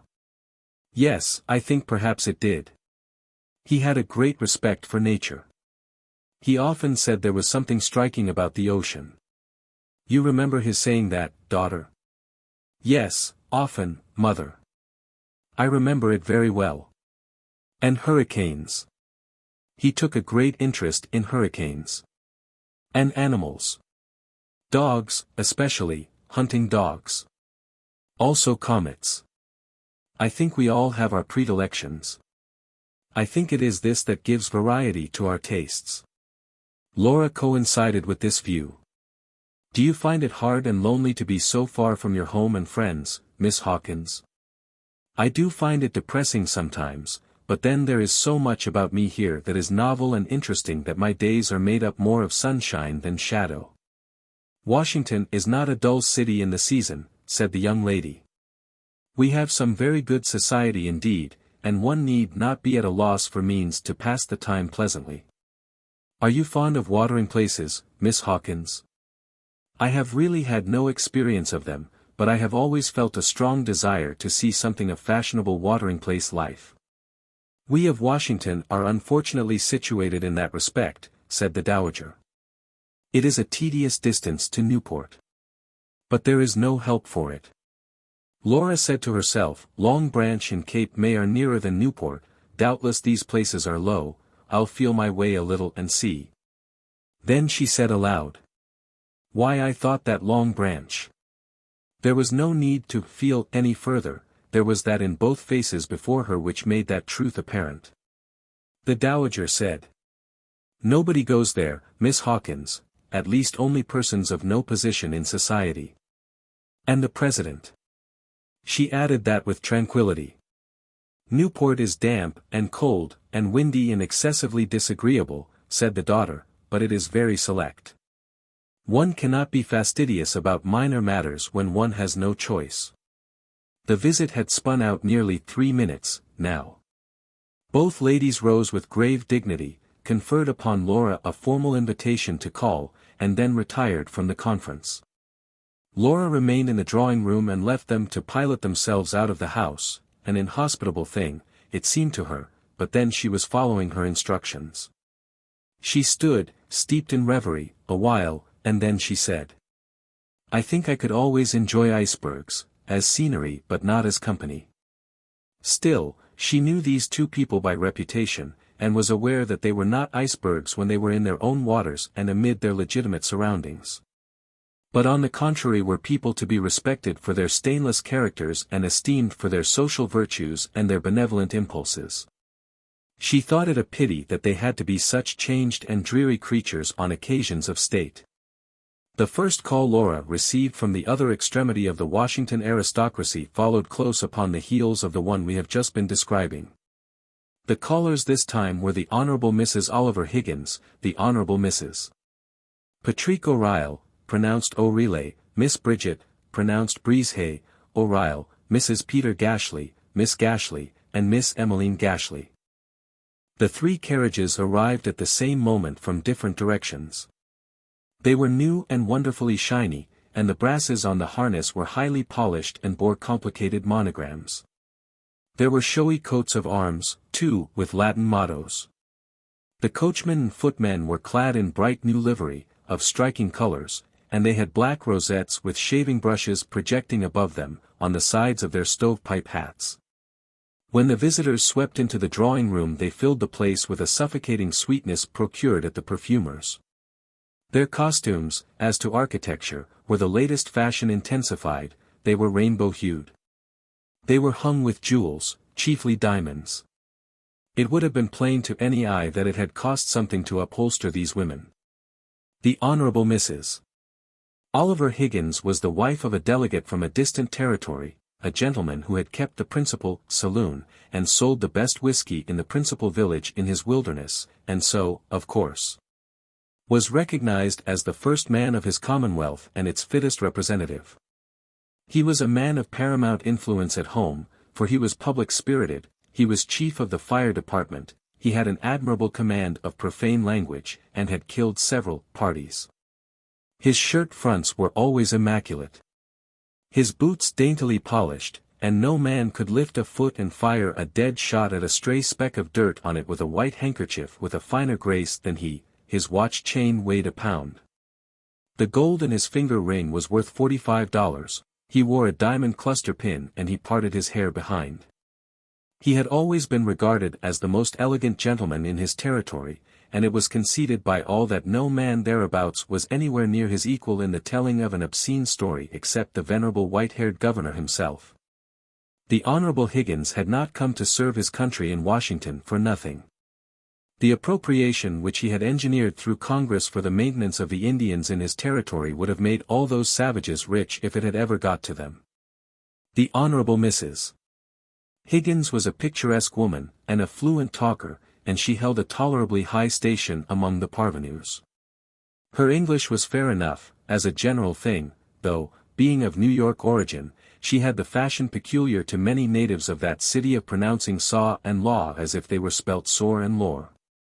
Petroleum was the agent that had suddenly transformed the Gashleys from modest hard-working country village folk into loud aristocrats and ornaments of the city.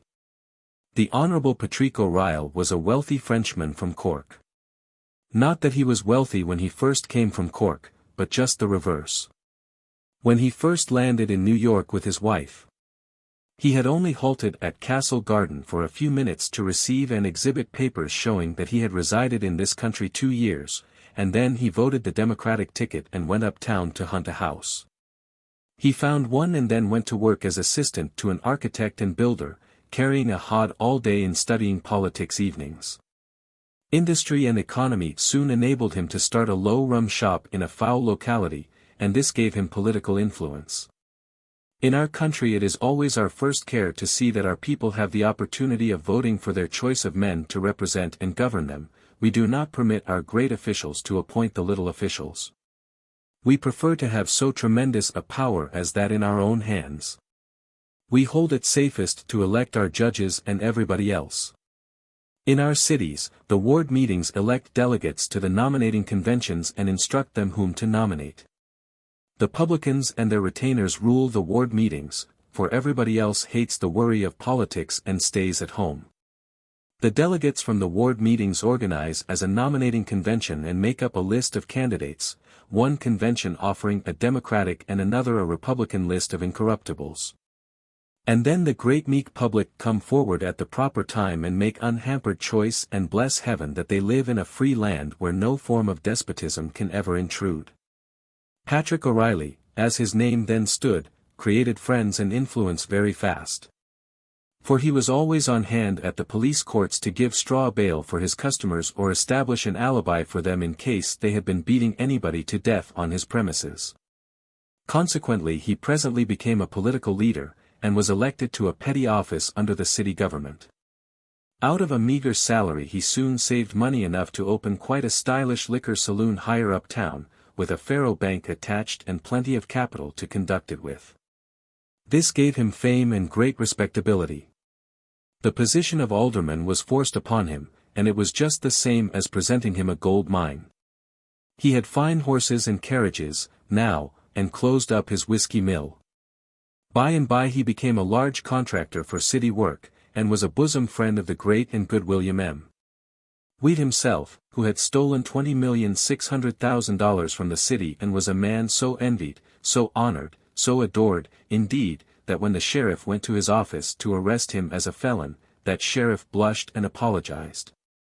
And one of the illustrated papers made a picture of the scene and spoke of the matter in such a way as to show that the editor regretted that the offense of an arrest had been offered to so exalted a personage as Mr.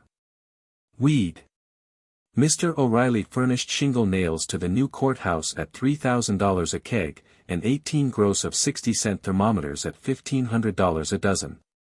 The comptroller and the board of audit passed the bills, and a mayor, who was simply ignorant but not criminal, signed them. When they were paid, Mr.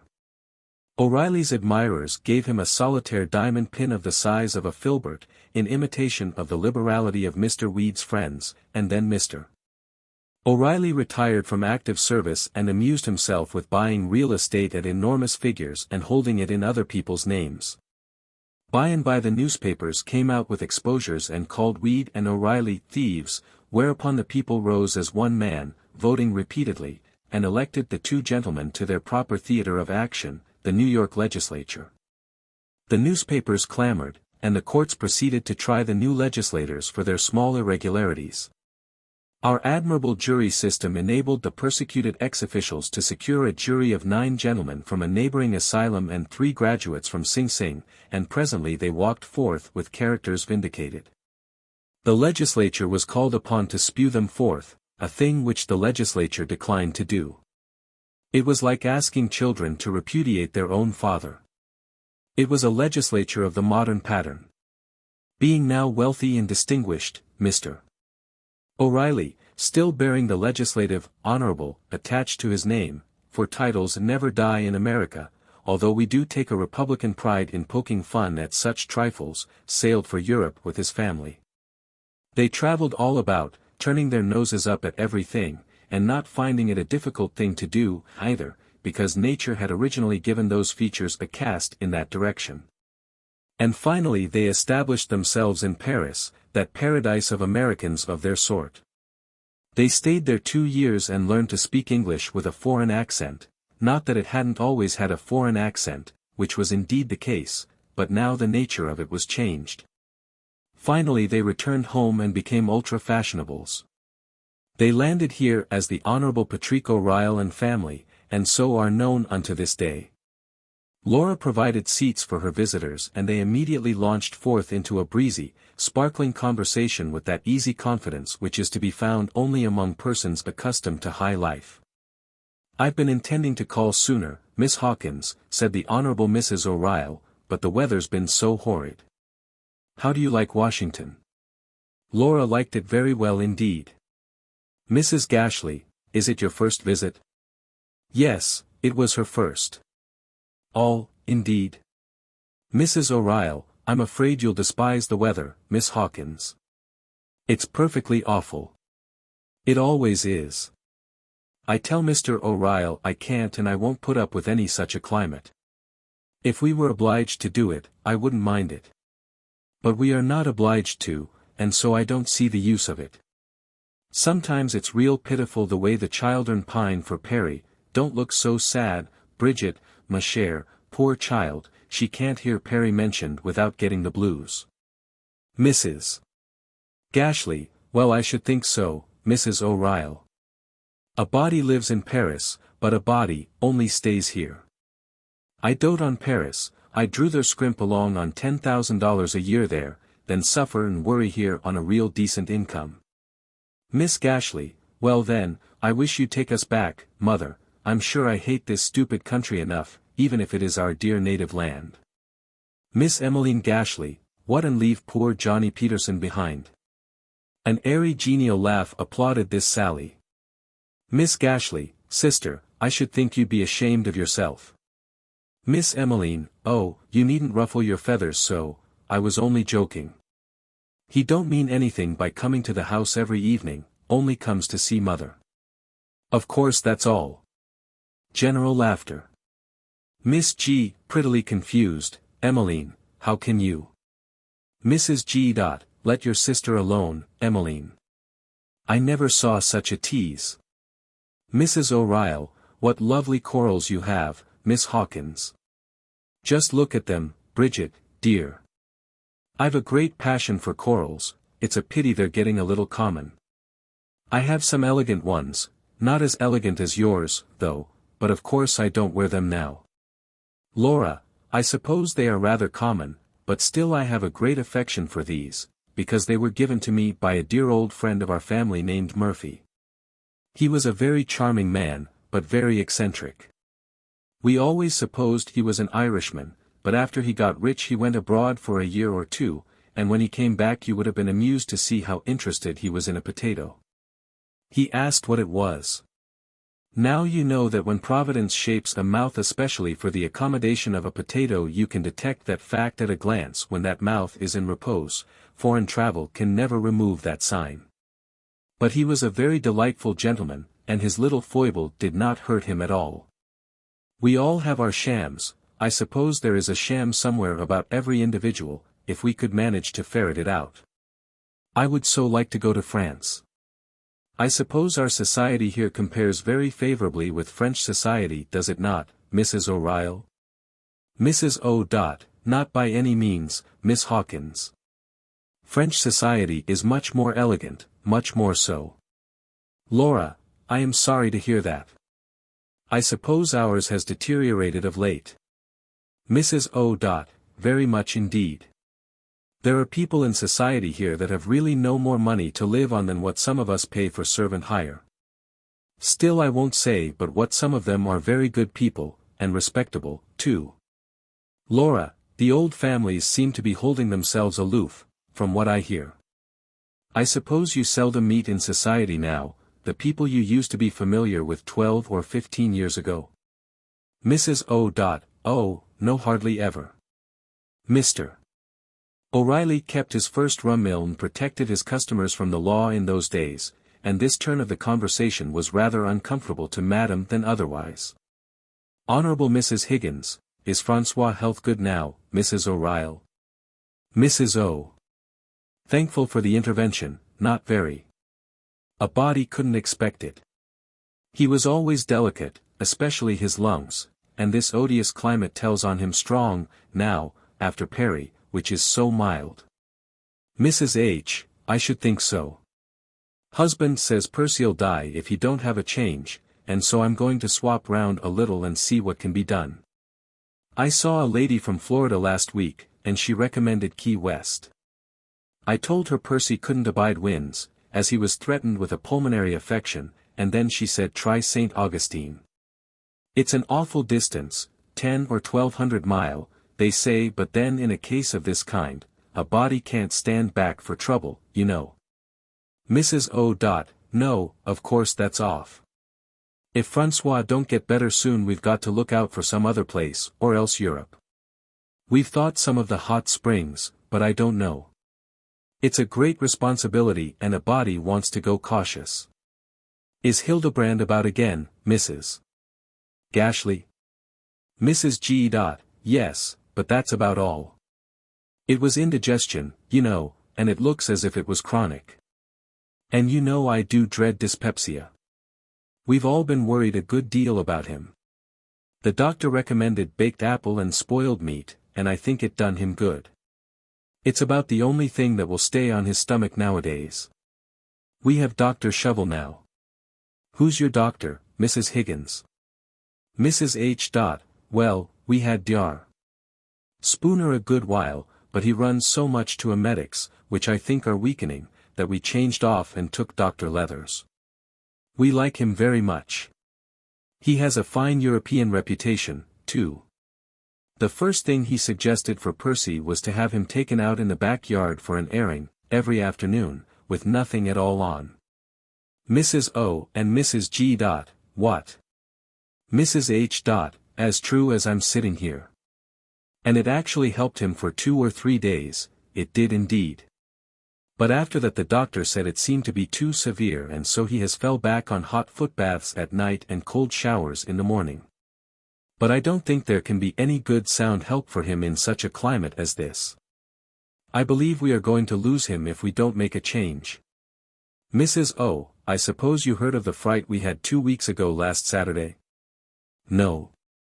Why that is strange, but come to remember, you've all been away to Richmond. Francois tumbled from the skylight, in the second-story hall clean down to the first floor.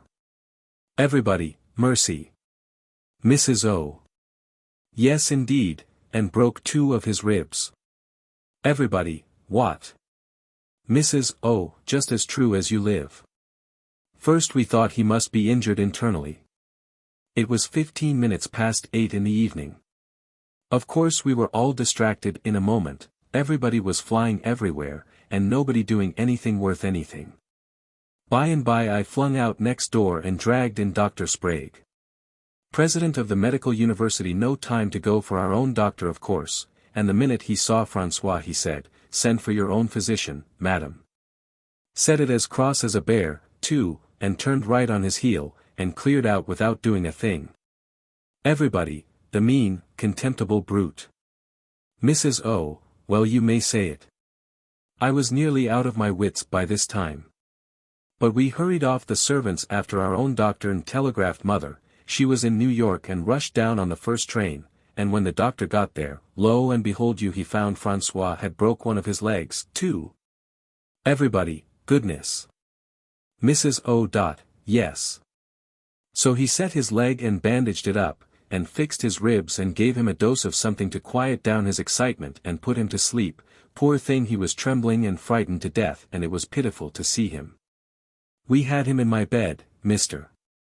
O'Reilly slept in the guest room and I laid down beside Francois, but not to sleep, bless you know. Bridget and I sat up all night, and the doctor stayed till 2 in the morning, bless his old heart.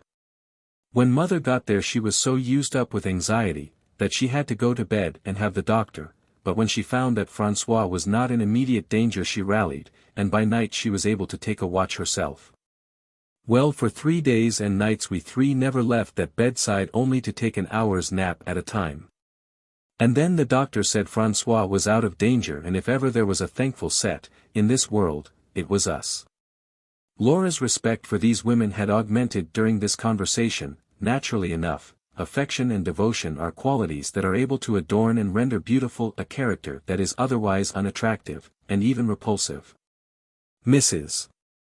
Gashley, I do believe I should have died if I had been in your place, Mrs. O'Reilly. The time Hildebrand was so low with the pneumonia, Emmeline and me were all alone with him most of the time, and we never took a minute's sleep for as much as 2 days and nights. It was at Newport and we wouldn't trust hired nurses. One afternoon he had a fit, and jumped up and run out on the portico of the hotel with nothing in the world on and the wind a-blowing like ice, and we after him scared to death. And when the ladies and gentlemen saw that he had a fit, every lady scattered for her room and not a gentleman lifted his hand to help, the wretches. Well, after that his life hung by a thread for as much as 10 days, and the minute he was out of danger Emmeline and me just went to bed sick and worn out. I never want to pass through such a time again. Poor dear François, which leg did he break, Mrs. O'Reilly? Mrs. O. It was his right-hand hind leg. Jump down, François dear, and show the ladies what a cruel limp you've got yet. François demurred, but being coaxed and delivered gently upon the floor, he performed very satisfactorily, with his right-hand hind leg in the air. All were affected, even Laura, but hers was an affection of the stomach. The country-bred girl had not suspected that the little whining 10-ounce black and tan reptile, clad in a red embroidered pygmy blanket and reposing in Mrs. O'Reilly's lap all through the visit, was the individual whose sufferings had been stirring the dormant generosities of her nature. She said, "Poor little creature. You might have lost him." Mrs. O. "Oh, pray don't mention it, Miss Hawkins, it gives me such a turn." Laura, and Hildebrand and Percy, are they like this one? Mrs. G. No, Hilly has considerable Skye blood in him, I believe. Mrs. H. Percy's the same, only he is 2 months and 10 days older and has his ears cropped. His father, Martin Farquhar Tupper, was sickly, and died young, but he was the sweetest disposition. His mother had heart disease but was very gentle and resigned, and a wonderful ratter. As impossible and exasperating as this conversation may sound to a person who is not an idiot, it is scarcely in any respect an exaggeration of one which one of us actually listened to in an American drawing-room, otherwise we could not venture to put such a chapter into a book which professes to deal with social possibilities. The authors. So carried away had the visitors become by their interest attaching to this discussion of family matters, that their stay had been prolonged to a very improper and unfashionable length. But they suddenly recollected themselves now and took their departure. Laura's scorn was boundless. The more she thought of these people and their extraordinary talk, the more offensive they seemed to her. And yet she confessed that if one must choose between the two extreme aristocracies it might be best, on the whole, looking at things from a strictly business point of view, to herd with the parvenus. She was in Washington solely to compass a certain matter and to do it at any cost, and these people might be useful to her, while it was plain that her purposes and her schemes for pushing them would not find favor in the eyes of the antiques. If it came to choice, and it might come to that, sooner or later, she believed she could come to a decision without much difficulty or many pangs. But the best aristocracy of the 3 Washington castes, and really the most powerful, by far, was that of the middle ground.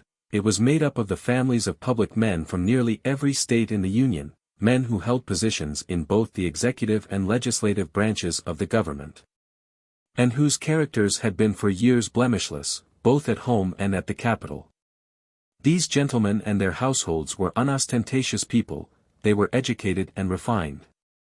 They troubled themselves but little about the 2 other orders of nobility, but moved serenely in their wide orbit, confident in their own strength and well aware of the potency of their influence. They had no troublesome appearances to keep up, no rivalries which they cared to distress themselves about, no jealousies to fret over. They could afford to mind their own affairs and leave other combinations to do the same or do otherwise, just as they chose. They were people who were beyond reproach, and that was sufficient. Senator Dilworthy never came into collision with any of these factions. He labored for them all and with them all. He said that all men were brethren and all were entitled to the honest unselfish help and countenance of a Christian laborer in the public vineyard. Laura concluded, after reflection, to let circumstances determine the course it might be best for her to pursue as regarded the several aristocracies. Now it might occur to the reader that perhaps Laura had been somewhat rudely suggestive in her remarks to Mrs. O'Reilly when the subject of quarrels was under discussion, but it did not occur to Laura herself. She was not a person of exaggerated refinement, indeed, the society and the influences that had formed her character had not been of a nature calculated to make her so. She thought that give and take was fair play, and that to parry an offensive thrust with a sarcasm was a neat and legitimate thing to do. She sometimes talked to people in a way which some ladies would consider actually shocking. But Laura rather prided herself upon some of her exploits of that character.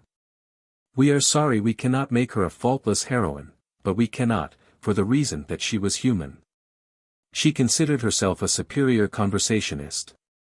Long ago, when the possibility had first been brought before her mind that some day she might move in Washington society, she had recognized the fact that practiced conversational powers would be a necessary weapon in that field. She had also recognized the fact that since her dealings there must be mainly with men, and men whom she supposed to be exceptionally cultivated and able, she would need heavier shot in her magazine than mere brilliant society nothings. Whereupon she had at once entered upon a tireless and elaborate course of reading, and had never since ceased to devote every unoccupied moment to this sort of preparation. Having now acquired a happy smattering of various information, she used it with good effect. She passed for a singularly well-informed woman in Washington. The quality of her literary tastes had necessarily undergone constant improvement under this regimen, and as necessarily, also the duality of her language had improved. Though it cannot be denied that now and then her former condition of life betrayed itself in just perceptible inelegancies of expression and lapses of grammar. Chapter 34. When Laura had been in Washington 3 months, she was still the same person, in one respect, that she was when she first arrived there, that is to say, she still bore the name of Laura Hawkins. Otherwise she was perceptibly changed. She had arrived in a state of grievous uncertainty as to what manner of woman she was, physically and intellectually, as compared with Eastern women. She was well satisfied, now, that her beauty was confessed, her mind a grade above the average, and her powers of fascination rather extraordinary. So she was at ease upon those points. When she arrived, she was possessed of habits of economy and not possessed of money. Now she dressed elaborately, gave but little thought to the cost of things, and was very well fortified financially. She kept her mother in Washington freely supplied with money, and did the same by Colonel Sellers, who always insisted upon giving his note for loans, with interest. He was rigid upon that, she must take interest. And one of the Colonel's greatest satisfactions was to go over his accounts and note what a handsome sum this accruing interest amounted to, and what a comfortable though modest support it would yield Laura in case reverses should overtake her. In truth he could not help feeling that he was an efficient shield for her against poverty. And so, if her expensive ways ever troubled him for a brief moment, he presently dismissed the thought and said to himself, let her go on, even if she loses everything she is still safe, this interest will always afford her a good easy income. Laura was on excellent terms with a great many members of Congress, and there was an undercurrent of suspicion in some quarters that she was one of that detested class known as lobbyists, but what belle could escape slander in such a city? Fair-minded people declined to condemn her on mere suspicion, and so the injurious talk made no very damaging headway. She was very gay, now, and very celebrated, and she might well expect to be assailed by many kinds of gossip. She was growing used to celebrity, and could already sit calm and seemingly unconscious, under the fire of 50 lorgnettes in a theatre, or even overhear the low voice, "That's she," as she passed along the street without betraying annoyance. The whole air was full of a vague vast scheme which was to eventuate in filling Laura's pockets with millions of money. Some had one idea of the scheme, and some another, but nobody had any exact knowledge upon the subject. All that anyone felt sure about, was that Laura's landed estates were princely in value and extent, and that the government was anxious to get hold of them for public purposes. And that Laura was willing to make the sale but not at all anxious about the matter and not at all in a hurry. It was whispered that Senator Dilworthy was a stumbling block in the way of an immediate sale, because he was resolved that the government should not have the lands except with the understanding that they should be devoted to the uplifting of the Negro race. Laura did not care what they were devoted to, it was said, a world of very different gossip to the contrary notwithstanding, but there were several other heirs and they would be guided entirely by the senator's wishes. And finally, many people averred that while it would be easy to sell the lands to the government for the benefit of the Negro, by resorting to the usual methods of influencing votes, Senator Dilworthy was unwilling to have so noble a charity sullied by any taint of corruption. He was resolved that not a vote should be bought. Nobody could get anything definite from Laura about these matters, and so gossip had to feed itself chiefly upon guesses. But the effect of it all was, that Laura was considered to be very wealthy and likely to be vastly more so in a little while. Consequently she was much courted and as much envied, her wealth attracted many suitors. Perhaps they came to worship her riches, but they remained to worship her. Some of the noblest men of the time succumbed to her fascinations. She frowned upon no lover when he made his first advances, but by and by when she was hopelessly enthralled, he learned from her own lips that she had formed a resolution never to marry. Then he would go away hating and cursing the whole sex, and she would calmly add his scalp to her string, while she mused upon the bitter day that Colonel Selby trampled her love and her pride in the dust. In time it came to be said that her way was paved with broken hearts. Poor Washington gradually woke up to the fact that he too was an intellectual marvel as well as his gifted sister. He could not conceive how it had come about, it did not occur to him that the gossip about his family's great wealth had anything to do with it. He could not account for it by any process of reasoning, and was simply obliged to accept the fact and give up trying to solve the riddle. He found himself dragged into society and courted, wondered at and envied very much as if he were one of those foreign barbers who flit over here now and then with a self-conferred title of nobility and marry some rich fool's absurd daughter. Sometimes at a dinner party or a reception he would find himself the center of interest, and feel unutterably uncomfortable in the discovery. Being obliged to say something, he would mine his brain and put in a blast, and when the smoke and flying debris had cleared away the result would be what seemed to him but a poor little intellectual clod of dirt or two. And then he would be astonished to see everybody as lost in admiration as if he had brought up a ton or two of virgin gold. Every remark he made delighted his hearers and compelled their applause. He overheard people say he was exceedingly bright, they were chiefly mammas and marriageable young ladies. He found that some of his good things were being repeated about the town. Whenever he heard of an instance of this kind, he would keep that particular remark in mind and analyze it at home in private. At first he could not see that the remark was anything better than a parrot might originate, but by and by he began to feel that perhaps he underrated his powers. And after that he used to analyze his good things with a deal of comfort, and find in them a brilliancy which would have been unapparent to him in earlier days. And then he would make a note of that good thing and say it again the first time he found himself in a new company. Presently he had saved up quite a repertoire of brilliancies, and after that he confined himself to repeating these and ceased to originate any more, lest he might injure his reputation by an unlucky effort. He was constantly having young ladies thrust upon his notice at receptions, or left upon his hands at parties, and in time he began to feel that he was being deliberately persecuted in this way. And after that he could not enjoy society because of his constant dread of these female ambushes and surprises. He was distressed to find that nearly every time he showed a young lady a polite attention he was straightway reported to be engaged to her. And as some of these reports got into the newspapers occasionally, he had to keep writing to Louise that they were lies and she must believe in him and not mind them or allow them to grieve her. Washington was as much in the dark as anybody with regard to the great wealth that was hovering in the air and seemingly on the point of tumbling into the family pocket. Laura would give him no satisfaction. All she would say was, "Wait. Be patient. You will see." "But will it be soon, Laura?" "It will not be very long, I think." "But what makes you think so?" "I have reasons, and good ones." "Just wait, and be patient." "But is it going to be as much as people say it is?" "What do they say it is?" "Oh, ever so much. Millions." "Yes, it will be a great sum." "But how great, Laura? Will it be millions?" "Yes, you may call it that." "Yes, it will be millions." "There, now, does that satisfy you?" "Splendid. I can wait. I can wait patiently, ever so patiently. Once I was near selling the land for $20,000, once for $30,000, once after that for $7,000.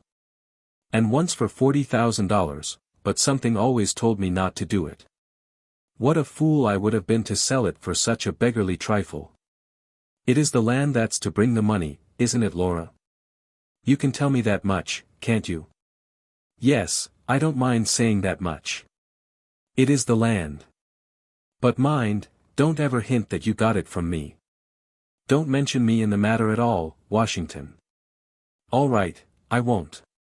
Millions. Isn't it splendid? I mean to look around for a building lot. A lot with fine ornamental shrubbery and all that sort of thing. I will do it today. And I might as well see an architect, too, and get him to go to work at a plan for a house. I don't intend to spare any expense. I mean to have the noblest house that money can build. Then after a pause, he did not notice Laura's smiles. "Laura, would you lay the main hall in encaustic tiles, or just in fancy patterns of hard wood?" Laura laughed a good old-fashioned laugh that had more of her former natural self about it than any sound that had issued from her mouth in many weeks. She said, "You don't change, Washington. You still begin to squander a fortune right and left the instant you hear of it in the distance. You never wait till the foremost dollar of it arrives within 100 miles of you," and she kissed her brother good-bye and left him weltering in his dreams, so to speak. He got up and walked the floor feverishly during 2 hours. And when he sat down he had married Louise, built a house, reared a family, married them off, spent upwards of $800,000 on mere luxuries, and died worth 12 millions. Chapter 35. Laura went downstairs, knocked at the study door, and entered, scarcely waiting for the response. Senator Dilworthy was alone, with an open Bible in his hand, upside down. Laura smiled, and said, forgetting her acquired correctness of speech, "It is only me." "Ah, come in, sit down," and the senator closed the book and laid it down. "I wanted to see you." Time to report progress from the Committee of the Whole, and the senator beamed with his own congressional wit. "In the Committee of the Whole things are working very well. We have made ever so much progress in a week. I believe that you and I together could run this government beautifully, Uncle." The senator beamed again. He liked to be called Uncle by this beautiful woman. "Did you see Hopperson last night after the congressional prayer meeting?" "Yes. He came. He's a kind of. He is one of my friends, Laura. He's a fine man, a very fine man. I don't know any man in Congress I'd sooner go to for help in any Christian work." "What did he say?" "Oh, he beat around a little.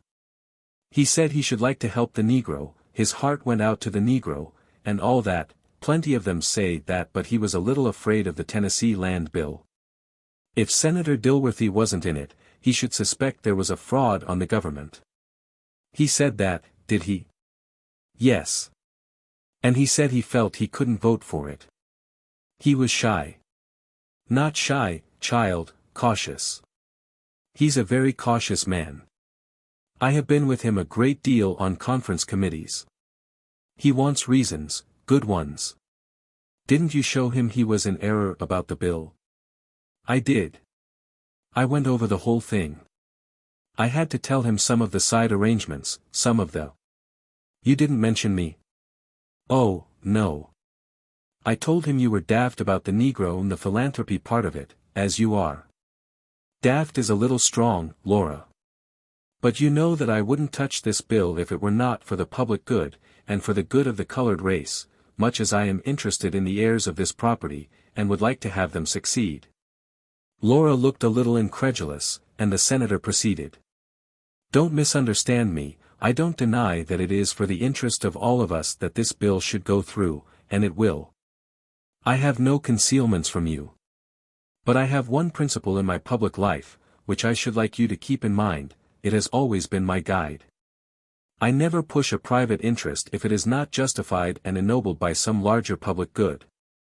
I doubt if a Christian would be justified in working for his own salvation if it was not to aid in the salvation of his fellow men. The senator spoke with feeling, and then added. I hope you showed Hopperson that our motives were pure. Yes, and he seemed to have a new light on the measure, I think we'll vote for it. I hope so, his name will give tone and strength to it. I knew you would only have to show him that it was just and pure, in order to secure his cordial support. I think I convinced him. Yes, I am perfectly sure he will vote right now. That's good, said the senator, smiling, and rubbing his hands. Is there anything more? You'll find some changes in that I guess, handing the senator a printed list of names. Those checked off are all right. Running his eye down the list. That's encouraging. What is the C before some of the names, and the B? Those are my private marks. That C stands for convinced, with argument. The B is a general sign for a relative. You see it stands before 3 of the Honorable Committee. I expect to see the chairman of the committee today, Mr. Buckstone. So, you must, he ought to be seen without any delay.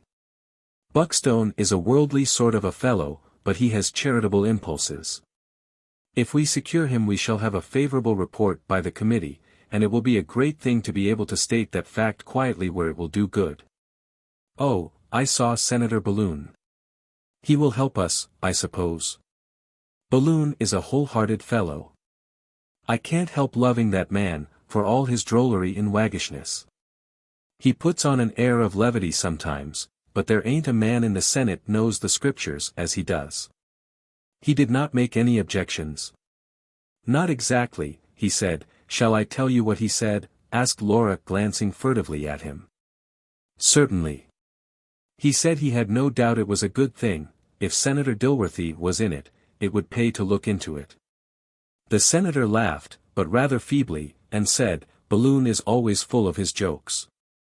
I explained it to him. He said it was all right, he only wanted a word with you, continued Laura.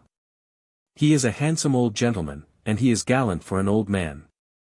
My daughter, said the senator, with a grave look, I trust there was nothing free in his manner. Free, repeated Laura, with indignation in her face. With me. There, child. I meant nothing, Balloon talks a little freely sometimes, with men. But he is right at heart. His term expires next year and I fear we shall lose him. He seemed to be packing the day I was there. His rooms were full of dry goods boxes, into which his servant was crowding all manner of old clothes and stuff. I suppose he will paint pub docks on them and frank them home. That's good economy, isn't it? Yes, but child, all congressmen do that. It may not be strictly honest, indeed it is not unless he had some public documents mixed in with the clothes. It's a funny world. Goodbye, uncle. I'm going to see that chairman. And humming a cheery opera air, she departed to her room to dress for going out. Before she did that, however, she took out her notebook and was soon deep in its contents, marking, dashing, erasing, figuring, and talking to herself. Free. I wonder what Dilworthy does think of me anyway. 1, 2, 8, 17, 21. It takes a heap for a majority. Wouldn't Dilworthy open his eyes if he knew some of the things Balloon did say to me? There. Hopperson's influence ought to count 20, the sanctimonious old curmudgeon. Son-in-law, sinecure in the Negro institution. That about gauges him. The 3 committeemen, sons-in-law. Nothing like a son-in-law here in Washington or a brother-in-law. And everybody has Let's see, 61. With places, 25. Persuaded, it is getting on. We'll have 2/3 of Congress in time. Dilworthy must surely know I understand him. Uncle Dilworthy. Uncle Balloon tells very amusing stories when ladies are not present. I should think so, 85. There. I must find that chairman. Queer. Buckstone acts. Seem to be in love. I was sure of it. He promised to come here, and he hasn't. Strange.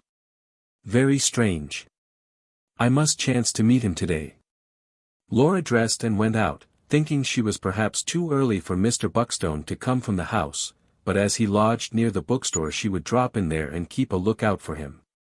While Laura is on her errand to find Mr. Buckstone, it may not be out of the way to remark that she knew quite as much of Washington life as Senator Dilworthy gave her credit for, and more than she thought proper to tell him. She was acquainted by this time with a good many of the young fellows of Newspaper Row, and exchanged gossip with them to their mutual advantage. They were always talking in the row, everlastingly gossiping, bantering and sarcastically praising things, and going on in a style which was a curious commingling of earnest and persiflage. Colonel Sellers liked this talk amazingly, though he was sometimes a little at sea in it, and perhaps that didn't lessen the relish of the conversation to the correspondents. It seems that they had got hold of the dry goods box packing story about Balloon, one day, and were talking it over when the Colonel came in. The Colonel wanted to know all about it, and Hicks told him. And then Hicks went on, with a serious air. Colonel, if you register a letter, it means that it is of value, doesn't it?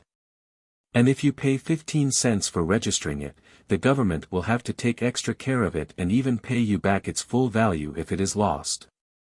Isn't that so? Yes. I suppose it's so.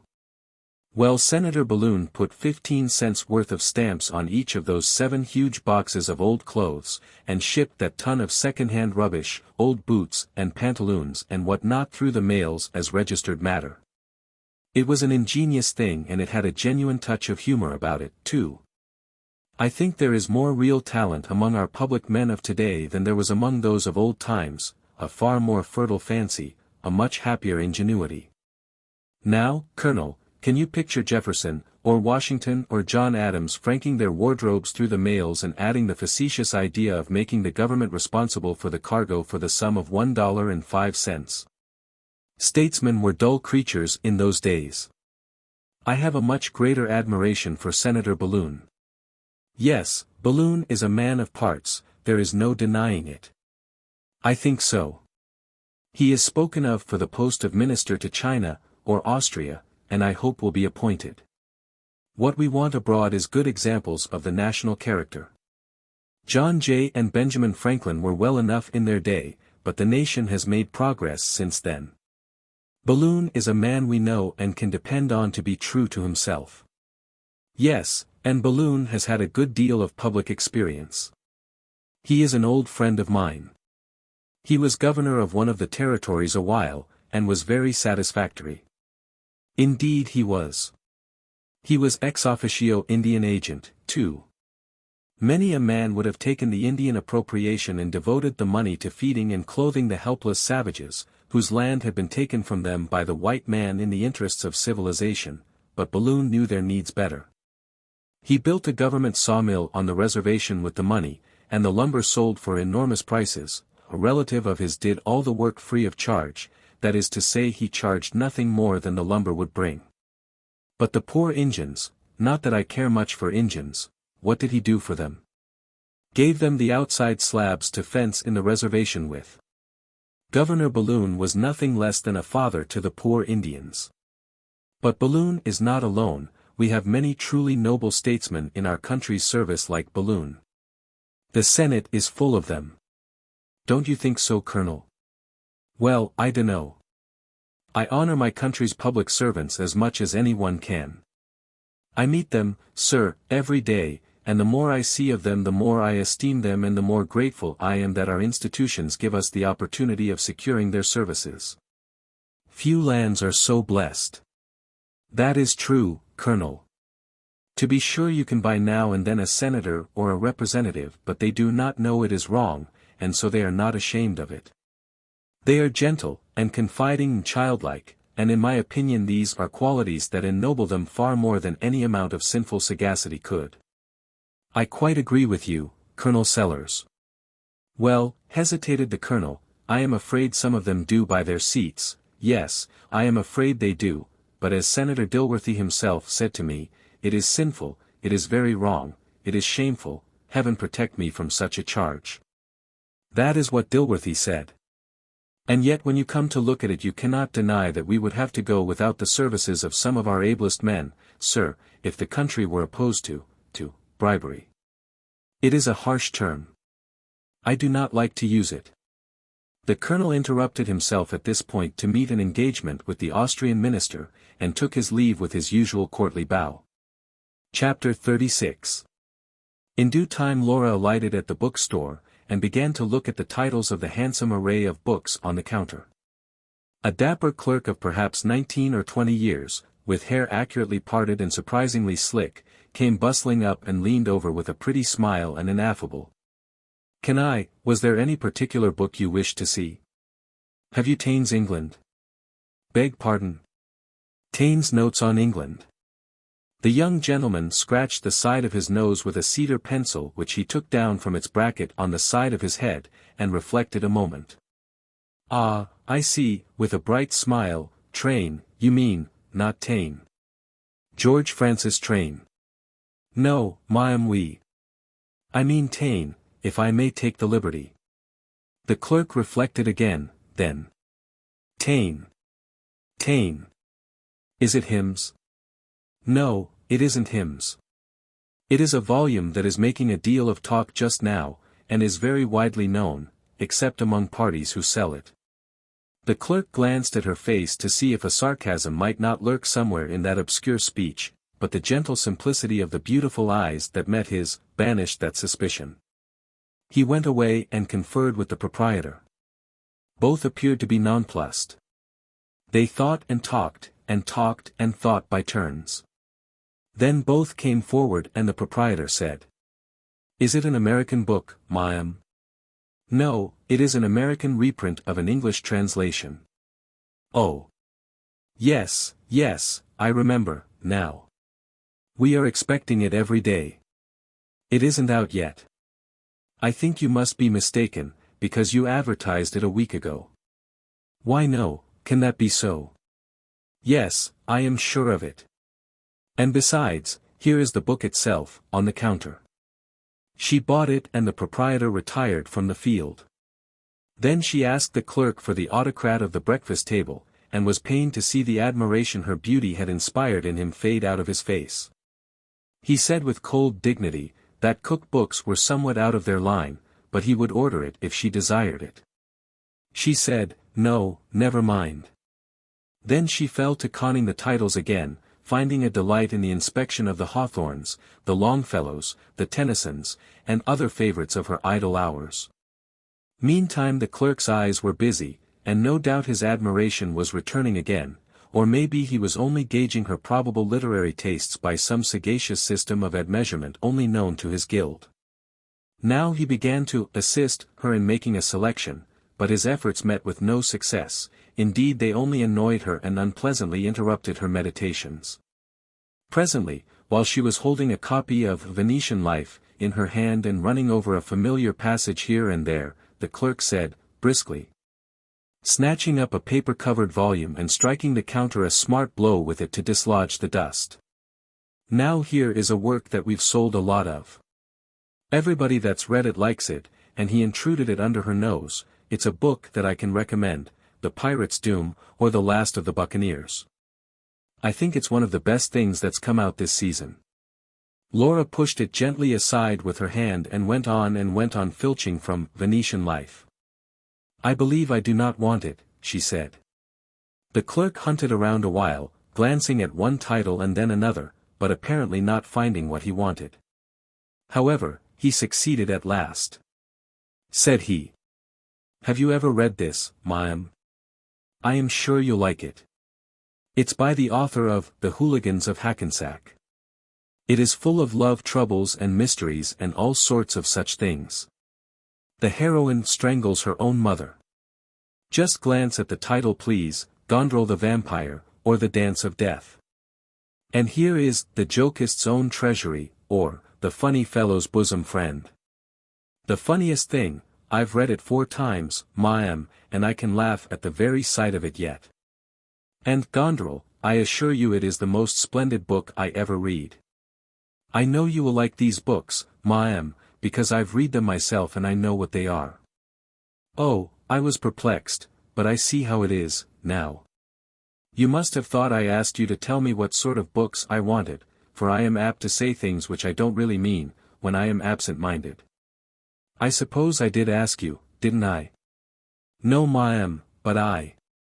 Yes, I must have done it, else you would not have offered your services, for fear it might be rude. But don't be troubled, it was all my fault. I ought not to have been so heedless, I ought not to have asked you. But you didn't ask me, ma'am. We always help customers all we can.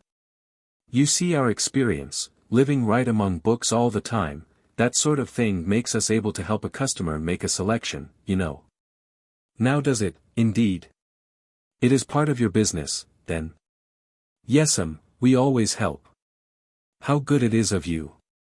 Some people would think it rather obtrusive, perhaps, but I don't, I think it is real kindness, even charity. Some people jump to conclusions without any thought, you have noticed that? Oh yes, said the clerk, a little perplexed as to whether to feel comfortable or the reverse. Oh yes, indeed, I've often noticed that, ma'am. Yes, they jump to conclusions with an absurd heedlessness. Now some people would think it odd that because you, with the budding tastes and the innocent enthusiasms natural to your time of life, enjoyed the vampires and the volume of nursery jokes. You should imagine that an older person would delight in them too, but I do not think it odd at all. I think it natural, perfectly natural in you. And kind, too.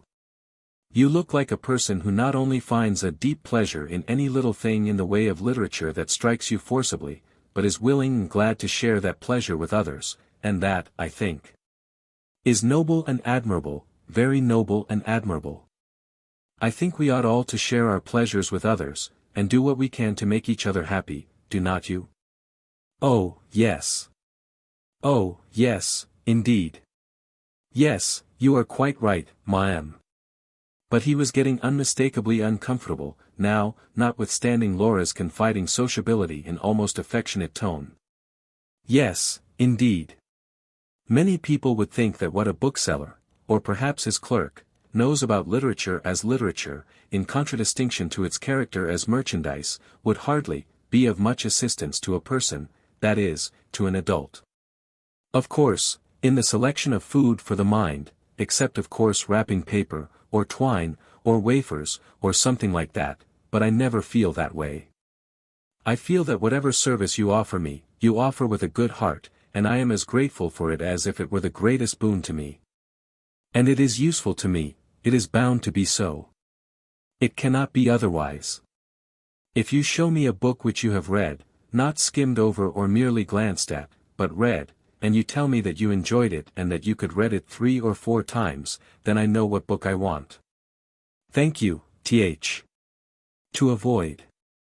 Yes indeed. I think that no information ever comes amiss in this world. Once or twice I have traveled in the cars, and there you know, the peanut boy always measures you with his eye, and hands you out a book of murders if you are fond of theology.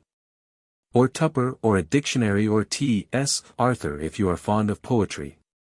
Or he hands you a volume of distressing jokes or a copy of the American Miscellany if you particularly dislike that sort of literary fatty degeneration of the heart, just for the world like a pleasant-spoken well-meaning gentleman in any bookstore. But here I am running on as if business men had nothing to do but listen to women talk. You must pardon me, for I was not thinking. And you must let me thank you again for helping me. I read a good deal, and shall be in nearly every day, and I would be sorry to have you think me a customer who talks too much and buys too little. Might I ask you to give me the time? 2:22. Thank you very much. I will set mine while I have the opportunity. But she could not get her watch open, apparently. She tried, and tried again. Then the clerk, trembling at his own audacity, begged to be allowed to assist. She allowed him. He succeeded, and was radiant under the sweet influences of her pleased face and her seductively worded acknowledgments with gratification. Then he gave her the exact time again, and anxiously watched her turn the hands slowly till they reached the precise spot without accident or loss of life. And then he looked as happy as a man who had helped a fellow being through a momentous undertaking, and was grateful to know that he had not lived in vain. Laura thanked him once more. The words were music to his ear, but what were they compared to the ravishing smile with which she flooded his whole system?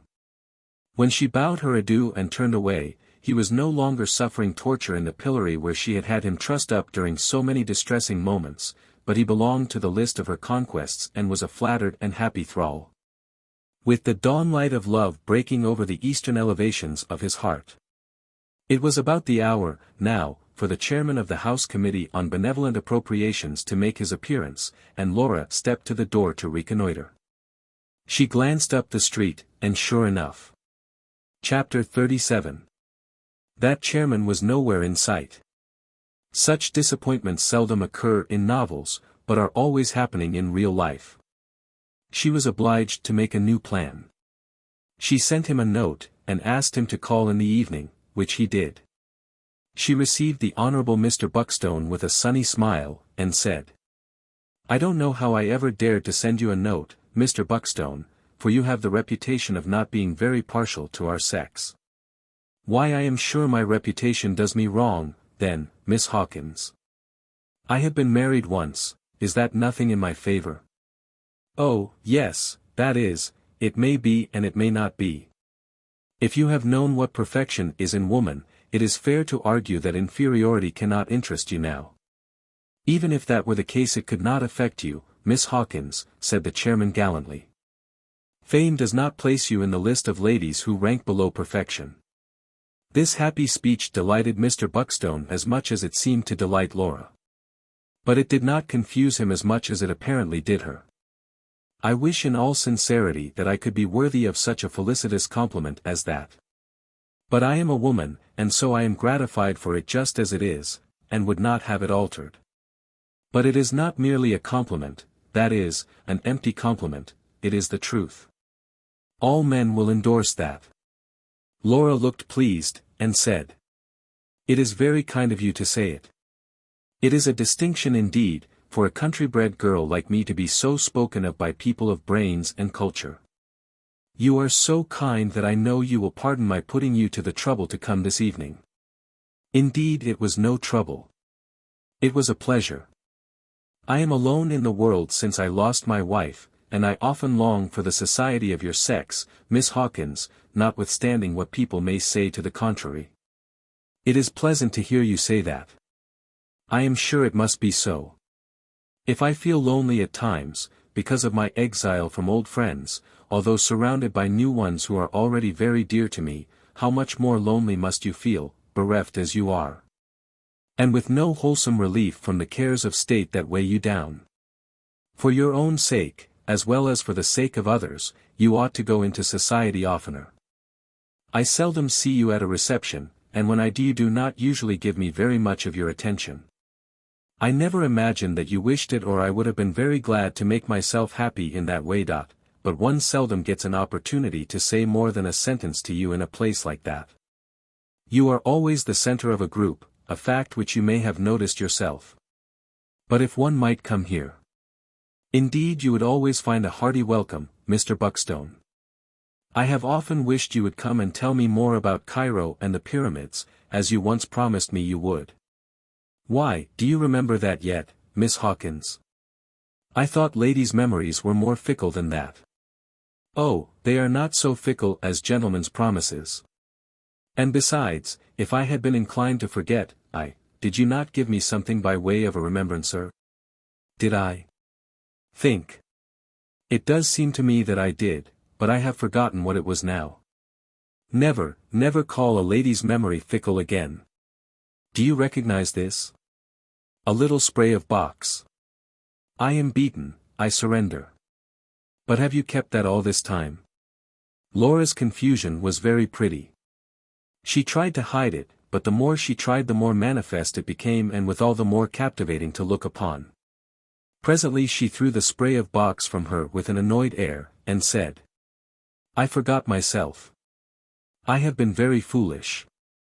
I beg that you will forget this absurd thing.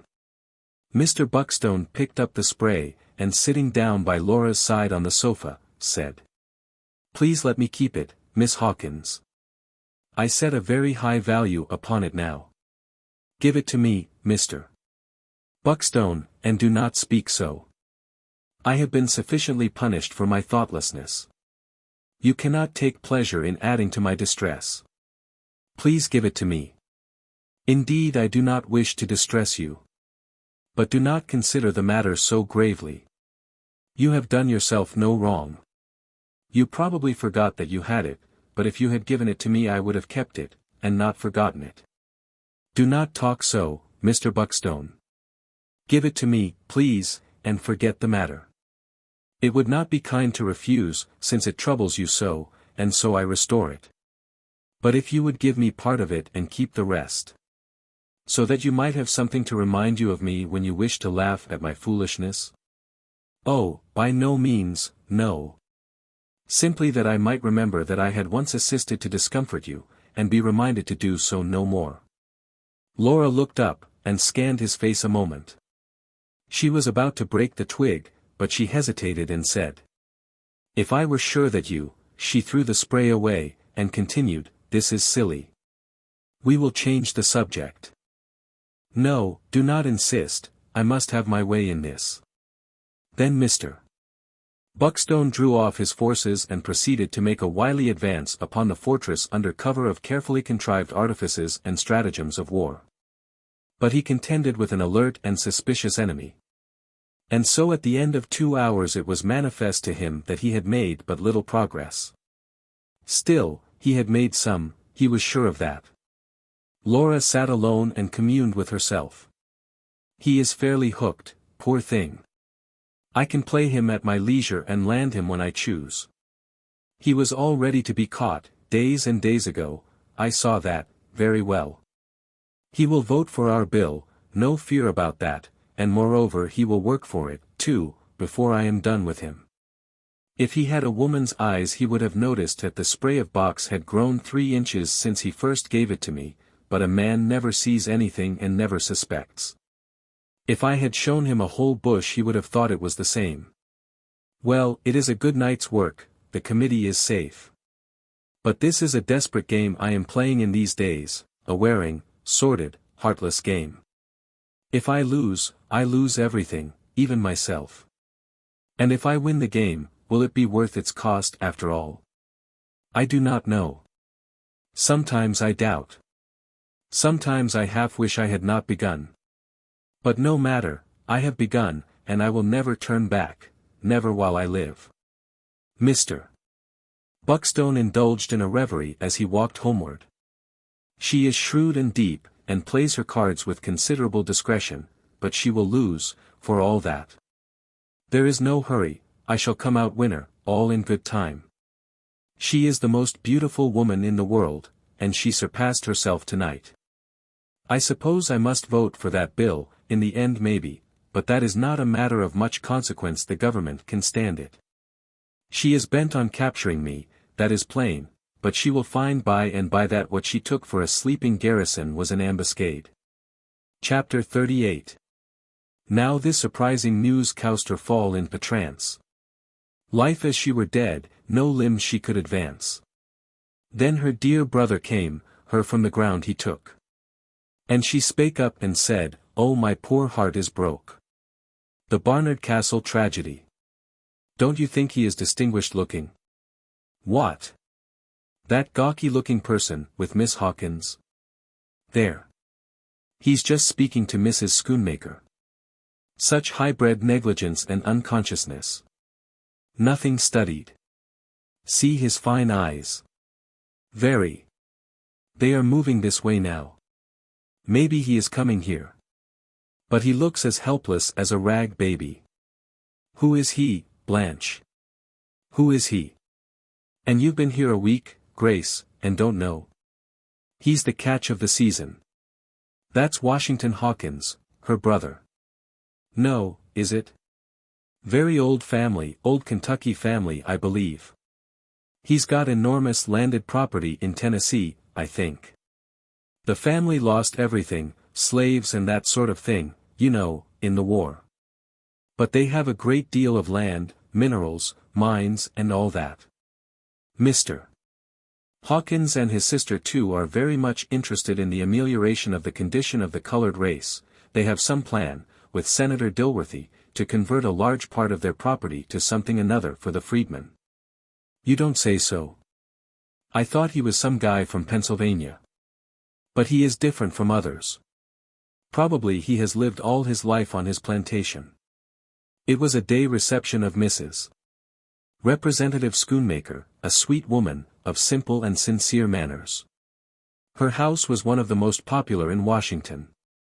There was less ostentation there than in some others, and people liked to go where the atmosphere reminded them of the peace and purity of home.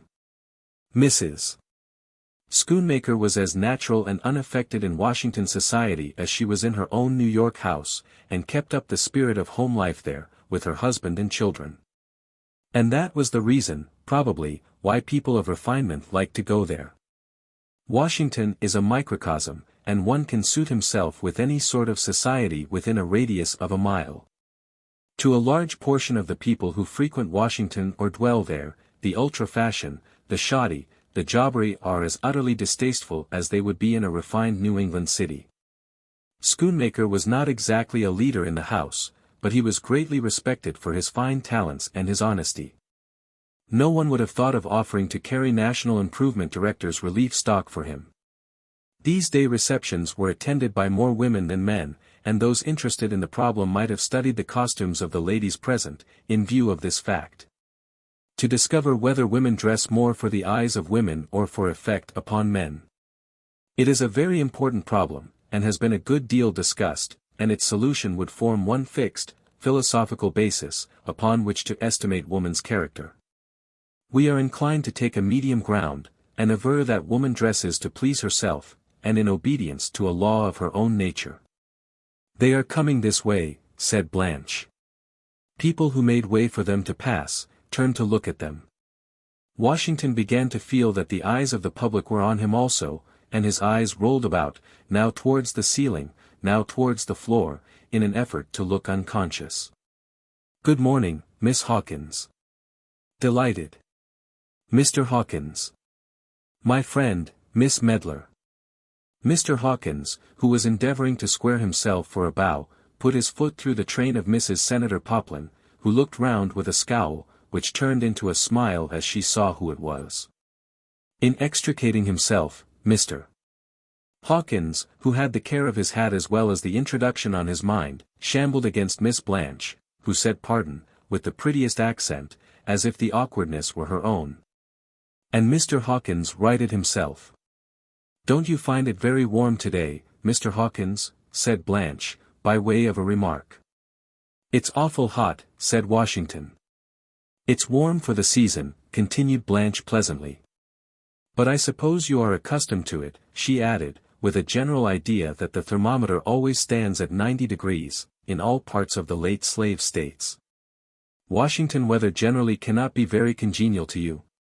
It's congenial, said Washington brightening up, when it's not congealed. That's very good. Did you hear, Grace, Mr. Hawkins says it's congenial when it's not congealed. What is, dear? Said Grace, who was talking with Laura. The conversation was now finally under way. Washington launched out an observation of his own. Did you see those Japs, Miss Levitt? Oh, yes, aren't they queer? But so high-bred, so picturesque.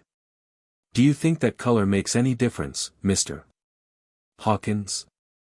I used to be so prejudiced against color. Did you?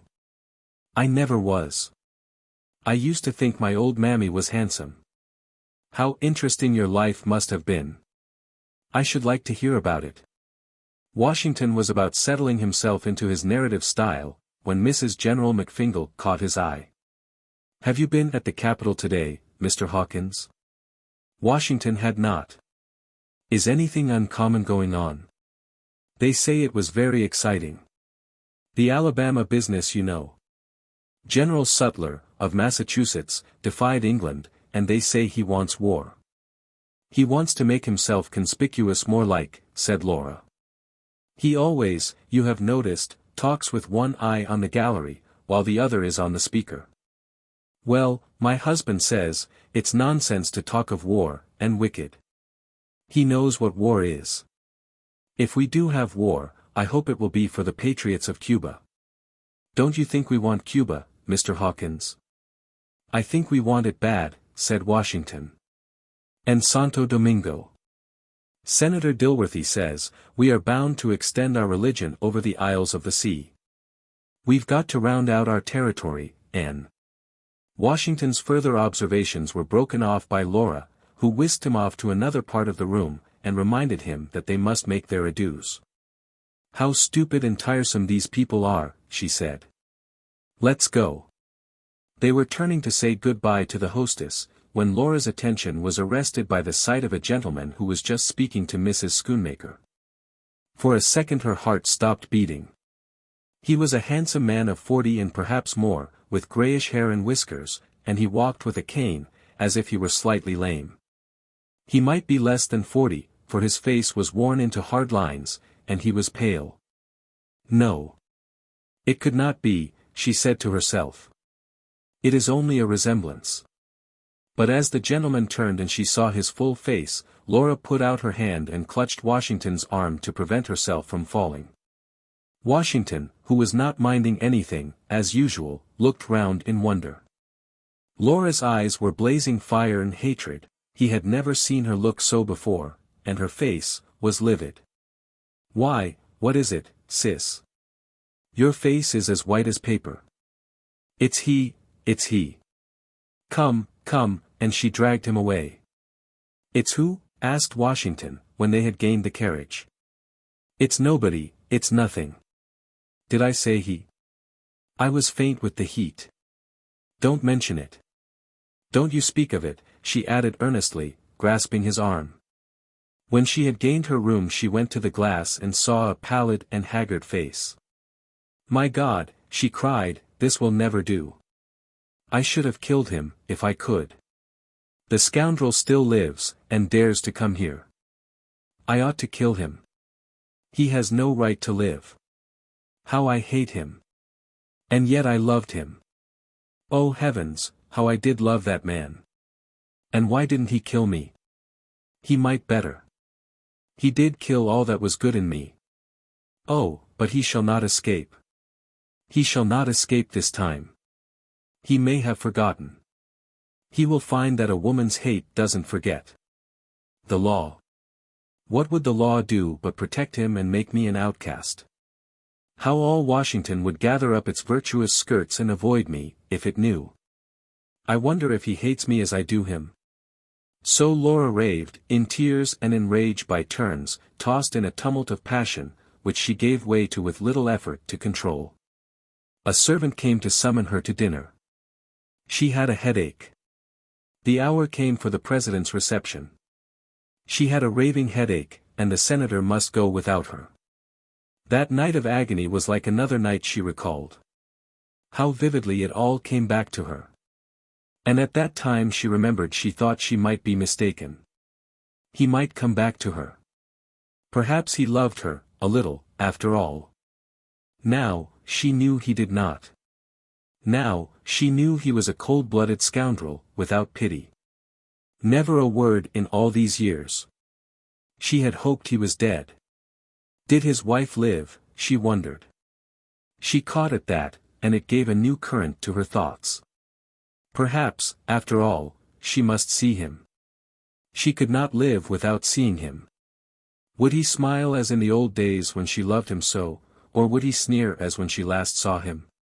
If he looked so, she hated him. If he should call her Laura, darling, and look so, she must find him. She must end her doubts. Laura kept her room for 2 days, on one excuse and another, a nervous headache, a cold, to the great anxiety of the senator's household. Callers, who went away, said she had been too gay. They did not say fast, though some of them may have thought it. One so conspicuous and successful in society as Laura could not be out of the way 2 days, without remarks being made, and not all of them complimentary. When she came down she appeared as usual, a little pale maybe, but unchanged in manner. If there were any deepened lines about the eyes they had been concealed. Her course of action was quite determined.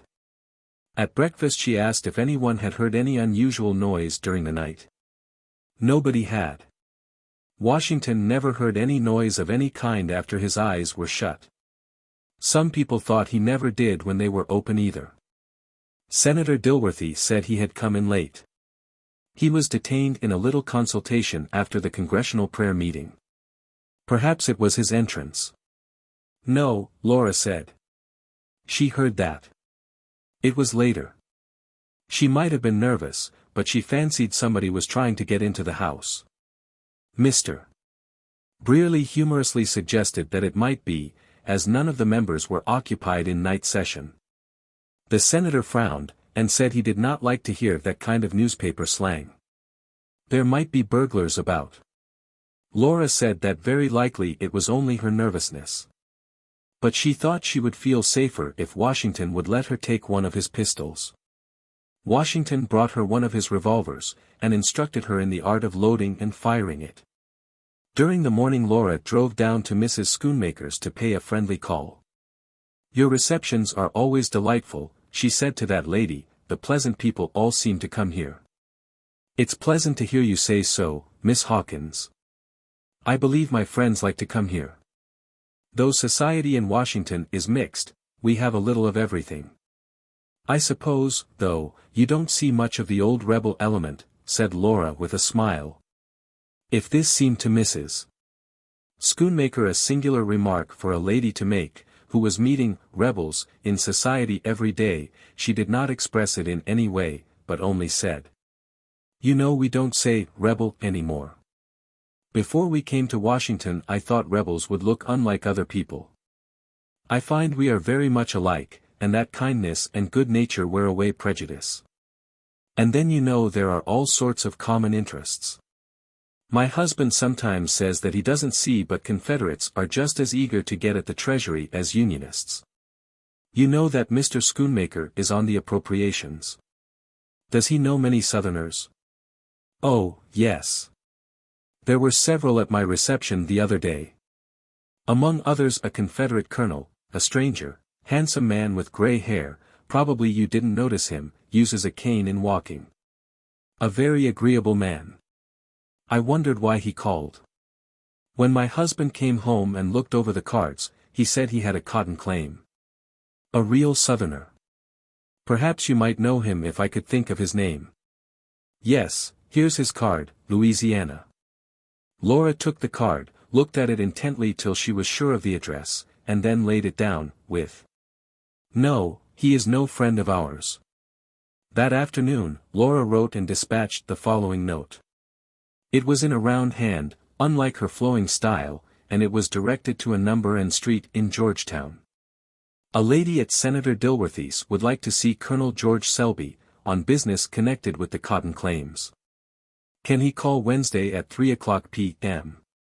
On Wednesday at 3 p.m., no one of the family was likely to be in the house except Laura. Chapter 39. Colonel Selby had just come to Washington, and taken lodgings in Georgetown. His business was to get pay for some cotton that was destroyed during the war. There were many others in Washington on the same errand, some of them with claims as difficult to establish as his. A concert of action was necessary, and he was not, therefore, at all surprised to receive the note from a lady asking him to call at Senator Dilworthy's. At a little after 3 on Wednesday he rang the bell of the senator's residence. It was a handsome mansion on the square opposite the president's house. The owner must be a man of great wealth, the colonel thought. Perhaps, who knows, said he with a smile, he may have got some of my cotton in exchange for salt and quinine after the capture of New Orleans. As this thought passed through his mind he was looking at the remarkable figure of the hero of New Orleans, holding itself by main strength from sliding off the back of the rearing bronze horse, and lifting its hat in the manner of one who acknowledges the playing of that martial air, "See, the conquering hero comes." "Gad," said the colonel to himself, "Old Hickory ought to get down and give his seat to General Sutler, but they'd have to tie him on." Laura was in the drawing-room. She heard the bell, she heard the steps in the hall, and the emphatic thud of the supporting cane. She had risen from her chair and was leaning against the piano, pressing her left hand against the violent beating of her heart. The door opened and the colonel entered, standing in the full light of the opposite window. Laura was more in the shadow and stood for an instant, long enough for the colonel to make the inward observation that she was a magnificent woman. She then advanced a step. "Colonel Selby, is it not?" The colonel staggered back, caught himself by a chair, and turned towards her a look of terror. "Laura? My God! Yes, your wife. Oh, no, it can't be. How came you here? I thought you were. You thought I was dead. You thought you were rid of me. Not so long as you live, Colonel Selby, not so long as you live," Laura in her passion was hurried on to say. No man had ever accused Colonel Selby of cowardice. But he was a coward before this woman. Maybe he was not the man he once was. Where was his coolness?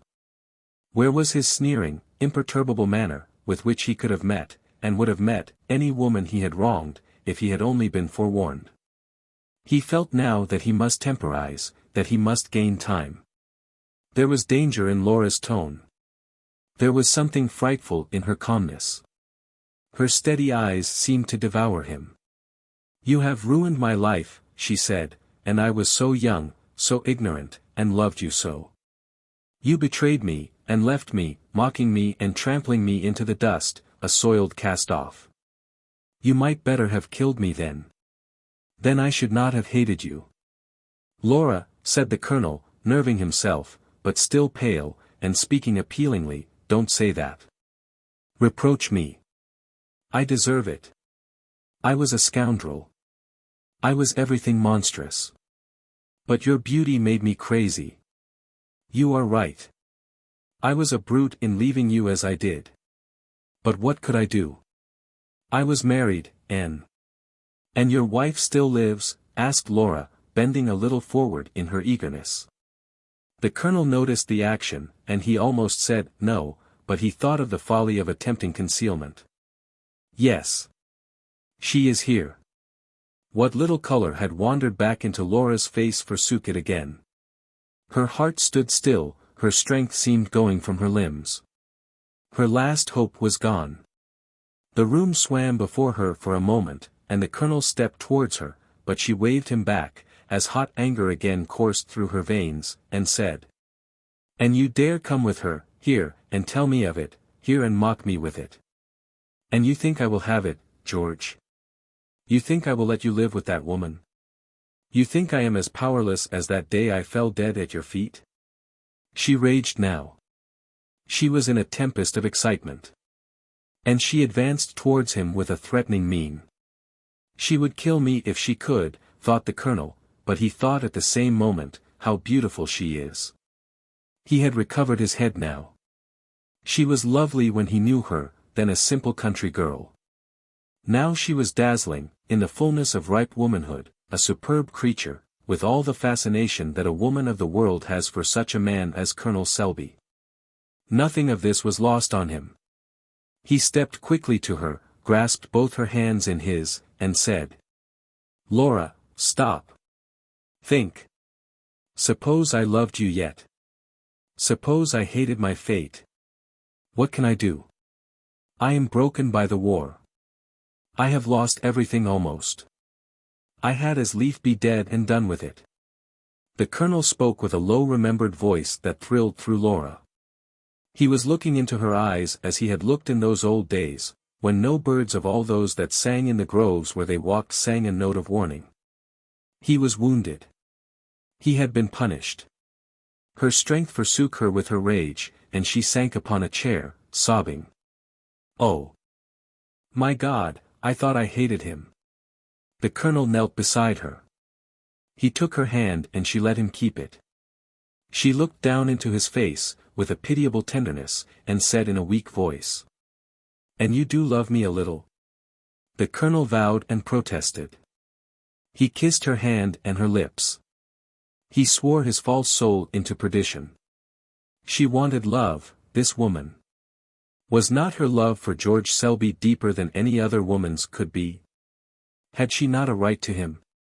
Did he not belong to her by virtue of her overmastering passion? His wife, she was not his wife, except by the law. She could not be.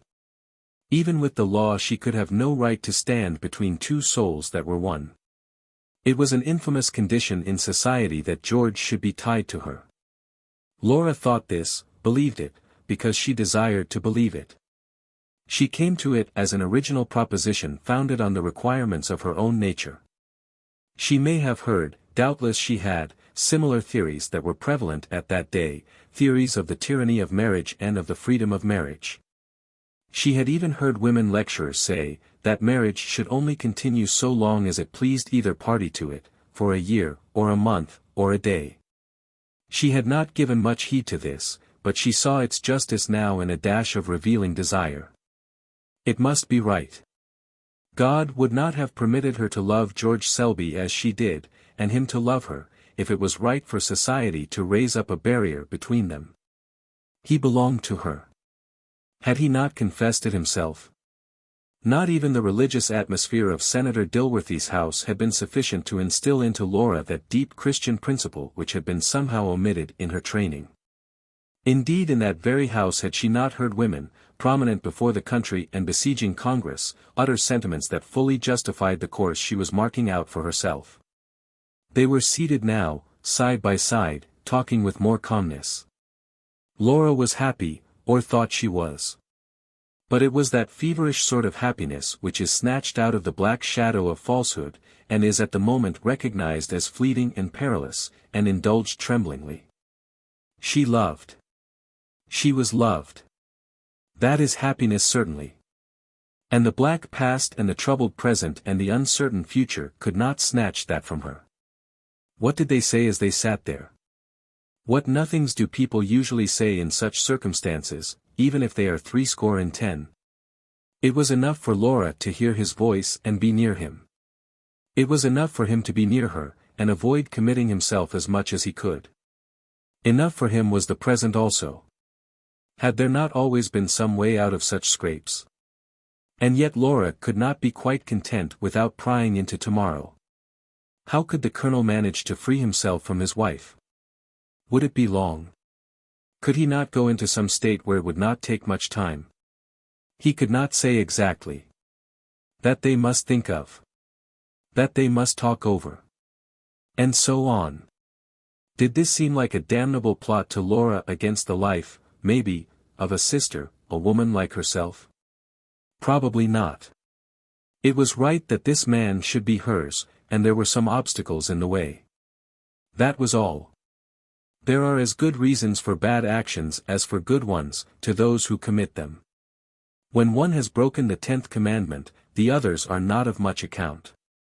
Was it unnatural, therefore, that when George Selby departed, Laura should watch him from the window, with an almost joyful heart as he went down the sunny square?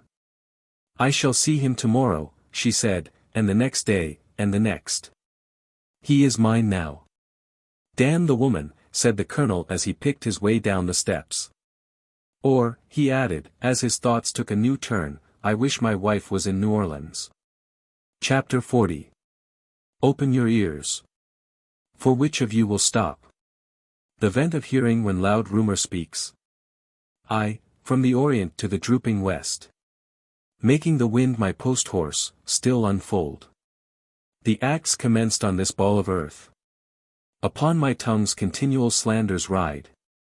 The which in every language I pronounce. Stuffing the ears of men with false reports.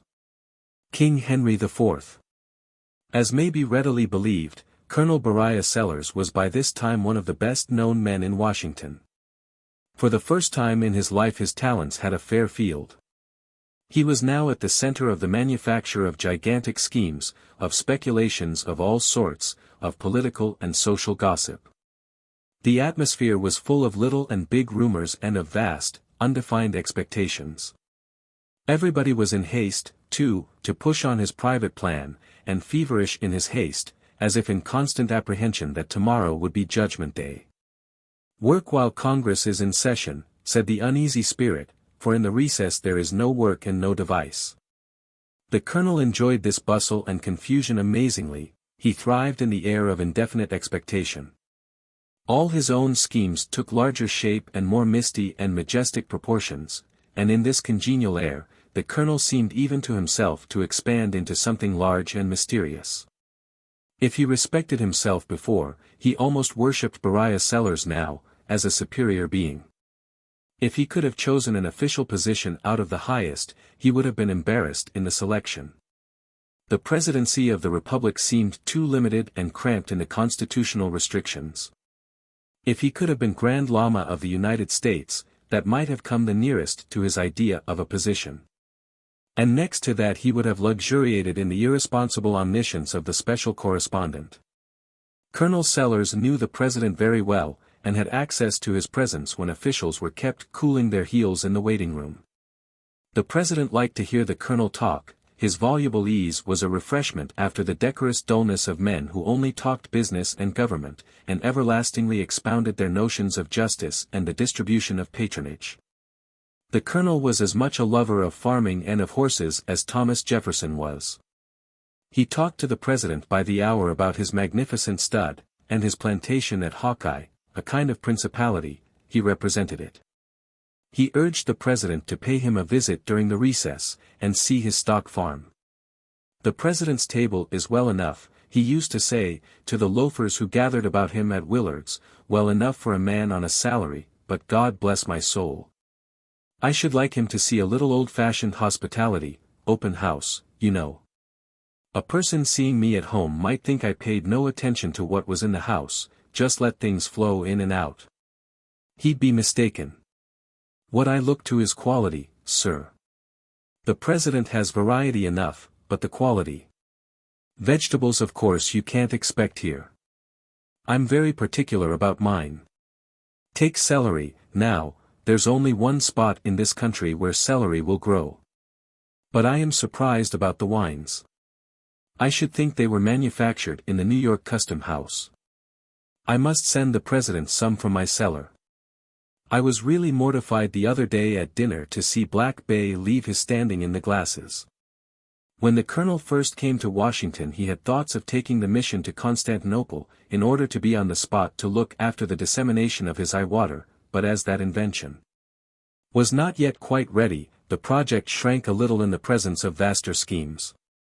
Besides he felt that he could do the country more good by remaining at home. He was one of the Southerners who were constantly quoted as heartily accepting the situation.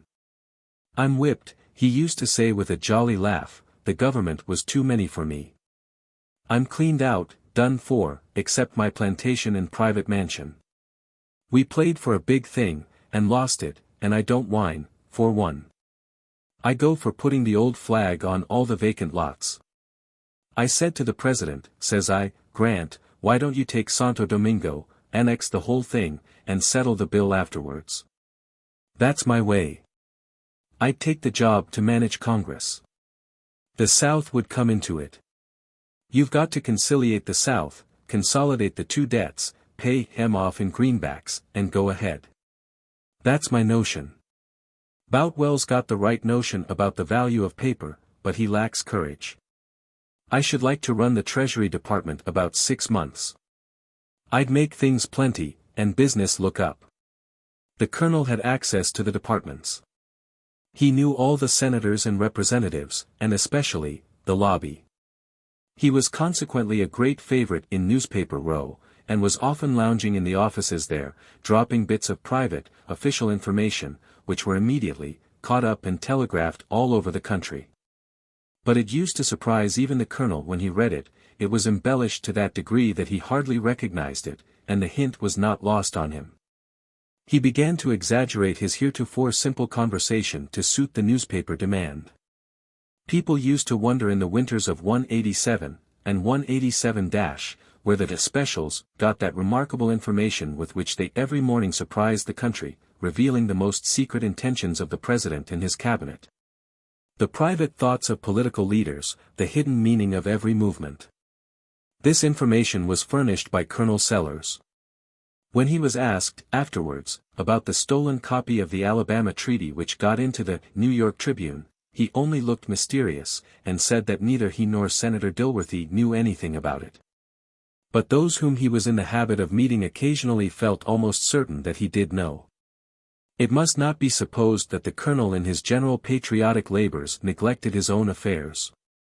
The Columbus River navigation scheme absorbed only a part of his time, so he was enabled to throw quite a strong reserve force of energy into the Tennessee land plan, a vast enterprise commensurate with his abilities, and in the prosecution of which he was greatly aided by Mr.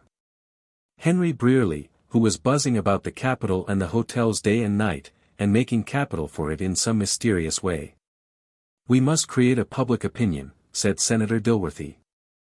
"My only interest in it is a public one, and if the country wants the institution, Congress will have to yield." It may have been after a conversation between the colonel and Senator Dilworthy that the following special dispatch was sent to a New York newspaper.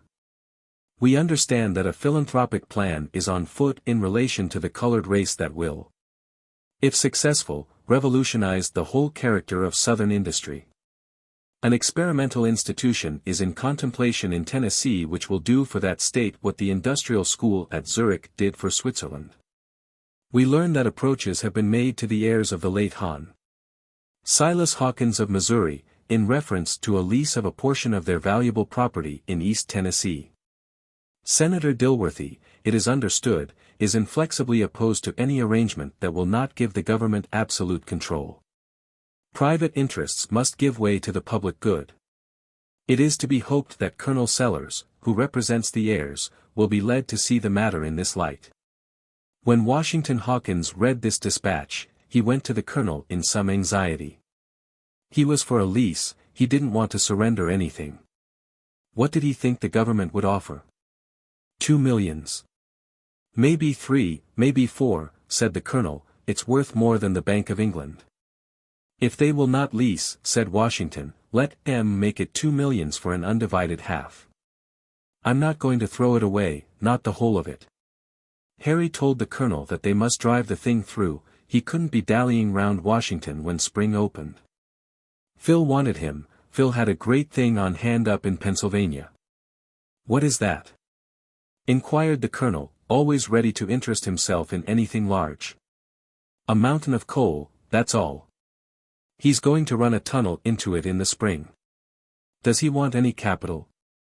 asked the colonel, in the tone of a man who is given to calculating carefully before he makes an investment. "No. Old man Bolton's behind him. He has capital, but I judged that he wanted my experience in starting. If he wants me, tell him I'll come, after Congress adjourns. I should like to give him a little lift. He lacks enterprise, now, about that Columbus River. He doesn't see his chances. But he's a good fellow, and you can tell him that Sellers won't go back on him." "By the way," asked Harry, "who is that rather handsome party that's hanging round Laura? I see him with her everywhere, at the Capitol, in the horse cars, and he comes to Dilworthy's. If he weren't lame, I should think he was going to run off with her." "Oh, that's nothing. Laura knows her business. He has a cotton claim.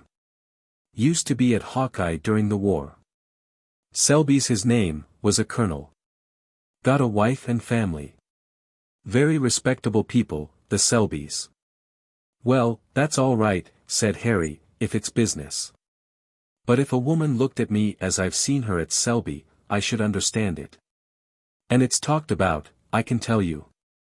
Jealousy had no doubt sharpened this young gentleman's observation. Laura could not have treated him with more lofty condescension if she had been the Queen of Sheba, on a royal visit to the great republic. And he resented it, and was huffy when he was with her, and ran her errands, and brought her gossip, and bragged of his intimacy with the lovely creature among the fellows at Newspaper Row. Laura's life was rushing on now in the full stream of intrigue and fashionable dissipation. She was conspicuous at the balls of the fastest set, and was suspected of being present at those doubtful suppers that began late and ended early. If Senator Dilworthy remonstrated about appearances, she had a way of silencing him. Perhaps she had some hold on him, perhaps she was necessary to his plan for ameliorating the condition of the colored race. She saw Colonel Selby, when the public knew and when it did not know. She would see him, whatever excuses he made, and however he avoided her. She was urged on by a fever of love and hatred and jealousy, which alternately possessed her. Sometimes she petted him, and coaxed him and tried all her fascinations. And again she threatened him and reproached him. What was he doing? Why had he taken no steps to free himself? Why didn't he send his wife home? She should have money soon. They could go to Europe, anywhere. What did she care for talk? And he promised, and lied, and invented fresh excuses for delay, like a cowardly gambler and roue as he was, fearing to break with her, and half the time unwilling to give her up. That woman doesn't know what fear is, he said to himself, and she watches me like a hawk. He told his wife that this woman was a lobbyist, whom he had to tolerate and use in getting through his claims, and that he should pay her and have done with her, when he succeeded. Chapter 41.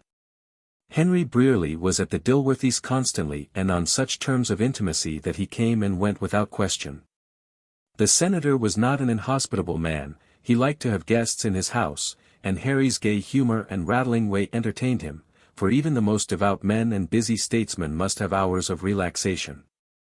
Harry himself believed that he was of great service in the university business, and that the success of the scheme depended upon him to a great degree. He spent many hours in talking it over with the senator after dinner. He went so far as to consider whether it would be worth his while to take the professorship of civil engineering in the new institution. But it was not the senator's society nor his dinners, at which this scapegrace remarked that there was too much grace and too little wine, which attracted him to the house. The fact was the poor fellow hung around there day after day for the chance of seeing Laura for 5 minutes at a time. For her presence at dinner he would endure the long bore of the senator's talk afterwards, while Laura was off at some assembly, or excused herself on the plea of fatigue. Now and then he accompanied her to some reception, and rarely, on off nights, he was blessed with her company in the parlor, when he sang, and was chatty and vivacious and performed 100 little tricks of imitation and ventriloquism. And made himself as entertaining as a man could be. It puzzled him not a little that all his fascination seemed to go for so little with Laura, it was beyond his experience with women. Sometimes Laura was exceedingly kind and petted him a little, and took the trouble to exert her powers of pleasing, and to entangle him deeper and deeper. But this, it angered him afterwards to think, was in private. In public she was beyond his reach, and never gave occasion to the suspicion that she had any affair with him. He was never permitted to achieve the dignity of a serious flirtation with her in public. "Why do you treat me so?" he once said, reproachfully. "Treat you how?" asked Laura in a sweet voice, lifting her eyebrows. "You know well enough. You let other fellows monopolize you in society, and you are as indifferent to me as if we were strangers. Can I help it if they are attentive, can I be rude? But we are such old friends, Mr. Brierly, that I didn't suppose you would be jealous. I think I must be a very old friend, then, by your conduct towards me.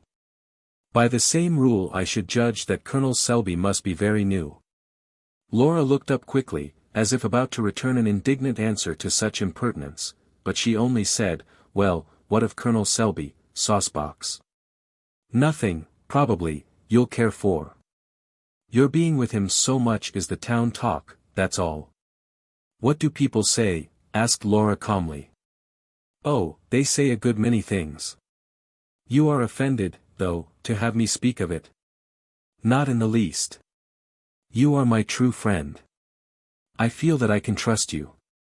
You wouldn't deceive me, Harry, throwing into her eyes a look of trust and tenderness that melted away all his petulance and distrust. What do they say? Some say that you've lost your head about him, others that you don't care any more for him than you do for a dozen others, but that he is completely fascinated with you and about to desert his wife. And others say it is nonsense to suppose you would entangle yourself with a married man, and that your intimacy only arises from the matter of the cotton claims, for which he wants your influence with Dilworthy. But you know everybody is talked about more or less in Washington.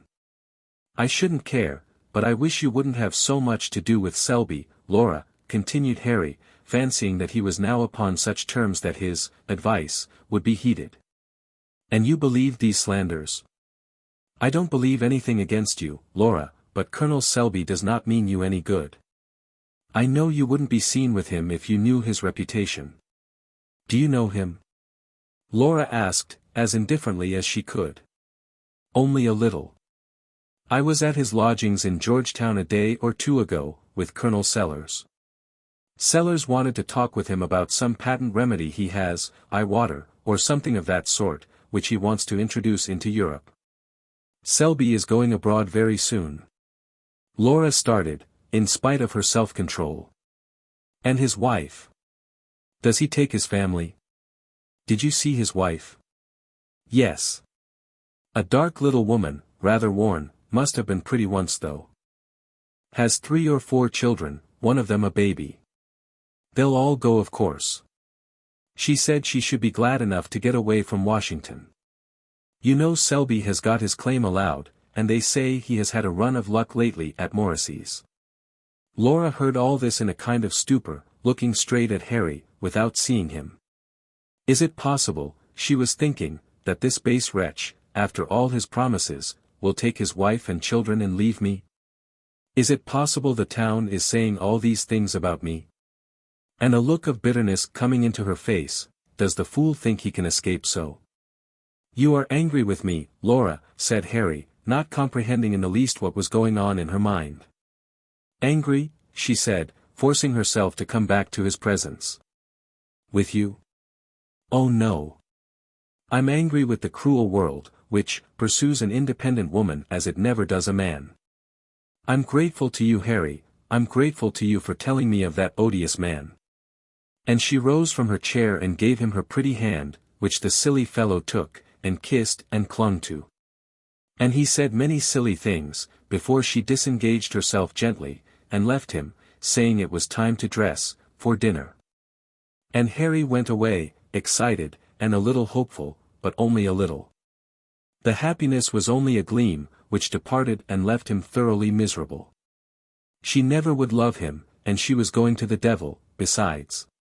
He couldn't shut his eyes to what he saw, nor his ears to what he heard of her. What had come over this thrilling young lady-killer? It was a pity to see such a gay butterfly broken on a wheel. Was there something good in him, after all, that had been touched? He was in fact madly in love with this woman. It is not for us to analyze the passion and say whether it was a worthy one. It absorbed his whole nature and made him wretched enough. If he deserved punishment, what more would you have? Perhaps this love was kindling a new heroism in him. He saw the road on which Laura was going clearly enough, though he did not believe the worst he heard of her. He loved her too passionately to credit that for a moment. And it seemed to him that if he could compel her to recognize her position, and his own devotion, she might love him, and that he could save her. His love was so far ennobled, and become a very different thing from its beginning in Hawkeye. Whether he ever thought that if he could save her from ruin, he could give her up himself, is doubtful. Such a pitch of virtue does not occur often in real life, especially in such natures as Harry's, whose generosity and unselfishness were matters of temperament rather than habits or principles.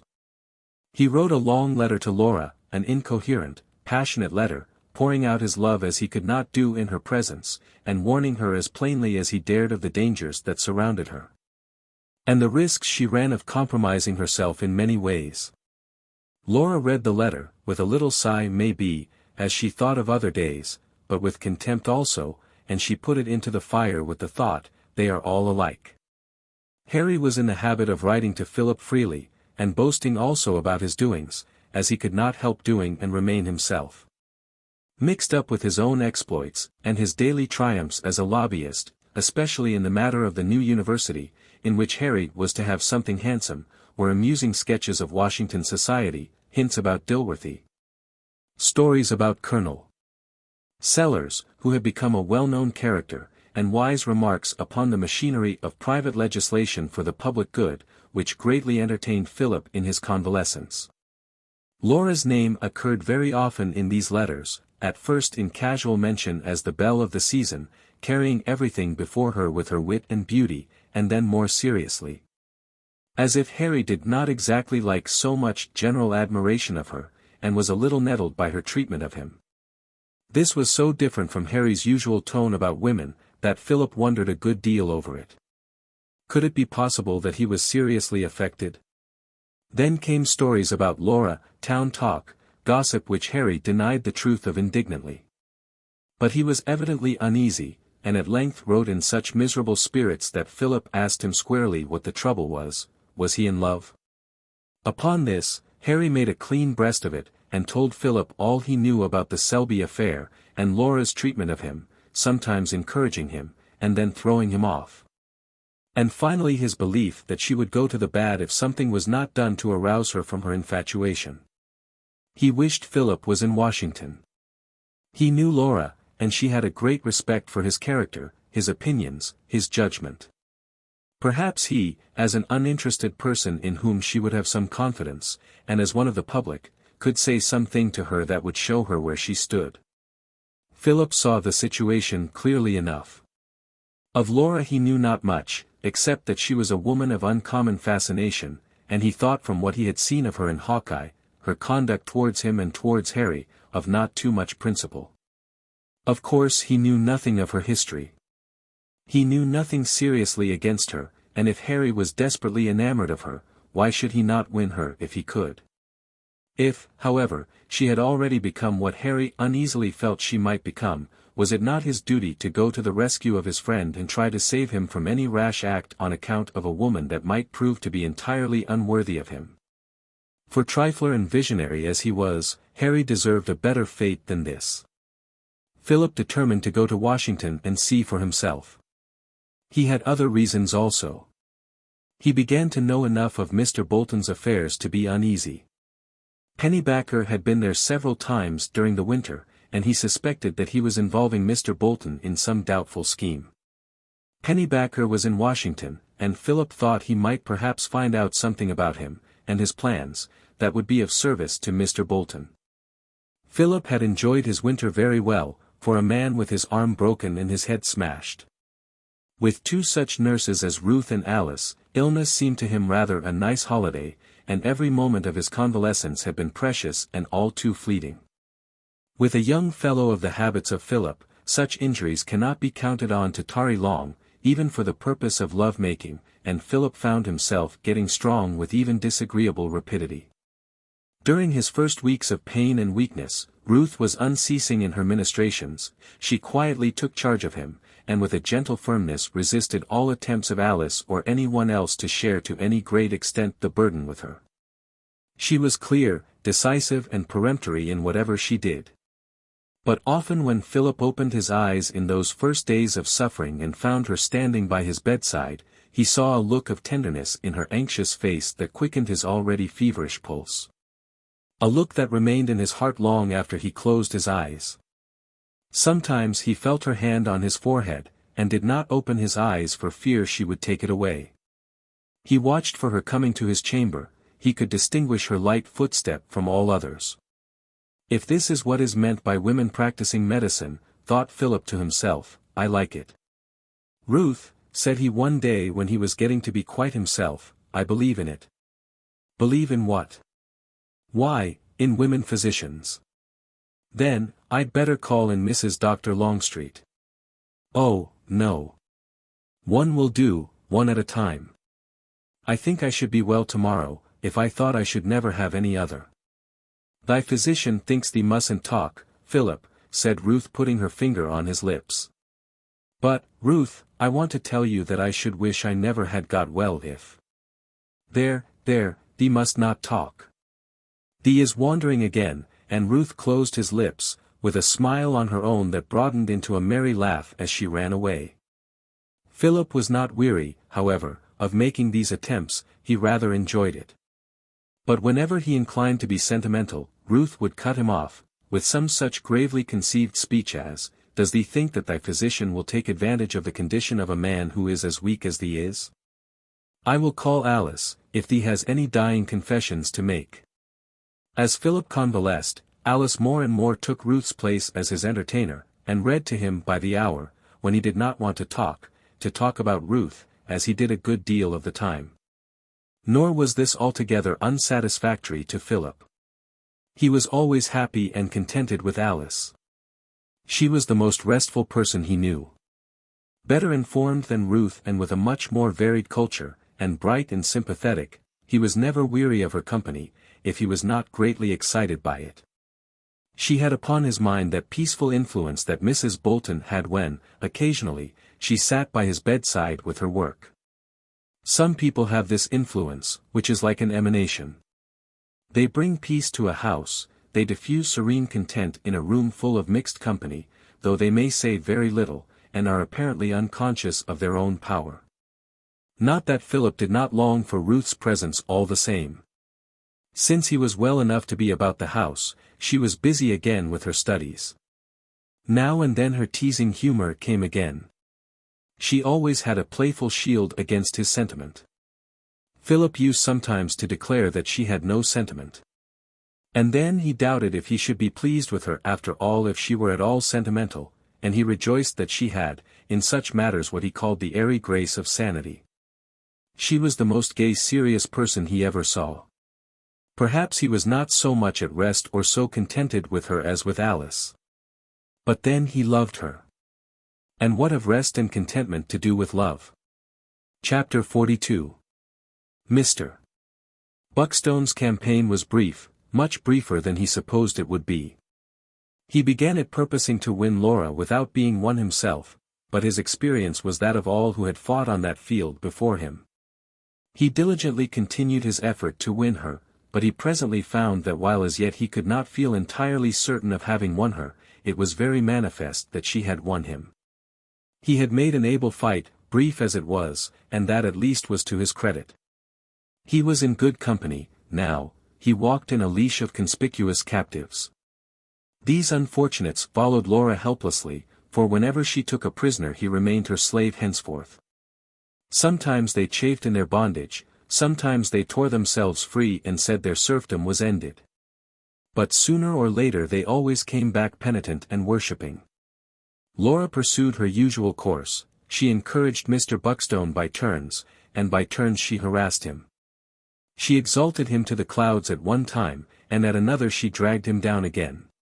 She constituted him chief champion of the Knobs University bill, and he accepted the position, at first reluctantly, but later as a valued means of serving her. He even came to look upon it as a piece of great good fortune, since it brought him into such frequent contact with her. Through him she learned that the Honorable Mr. Trollope was a bitter enemy of her bill. He urged her not to attempt to influence Mr. Trollope in any way, and explained that whatever she might attempt in that direction would surely be used against her and with damaging effect. She at first said she knew Mr. Trollope, and was aware that he had a blank. Her private figure of speech for brother, or son-in-law, but Mr. Buckstone said that he was not able to conceive what so curious a phrase as blank might mean, and had no wish to pry into the matter, since it was probably private. He would nevertheless venture the blind assertion that nothing would answer in this particular case and during this particular session but to be exceedingly wary and keep clear away from Mr. Trollope. Any other course would be fatal. It seemed that nothing could be done. Laura was seriously troubled. Everything was looking well, and yet it was plain that one vigorous and determined enemy might eventually succeed in overthrowing all her plans. A suggestion came into her mind presently and she said, "Can't you fight against his great pension bill and bring him to terms?" "Oh, never, he and I are sworn brothers on that measure. We work in harness and are very loving, I do everything I possibly can for him there. But I work with might and main against his immigration bill, as pertinaciously and as vindicatively, indeed, as he works against our university. We hate each other through half a conversation and are all affection through the other half. We understand each other. He is an admirable worker outside the capital, he will do more for the pension bill than any other man could do. I wish he would make the great speech on it which he wants to make, and then I would make another and we would be safe." "Well, if he wants to make a great speech, why doesn't he do it?" Visitors interrupted the conversation and Mr. Buckstone took his leave. It was not of the least moment to Laura that her question had not been answered, inasmuch as it concerned a thing which did not interest her, and yet, human being like, she thought she would have liked to know. An opportunity occurring presently, she put the same question to another person and got an answer that satisfied her. She pondered a good while that night, after she had gone to bed, and when she finally turned over to go to sleep, she had thought out a new scheme. The next evening at Mrs. Gloverson's party, she said to Mr. Buckstone, "I want Mr. Trollope to make his great speech on the pension bill. Do you? But you remember I was interrupted, and did not explain to you." "Never mind, I know. You must make him make that speech. I very particularly desire it." "Oh, it is easy to say make him do it, but how am I to make him?" "It is perfectly easy, I have thought it all out." She then went into the details. At length Mr. Buckstone said, "I see now. I can manage it, I am sure. Indeed, I wonder he never thought of it himself, there are no end of precedents. But how is this going to benefit you, after I have managed it? There is where the mystery lies. But I will take care of that. It will benefit me a great deal. I only wish I could see how, it is the oddest freak. You seem to go the furthest around to get at a thing, but you are in earnest, aren't you?" "Yes, I am, indeed." "Very well, I will do it, but why not tell me how you imagine it is going to help you?" "I will, by and by. Now there is nobody talking to him. Go straight and do it, there's a good fellow." A moment or two later the two sworn friends of the pension bill were talking together, earnestly, and seemingly unconscious of the moving throng about them. They talked an hour, and then Mr. Buckstone came back and said, "He hardly fancied it at first, but he fell in love with it after a bit. And we have made a compact, too. I am to keep his secret and he is to spare me, in future, when he gets ready to denounce the supporters of the university bill, and I can easily believe he will keep his word on this occasion." A fortnight elapsed, and the university bill had gathered to itself many friends, meantime. Senator Dilworthy began to think the harvest was ripe. He conferred with Laura privately. She was able to tell him exactly how the House would vote. There was a majority, the bill would pass, unless weak members got frightened at the last, and deserted, a thing pretty likely to occur. The senator said, "I wish we had one more good strong man. Now Trollope ought to be on our side, for he is a friend of the Negro. But he is against us, and is our bitterest opponent. If he would simply vote no, but keep quiet and not molest us, I would feel perfectly cheerful and content. But perhaps there is no use in thinking of that. Why, I laid a little plan for his benefit 2 weeks ago. I think he will be tractable, maybe. He is to come here tonight. Look out for him, my child. He means mischief, sure. It is said that he claims to know of improper practices having been used in the interest of this bill, and he thinks he sees a chance to make a great sensation when the bill comes up. Be wary. Be very, very careful, my dear. Do your very ablest talking, now. You can convince a man of anything, when you try. You must convince him that if anything improper has been done, you at least are ignorant of it and sorry for it. And if you could only persuade him out of his hostility to the bill, too, but don't overdo the thing, don't seem too anxious, dear. I won't, I'll be ever so careful. I'll talk as sweetly to him as if he were my own child. You may trust me, indeed you may. The doorbell rang. That is the gentleman now, said Laura. Senator Dilworthy retired to his study. Laura welcomed Mr. Trollope, a grave, carefully dressed and very respectable-looking man, with a bald head, standing collar and old-fashioned watch seals. Promptness is a virtue, Mr. Trollope, and I perceive that you have it. You are always prompt with me. I always meet my engagements, of every kind, Miss Hawkins. It is a quality which is rarer in the world than it has been, I believe. I wish to see you on business, Mr. Trollope. I judged so. What can I do for you? You know my bill, the Knobs University bill? Ah, I believe it is your bill. I had forgotten. Yes, I know the bill. Well, would you mind telling me your opinion of it? Indeed, since you seem to ask it without reserve, I am obliged to say that I do not regard it favorably. I have not seen the bill itself, but from what I can hear, well, it has a bad look about it. Speak it out, never fear.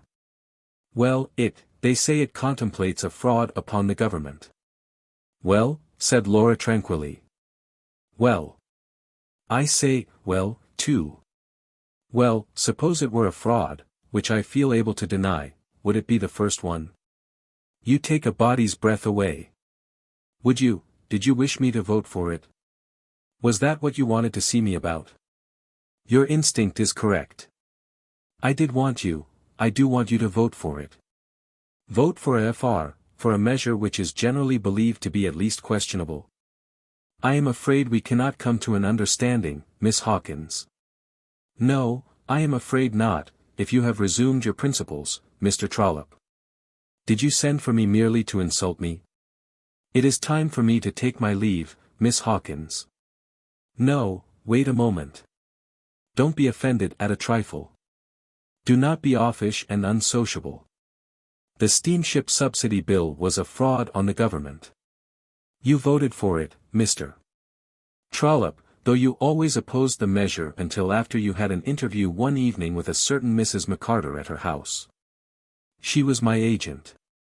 She was acting for me. Ah, that is right, sit down again. You can be sociable easily enough if you have a mind to. Well? I am waiting. Have you nothing to say? Miss Hawkins, I voted for that bill because when I came to examine into it.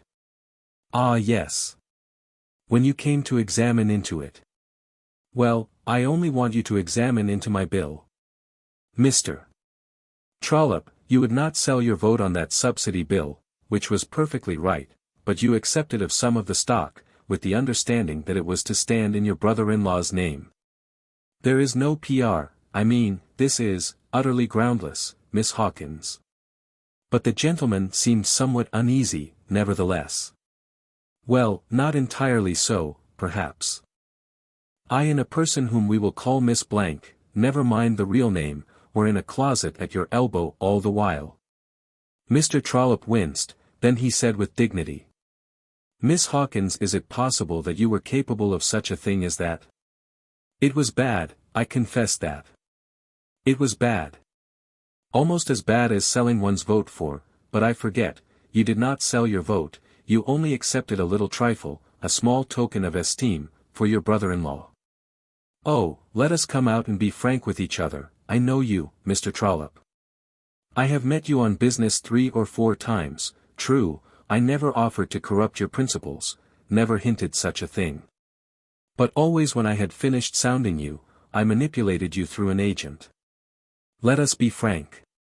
Where this comely disguise of virtue before the public, it will count there, but here it is out of place. My dear sir, by and by there is going to be an investigation into that National Internal Improvement Director's relief measure of a few years ago, and you know very well that you will be a crippled man, as likely as not, when it is completed. It cannot be shown that a man is a knave merely for owning that stock. I am not distressed about the National Improvement Relief Measure. Oh, indeed, I am not trying to distress you. I only wish to make good my assertion that I knew you. Several of you gentlemen bought of that stack, without paying a penny down, received dividends from it. Think of the happy idea of receiving dividends, and very large ones, too, from stock one hasn't paid for. And all the while your names never appeared in the transaction. If ever you took the stock at all, you took it in other people's names. Now you see, you had to know one of two things. Namely, you either knew that the idea of all this preposterous generosity was to bribe you into future legislative friendship, or you didn't know it. That is to say, you had to be either a knave or a fool. There was no middle ground. You are not a fool, Mr. Trollope. Miss Hawking, you flatter me. But seriously, you do not forget that some of the best and purest men in Congress took that stock in that way. Did Senator Blank? Well, no, I believe not. Of course you believe not. Do you suppose he was ever approached on the subject? Perhaps not. If you had approached him, for instance, fortified with the fact that some of the best men in Congress, and the purest, etc., etc. What would have been the result? Well, what would have been the result? He would have shown you the door. For Mr. Blank is neither a knave nor a fool. There are other men in the Senate and the House whom no one would have been hardy enough to approach with that relief stock in that peculiarly generous way, but they are not of the class that you regard as the best and purest. No, I say I know you, Mr. Trollope. That is to say, one may suggest a thing to Mr. Trollope which it would not do to suggest to Mr. Blank. Mr. Trollope, you are pledged to support the indigent congressman's retroactive appropriation which is to come up either in this or the next session. You do not deny that, even in public. The man that will vote for that bill will break the 8th commandment in any other way, sir. But he will not vote for your corrupt measure. Nevertheless, madam, exclaimed Mr. Trollope, rising from his seat in a passion. Ah, but he will. Sit down again, and let me explain why. Oh, come, don't behave so. It is very unpleasant. Now be good, and you shall have the missing page of your great speech. Here it is. And she displayed a sheet of manuscript. Mr.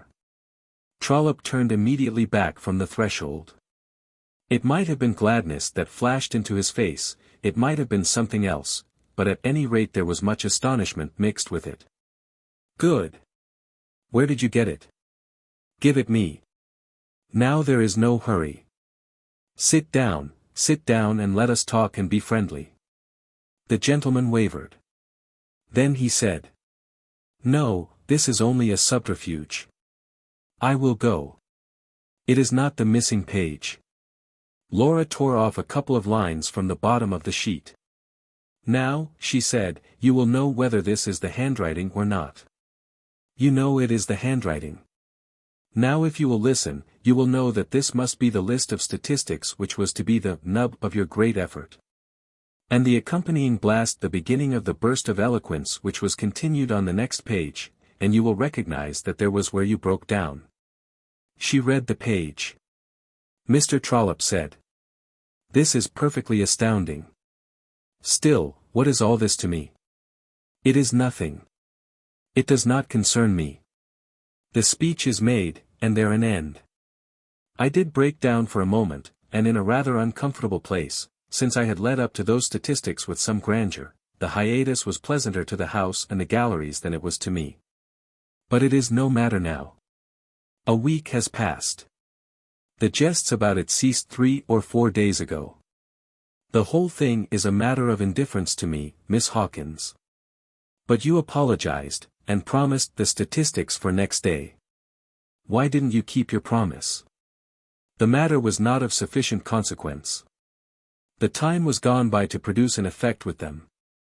But I hear that other friends of the soldiers' pension bill desire them very much. I think you ought to let them have them. Miss Hawkins, this silly blunder of my copyist evidently has more interest for you than it has for me. I will send my private secretary to you and let him discuss the subject with you at length. Did he copy your speech for you? Of course he did. Why all these questions? Tell me, how did you get hold of that page of manuscript?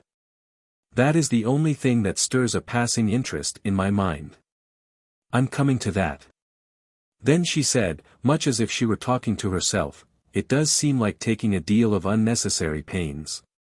For a body to hire another body to construct a great speech for him and then go and get still another body to copy it before it can be read in the house. Miss Hawkins, what do you mean by such talk as that? Why, I am sure I mean no harm to anybody in the world. I am certain that I overheard the Honorable Mr. Buckstone either promise to write your great speech for you or else get some other competent person to do it. This is perfectly absurd, madam, perfectly absurd, and Mr. Trollope affected a laugh of derision. Why, the thing has occurred before now. I mean that I have heard that congressmen have sometimes hired literary grubs to build speeches for them. Now didn't I overhear a conversation like that I spoke of? Pshaw! Why, of course you may have overheard some such jesting nonsense. But would one be in earnest about so farcical a thing? Well, if it was only a joke, why did you make a serious matter of it? Why did you get the speech written for you, and then read it in the house without ever having it copied? Mr. Trollope did not laugh this time, he seemed seriously perplexed. He said, "Come, play out your jest, Miss Hawkins. I can't understand what you are contriving, but it seems to entertain you, so please, go on." "I will, I assure you, but I hope to make the matter entertaining to you, too.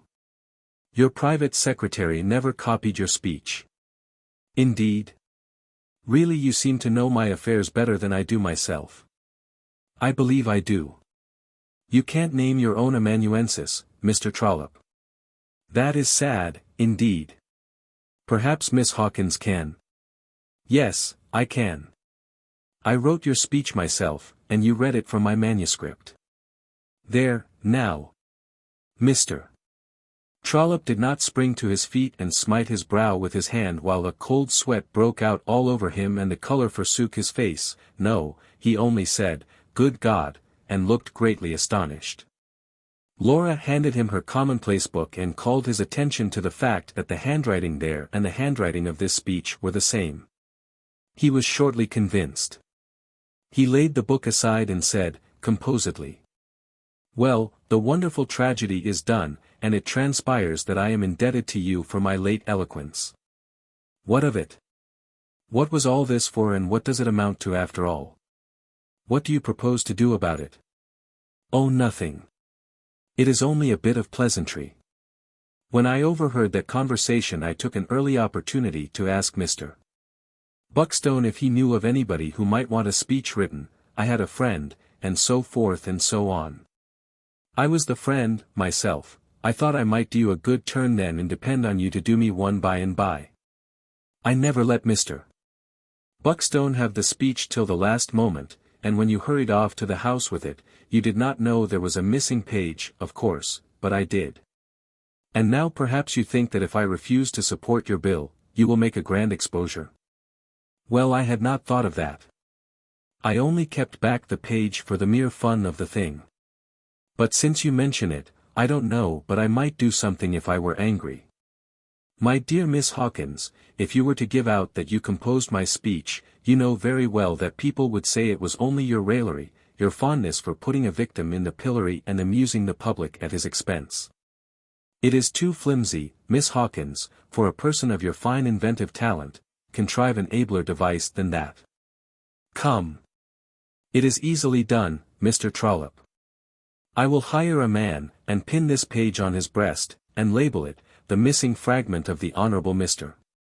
Trollope's great speech, which speech was written and composed by Miss Laura Hawkins under a secret understanding for $100, and the money has not been paid. And I will pin round about it notes in my handwriting, which I will procure from prominent friends of mine for the occasion, also your printed speech in the Globe, showing the connection between its bracketed hiatus and my fragment. And I give you my word of honor that I will stand that human bulletin board in the rotunda of the Capitol and make him stay there a week. You see you are premature, Mr. Trollope, the wonderful tragedy is not done yet, by any means. Come, now, doesn't it improve? Mr. Trollope opened his eyes rather widely at this novel aspect of the case. He got up and walked the floor and gave himself a moment for reflection. Then he stopped and studied Laura's face a while, and ended by saying, "Well, I am obliged to believe you would be reckless enough to do that. Then don't put me to the test, Mr. Trollope. But let's drop the matter. I have had my joke and you've borne the infliction becomingly enough. It spoils a jest to harp on it after one has had one's laugh.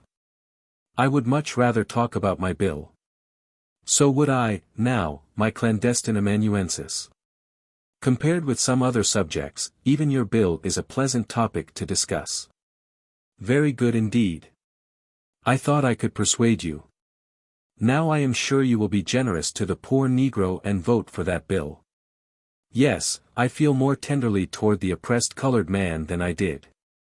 Shall we bury the hatchet and be good friends and respect each other's little secrets, on condition that I vote aye on the measure?" "With all my heart, Mr. Trollope. I give you my word of that. It is a bargain. But isn't there something else you could give me, too?" Laura looked at him inquiringly a moment, and then she comprehended. "Oh, yes. You may have it now. I haven't any more use for it." She picked up the page of manuscript, but she reconsidered her intention of handing it to him, and said, "But never mind, I will keep it close, no one shall see it, you shall have it as soon as your vote is recorded." Mr. Trollope looked disappointed. But presently made his adieus, and had got as far as the hall, when something occurred to Laura. She said to herself, "I don't simply want his vote under compulsion, he might vote aye, but work against the bill in secret, for revenge, that man is unscrupulous enough to do anything. I must have his hearty cooperation as well as his vote. There is only one way to get that." She called him back, and said, "I value your vote, Mr. Trollope, but I value your influence more. You are able to help a measure along in many ways, if you choose. I want to ask you to work for the bill as well as vote for it. It takes so much of one's time, Miss Hawkins, and time is money, you know." "Yes, I know it is, especially in Congress. Now there is no use in you and I dealing in pretenses and going at matters in roundabout ways. We know each other, disguises are nonsense. Let us be plain. I will make it an object to you to work for the bill. Don't make it unnecessarily plain, please. There are little proprieties that are best preserved. What do you propose?" "Well, this." She mentioned the names of several prominent congressmen. "Now," said she, "these gentlemen are to vote and work for the bill, simply out of love for the Negro, and out of pure generosity I have put in a relative of each as a member of the University Incorporation. They will handle $1 million or so of money, officially, but will receive no salaries. A larger number of statesmen are to vote and work for the bill, also out of love for the Negro, gentlemen of but moderate influence, these, and out of pure generosity I am to see that relatives of theirs have positions in the university, with salaries. And good ones, too. You will vote and work for the bill, from mere affection for the Negro, and I desire to testify my gratitude becomingly. Make free choice. Have you any friend whom you would like to present with a salaried or unsalaried position in our institution?" "Well, I have a brother-in-law." "That same old brother-in-law, you good unselfish provider. I have heard of him often, through my agents. How regularly he does turn up, to be sure. He could deal with those millions virtuously, and withal with ability, too, but of course you would rather he had a salaried position?" "Oh, no," said the gentleman, facetiously, "we are very humble in our desires, we want no money. We labor solely, for our country and require no reward but the luxury of an applauding conscience. Make him one of those poor hard-working unsalaried corporators and let him do everybody good with those millions, and go hungry himself. I will try to exert a little influence in favor of the bill. Arrived at home, Mr. Trollope sat down and thought it all over, something after this fashion. It is about the shape it might have taken if he had spoken it aloud. My reputation is getting a little damaged, and I meant to clear it up brilliantly with an exposure of this bill at the supreme moment, and ride back into Congress on the éclat of it. And if I had that bit of manuscript I would do it yet. It would be more money in my pocket in the end, than my brother-in-law will get out of that incorporatorship, fat as it is. But that sheet of paper is out of my reach, she will never let that get out of her hands. And what a mountain it is! It blocks up my road, completely. She was going to hand it to me, once. Why didn't she? Must be a deep woman. Deep devil. That is what she is, a beautiful devil, and perfectly fearless, too. The idea of her pinning that paper on a man and standing him up in the rotunda looks absurd at a first glance. But she would do it. She is capable of doing anything. I went there hoping she would try to bribe me, good solid capital that would be in the exposure. Well, my prayer was answered, she did try to bribe me, and I made the best of a bad bargain and let her. I am checkmated. I must contrive something fresh to get back to Congress on. Very well, a bird in the hand is worth two in the bush. I will work for the bill, the incorporatorship will be a very good thing. As soon as Mr. Trollope had taken his leave, Laura ran to Senator Dilworthy and began to speak, but he interrupted her and said distressfully, without even turning from his writing to look at her. Only half an hour. You gave it up early, child. However, it was best, I'm sure it was best, and safest. Give it up. The senator sprang up, all aglow. My child, you can't mean that you. I've made him promise on honor to think about a compromise tonight and come and tell me his decision in the morning. Good. There's hope yet that. Nonsense, uncle. I've made him engage to let the Tennessee Land Bill utterly alone. Impossible. I've made him promise to vote with us. Incredible. Abso. I've made him swear that he'll work for us. Preposterous. Utterly break a window, child, before I suffocate. No matter, it's true anyway. Now we can march into Congress with drums beating and colors flying. Well. I'm sadly bewildered. I can't understand it at all, the most extraordinary woman that ever. It's a great day. There, let me put my hand in benediction on this precious head. Ah, my child, the poor Negro will bless. Oh bother the poor Negro, uncle. Put it in your speech. Good night, goodbye, we'll marshal our forces and march with the dawn. Laura reflected a while, when she was alone, and then fell to laughing, peacefully. Everybody works for me, so ran her thought. It was a good idea to make Buckstone lead Mr. Trollope on to get a great speech written for him.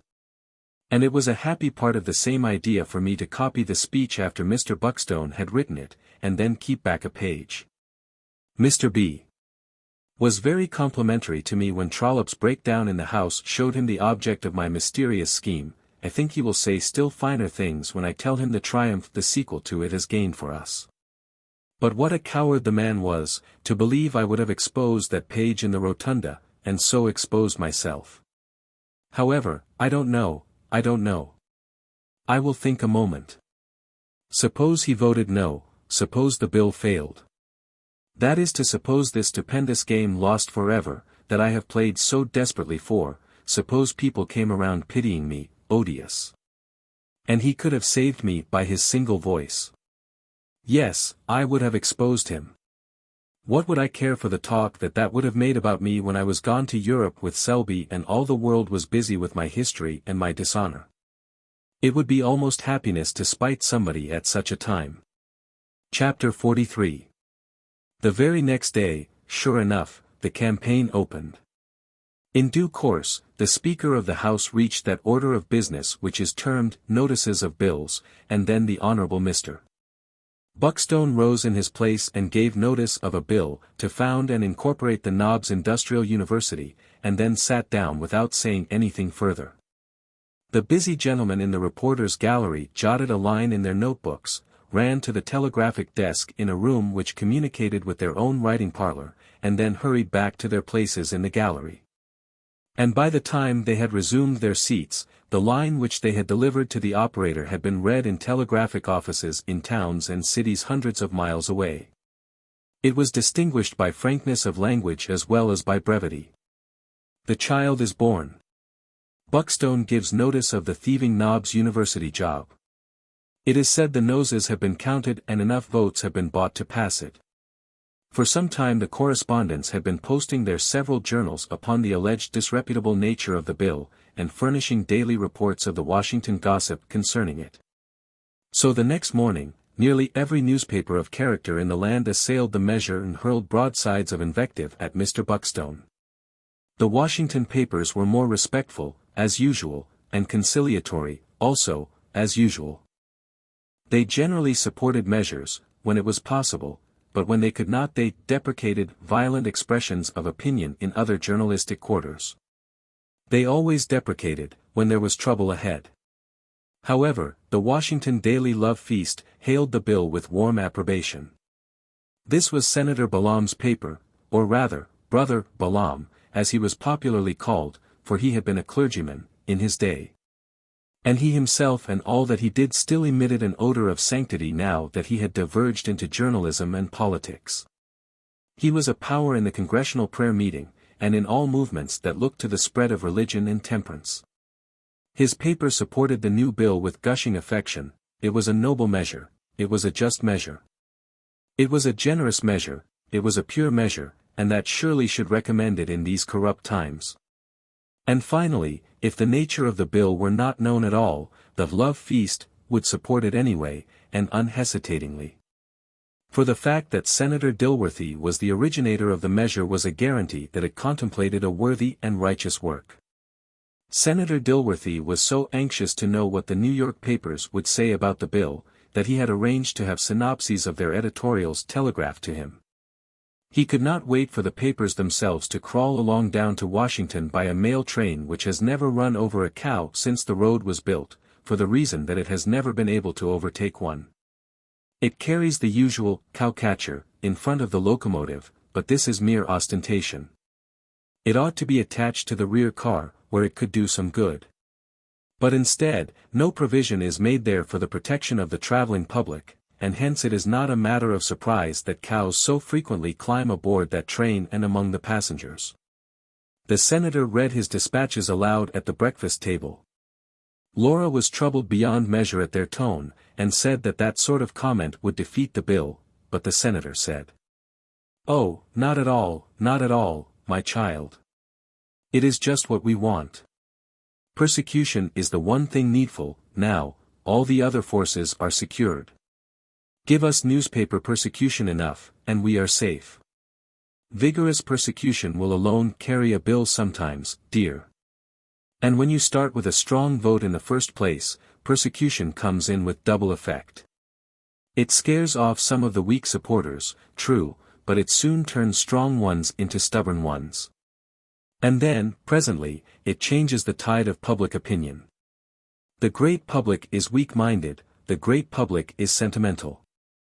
The great public always turns around and weeps for an odious murderer, and prays for him, and carries flowers to his prison and besieges the governor with appeals to his clemency, as soon as the papers begin to howl for that man's blood. In a word, the great putty-hearted public loves to gush, and there is no such darling opportunity to gush as a case of persecution affords. Well, uncle, dear. If your theory is right, let us go into raptures, for nobody can ask a heartier persecution than these editorials are furnishing. I am not so sure of that, my daughter. I don't entirely like the tone of some of these remarks. They lack vim, they lack venom. Here is one calls it a questionable measure. Bah, there is no strength in that. This one is better, it calls it highway robbery. That sounds something like. But now this one seems satisfied to call it an iniquitous scheme. Iniquitous does not exasperate anybody, it is weak, puerile. The ignorant will imagine it to be intended for a compliment. But this other one, the one I read last, has the true ring, this vile, dirty effort to rob the public treasury, by the kites and vultures that now infest the filthy den called Congresses, that is admirable, admirable. We must have more of that sort. But it will come, no fear of that, they're not warmed up, yet. A week from now you'll see. Uncle, you and Brother Balaam are bosom friends, why don't you get his paper to persecute us, too? It isn't worthwhile, my daughter. His support doesn't hurt a bill. Nobody reads his editorials but himself. But I wish the New York papers would talk a little plainer. It is annoying to have to wait a week for them to warm up. I expected better things at their hands, and time is precious, now. At the proper hour, according to his previous notice, Mr. Buckstone duly introduced his bill entitled, An Act to Found and Incorporate the Knobs Industrial University, moved its proper reference, and sat down. The Speaker of the House rattled off this observation. Fnobjection biltekuzzle koixersorferd. Habitués of the House comprehended that this long, lightning-heeled word signified that if there was no objection, the bill would take the customary course of a measure of its nature, and be referred to the Committee on Benevolent Appropriations. And that it was accordingly so referred. Strangers merely supposed that the Speaker was taking a gargle for some affection of the throat. The reporters immediately telegraphed the introduction of the bill. And they added. The assertion that the bill will pass was premature. It is said that many favorers of it will desert when the storm breaks upon them from the public press. The storm came, and during 10 days it waxed more and more violent day by day. The great Negro University swindle became the one absorbing topic of conversation throughout the Union. Individuals denounced it, journals denounced it, public meetings denounced it, the pictorial papers caricatured its friends, the whole nation seemed to be growing frantic over it. Meantime the Washington correspondents were sending such telegrams as these abroad in the land, under date of Saturday. Congressmen Jex and Fluke are wavering, it is believed they will desert the execrable bill. Monday. Jex and Fluke have deserted. Thursday. Tubbs and Huffy left the sinking ship last night. Later on. 3 desertions. The university thieves are getting scared, though they will not own it. Later. The leaders are growing stubborn, they swear they can carry it, but it is now almost certain that they no longer have a majority. After a day or two of reluctant and ambiguous telegrams. Public sentiment seems changing, a trifle in favor of the bill, but only a trifle. And still later. It is whispered that the Honorable Mr. Trollope has gone over to the pirates. It is probably a canard. Mr. Trollope has all along been the bravest and most efficient champion of virtue and the people against the bill, and the report is without doubt a shameless invention. Next day. With characteristic treachery, the truckling and pusillanimous reptile, crippled speech Trollope, has gone over to the enemy. It is contended, now, that he has been a friend to the bill, in secret, since the day it was introduced, and has had bankable reasons for being so. But he himself declares that he has gone over because the malignant persecution of the bill by the newspapers caused him to study its provisions with more care than he had previously done. And this close examination revealed the fact that the measure is one in every way worthy of support. Pretty thin. It cannot be denied that this desertion has had a damaging effect. Jex and Fluke have returned to their iniquitous allegiance, with 6 or 8 others of lesser caliber, and it is reported and believed that Tubbs and Huffy are ready to go back. It is feared that the university swindle is stronger today than it has ever been before. Later midnight. It is said that the committee will report the bill back tomorrow. Both sides are marshalling their forces, and the fight on this bill is evidently going to be the hottest of the session. All Washington is boiling. Chapter 44. It's easy enough for another fellow to talk, said Harry, despondingly, after he had put Philip in possession of his view of the case. It's easy enough to say, give her up, if you don't care for her. What am I going to do to give her up? It seemed to Harry that it was a situation requiring some active measures. He couldn't realize that he had fallen hopelessly in love without some rights accruing to him for the possession of the object of his passion. Quiet resignation under relinquishment of anything he wanted was not in his line. And when it appeared to him that his surrender of Laura would be the withdrawal of the one barrier that kept her from ruin, it was unreasonable to expect that he could see how to give her up. Harry had the most buoyant confidence in his own projects always. He saw everything connected with himself in a large way and in rosy lines. This predominance of the imagination over the judgment gave that appearance of exaggeration to his conversation and to his communications with regard to himself, which sometimes conveyed the impression that he was not speaking the truth. His acquaintances had been known to say that they invariably allowed a half for shrinkage in his statements, and held the other half under advisement for confirmation. Philip in this case could not tell from Harry's story exactly how much encouragement Laura had given him, nor what hopes he might justly have of winning her. He had never seen him desponding before. The brag appeared to be all taken out of him, and his airy manner only asserted itself now and then in a comical imitation of its old self. Philip wanted time to look about him before he decided what to do. He was not familiar with Washington, and it was difficult to adjust his feelings and perceptions to its peculiarities. Coming out of the sweet sanity of the Bolton household, this was by contrast the maddest Vanity Fair one could conceive. It seemed to him a feverish, unhealthy atmosphere in which lunacy would be easily developed. He fancied that everybody attached to himself an exaggerated importance, from the fact of being at the national capital, the center of political influence, the fountain of patronage, preferment, jobs and opportunities. People were introduced to each other as from this or that state, not from cities or towns, and this gave a largeness to their representative feeling. All the women talked politics as naturally and glibly as they talked fashion or literature elsewhere.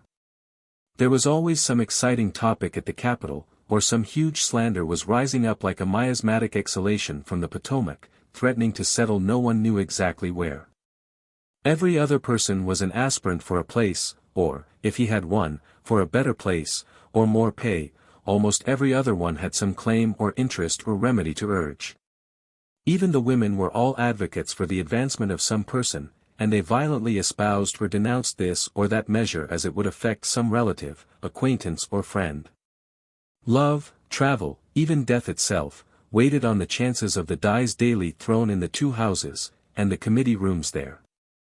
If the measure went through, love could afford to ripen into marriage, and longing for foreign travel would have fruition. And it must have been only eternal hope springing in the breast that kept alive numerous old claimants who for years and years had besieged the doors of Congress, and who looked as if they needed not so much an appropriation of money as 6 feet of ground. And those who stood so long waiting for success to bring them death were usually those who had a just claim. Representing states and talking of national and even international affairs, as familiarly as neighbors at home talk of poor crops and the extravagance of their ministers, was likely at first to impose upon Philip as to the importance of the people gathered here. There was a little newspaper editor from Phil's native town, the assistant on a Pendletonian weekly, who made his little annual joke about the first egg laid on our table, and who was the menial of every tradesman in the village and under bonds to him for frequent puffs, except the undertaker, about whose employment he was recklessly facetious. In Washington he was an important man, correspondent, and clerk of 2 House committees, a worker in politics, and a confident critic of every woman and every man in Washington. He would be a consul no doubt by and by, at some foreign port, of the language of which he was ignorant, though if ignorance of language were a qualification he might have been a consul at home. His easy familiarity with great men was beautiful to see, and when Philip learned what a tremendous underground influence this little ignoramus had, he no longer wondered at the queer appointments and the queerer legislation. Philip was not long in discovering that people in Washington did not differ much from other people. They had the same meannesses, generosities, and tastes. A Washington boarding house had the odor of a boarding house the world over. Colonel Sellers was as unchanged as any one Philip saw whom he had known elsewhere. Washington appeared to be the native element of this man. His pretensions were equal to any he encountered there. He saw nothing in its society that equaled that of Hawkeye. He sat down to no table that could not be unfavorably contrasted with his own at home. The most airy scheme inflated in the hot air of the capital only reached in magnitude some of his lesser fancies, the byplay of his constructive imagination. "The country is getting along very well," he said to Philip, "but our public men are too timid. What we want is more money. I've told Boutwell so. Talk about basing the currency on gold, you might as well base it on pork. Gold is only one product. Base it on everything. You've got to do something for the West. How am I to move my crops? We must have improvements. Grant's got the idea. We want a canal from the James River to the Mississippi. Government ought to build it." It was difficult to get the colonel off from these large themes when he was once started, but Philip brought the conversation round to Laura and her reputation in the city. "No," he said, "I haven't noticed much. We've been so busy about this university. It will make Laura rich with the rest of us, and she has done nearly as much as if she were a man. She has great talent, and will make a big match. I see the foreign ministers and that sort after her. Yes, there is talk, always will be about a pretty woman so much in public as she is. Tough stories come to me, but I put 'em away. 'Tain't likely one of C. Hawkins's children would do that, for she is the same as a child of his. I told her, though, to go slow," added the colonel, as if that mysterious admonition from him would set everything right. "Do you know anything about a Colonel Selby?" "Know all about him. Fine fellow. But he's got a wife. And I told him, as a friend, he'd better sheer off from Laura. I reckon he thought better of it and did." But Philip was not long in learning the truth. Courted as Laura was by a certain class and still admitted into society, that, nevertheless, buzzed with disreputable stories about her, she had lost character with the best people. Her intimacy with Selby was open gossip, and there were winks and thrustings of the tongue in any group of men when she passed by.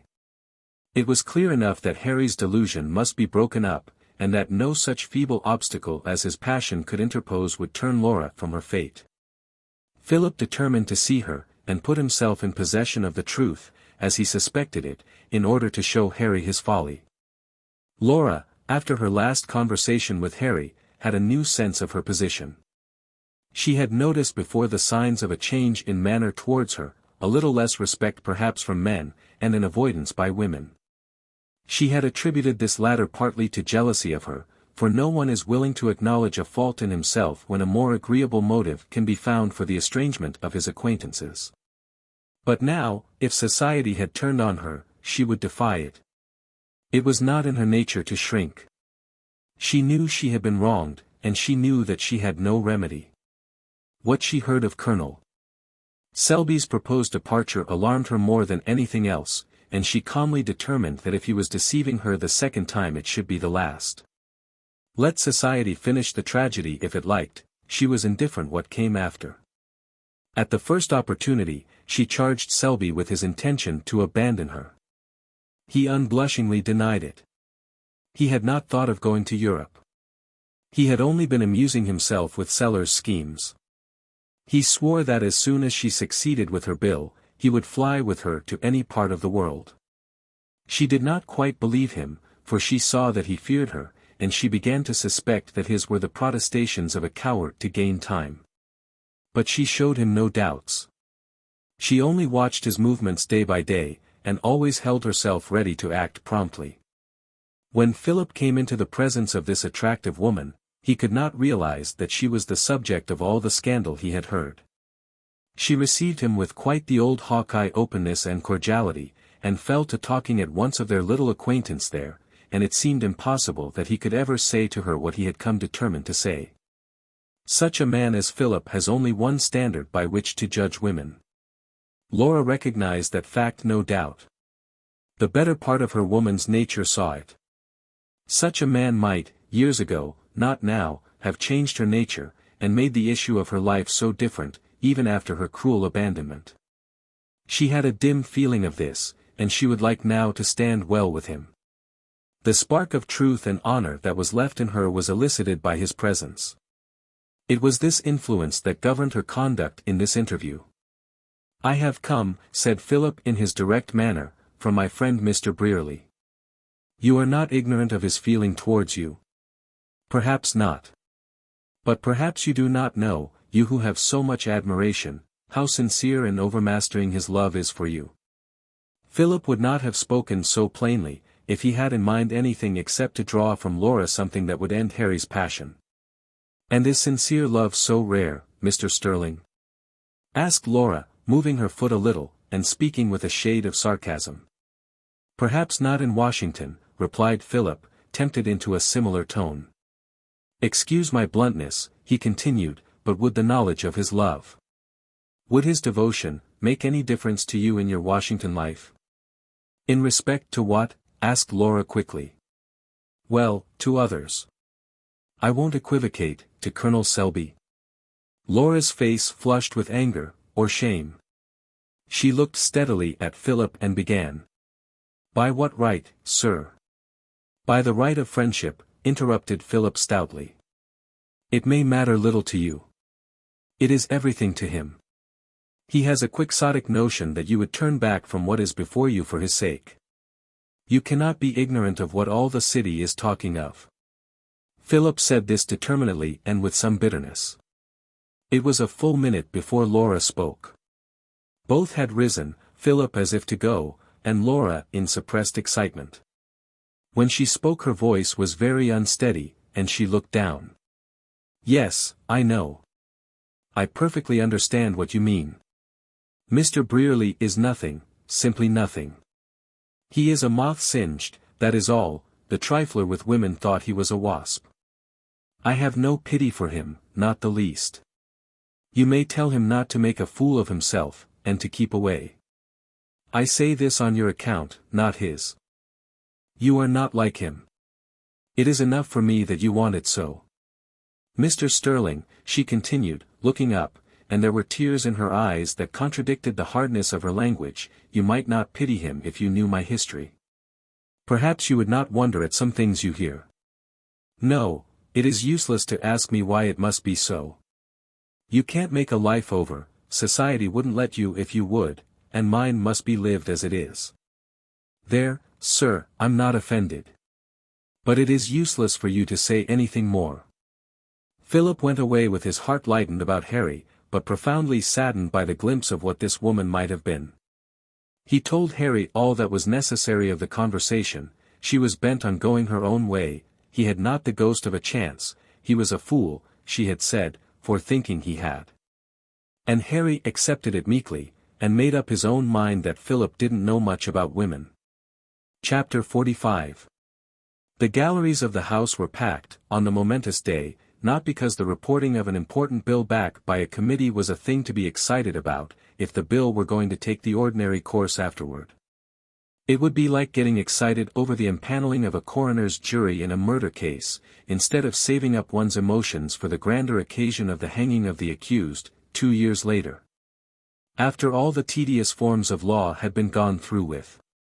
But suppose you understand that this coroner's jury is going to turn out to be a vigilance committee in disguise, who will hear testimony for an hour and then hang the murderer on the spot. That puts a different aspect upon the matter. Now it was whispered that the legitimate forms of procedure usual in the House, and which keep a bill hanging along for days and even weeks, before it is finally passed upon, were going to be overruled, in this case. And short work made of the measure. And so, what was beginning as a mere inquest might, turn out to be something very different. In the course of the day's business the order of reports of committees was finally reached, and when the weary crowds heard that glad announcement issue from the speaker's lips they ceased to fret at the dragging delay, and plucked up spirit. The chairman of the Committee on Benevolent Appropriations rose and made his report, and just then a blue-uniformed brass-mounted little page put a note into his hand. It was from Senator Dilworthy, who had appeared upon the floor of the House for a moment and flitted away again. Everybody expects a grand assault in force, no doubt you believe, as I certainly do, that it is the thing to do. We are strong, and everything is hot for the contest. Trollope's espousal of our cause has immensely helped us and we grow in power constantly. 10 of the opposition were called away from town about noon, but, so it is said, only for one day. 6 others are sick, but expect to be about again tomorrow or next day, a friend tells me. A bold onslaught is worth trying. Go for a suspension of the rules. You will find we can swing a 2/3 vote, I am perfectly satisfied of it. The Lord's truth will prevail. Dilworthy. Mr. Buckstone had reported the bills from his committee, one by one, leaving the bill to the last. When the House had voted upon the acceptance or rejection of the report upon all but it, and the question now being upon its disposal, Mr. Buckstone begged that the House would give its attention to a few remarks which he desired to make. His committee had instructed him to report the bill favorably, he wished to explain the nature of the measure, and thus justify the committee's action. The hostility roused by the press would then disappear, and the bill would shine forth in its true and noble character. He said that its provisions were simple. It incorporated the Knobs Industrial University, locating it in East Tennessee, declaring it open to all persons without distinction of sex, color or religion, and committing its management to a board of perpetual trustees, with power to fill vacancies in their own number. It provided for the erection of certain buildings for the university, dormitories, lecture halls, museums, libraries, laboratories, workshops, furnaces, and mills. It provided also for the purchase of 65,000 acres of land, fully described, for the purposes of the university, in the Knobs of East Tennessee. And it appropriated $dollars for the purchase of the land, which should be the property of the national trustees in trust for the uses named. Every effort had been made to secure the refusal of the whole amount of the property of the Hawkins heirs in the Knobs, some 75,000 acres Mr. Buckstone said. But Mr. Washington Hawkins, one of the heirs, objected.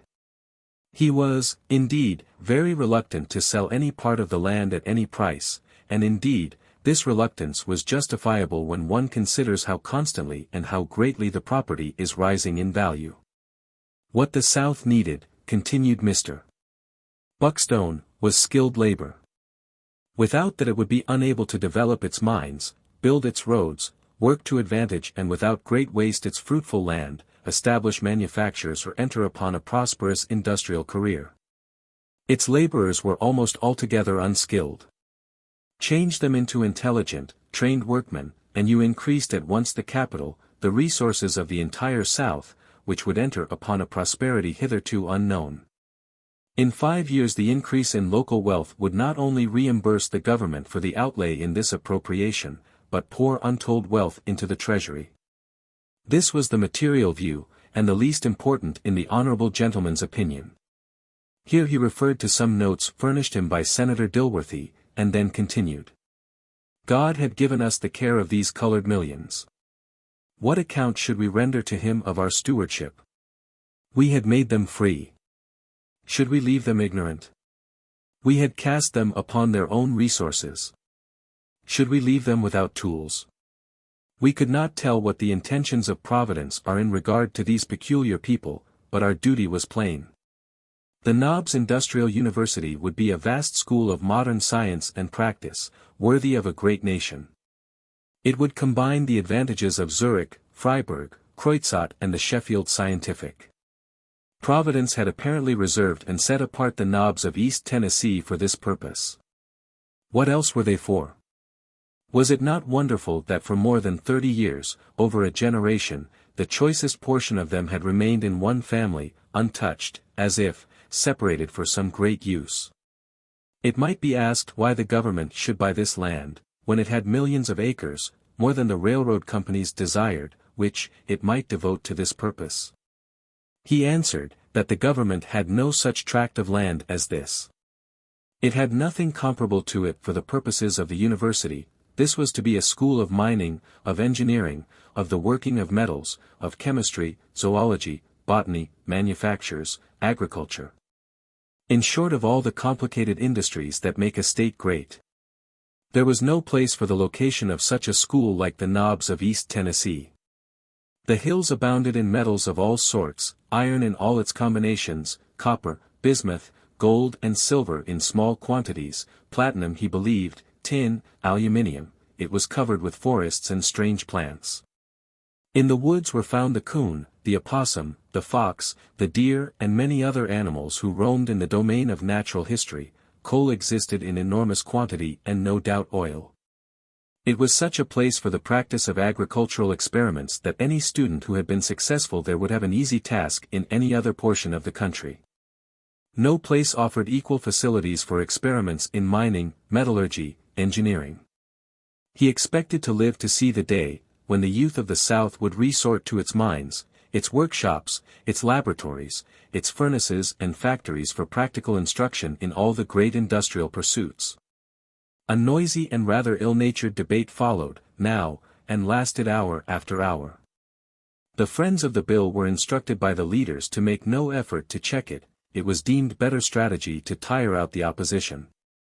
It was decided to vote down every proposition to adjourn, and so continue the sitting into the night. Opponents might desert, then, one by one and weaken their party, for they had no personal stake in the bill.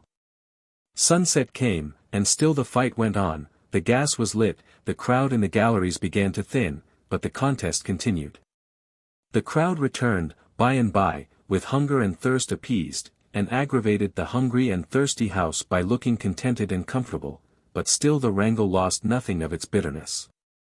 Recesses were moved plaintively by the opposition, and invariably voted down by the university army.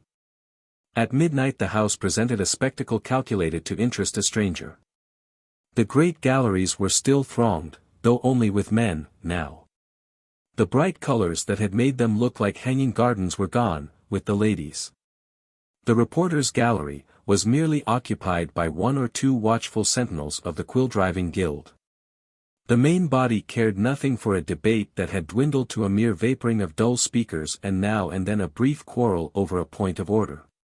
But there was an unusually large attendance of journalists in the reporters' waiting room, chatting, smoking, and keeping on the qui-vive for the general eruption of the congressional volcano that must come when the time was ripe for it. Senator Dilworthy and Philip were in the diplomatic gallery, Washington sat in the public gallery, and Colonel Sellers was, not far away. The colonel had been flying about the corridors and buttonholing congressmen all the evening, and believed that he had accomplished a world of valuable service, but fatigue was telling upon him, now, and he was quiet and speechless, for once. Below, a few senators lounged upon the sofas set apart for visitors, and talked with idle congressmen. A dreary member was speaking, the presiding officer was nodding, here and there little knots of members stood in the aisles, whispering together. All about the house others sat in all the various attitudes that express weariness, some, tilted back, had one or more legs disposed upon their desks, some sharpened pencils indolently, some scribbled aimlessly, some yawned and stretched. A great many lay upon their breasts upon the desks, sound asleep and gently snoring. The flooding gaslight from the fancifully wrought roof poured down upon the tranquil scene. Hardly a sound disturbed the stillness, save the monotonous eloquence of the gentleman who occupied the floor. Now and then a warrior of the opposition broke down under the pressure, gave it up, and went home. Mr. Buckstone began to think it might be safe, now, to proceed to business. He consulted with Trollope and one or two others. Senator Dilworthy descended to the floor of the house and they went to meet him. After a brief comparison of notes, the congressmen sought their seats and sent pages about the house with messages to friends. These latter instantly roused up, yawned, and began to look alert. The moment the floor was unoccupied, Mr. Buckstone rose, with an injured look, and said it was evident that the opponents of the bill were merely talking against time, hoping in this unbecoming way to tire out the friends of the measure and so defeat it. Such conduct might be respectable enough in a village debating society, but it was trivial among statesmen. It was out of place in so august an assemblage as the House of Representatives of the United States. The friends of the bill had been not only willing that its opponents should express their opinions, but had strongly desired it. They courted the fullest and freest discussion. But it seemed to him that this fairness was but illy appreciated, since gentlemen were capable of taking advantage of it for selfish and unworthy ends. This trifling had gone far enough. He called for the question. The instant Mr. Buckstone sat down, the storm burst forth. A dozen gentlemen sprang to their feet. Mr. Speaker! Mr. Speaker! Mr. Speaker! Order! Order! Order! Question! Question! The sharp blows of the speaker's gavel rose above the din. The previous question, that hated gag, was moved and carried. All debate came to a sudden end, of course. Triumph number 1. Then the vote was taken on the adoption of the report and it carried by a surprising majority. Mr. Buckstone got the floor again and moved that the rules be suspended and the bill read a first time. Mr. Trollope, second the motion. The Speaker, it is moved and. Clamor of voices. Move we adjourn. Second the motion. Adjourn. Adjourn. Order. Order. The Speaker, after using his gavel vigorously, it is moved and seconded that the House do now adjourn. All those in favor. Voices, division. Division. Ayes and nays. Ayes and nays. It was decided to vote upon the adjournment by ayes and nays. This was in earnest. The excitement was furious. The galleries were in commotion in an instant, the reporters swarmed to their places.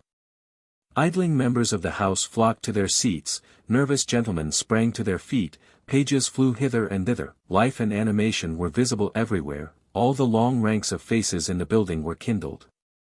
This thing decides it, thought Mr. Buckstone, but let the fight proceed. The voting began, and every sound ceased but the calling if the names and the aye. No. No. Aye, of the responses. There was not a movement in the House. The people seemed to hold their breath. The voting ceased, and then there was an interval of dead silence while the clerk made up his count. There was a 2/3 vote on the university side, and 2 over. The Speaker, the rules are suspended, the motion is carried, first reading of the bill. By one impulse the galleries broke forth into stormy applause, and even some of the members of the House were not wholly able to restrain their feelings. The Speaker's gavel came to the rescue and his clear voice followed. Order, gentlemen.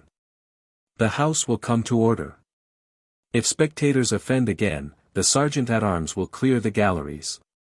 Then he cast his eyes aloft and gazed at some object attentively for a moment. All eyes followed the direction of the speakers, and then there was a general titter. The Speaker said, "Let the sergeant-at-arms inform the gentleman that his conduct is an infringement of the dignity of the House, and one which is not warranted by the state of the weather." Poor Sellers was the culprit. He sat in the front seat of the gallery, with his arms and his tired body overflowing the balustrade, sound asleep, dead to all excitements, all disturbances. The fluctuations of the Washington weather had influenced his dreams, perhaps, for during the recent tempest of applause he had hoisted his gingham umbrella, and calmly gone on with his slumbers. Washington Hawkins had seen the act, but was not near enough at hand to save his friend, and no one who was near enough desired to spoil the effect. But a neighbor stirred up the Colonel, now that the House had its eye upon him, and the great speculator furled his tent like the Arab. He said, "Bless my soul, I'm so absent-minded when I get to thinking. I never wear an umbrella in the house, did anybody notice it? What a sleep! Indeed? And did you wake me, sir? Thank you very much indeed. It might have fallen out of my hands and been injured. Admirable article, sir, present from a friend in Hong Kong. One doesn't come across silk like that in this country, it's the real, young Hyson, I'm told." By this time the incident was forgotten, for the House was at war again. Victory was almost in sight, now, and the friends of the bill threw themselves into their work with enthusiasm. They soon moved and carried its second reading, and after a strong, sharp fight, carried a motion to go into committee of the whole. The Speaker left his place, of course, and a chairman was appointed. Now the contest raged hotter than ever, for the authority that compels order when the House sits as a House, is greatly diminished when it sits as committee. The main fight came upon the filling of the blanks with the sum to be appropriated for the purchase of the land, of course. Buckstone, Mr. Chairman, I move you, sir, that the words 3 millions of be inserted. Mr. Hadley, Mr. Chairman, I move that the words $2.50 be inserted. Mr. Clausen, Mr. Chairman, I move the insertion of the words 5 and 20 cents, as representing the true value of this barren and isolated tract of desolation.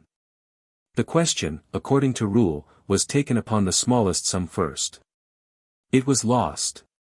Then upon the next smallest sum. Lost, also. And then upon the 3 millions. After a vigorous battle that lasted a considerable time, this motion was carried. Then, clause by clause the bill was read, discussed, and amended in trifling particulars, and now the committee rose and reported. The moment the House had resumed its functions and received the report, Mr.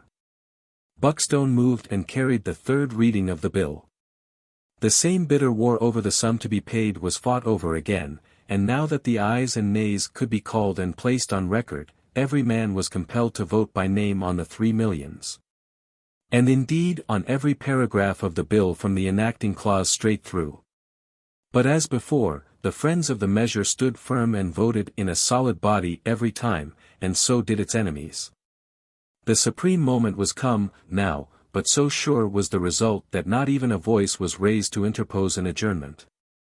The enemy were totally demoralized. The bill was put upon its final passage almost without dissent, and the calling of the ayes and nays began. When it was ended the triumph was complete, the 2/3 vote held good, and a veto was impossible, as far as the House was concerned. Mr. Buckstone resolved that now that the nail was driven home, he would clinch it on the other side and make it stay forever. He moved a reconsideration of the vote by which the bill had passed. The motion was lost, of course, and the great Industrial University Act was an accomplished fact as far as it was in the power of the House of Representatives to make it so. There was no need to move an adjournment. The instant the last motion was decided, the enemies of the university rose and flocked out of the hall, talking angrily, and its friends flocked after them jubilant and congratulatory. The galleries disgorged their burden, and presently the House was silent and deserted. When Colonel Sellers and Washington stepped out of the building they were surprised to find that the daylight was old and the sun well up. Said the Colonel. "Give me your hand, my boy. You're all right at last. You're a millionaire. At least you're going to be.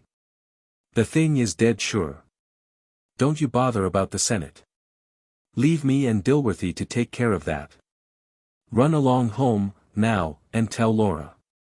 Lord, it's magnificent news, perfectly magnificent. Run, now. I'll telegraph my wife. She must come here and help me build a house. Everything's all right now." Washington was so dazed by his good fortune and so bewildered by the gaudy pageant of dreams that was already trailing its long ranks through his brain, that he wandered he knew not where. And so loitered by the way that when at last he reached home he woke to a sudden annoyance in the fact that his news must be old to Laura, now, for of course Senator Dilworthy must have already been home and told her an hour before. He knocked at her door, but there was no answer. "That is like the Duchess," said he. "Always cool, a body can't excite her, can't keep her excited, anyway. Now she has gone off to sleep again, as comfortably as if she were used to picking up $1 million every day or two." Then he went to bed. But he could not sleep. So he got up and wrote a long, rapturous letter to Louise, and another to his mother. And he closed both to much the same effect. Laura will be Queen of America, now, and she will be applauded, and honored and petted by the whole nation. Her name will be in everyone's mouth more than ever, and how they will court her and quote her bright speeches. And mine, too, I suppose, though they do that more already, than they really seem to deserve. Oh, the world is so bright, now, and so cheery, the clouds are all gone, our long struggle is ended, our troubles are all over. Nothing can ever make us unhappy any more. You dear faithful ones will have the reward of your patient waiting now. How Father's wisdom is proven at last. And how I repent me, that there have been times when I lost faith and said, the blessing he stored up for us a tedious generation ago was but a long-drawn curse, a blight upon us all. But everything is well, now, we are done with poverty, sad toil, weariness and heartbreak, all the world is filled with sunshine. Chapter 46.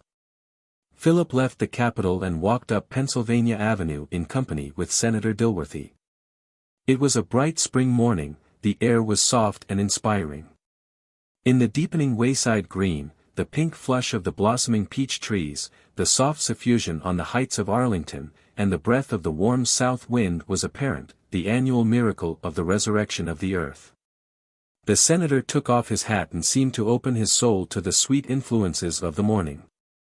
After the heat and noise of the chamber, under its dull gas-illuminated glass canopy, and the all-night struggle of passion and feverish excitement there, the open, tranquil world seemed like heaven.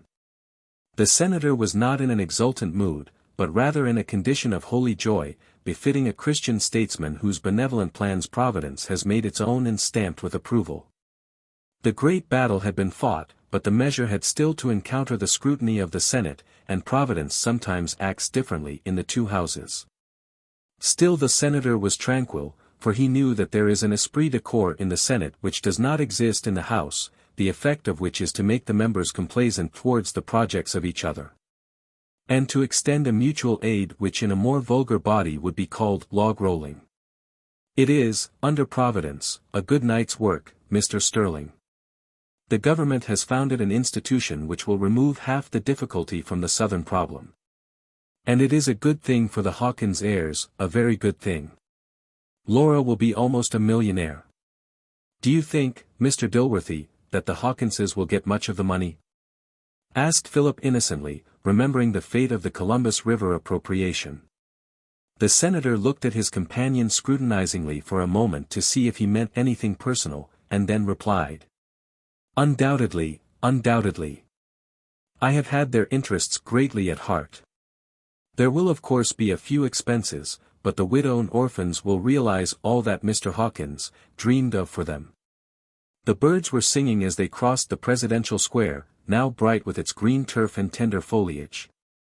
After the two had gained the steps of the senator's house they stood a moment, looking upon the lovely prospect. It is like the peace of God, said the senator devoutly.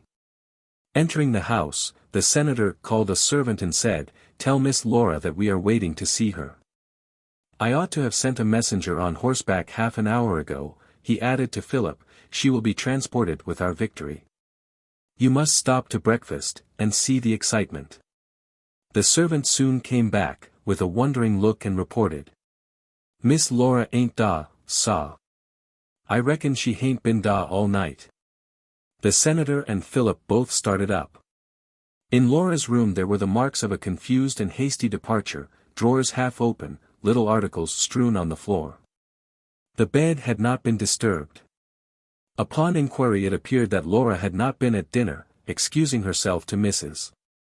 Dilworthy on the plea of a violent headache, that she made a request to the servants that she might not be disturbed. The senator was astounded. Philip thought at once of Colonel Selby. Could Laura have run away with him? The senator thought not. In fact it could not be. General Leffenwell, the member from New Orleans, had casually told him at the house last night that Selby and his family went to New York yesterday morning and were to sail for Europe today. Philip had another idea which, he did not mention. He seized his hat, and saying that he would go and see what he could learn, ran to the lodgings of Harry, whom he had not seen since yesterday afternoon, when he left him to go to the house. Harry was not in. He had gone out with a handbag before 6 o'clock yesterday, saying that he had to go to New York, but should return next day. In Harry's room on the table Philip found this note. Dear Mr.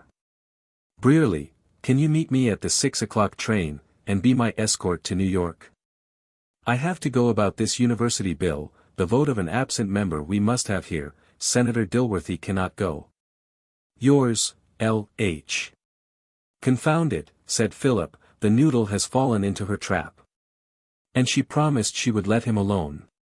He only stopped to send a note to Senator Dilworthy, telling him what he had found, and that he should go at once to New York, and then hasten to the railway station.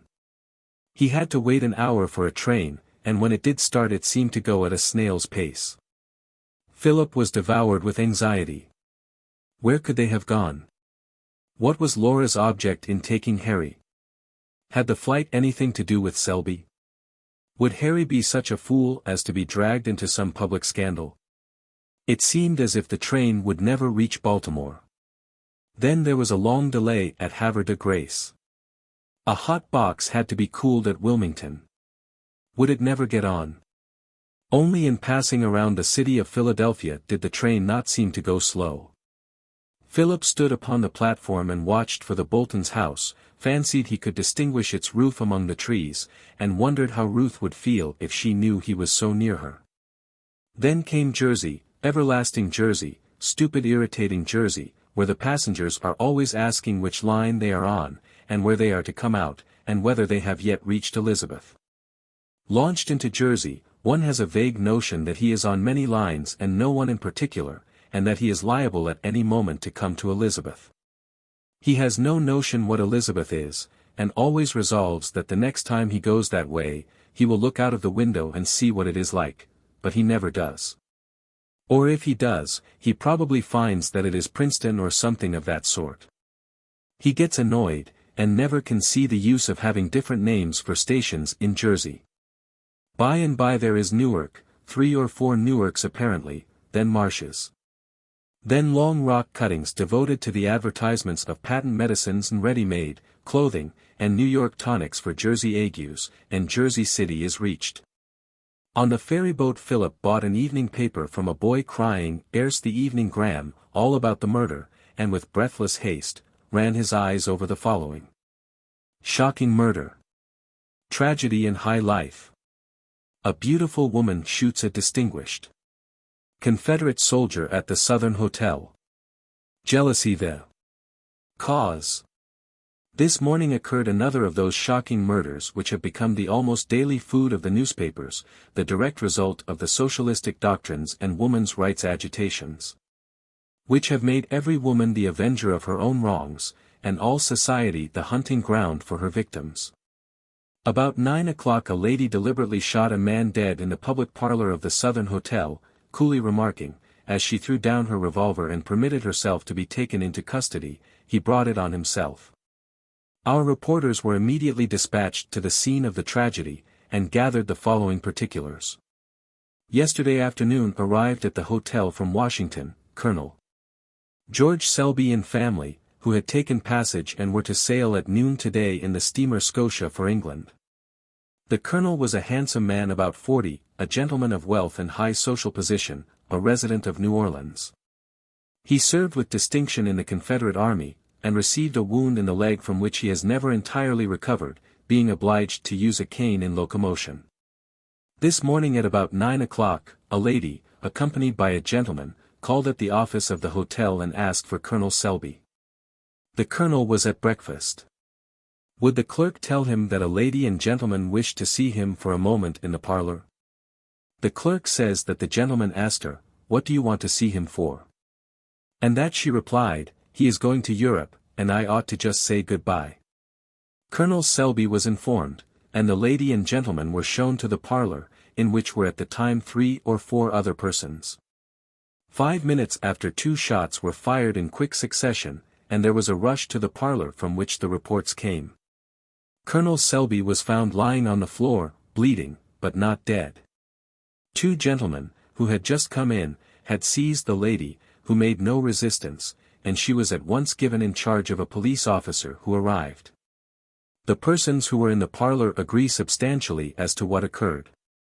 They had happened to be looking towards the door when the man, Colonel Selby, entered with his cane, and they looked at him, because he stopped as if surprised and frightened, and made a backward movement.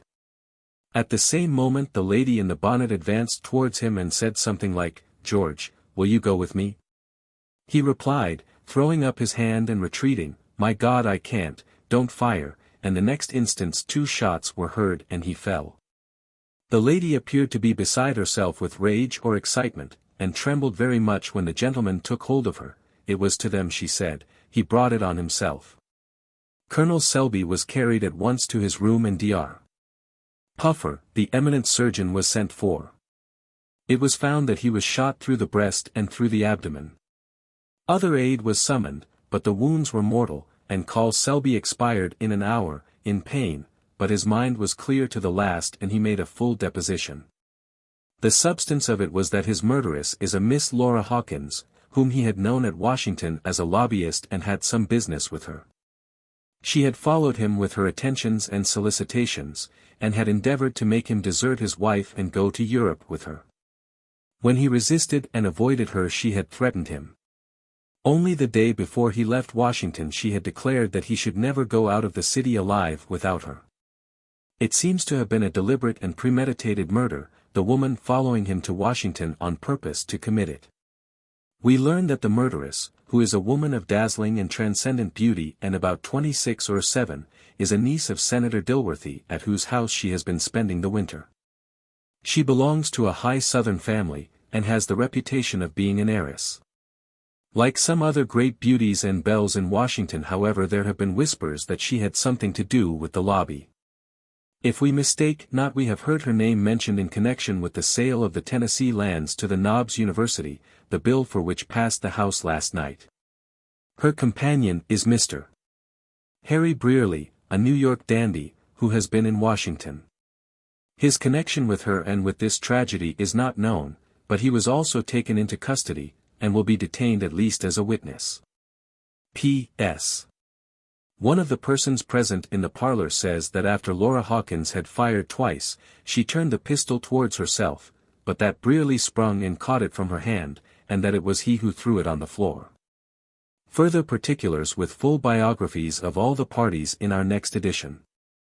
Philip hastened at once to the Southern Hotel, where he found still a great state of excitement, and 1,000 different and exaggerated stories passing from mouth to mouth. The witnesses of the event had told it over so many times that they had worked it up into a most dramatic scene, and embellished it with whatever could heighten its awfulness. Outsiders had taken up invention also. The colonel's wife had gone insane, they said. The children had rushed into the parlor and rolled themselves in their father's blood. The hotel clerk said that he noticed there was murder in the woman's eye when he saw her. A person who had met the woman on the stairs felt a creeping sensation. Some thought Brearley was an accomplice, and that he had set the woman on to kill his rival. Some said the woman showed the calmness and indifference of insanity. Philip learned that Harry and Laura had both been taken to the city prison, and he went there, but he was not admitted. Not being a newspaper reporter, he could not see either of them that night. But the officer questioned him suspiciously and asked him who he was. He might perhaps see Brearley in the morning. The latest editions of the evening papers had the result of the inquest. It was a plain enough case for the jury, but they sat over it a long time, listening to the wrangling of the physicians. Dr. Puffer insisted that the man died from the effects of the wound in the chest. Dr. Dobb as strongly insisted that the wound in the abdomen caused death. Dr. Golightly suggested that in his opinion death ensued from a complication of the 2 wounds and perhaps other causes. He examined the table waiter, as to whether Colonel Selby ate any breakfast, and what he ate, and if he had any appetite. The jury finally threw themselves back upon the indisputable fact that Selby was dead, that either wound would have killed him, admitted by the doctors, and rendered a verdict that he died from pistol-shot wounds inflicted by a pistol in the hands of Laura Hawkins. The morning papers blazed with big type, and overflowed with details of the murder. The accounts in the evening papers were only the premonitory drops to this mighty shower. The scene was dramatically worked up in column after column. There were sketches, biographical and historical. There were long specials from Washington, giving a full history of Laura's career there, with the names of men with whom she was said to be intimate, a description of Senator Dilworthy's residence and of his family, and of Laura's room in his house, and a sketch of the senator's appearance and what he said. There was a great deal about her beauty, her accomplishments and her brilliant position in society, and her doubtful position in society. There was also an interview with Colonel Sellers and another with Washington Hawkins, the brother of the murderess. One journal had a long dispatch from Hawkeye, reporting the excitement in that quiet village and the reception of the awful intelligence. All the parties had been interviewed. There were reports of conversations with the clerk at the hotel, with the callboy, with the waiter at table, with all the witnesses, with the policeman, with the landlord, who wanted it understood that nothing of that sort had ever happened in his house before, although it had always been frequented by the best Southern society. And with Mrs. Colonel Selby. There were diagrams illustrating the scene of the shooting, and views of the hotel and street, and portraits of the parties. There were 3-minute and different statements from the doctors about the wounds, so technically worded that nobody could understand them.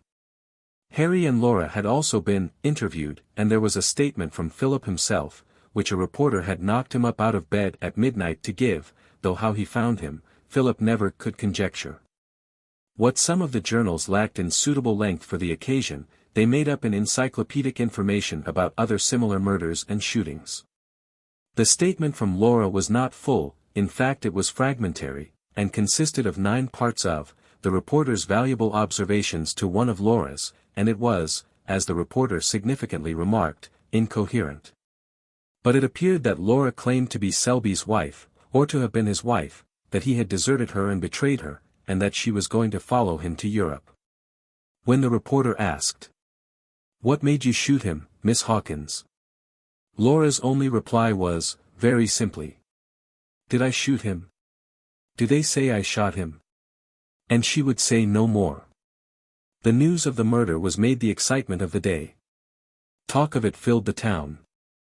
The facts reported were scrutinized, the standing of the parties was discussed, the dozen different theories of the motive, broached in the newspapers, were disputed over. During the night subtle electricity had carried the tale over all the wires of the continent and under the sea. And in all villages and towns of the Union, from the Atlantic to the Territories, and away up and down the Pacific slope, and as far as London and Paris and Berlin. That morning the name of Laura Hawkins was spoken by millions and millions of people, while the owner of it, the sweet child of years ago, the beautiful Queen of Washington drawing rooms, sat shivering on her cot bed in the darkness of a damp cell in the Tombs. Chapter 47. Philip's first effort was to get Harry out of the Tombs. He gained permission to see him, in the presence of an officer, during the day, and he found that hero very much cast down. "I never intended to come to such a place as this, old fellow," he said to Philip. "It's no place for a gentleman, they've no idea how to treat a gentleman. Look at that provender," pointing to his uneaten prison ration. "They tell me I am detained as a witness, and I passed the night among a lot of cutthroats and dirty rascals, a pretty witness I'd be in a month spent in such company." "But what under heavens," asked Philip, "induced you to come to New York with Laura? What was it for?" "What for? Why, she wanted me to come. I didn't know anything about that cursed Selby. She said it was lobby business for the university. I'd no idea what she was dragging me into that confounded hotel for. I suppose she knew that the Southerners all go there, and thought she'd find her man. Oh, Lord, I wish I'd taken your advice. You might as well murder somebody and have the credit of it, as get into the newspapers the way I have. She's pure devil, that girl. You ought to have seen how sweet she was on me, what an ass I am. Well, I'm not going to dispute a poor prisoner. But the first thing is to get you out of this. I've brought the note Laura wrote you, for one thing, and I've seen your uncle, and explained the truth of the case to him. He will be here soon." Harry's uncle came, with other friends, and in the course of the day made such a showing to the authorities that Harry was released, on giving bonds to appear as a witness when wanted. His spirits rose with their usual elasticity as soon as he was out of Center Street, and he insisted on giving Philip and his friends a royal supper at Delmonico's, an excess which was perhaps excusable in the rebound of his feelings, and which was committed with his usual reckless generosity. Harry ordered the supper, and it is perhaps needless to say that Philip paid the bill. Neither of the young men felt like attempting to see Laura that day, and she saw no company except the newspaper reporters, until the arrival of Colonel Sellers and Washington Hawkins, who had hastened to New York with all speed. They found Laura in a cell in the upper tier of the women's department. The cell was somewhat larger than those in the men's department, and might be 8 feet by 10 square, perhaps a little longer. It was of stone, floor and all, and tile roof was oven-shaped. A narrow slit in the roof admitted sufficient light, and was the only means of ventilation. When the window was opened there was nothing to prevent the rain coming in. The only means of heating being from the corridor. When the door was ajar, the cell was chilly and at this time damp. It was whitewashed and clean, but it had a slight jail odor. Its only furniture was a narrow iron bedstead, with a tick of straw and some blankets, not too clean. When Colonel Sellers was conducted to this cell by the matron and looked in, his emotions quite overcame him, the tears rolled down his cheeks and his voice trembled so that he could hardly speak. Washington was unable to say anything. He looked from Laura to the miserable creatures who were walking in the corridor with unutterable disgust. Laura was alone, calm and self-contained, though she was not unmoved by the sight of the grief of her friends. "Are you comfortable, Laura?" was the first word the colonel could get out. "You see," she replied. "I can't say it's exactly comfortable." "Are you cold?" "It is pretty chilly. The stone floor is like ice. It chills me through to step on it. I have to sit on the bed." "Poor thing, poor thing. And can you eat anything?" "No, I am not hungry." "I don't know that I could eat anything, I can't eat that." "Oh dear," continued the colonel, "it's dreadful. But cheer up, dear, cheer up," and the colonel broke down entirely. "But," he went on, "we'll stand by you. We'll do everything for you.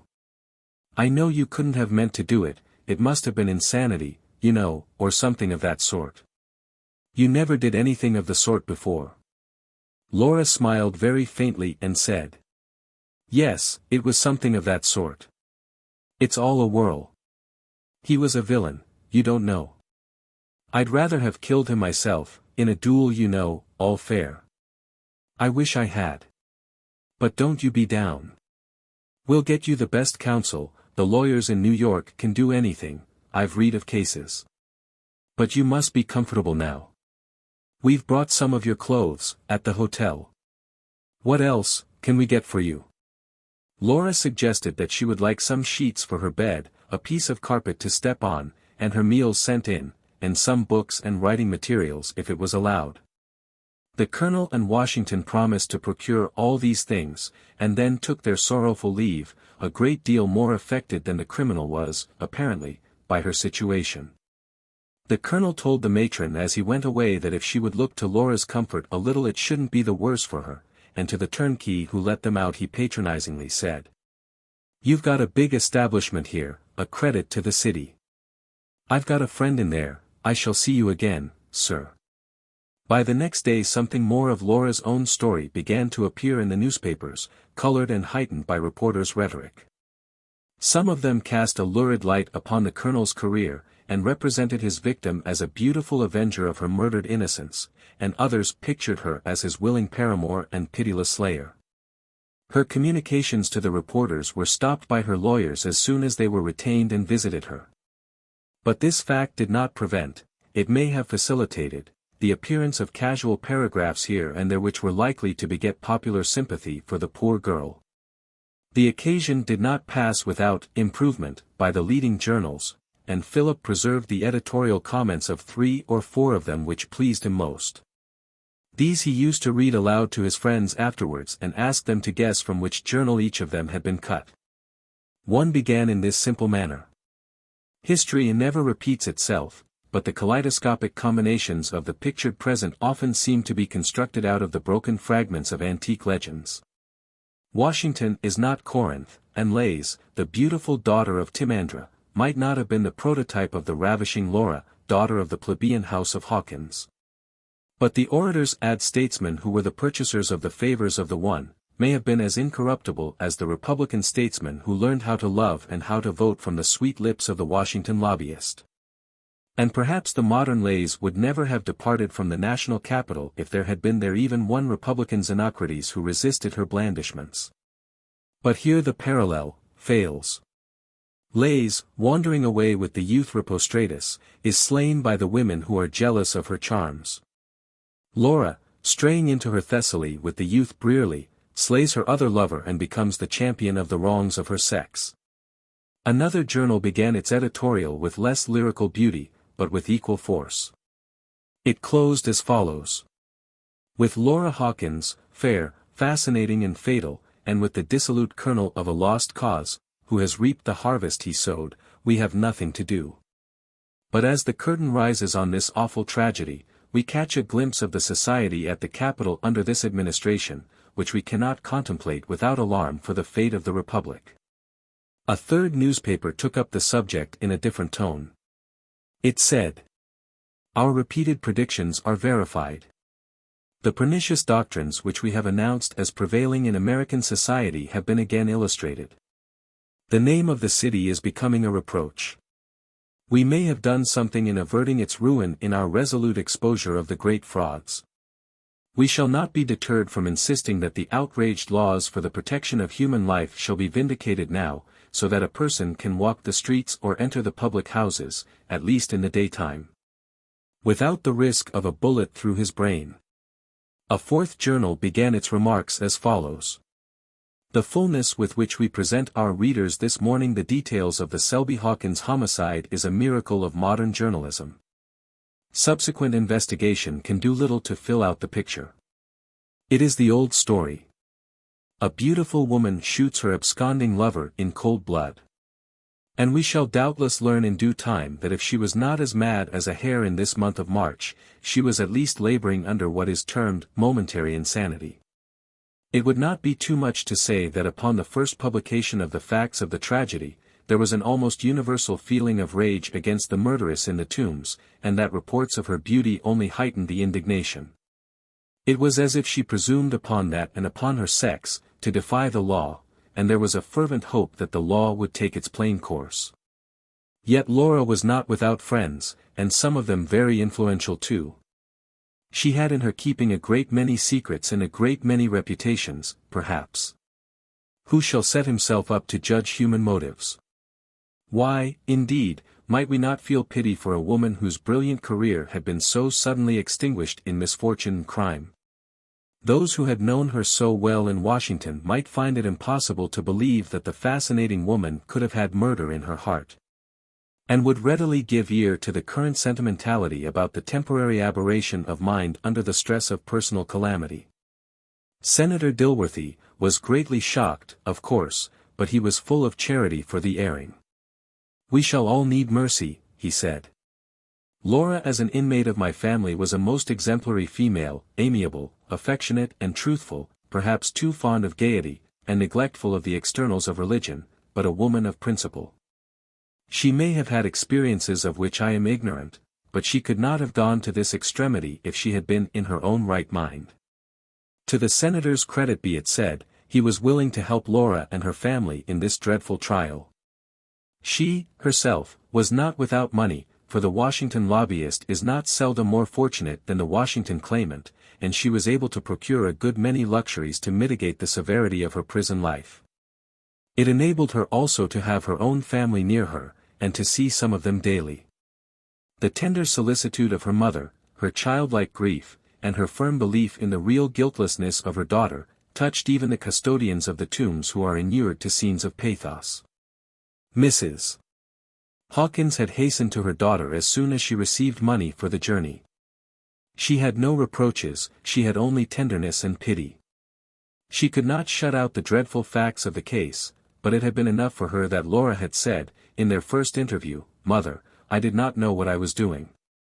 She obtained lodgings near the prison and devoted her life to her daughter, as if she had been really her own child. She would have remained in the prison day and night if it had been permitted. She was aged and feeble, but this great necessity seemed to give her new life. The pathetic story of the old lady's ministrations, and her simplicity and faith, also got into the newspapers in time, and probably added to the pathos of this wrecked woman's fate, which was beginning to be felt by the public. It was certain that she had champions who thought that her wrongs ought to be placed against her crime, and expressions of this feeling came to her in various ways. Visitors came to see her, and gifts of fruit and flowers were sent, which brought some cheer into her hard and gloomy cell. Laura had declined to see either Philip or Harry, somewhat to the former's relief, who had a notion that she would necessarily feel humiliated by seeing him after breaking faith with him, but to the discomfiture of Harry, who still felt her fascination, and thought her refusal heartless. He told Philip that of course he had got through with such a woman, but he wanted to see her. Philip, to keep him from some new foolishness, persuaded him to go with him to Philadelphia, and give his valuable services in the mining operations at Ilium. The law took its course with Laura. She was indicted for murder in the first degree and held for trial at the summer term. The two most distinguished criminal lawyers in the city had been retained for her defense. And to that the resolute woman devoted her days with a courage that rose as she consulted with her counsel and understood the methods of criminal procedure in New York. She was greatly depressed, however, by the news from Washington. Congress adjourned and her bill had failed to pass the Senate. It must wait for the next session. Chapter 48. It had been a bad winter, somehow, for the firm of Pennybacker, Bigler, and Small.